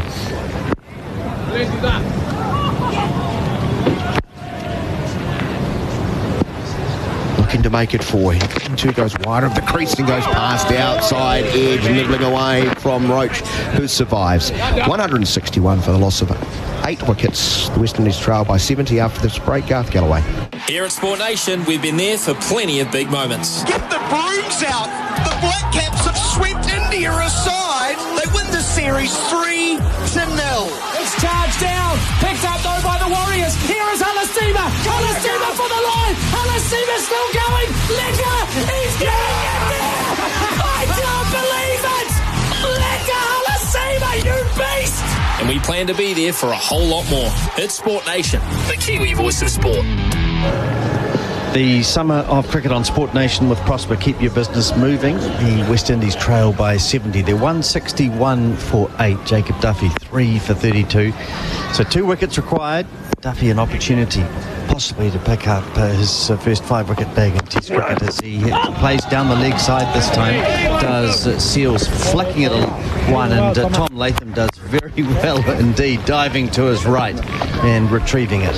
It's very wayward, and it's an excellent stop from Latham. That's 2 in a row, and he's managed to actually save 8 runs with 2 spectacular takes. That's gone a long way off the seam. Brush the pads. Brush the pad as well. It started to go down leg side.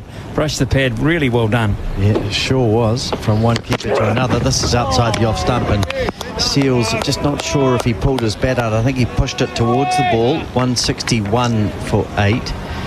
Better line from Duffy, just short and climbing up to the tall left-hander. Duffy bowling to 3 slips and a gully. In fact, a backward point. Man in there at short leg, presumably Young under the helmet there. Mitchell at first, Bracewell at second, Williamson at 4 at gully. This is just big outside the off stump, and Seals let that go, but judging by Latham and the noise from behind the stumps, it might have been closer to the off stump than he thought. A little surprised that the West Indies haven't tried to show a little bit more assertiveness in the last hour or so, because at the, it might cost you a wicket, but the key is to limit the damage in terms of the first innings lead, and you must play shots to do that. Yeah, they've been very passive, haven't they, as Duffy from the Botanical Gardens in bowls, and Seals is in behind this one, playing to Young at short leg. Just the lack of confidence, isn't it, really? You know, just imbued right throughout the side. We've really only seen, would you say, 1 or 2 have played shots? Really barely. one. I mean, Hope was really the only one, wasn't he? And that was interspersed with a lot of defensive shots as well. But nothing like, I'm sure. I thought we were going to see Hope at one stage this morning as he started to move his feet a bit more. It just reminds me how clever Daryl Mitchell is early in his innings, how he can hit and attack off their length by walking towards the bowlers. We haven't seen any of that sort of assertiveness. Here's Seals playing off the back foot, pulling that ball adequately around the corner into the onside. Henry fields it behind square. In fact, it's a sub fielder. That is too. Who is it? I'll ask. I'll lean out the window and ask. Go on, Smithy, if you can.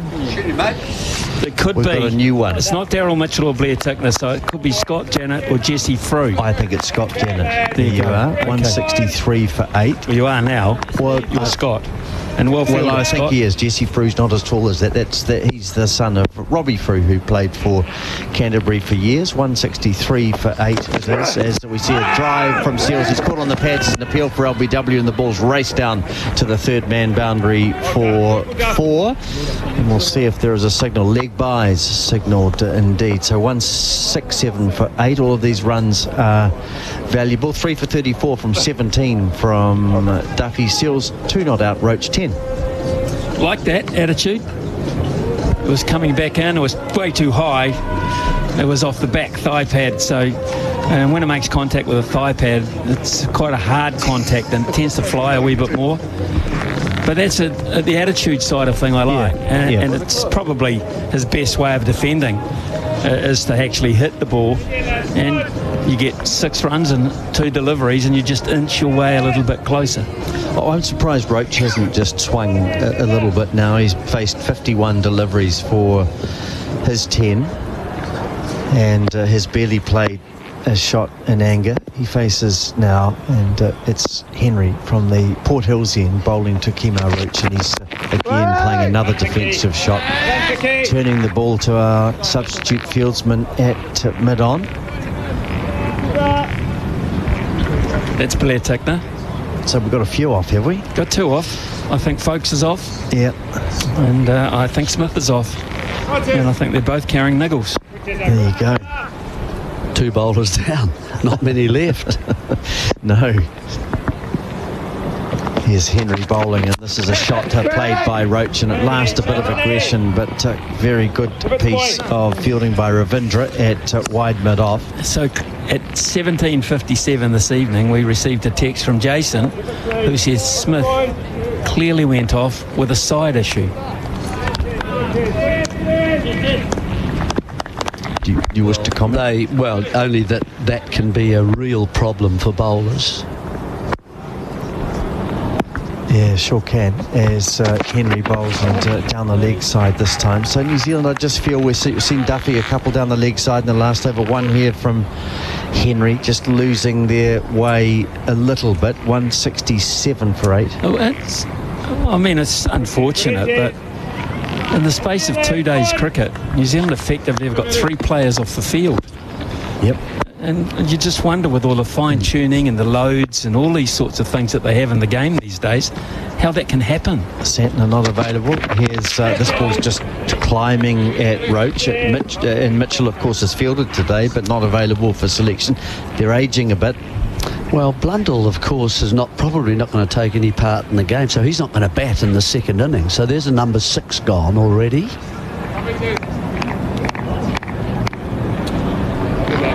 I'm not sure he can bat any higher than that anyway, being off the field. So he might not even be able to bat till 7 if required.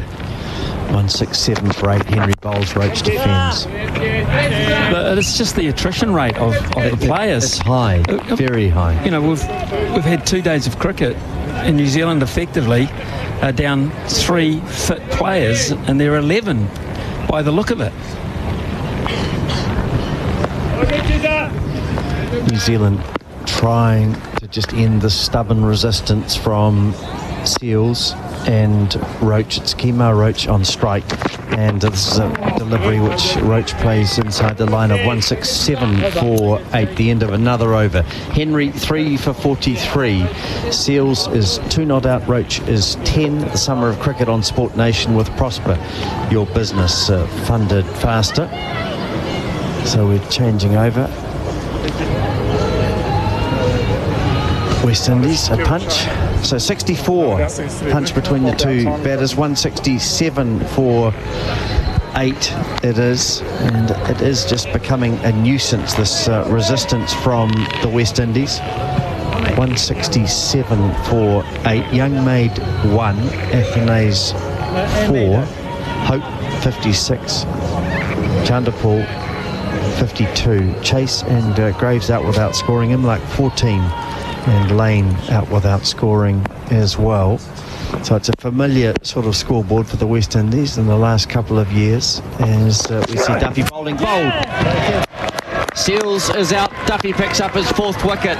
We saw Ian Smith said a shot of aggression might bring about a wicket. It did, but at least it was a shot of aggression. Duffy will be thrilled.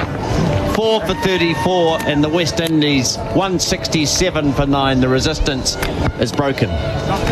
Yeah, some running around the wicket, I think, to the left-handed Seals, of course, a right-arm bowler, left-hand batsman, and he's made it swing quite nicely in between bat and pad, and so Seals saw the length, liked the sort of look of it in terms of the length, and went for a big drive, but he left also rather a large gap between the inside edge and the pad, and Duffy went through between that and into the off stump very hard. So 9 down now, 167. Pleasing for Jacob Duffy, isn't it? We've talked a lot about him during the match. His long first-class career starting for Otago in 2012. He's had to wait a long time to play Test cricket. He's just playing in his 2nd match. He picked up 2 for 52 in his first Test match, and here he is with 4 for 34. 5 balls remaining in his over, and a chance perhaps to remove Shields and pick up a 5-wicket bag in just his 2nd Test match. Sure that all of the people down in Otago and all around New Zealand will be hoping that Duffy can achieve that. He's a player who seems modest in terms of how he goes about things, very much just functional and wanting to do his job well. 3 slips and a gully, or 4 slips really, as Duffy bowls to Shields, who gives himself room and swings through the onside. Well, he's not going to die wondering. 167 for 9. Trent Bolt comes to mind. Does really. It was that sort of elegance, wasn't it? That was pretty agricultural, to be honest. So if I'm Conway, if I'm Latham, if I'm Williamson, I'm just getting a little frisky about the possibility here. And look, they're dropping Conway back to third man. He's really at a fly third man, so he's quite fine, just over the line of third slip. Here's Shields facing, and he's giving himself quite a lot of room walking towards the umpire at square leg and missing. Falling straight might be the answer so. here. I think you back yourself to hit the stumps here.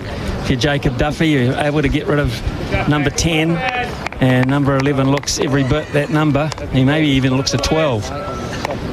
But in all honesty, I'm backing myself, Jacob Duffy, to hit the woodwork. Worried about Young at short leg being hit by the batsman as he retreats. He retreats again. He's bowled. So Duffy picks up 5. Well done. 5 for 35. Full and straight it was, and 2 good for Shields. Yorked, bowled. The West Indies innings comes to an end at 167, and Duffy picks up 5 for 34. Yeah, really good performance. Excellent performance from Jacob Duffy. Well warranted, getting a lot of embracing, a lot of high fives from his teammates, because they realise he spent a lot of time in the support group, Jacob Duffy. He's bowled a lot of stuff in the nets. Was off the back pad and into the stumps. It was a fairly ugly dismissal, but in the book it'll say 5 for Jacob Duffy, and well and truly getting profit out of some hard work, and he was the one to get the 5 for Matt Henry. A really good bowling performance from New Zealand, I'll be honest with you. It could have been over a lot earlier if the catching had been slightly better. The one thing Jeremy Coney did note is that Tom Latham ran off the field. In other words, Tom Latham will be opening the batting. And an itchy little period for Devon Conway as well, as he only faced a few balls in the first innings. Well, that just to that dismissal, you know, you see those watching the Premier League. I don't know if you watch any football, but sometimes you see those strikers with an instinct just tapping the ball in. It comes and it goes. It was a bit like that from Shields. He stepped away outside leg and really kicked the ball into his stumps. So you're saying he's a bit unlucky? No. I think he's lucky to be batting 11, actually. Very lucky to be batting 11. 167. Yeah, it wasn't the greatest 11 that we've seen. But already I'm looking forward to seeing him again. That's true. That is true. As long as you know, there's more than 4 to get. Here's a question, Smithy. How many matches, as we just wait between innings with the West Indies trailing by 64, having been dismissed for 167, how many matches did Hadley, Chatfield and Cairns miss for injury? From my recollection, they seemed to play every match for NZ, whether tests or ODIs. I bet they didn't spend much time in the gym or with physical trainers. A lot to be said for bowling. That's from Brett. Well, I remember Paddles had a groin injury which niggled him for a while. Smithy, any other? Are you thinking about Cairns? Chats didn't miss too much, probably a couple after he was hit in the head at Eden Park. He missed an innings but didn't miss a match, I don't think. He missed an innings, I remember, I think at Perth, where they had relayed the ground in 1985, and he ran in like mad. Had wickets, Chats, and then complained of a sore, I think it was a left leg, and we said, oh, come on, there's nothing wrong with your leg. It was only broken in 3 places. Get back and bowl. And then 3 days later, by the time the game was over, it had a bruise from about the knee right up to the hip, and he said, see, I told you all. And it was certainly just running on the soft outfield and then going on to the hard pitch. And Paddles, a groin injury? I can recall. But the point I think that is being made here is not very often Not very often. Incredible, really. And you know, and I think, I don't want to be called a has-been here because Ben Stokes might be listening, but the fact of the matter is one of the English bowlers, former bowlers, it may even have been Ian Botham, who said prior to the Test match in Perth, they were bowling fit. You've got to be bowling fit, and that is exactly what they were. They were bowling fit. They were fit to bowl. They weren't beat test fit. They weren't gymnasium, how much can you bench press fit. They were bowling fit. And therefore, whilst they were bowling and bowling fit, they were unlikely to break down. It's also all the fielding that you do as well in between your spells. You know, you go in your field, you've got to chase the ball, you've got to throw the ball in, you've got to take the catches because some of them are in the slips.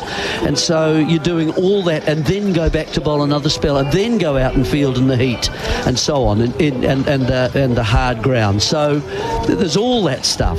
And the reason we're having this discussion is that Zach Folkes and Nathan Smith, New Zealand bowlers, leaving the field with injuries, and it remains to be seen how much damage they have done. 167, the West Indies all out, in about 5 minutes' time we'll have the New Zealand openers, presumably Latham and Conway, looking to build. Latham and Conway looking to build on that lead of 64 runs. Back shortly. Need funds for your business? Visit prospa.co.nz today. You're listening to the Summer of Cricket on Sport Nation. This is the Black Caps against the West Indies, the Test Series, live from Hagley Oval in Christchurch on Sport Nation. Now it's time to find out what's going on in the rural sector with Andy Thompson. Hawkeye by Ravensdown. Order nutrients for specific paddocks anytime, anywhere. In rural news, around 33 million trays of kiwi fruit is expected to be harvested from orchards in France, Italy, Greece, South Korea and Japan this year as the Zespri Global Supply Program gets underway. The counter-seasonal operation includes almost 26 million trays of Zespri Sun Gold kiwi fruit, 30% increase on last season. This is alongside 7 million trays of procured Zespri green kiwi fruit. Zespri's Northern Hemisphere production plays a central role in supporting its objective of maintaining a 12-month supply to customers and consumers in global markets. It also supports its position as a category leader in kiwi fruit, strengthening New Zealand and offshore grower returns, the company said. And that was your rural news with Andy Thompson. Hawkeye by Ravensdown. Find out how our precision spreading technology can help reduce your on-farm costs. Same Game Multis just got better on BetShare. We've now got more markets, more combos, and more ways for you to bet on sports. Copy popular Same Game Multis and even get personalised picks with the new Same Game Multi for you. Availability varies. T's and C's apply. R18, bet responsibly. Okay, back to the tunes now. Lawnmower struggling to make the cut?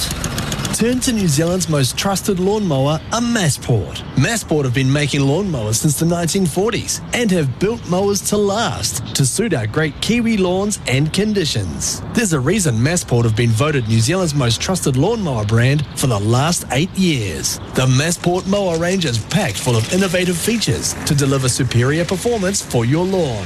Visit massport.co.nz to find your next mower. Holy! My ride's going to be how much? Should have used Your Ride. Your Ride is the smartphone app that connects you to Blue Bubble partner Auckland Co-op taxis. They're safe, dependable, and they never have surge pricing, even at peak times. You can better rely on a Blue Bubble nationwide taxi with Your Ride. Download the Your Ride app from Google Play or the App Store. We're safe and reliable, so book your Blue Bubble.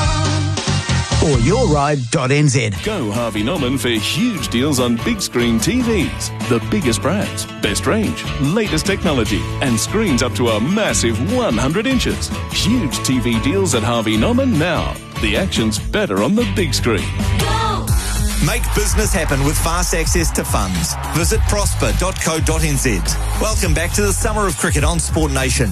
You're listening to live ball-by-ball commentary. This is the Black Caps against the West Indies, the Test Series on Sport Nation.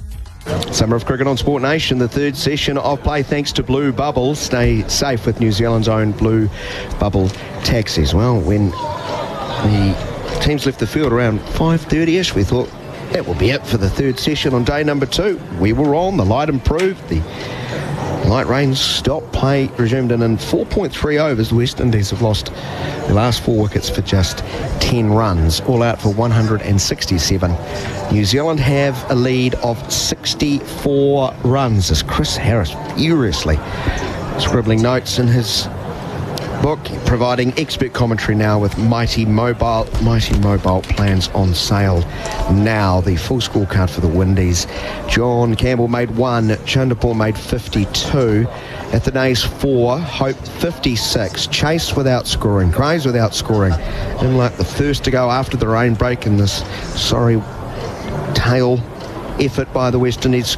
Caught down the leg side off the bowling of Duffy, good bouncing on for 14.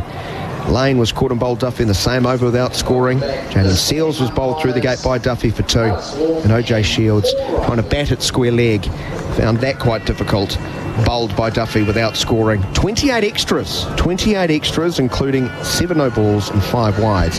167 all out. Henry 3 for 43. Zach Folkes 2 for 32. And Jacob Duffy, 17.4 overs, 7 maidens, 5 for 34. Let's a look at the scoreboard with Harvey Norman. Harvey Norman TV deals, and like he saw that advice he got from his brother on the bank earlier paid off. Harry. That was ugly for the West Indies. Yeah, just hearing those extras. 28 extras is quite a lot in a low-scoring game. And you mentioned the figure, West Indies lost 4 for 10, but they also lost 8 for 67. At one stage, they were 100 for 2. And looking in reasonably strong position, but New Zealand fought back well, and to lose 8 wickets for 67, they won't be happy with those figures, but they've got a wee opportunity to get it right in day 2. They'll need 2 or 3 New Zealand wickets to feel better about where things are at. Tom Latham had to keep with the injury to Tom Blundell, and he's rushed out, first out in the middle. Devon Conway a little bit slower to get out to the middle, and of course he's on the dreaded pair. Latham scrapped hard for his 24 off 85 balls in the first innings. And this will be a real test, because Roach and Seals I thought were excellent in the first innings. Jeremy Coney alongside us. Yeah, very tidy, weren't they? There was a little bit of swing, not much for Seals, and Roach is just accurate. He's always at you. He's had so many games, not just test matches, 80 odd, 80 plus, but also at Surrey he's had so many games as well, and he's used to these sort of conditions, slightly murky, and towards the end of a day coming out to bowl again. So this is nothing new to him, and he'll test the New Zealand openers here. It'll be interesting to see his pace, though. It was only yesterday he bowled 17 overs and he's back out there. Yeah, and he looked a little bit jaded as the day went on. He finished with 2 for 47 off those 17 overs. He'll bowl around the wicket looking to shape it away. 4 in the cordon. He bowls to Latham, who dabs to the offside. Assertive running, and New Zealand get on the Harvey Norman scoreboard straight away. And Latham single. Hey, Tom. Nice quick single. That's when Devon Conway was thinking, I wish I'd taken the first ball. It's a good run though, isn't it? And a safe run. And the West Indies not awake, they were alert to it. Take advantage of that. Both these batsmen just nestled the ball, didn't go too far, but easy single. 121k, Harry. Sorry, 0.1k. Don't want to forget that. Roach to Conway, exaggerated forward press and leaves. He's up to 122. Out of his crease too, I think, standing perhaps beyond, and then a good stride in. Saw the width though outside his off stump, could let that go comfortably.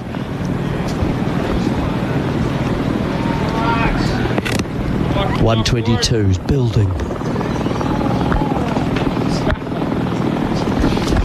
126 by the end of the over.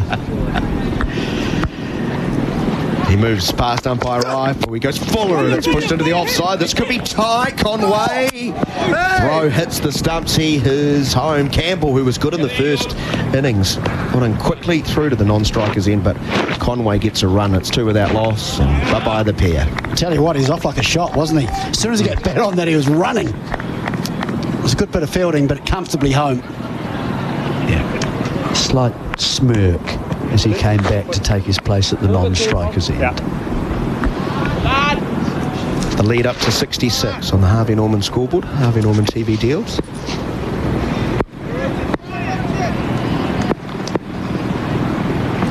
Two men on the onside, one forward of square, lanes at mid-on. Campbell, the only one forward of square on the offside, as Roach screams as he releases. Line of off stump, shaping away. Those light towers do their job. Light reflecting off the ball, Jerry. He's pointing. Well, he's up to 126 already. They're a ball or two earlier.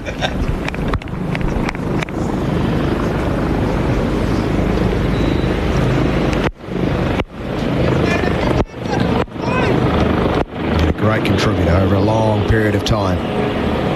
On the fringes in recent times, but injuries seem opening the bowling here. But here's Latham, punch drive past Campbell. It's now a long chase out towards the boundary. It's just going to be grabbed. The West Indian opening batsman. New Zealand come back for 3.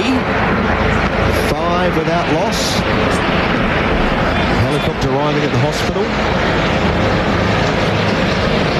Landing just out of our shot, unfortunately.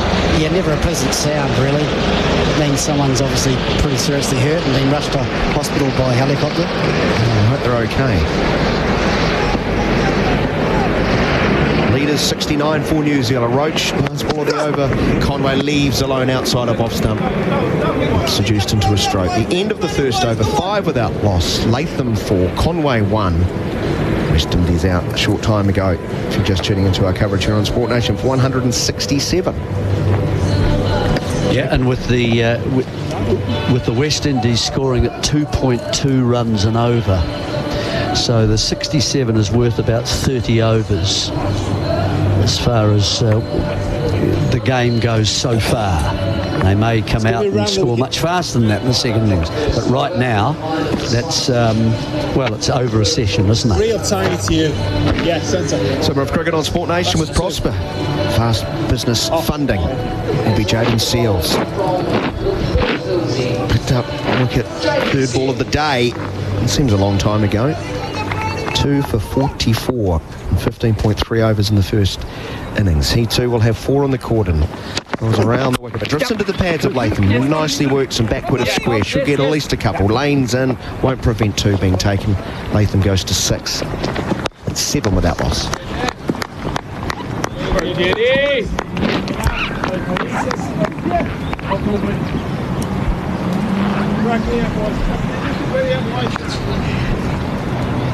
Harry's got the glasses at the end of the nose. Looks like I feel like I'm in trouble. The angry school teacher. You will be. Only a matter of time. Prof. Harry. Your professor. Professor of? Waiting for my doctorate. Bouncer, well played by Latham, swaying back.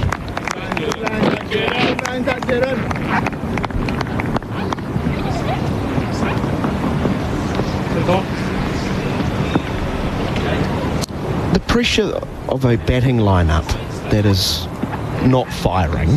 It's the 11th time in 15 test innings this year they've bowled out for under 200.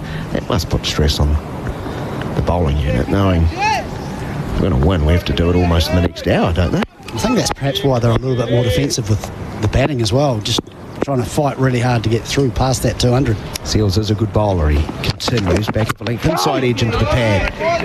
Latham can't get him away. Just certainly down a little bit on both Roach and Seals, down on pace where they were from the first innings, and I guess that's not to be unexpected considering they were both. Well, Seals was 15.3 overs in the first innings and Roach was 17, and all of a sudden with just one night's rest they're back out there with ball in hand.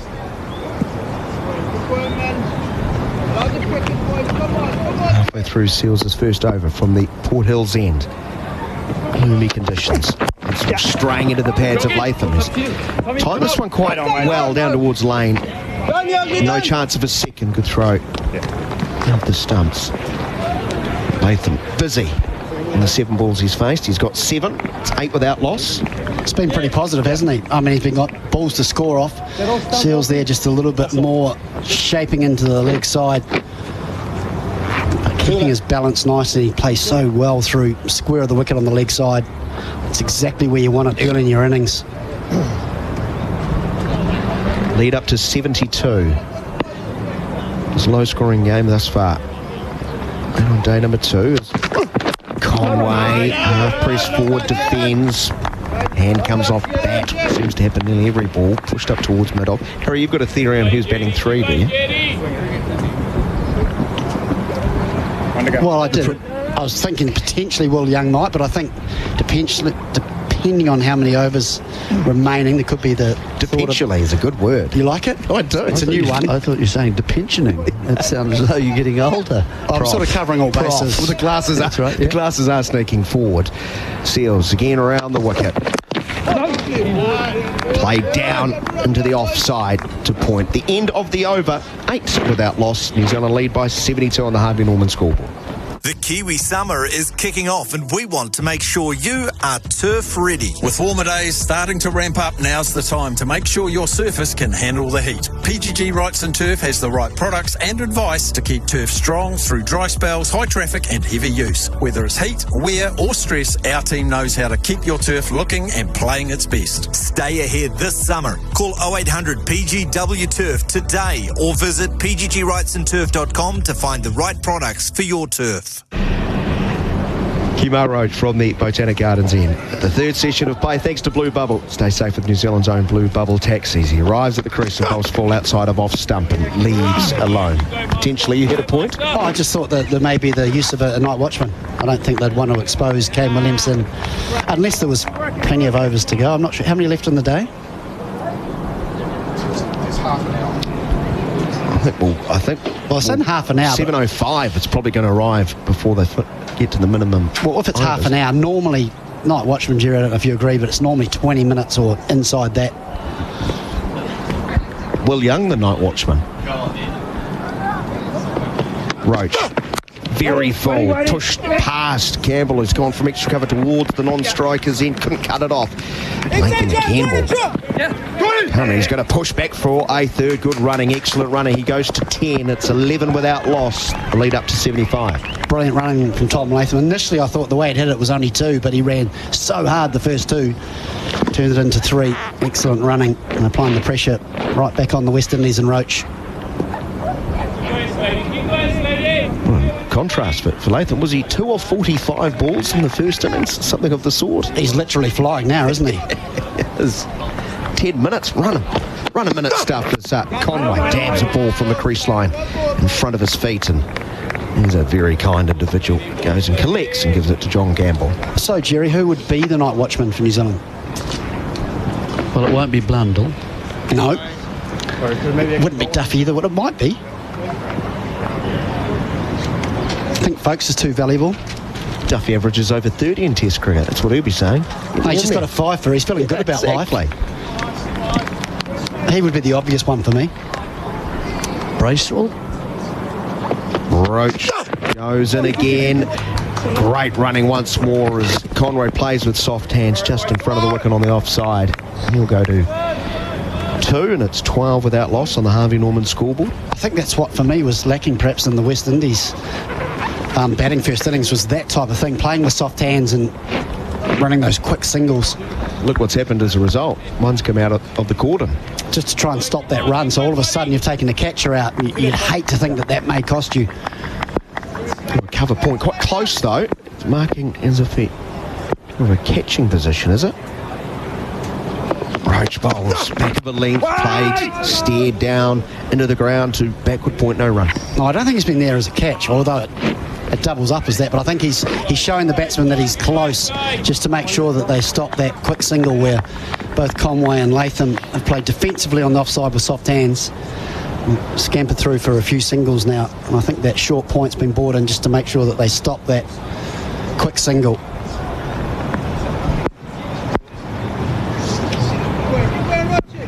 Last ball of the 3rd over from the Botanic Gardens end. It will be Kumar Roach. Nice and straight. Latham shuffling across, turns to mid-wicket. There will be no run. 3 overs in. It's 12 without loss. The lead has been extended to 76. Latham has 10. Conway 2 on the Harvey Norman scoreboard. Cold day it has been. About 15 degrees throughout. The New Zealanders winning in jerseys. Notice slight issue with the New Zealand jerseys. They don't have numbers on them, which kind of defeats the purpose, doesn't it? West Indies, on the other hand, the jerseys do have the numbers. They're slightly different styles, aren't they? The West Indies have got that new style, almost sweatshirt type.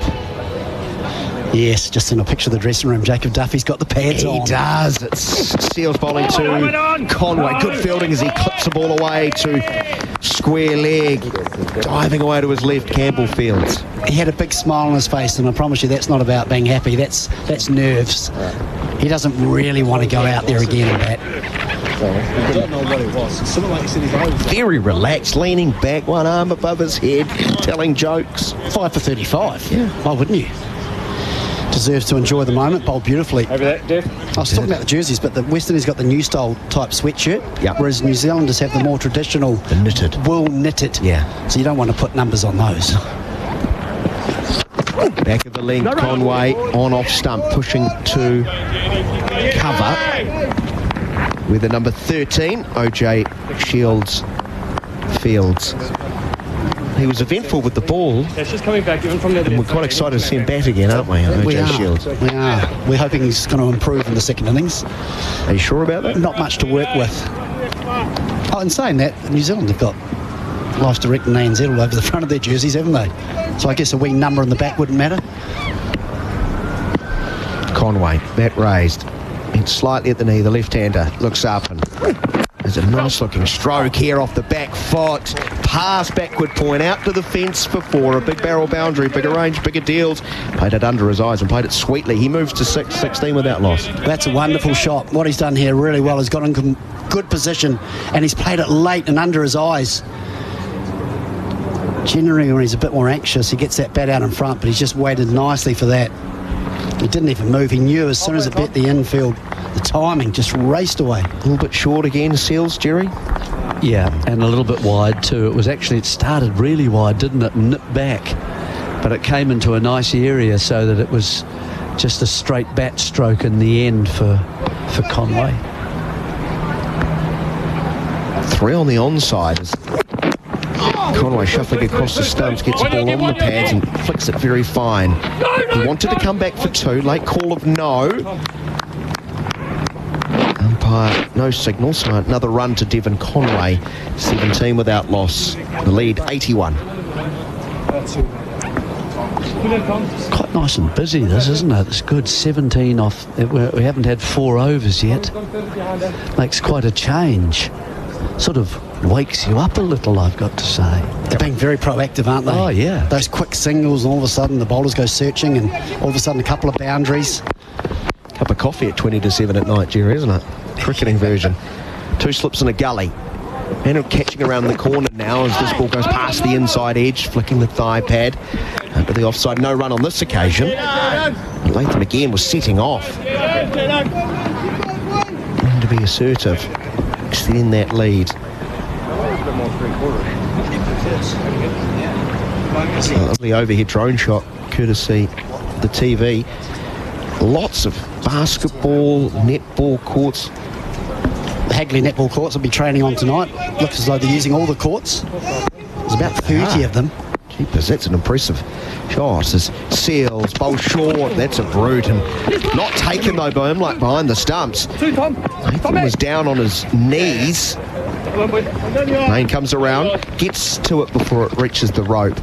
And another couple to the New Zealanders. Hustle, man. That is over 19 without loss. The lead quickly up to 83 after this break. Tom Butler.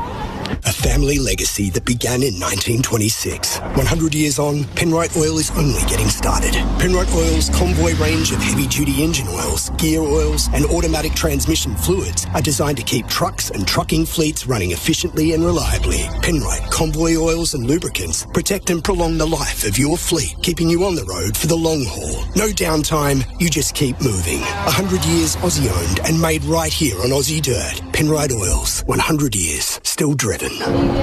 19 without loss. New Zealand in their second innings. This is the third session of play thanks to Blue Bubble. Stay safe with New Zealand's own Blue Bubble taxis. The lead for New Zealand is 83. Latham is 10. Conway is 7. Just joining us, the West Indies bowled out for 167. Kemar Roach round the wicket to the left-handed Conway. It's a really awkward position. In the end, sort of taps the ball. It dribbles into the gully. Wasn't particularly elegant, but Conway remains 7. No, it looked good so far this innings. That was a little bit more awkward, almost as though he's looking to play leg side, and it's just gone away from him, and it's just bounced a bit and hit him on the gloves, hence the reason he's sort of throwing his bat in an awkward angle. Yes, you're injured. It's just a little bit odd. He's taken the glove off Devon Conway, and he's just called to the players area, and on trots one of the support staff, one of the sub-fielders with the magic spray, we're hoping. Umpires coming together for a little discussion. Lights on at Hagley. Gloomy early evening. In fact, the light meter is now out. Guessing that's Paul Rifle as the senior of the two umpires, who's probably doing the duties. Harry your eyes, Tom. Can you see the reading? Not that good. Well, you've got the professor glasses on. You could have a little... It's gone back in the pocket quite quickly, hasn't it? Which normally an indication the light's still okay at this stage. As the break in play with Devon Conway is getting some attention on the fingers, gave them an opportunity to do that.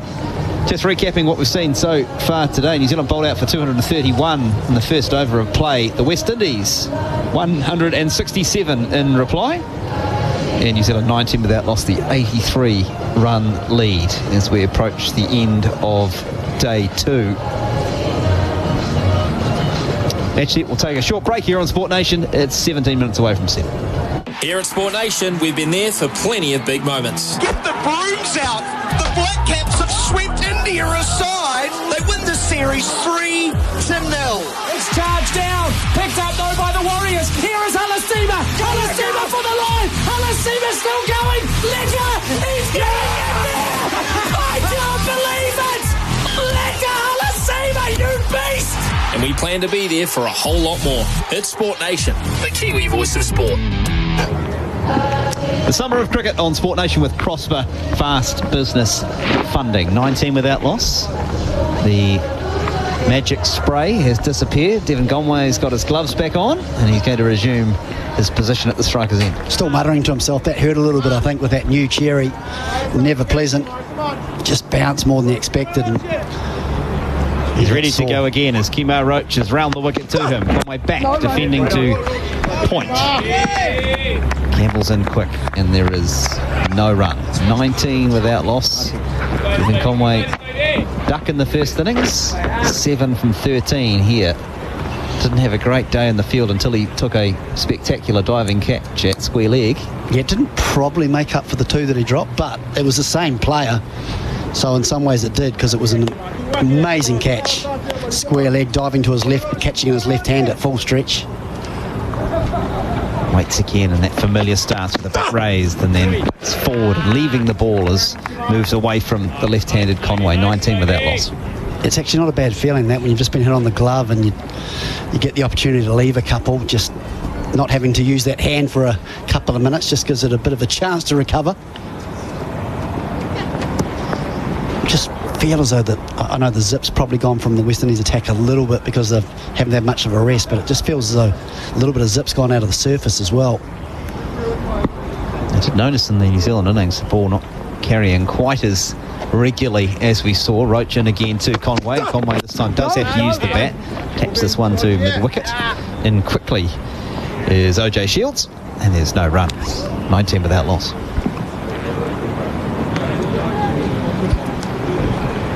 So I was just looking at the speeds. Got one up to 126, but still sort of around the 122. Most consistent number. Slightly down on his normal pace. Normally sort of higher 120s. He's good in the first innings at times, Roach, without being express pace. He certainly has dropped his speed as he heads towards 40. 37. Here he is bowling to Conway, who's forward. Slightly squared up. Conway got the bat down just in time, and it squirted out to the fielder Kevin Hodge, who's on the field in jersey 22. Well, that was 125, and you can just see with just those extra couple of Ks how it just forces a slightly more uncomfortableness for Devon Conway, as that just tried to shape away as well and force Conway to make sure he got his bat out in front of his pad and just looked a little bit more awkward in his defence. 3 slips in place for Roach as he's round the wicket again to the left-handed Conway. And Conway's driving well too, got the bat down well, and it's a lovely on drive, and it will slow up as it approaches the boundary, but it will reach the boundary. A big barrel boundary for Devon Conway, bigger range, bigger deals. And on the Harvey Norman scoreboard, after 5 overs, New Zealand 23 without loss. Latham 10 and Devon Conway 11. Oh, lovely straight drive. That will give him confidence. He's played 2 wonderful boundaries, one from the back foot in the previous over, and this was a lovely straight drive. Trying to shape it away from Conway as Roach, but eagle to the task, showed the full face, and it's straight back past the bowler. Wonderful timing. That will give him a lot of confidence. 11 from 17. Devon Conway. About an hour ago, players were off the field. I think the West Indies were about 150 for 6. Devon Conway was probably thinking, I'm not going to get a bat tonight, but New Zealand back out onto the field. Jacob Duffy completing the 5-for, and here he is, and he's looking good. And all of a sudden that lead for New Zealand up to 87 as well. They've been very proactive in the second innings. A change of bowling already. OJ Shields, 2 for 34 in the first innings. Test debut here at Hagley Oval this week. And he's got the New Zealand captain, Tom Latham, on strike. He's bowling from the Port Hills end. First delivery is short and wide, and it's taken by wicket-keeper Himluck, moving to his left. So a real loosener there from Shields at 119.5 kilometres an hour. Yeah, just a wee loosener first up. It's pretty short, wasn't it? Not a lot behind it either. Yeah, I think you'd call that a real loosener, Harry. He sort of ambled in, delivered it nowhere near the speed that we know he's capable of. Here he is again, over the wicket to the left-handed Latham. And short of the leg, and Latham turns off the back foot. It's in front of square on the onside, doesn't score. 23 without loss. Better length and better pace as well, 125, so he's getting into his work. Bowled reasonably quick in the first innings. I remember sort of getting up around the 137, 138. Yeah. It's what West Indies desperately need. Need to get a breakthrough tonight. And they've got first slip, Alec Alfanese. That's Roston Chase, who's sitting at second. Now he's at gully, and then there's a second slip as well. So a gap between second slip and almost a fifth slip as Shields bowled short. Latham comfortably ducks under that one. And it almost ballooned over too, Harry. You're just talking about the bounce and the wicket taking a little bit of the sort of sting out of it. That one hit the surface and then was dropping by the time it got to wicketkeeper Imlay. It was almost a bit tennis ball, wasn't it? I think he was almost lucky to get away with not being called wide. That looked comfortably over Tom Latham's head.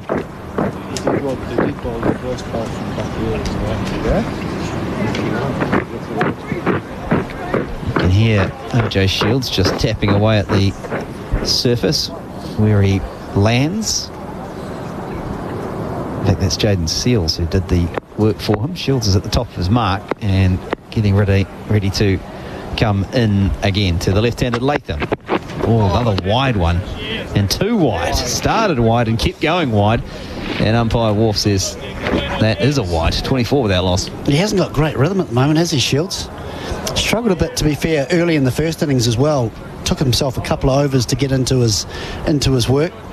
Remember being a little bit wayward in that first innings, so maybe he just takes a couple of overs to get loose.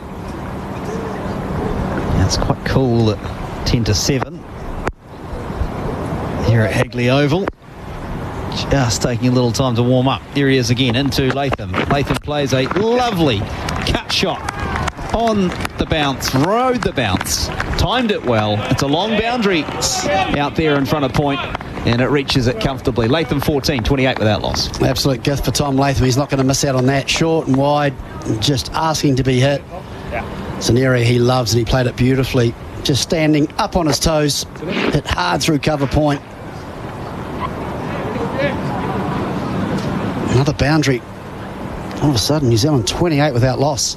Big barrel boundary, bigger range, bigger deals. Latham's first. 28 without loss, the lead 92 for New Zealand, so heading up towards 100 as we head towards stumps. Going at more than 5 and over, aren't they? Then a positive start. Shields is coming around the wicket now to the left-handed Latham. This one on the pads, tries to work it away, but get any timing, and it's cut off by the player coming around from the leg gully position. 28 without loss, the New Zealand score remains.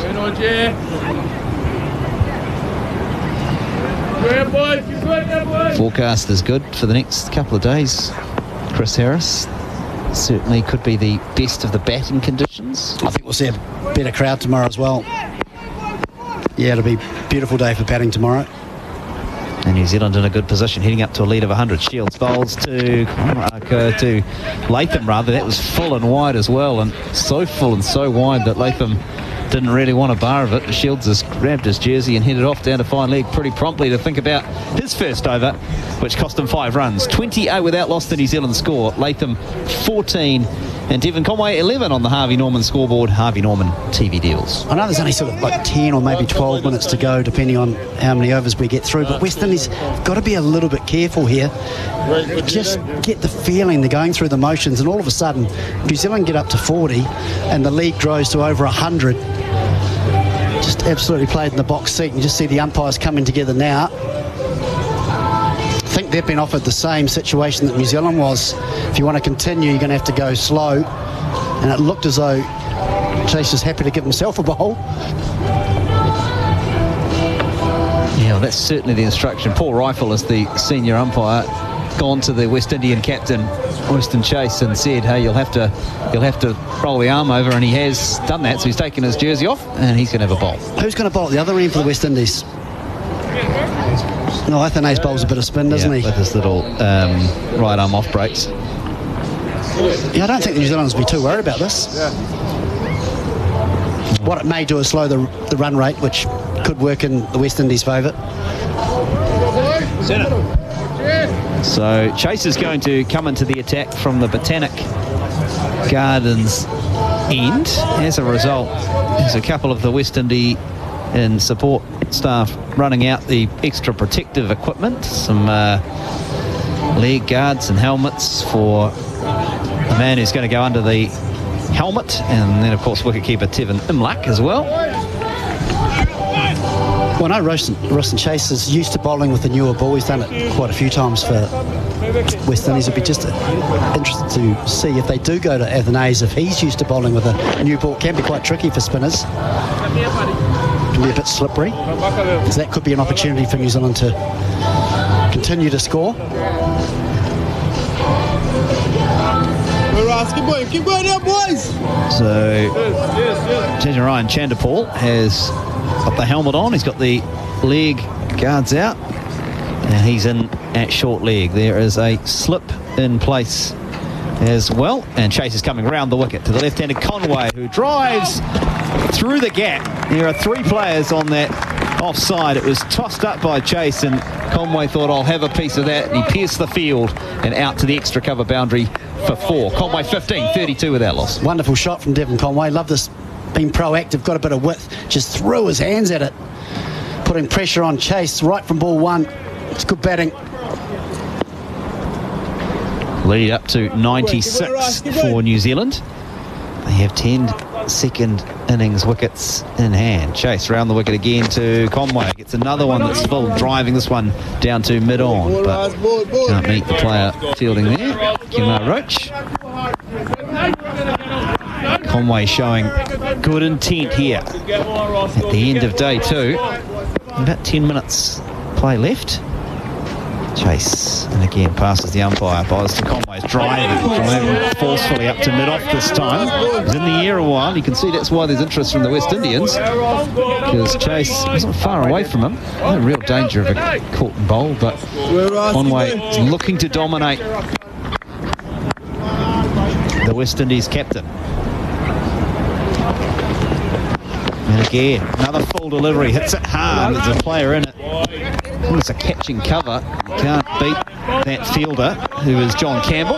Well, you've got to love the intent from Conway. No, he's not going to let him settle. Half a chance to score, and he's going to take him on. Another positive drive. Trying to get through cover and beat that short cover, but on that occasion hit it straight to him. Not changing the field. Jaden Seals has come from mid-wicket. He's now in a catching position, right in the eye line of Devon Conway on the offside. So there's a plan here. In fact, Campbell's moved from catching cover.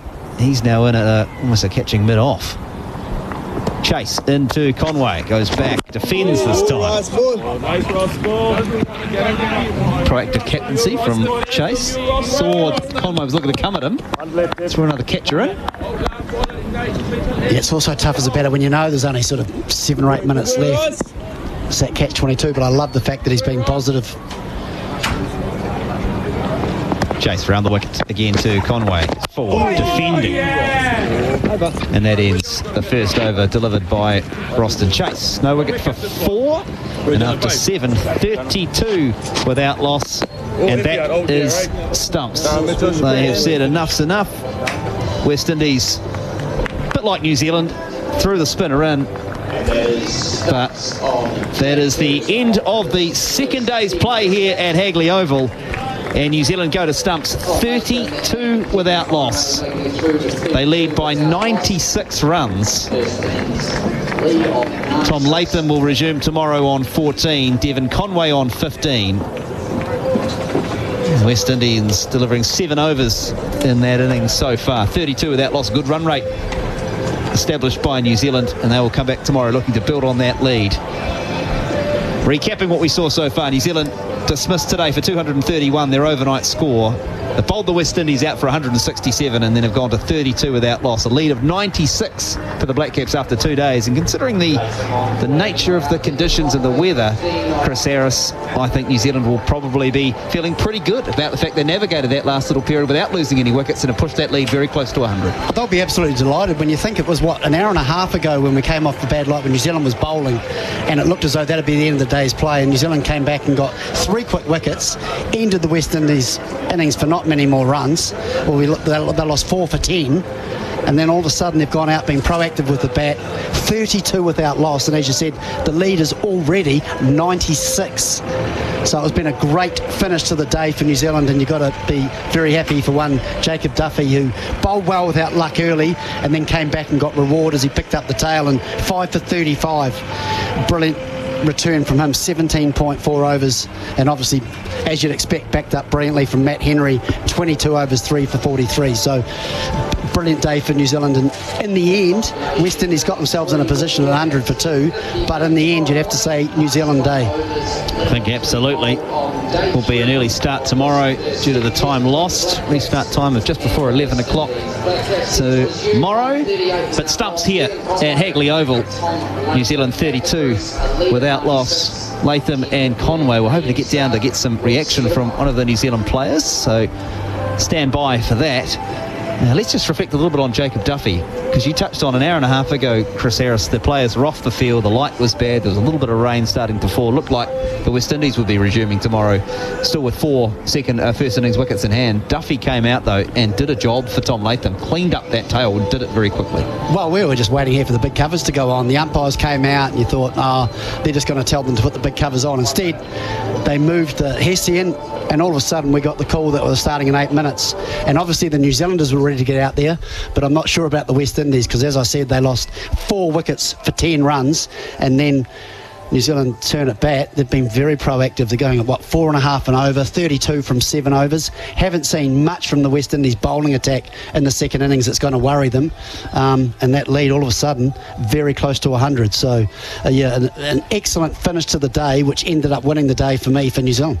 New Zealand resumed this morning 231 for 9. Zach Folkes and Jacob Duffy had thoughts or plans of trying to add to that 231, but it took the West Indies just 3 deliveries to finish the innings, with Zach Folkes caught down the leg side by Inluck off Seals for 4. New Zealand bowled out for 231, and so that was just 3 balls into the day. Out came the West Indies, and, well, they were off to the worst possible start. John Campbell brilliantly caught by Young off the bowling of Folkes just the start of the second over for 1. Very quickly, Alec Alfanese joined him in the players' area, dismissed for 4 when he was bowled by Matt Henry. 10 for 2 the West Indies at that stage. They needed a partnership, Harry, and they got one through Shea Hope and Tangerine Chanderpaul. It was a big partnership. Right, let's go down. I think Daniel McHardy has got Zach Folkes with him, or does he? Not entirely sure. Yes, he does. Let's go down to Daniel McHardy. No, he's not ready. Okay, we'll keep going.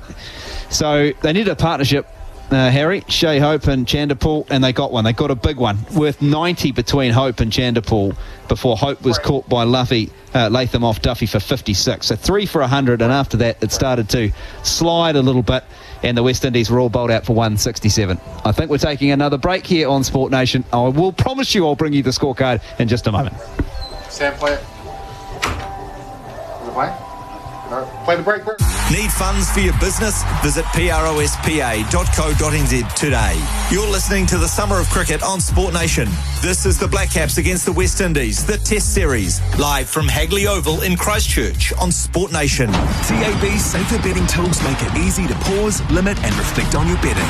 Set deposit limits, block out days and choose the markets you can access. Know when not to get your bet on. R18, bet responsibly. Are you a business owner looking for a cash boost? For fast, flexible business funding, turn to Prosper. Apply online in less than 10 minutes and get the funds you need in hours. Visit prospa.co.nz today. T's and C's and standard credit criteria apply. Lawnmower struggling to make the cut?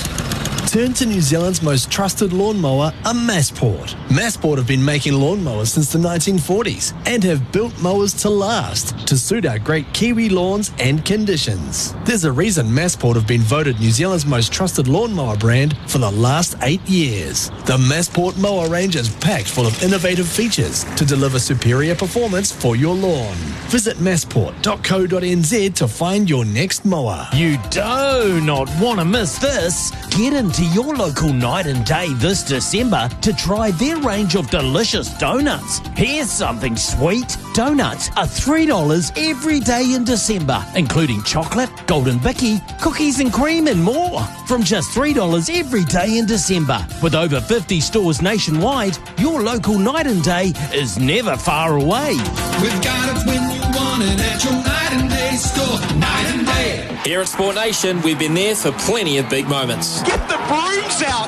The Black Caps have swept India aside. They win the series 3-0. It's charged down. Picked up though by the Warriors. Here is Alasima. Alasima for the line. Alasima still going. Lecker. He's getting it there. I can't believe it. Lecker Alasima, you beast. And we plan to be there for a whole lot more. It's Sport Nation, the Kiwi voice of sport. Want daily weights with zero interruptions to you, your staff, or animal flow? Dairy Walkover Weigh from True Test captures each cow's weight automatically and continuously as they walk over the platform. No manual input, no interruptions, and it'll set you back less than fixing that old quad again. So, see how Dairy Walkover Weigh can help you. Visit true-test.com. That's TRU-test.com. Dairy Walkover Weigh from True Test. Smarter spending for smarter dairies. Big battle, your local liquor store. What's bigger than a weekend with the homies, cranking up all the latest hits? Big Barrel, big range, bigger deals. And when you join the Big Barrel Mates Club, there's even bigger exclusive deals, because that's what friends are for, right? So don't miss all the exclusive deals in-store and online. Join the Big Barrel Mates Club today. Big Barrel, your local liquor store. G'day, Andy Thompson here. Getting your horse from A to B is easy with Mainland Coachwork. They're passionate builders of quality horse coaches and floats that are built to their clients' individual needs. Choose from their Mainland series or get something custom built, because with their experience and your vision, they'll build something that's all about you. They also build motorhomes and specialty products, including corporate display trailers and service toolboxes. Need an upgrade and refurbishment job, big or small? Mainland Coachwork has you covered. Visit mainlandcoachwork.co.nz. Hey, are you looking for a new home to bet on your favourite sports like basketball, NRL or the UFC? Sign up to Betcha today and we'll double your first deposit up to $100 in bonus cash. Download the Betcha app. Max bonus $100. T's and C's apply. R18. Bet responsibly. Go Harvey Norman for huge deals on big screen TVs. The biggest brands, best range, latest technology, and screens up to a massive 100 inches. Huge TV deals at Harvey Norman now. The action's better on the big screen. Make business happen with fast access to funds. Visit prosper.co.nz. Welcome back to the Summer of Cricket on Sport Nation. You're listening to live ball-by-ball commentary. This is the Black Caps against the West Indies, the Test Series on Sport Nation. Where it is stumps on day 2. The West Indies dismissed for 167, New Zealand 32 without loss. In reply, they lead by 96. Let's go onto the ground. Daniel McHardy is with Black Caps fast bowler Zach Folkes. Thanks very much, Tom. The Summer of Cricket, supposedly, he's wearing a beanie, he's got the jacket on. Cold day, but a good day from New Zealand's perspective. Yesterday, quite even. You feel today was dominant? Yeah, 100%. I think if we said we were batting at the end of the day, we'd be very happy. So, yeah, obviously 80-run lead, 90-run lead. So, yeah, hopefully we can capitalise on that tomorrow. 9 wickets on debut and a wicket first ball on your home patch. You must think Test cricket's quite easy at that stage.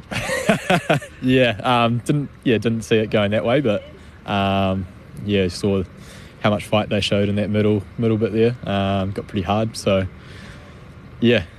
It's important to acknowledge that 10 for 2 turns into 100 for the loss of 2. Why were Hope and Chandimal so effective, you think? Yeah, we saw Chandimal stuck to his plan really well, left the ball really well outside off stump, and made us come to him, which credit to him. What did he face? 180 balls for his 50. It was pretty good knock, and Hope came out and played his shots and batted very well. Shows if you can get in out there is runs to be had, which is a positive, I guess. Jacob Duffy profits late on, but that wicket against Hope, going to a short approach, was really big. It opened up the middle order and you seized on that. Yeah, 100%. He's really embraced that role, that enforcer role, which has been really cool to see. Just keeps adapting his game, which is great. And then we saw it swing around as well at the end there, and he got the spoils at the end, which was awesome to see. Is there still plenty on offer of that surface? Yeah, I think so. Yeah. And obviously, there's not many used wickets out on the block there, so the ball's staying reasonably in good condition. So hopefully we can make use of that in the second innings. And they probably didn't knock you off your length, right? They weren't overly aggressive with the bat, and a good bowling day, you're obviously able to make the most of that. Yeah, 100%. You look at the overheads, didn't really see any blue sky today, so obviously licking your lips as a bowler there. It was interesting the way they played. You saw Hope when he came out and played a few shots. You obviously feel a bit more pressure as the bowler. It was an interesting old day. I know you weren't here for the test against England, but more drop catches at this venue. Is there a bit of chat about that? Because it seems to be an ongoing theme. Yeah, it's a little bit of a niggly catching venue with the trees and stuff in the background. Obviously the red dark ball. Oh, you're being nice. Yeah. No one means to drop catches, so we put in a lot of work on that. So hopefully it swings around. Let's talk about Latham, Conway, really assertive. That seemed quite noticeable. They wanted to go out there and show good intent. Yeah, that was great. To be none down overnight, big step forward in the game, which is cool. Lastly, you went off and Nathan Smith went off. Anything to be concerned about there? Tom Blundell's obviously in a spot of bother. Yeah, no, I think we should be sweet. Tom obviously didn't keep, which is not ideal. But we'll rest up tonight and see where we are tomorrow. Well, Zach, well done. You're in a good position. Good luck for day number 3. Awesome. Thank you very much. Good stuff. Thoughts there of Zach Folkes with Daniel McHardy. Our thanks to Zach Folkes, reflecting on a day when New Zealand, they have extended their lead. They will go into day 3 with a 96-run lead, 231 and 32 without loss, plays 167 all out. So New Zealand in a commanding position at this stage, and they will resume tomorrow, as I say. 32 without loss with Devon Conway and Tom Latham at the crease. 14 not out Latham, Devon Conway not out 15. It's time now for the Headache Clinic Player of the Day. The Headache Clinic migraine and concussion experts. Jeremy Coney is alongside me. Jerry. Yeah, well, that doesn't give me too much of a headache, I'd have to say. I would consider, obviously, Henry. He got 3 wickets. He bowled 20-plus overs. He only went for, he was under 2 runs an over, put it that way.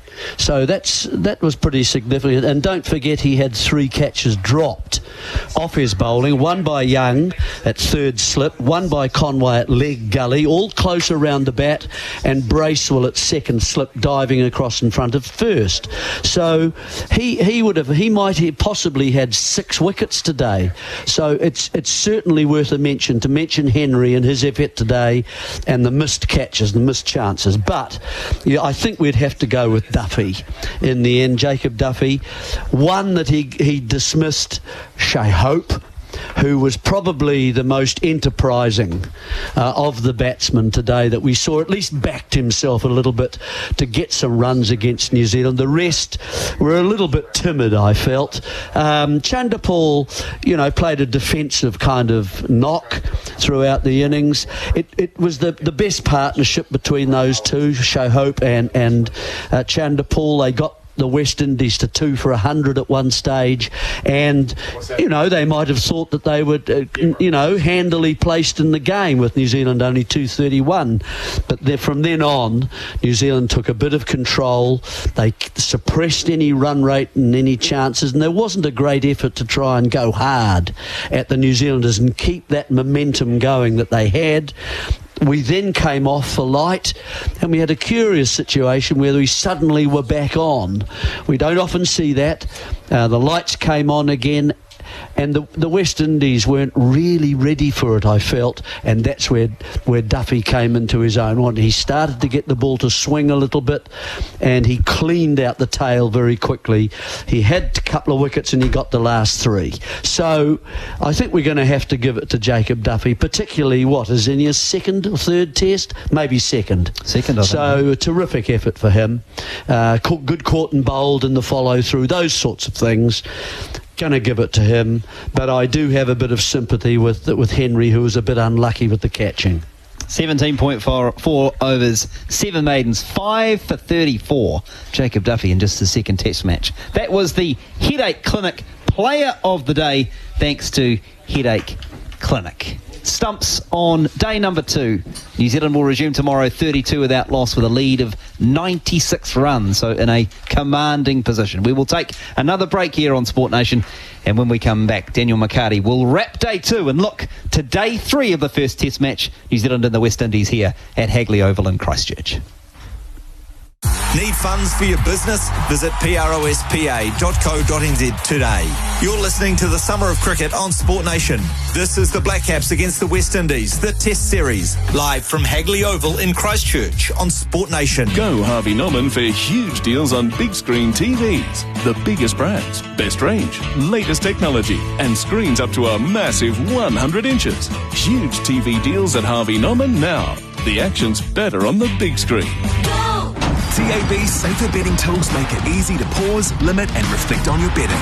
Set deposit limits, block out days and choose the markets you can access. No room not to get your bet on.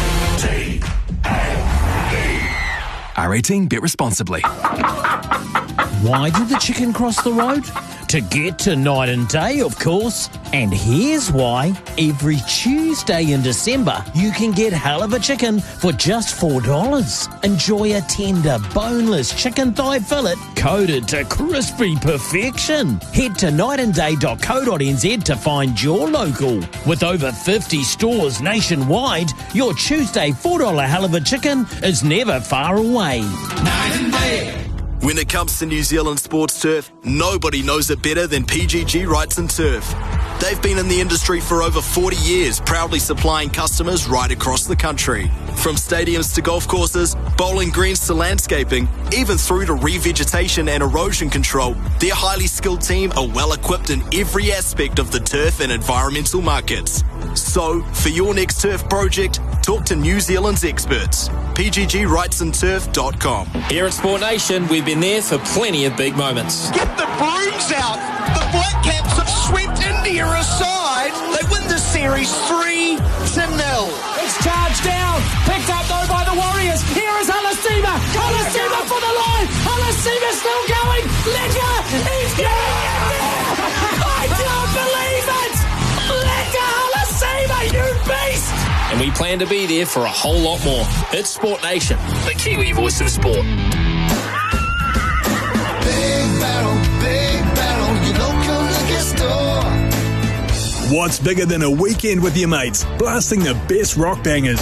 Big Barrel, big range, bigger deals. And when you join the Big Barrel Mates Club, there's even bigger exclusive deals, because that's what friends are for, right? So don't miss all the exclusive deals in-store and online. Join the Big Barrel Mates Club today. Big barrel, your local liquor store. Ugh, my rideshare just cancelled on me. Should have called Auckland Co-op Taxis. Your local Blue Bubble partner, Auckland Co-op Taxis, are your dependable ride, and they never have surge pricing. With professional drivers who'll provide a safe, comfortable ride, you can better rely on Blue Bubble Taxis nationwide.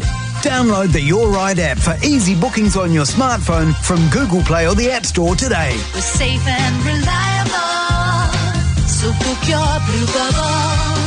Or visit yourride.nz. A day spent at Auckland FC is the city's best day out. Whether you're a die-hard football fan or just looking for something to do with the kids, a trip to Auckland FC guarantees entertainment on and off the pitch. And after a massive first season in the A-League, it's time for the Black Knights to chase the title. So get behind your team, put on some blue and black, and enjoy Auckland's best day out. Get your tickets and membership now via Ticketmaster. Celebrate summer at Auckland FC. Are you a business owner looking for a cash boost? For fast, flexible business funding, turn to Prosper. Apply online in less than 10 minutes and get the funds you need in hours. Visit prosper.co.nz today. T's and C's and standard credit criteria apply. The Grand Tour Racing Festival is here. A celebration of New Zealand's top thoroughbred racing events featuring headline acts, Example, Sachi and more. Gather your crew, grab your tickets and make it grand at thegrandtour.nz. Make business happen with fast access to funds. Visit prosper.co.nz. Welcome back to the summer of cricket on Sport Nation. You're listening to live ball-by-ball commentary. This is the Black Caps against the West Indies, the Test Series on Sport Nation. This is the summer of cricket on Sport Nation. Thanks to Prosper. Make business happen with fast access to funds. Visit prosper.co.nz. On a cold day in Christchurch, it was the type of day that might warm the heart of an old time. It was a grafting day of Test cricket. 199 runs were scored in about 83 overs. New Zealand only lasting 3 balls before their innings wrapped up for 231. Didn't have it all their own way with the ball in hand. The West Indies got themselves into a good position. 100 for the loss of 2, but they did surrender quite meekly, it has to be said, with Jacob Duffy profiting his first 5-wicket haul in Test cricket in his first Test on home soil. 5 for 34, the pick of the bowler. So tomorrow, New Zealand, thanks to a good start by Conway and Latham getting through unscathed, find themselves with a lead of 96 runs. That's a pretty strong position for the home side. Play will resume at 2 minutes to 11 o'clock tomorrow morning. Of course, we will be with you in the build-up to that. We'll go inside the camps and we'll see if New Zealand can take this position of dominance and make it unlosable position, if you know what I mean. So much time to be played, 3 days still to go, and the West Indies, I'm sure, will have a difficult night's sleep because their batting woes continue. For the 11th time in 15 test innings this year, bowled out for 167. But at tea, as we leave you with the highlights of the final session on day number 2, they were reasonably well positioned, trailing by 111 runs. Chandapur was on 45, Imlach on 3. They were 120 for the loss of 5, as we leave you from Hagley Oval in Christchurch with the highlights of the third and final session on day number 2. Well, the Barmy Army are getting in behind Gus Atkinson. Here he is on a hat-trick, bowling to Tim Southey. Caught on the pads. Atkinson thinks he's out. He is. He has a test hat-trick. From over the wickets. Here's a slog sweep, but he's bowled! Ajaz Patel's gone right through him. The test match is over. Catch up with all the action. This is your Sport Nation Cricket Highlights. Here's Henry going around the wicket and bowls Chandapur. He plays into the onside. No run. Flat white from me, please. Not too worried about Harry. Here's Chandapur. 50 up as he plays into the offside. Well batted. Tasnareen Chandapur, it's been an exercise in diligence by the West Indies opener, just to indicate that he's faced 165 balls. He's 50 not out. Chandapur's on strike. Zach Folks is bowling to him. Bowls a shot, and he's been caught at square leg, diving to his left. And is that Devon Conway? I think it is. Chandapur's vigil comes to an end. Conway hasn't moved on the ground, probably out of relief. 140 for 6 the West Indies.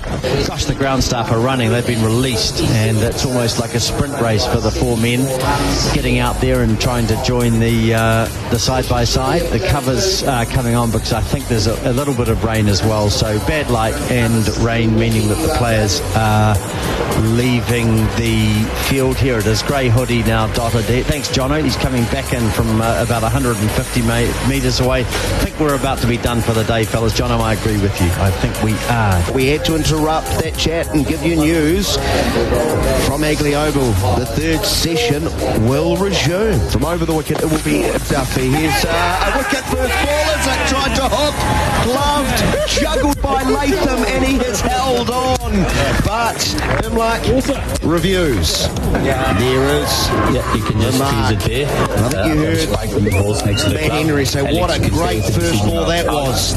Started when he spelled with a wicket. He might get a second here. He has caught him bowled. It's just ballooned back to the bowlers. Stretched in front and grabbed it just off the grass. And the West Indies slumped to 157 for 8. And Duffy now has 3 for 32 with a double wicket made in the second of the innings. As we see Duffy bowling bold. Seals is out. Duffy picks up his 4th wicket. We saw Ian Smith said a shot of aggression might bring about a wicket. It did. But at least it was a shot of aggression. Duffy will be thrilled. 4 for 34 in the West Indies. 167 for 9. The resistance is broken. Worried about Young at short leg being hit by the batsman as he retreats. He retreats again. He's bowled. So Duffy picks up 5. Well done. 5 for 35. Full and straight it was. And 2 good for Shields. Yorked. Bowled. The West Indies innings comes to an end at 167. Well, around the wicket looking to shape it away. 4 in the court, and he bowls to Latham, who dabs to the offside. Assertive running, and New Zealand get on the Harvey Norman scoreboard straight away. And Latham single. Chase around the wicket again to Conway. Defending. And that ends the first over delivered by Roston Chase. No wicket for 4 and up to 7. 32 without loss. And that is stumps. They have said enough's enough. West Indies, a bit like New Zealand, threw the spinner in. But that is the end of the second day's play here at Hagley Oval. And New Zealand go to stumps 32 without loss. They lead by 96 runs.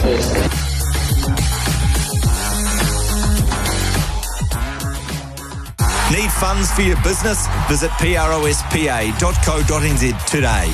You're listening to the Summer of Cricket on Sport Nation. This is the Black Caps against the West Indies, the Test Series, live from Hagley Oval in Christchurch on Sport Nation. Go Harvey Norman for huge deals on big screen TVs. The biggest brands, best range, latest technology, and screens up to a massive 100 inches. Huge TV deals at Harvey Norman now. The action's better on the big screen.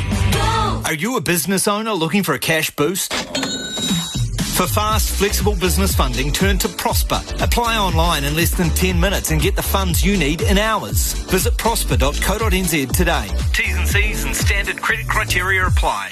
TAB's safer betting tools make it easy to pause, limit and reflect on your betting. Set deposit limits, lock out days and choose the markets you can access. Know where not to get your bet on. R18, bet responsibly. Lawnmower struggling to make the cut? Turn to New Zealand's most trusted lawnmower, a Massport. Massport have been making lawnmowers since the 1940s and have built mowers to last, to suit our great Kiwi lawns and conditions. There's a reason Massport have been voted New Zealand's most trusted lawnmower brand for the last 8 years. The Massport mower range is packed full of innovative features to deliver superior performance for your lawn. Visit massport.co.nz to find your next mower. Fruitfed Supplies works alongside growers, providing technical advice and the latest products to support profitable, sustainable fruit and vegetable crops. Backed by research and technical insights, our field reps offer practical crop management solutions to help you get the best results. With stores in all major horticultural regions, we're always close by and ready to help. Find your local store or horticultural rep at fruitfedsupplies.co.nz. Fruitfed Supplies. We know horticulture. You do not want to miss this. Get into your local Night and Day this December to try their range of delicious donuts. Here's something sweet. Donuts are $3 every day in December, including chocolate, golden bicky, cookies and cream and more. From just $3 every day in December. With over 50 stores nationwide, your local Night and Day is never far away. We've got it when you want it at your Night and Day store. Night and Day. Here at Sport Nation, we've been there for plenty of big moments. Get the brooms out! The Black Caps have swept India aside. They win the series 3-0. It's charged down. Picked up though by the Warriors. Here is Alasima. Alasima for the line. Alasima still going. Lecker. He's getting it there. I can't believe it. Lecker Alasima, you beast. And we plan to be there for a whole lot more. It's Sport Nation, the Kiwi voice of sport. A family legacy that began in 1926. 100 years on, Penrite Oil is only getting started. The Penrite Convoy range offers comprehensive solutions for your tractors and earth-moving equipment. From the latest fully synthetic, semi-synthetic and premium mineral oils to classic monograde oils for older two-stroke diesel engines. Penrite covers all applications on the farm.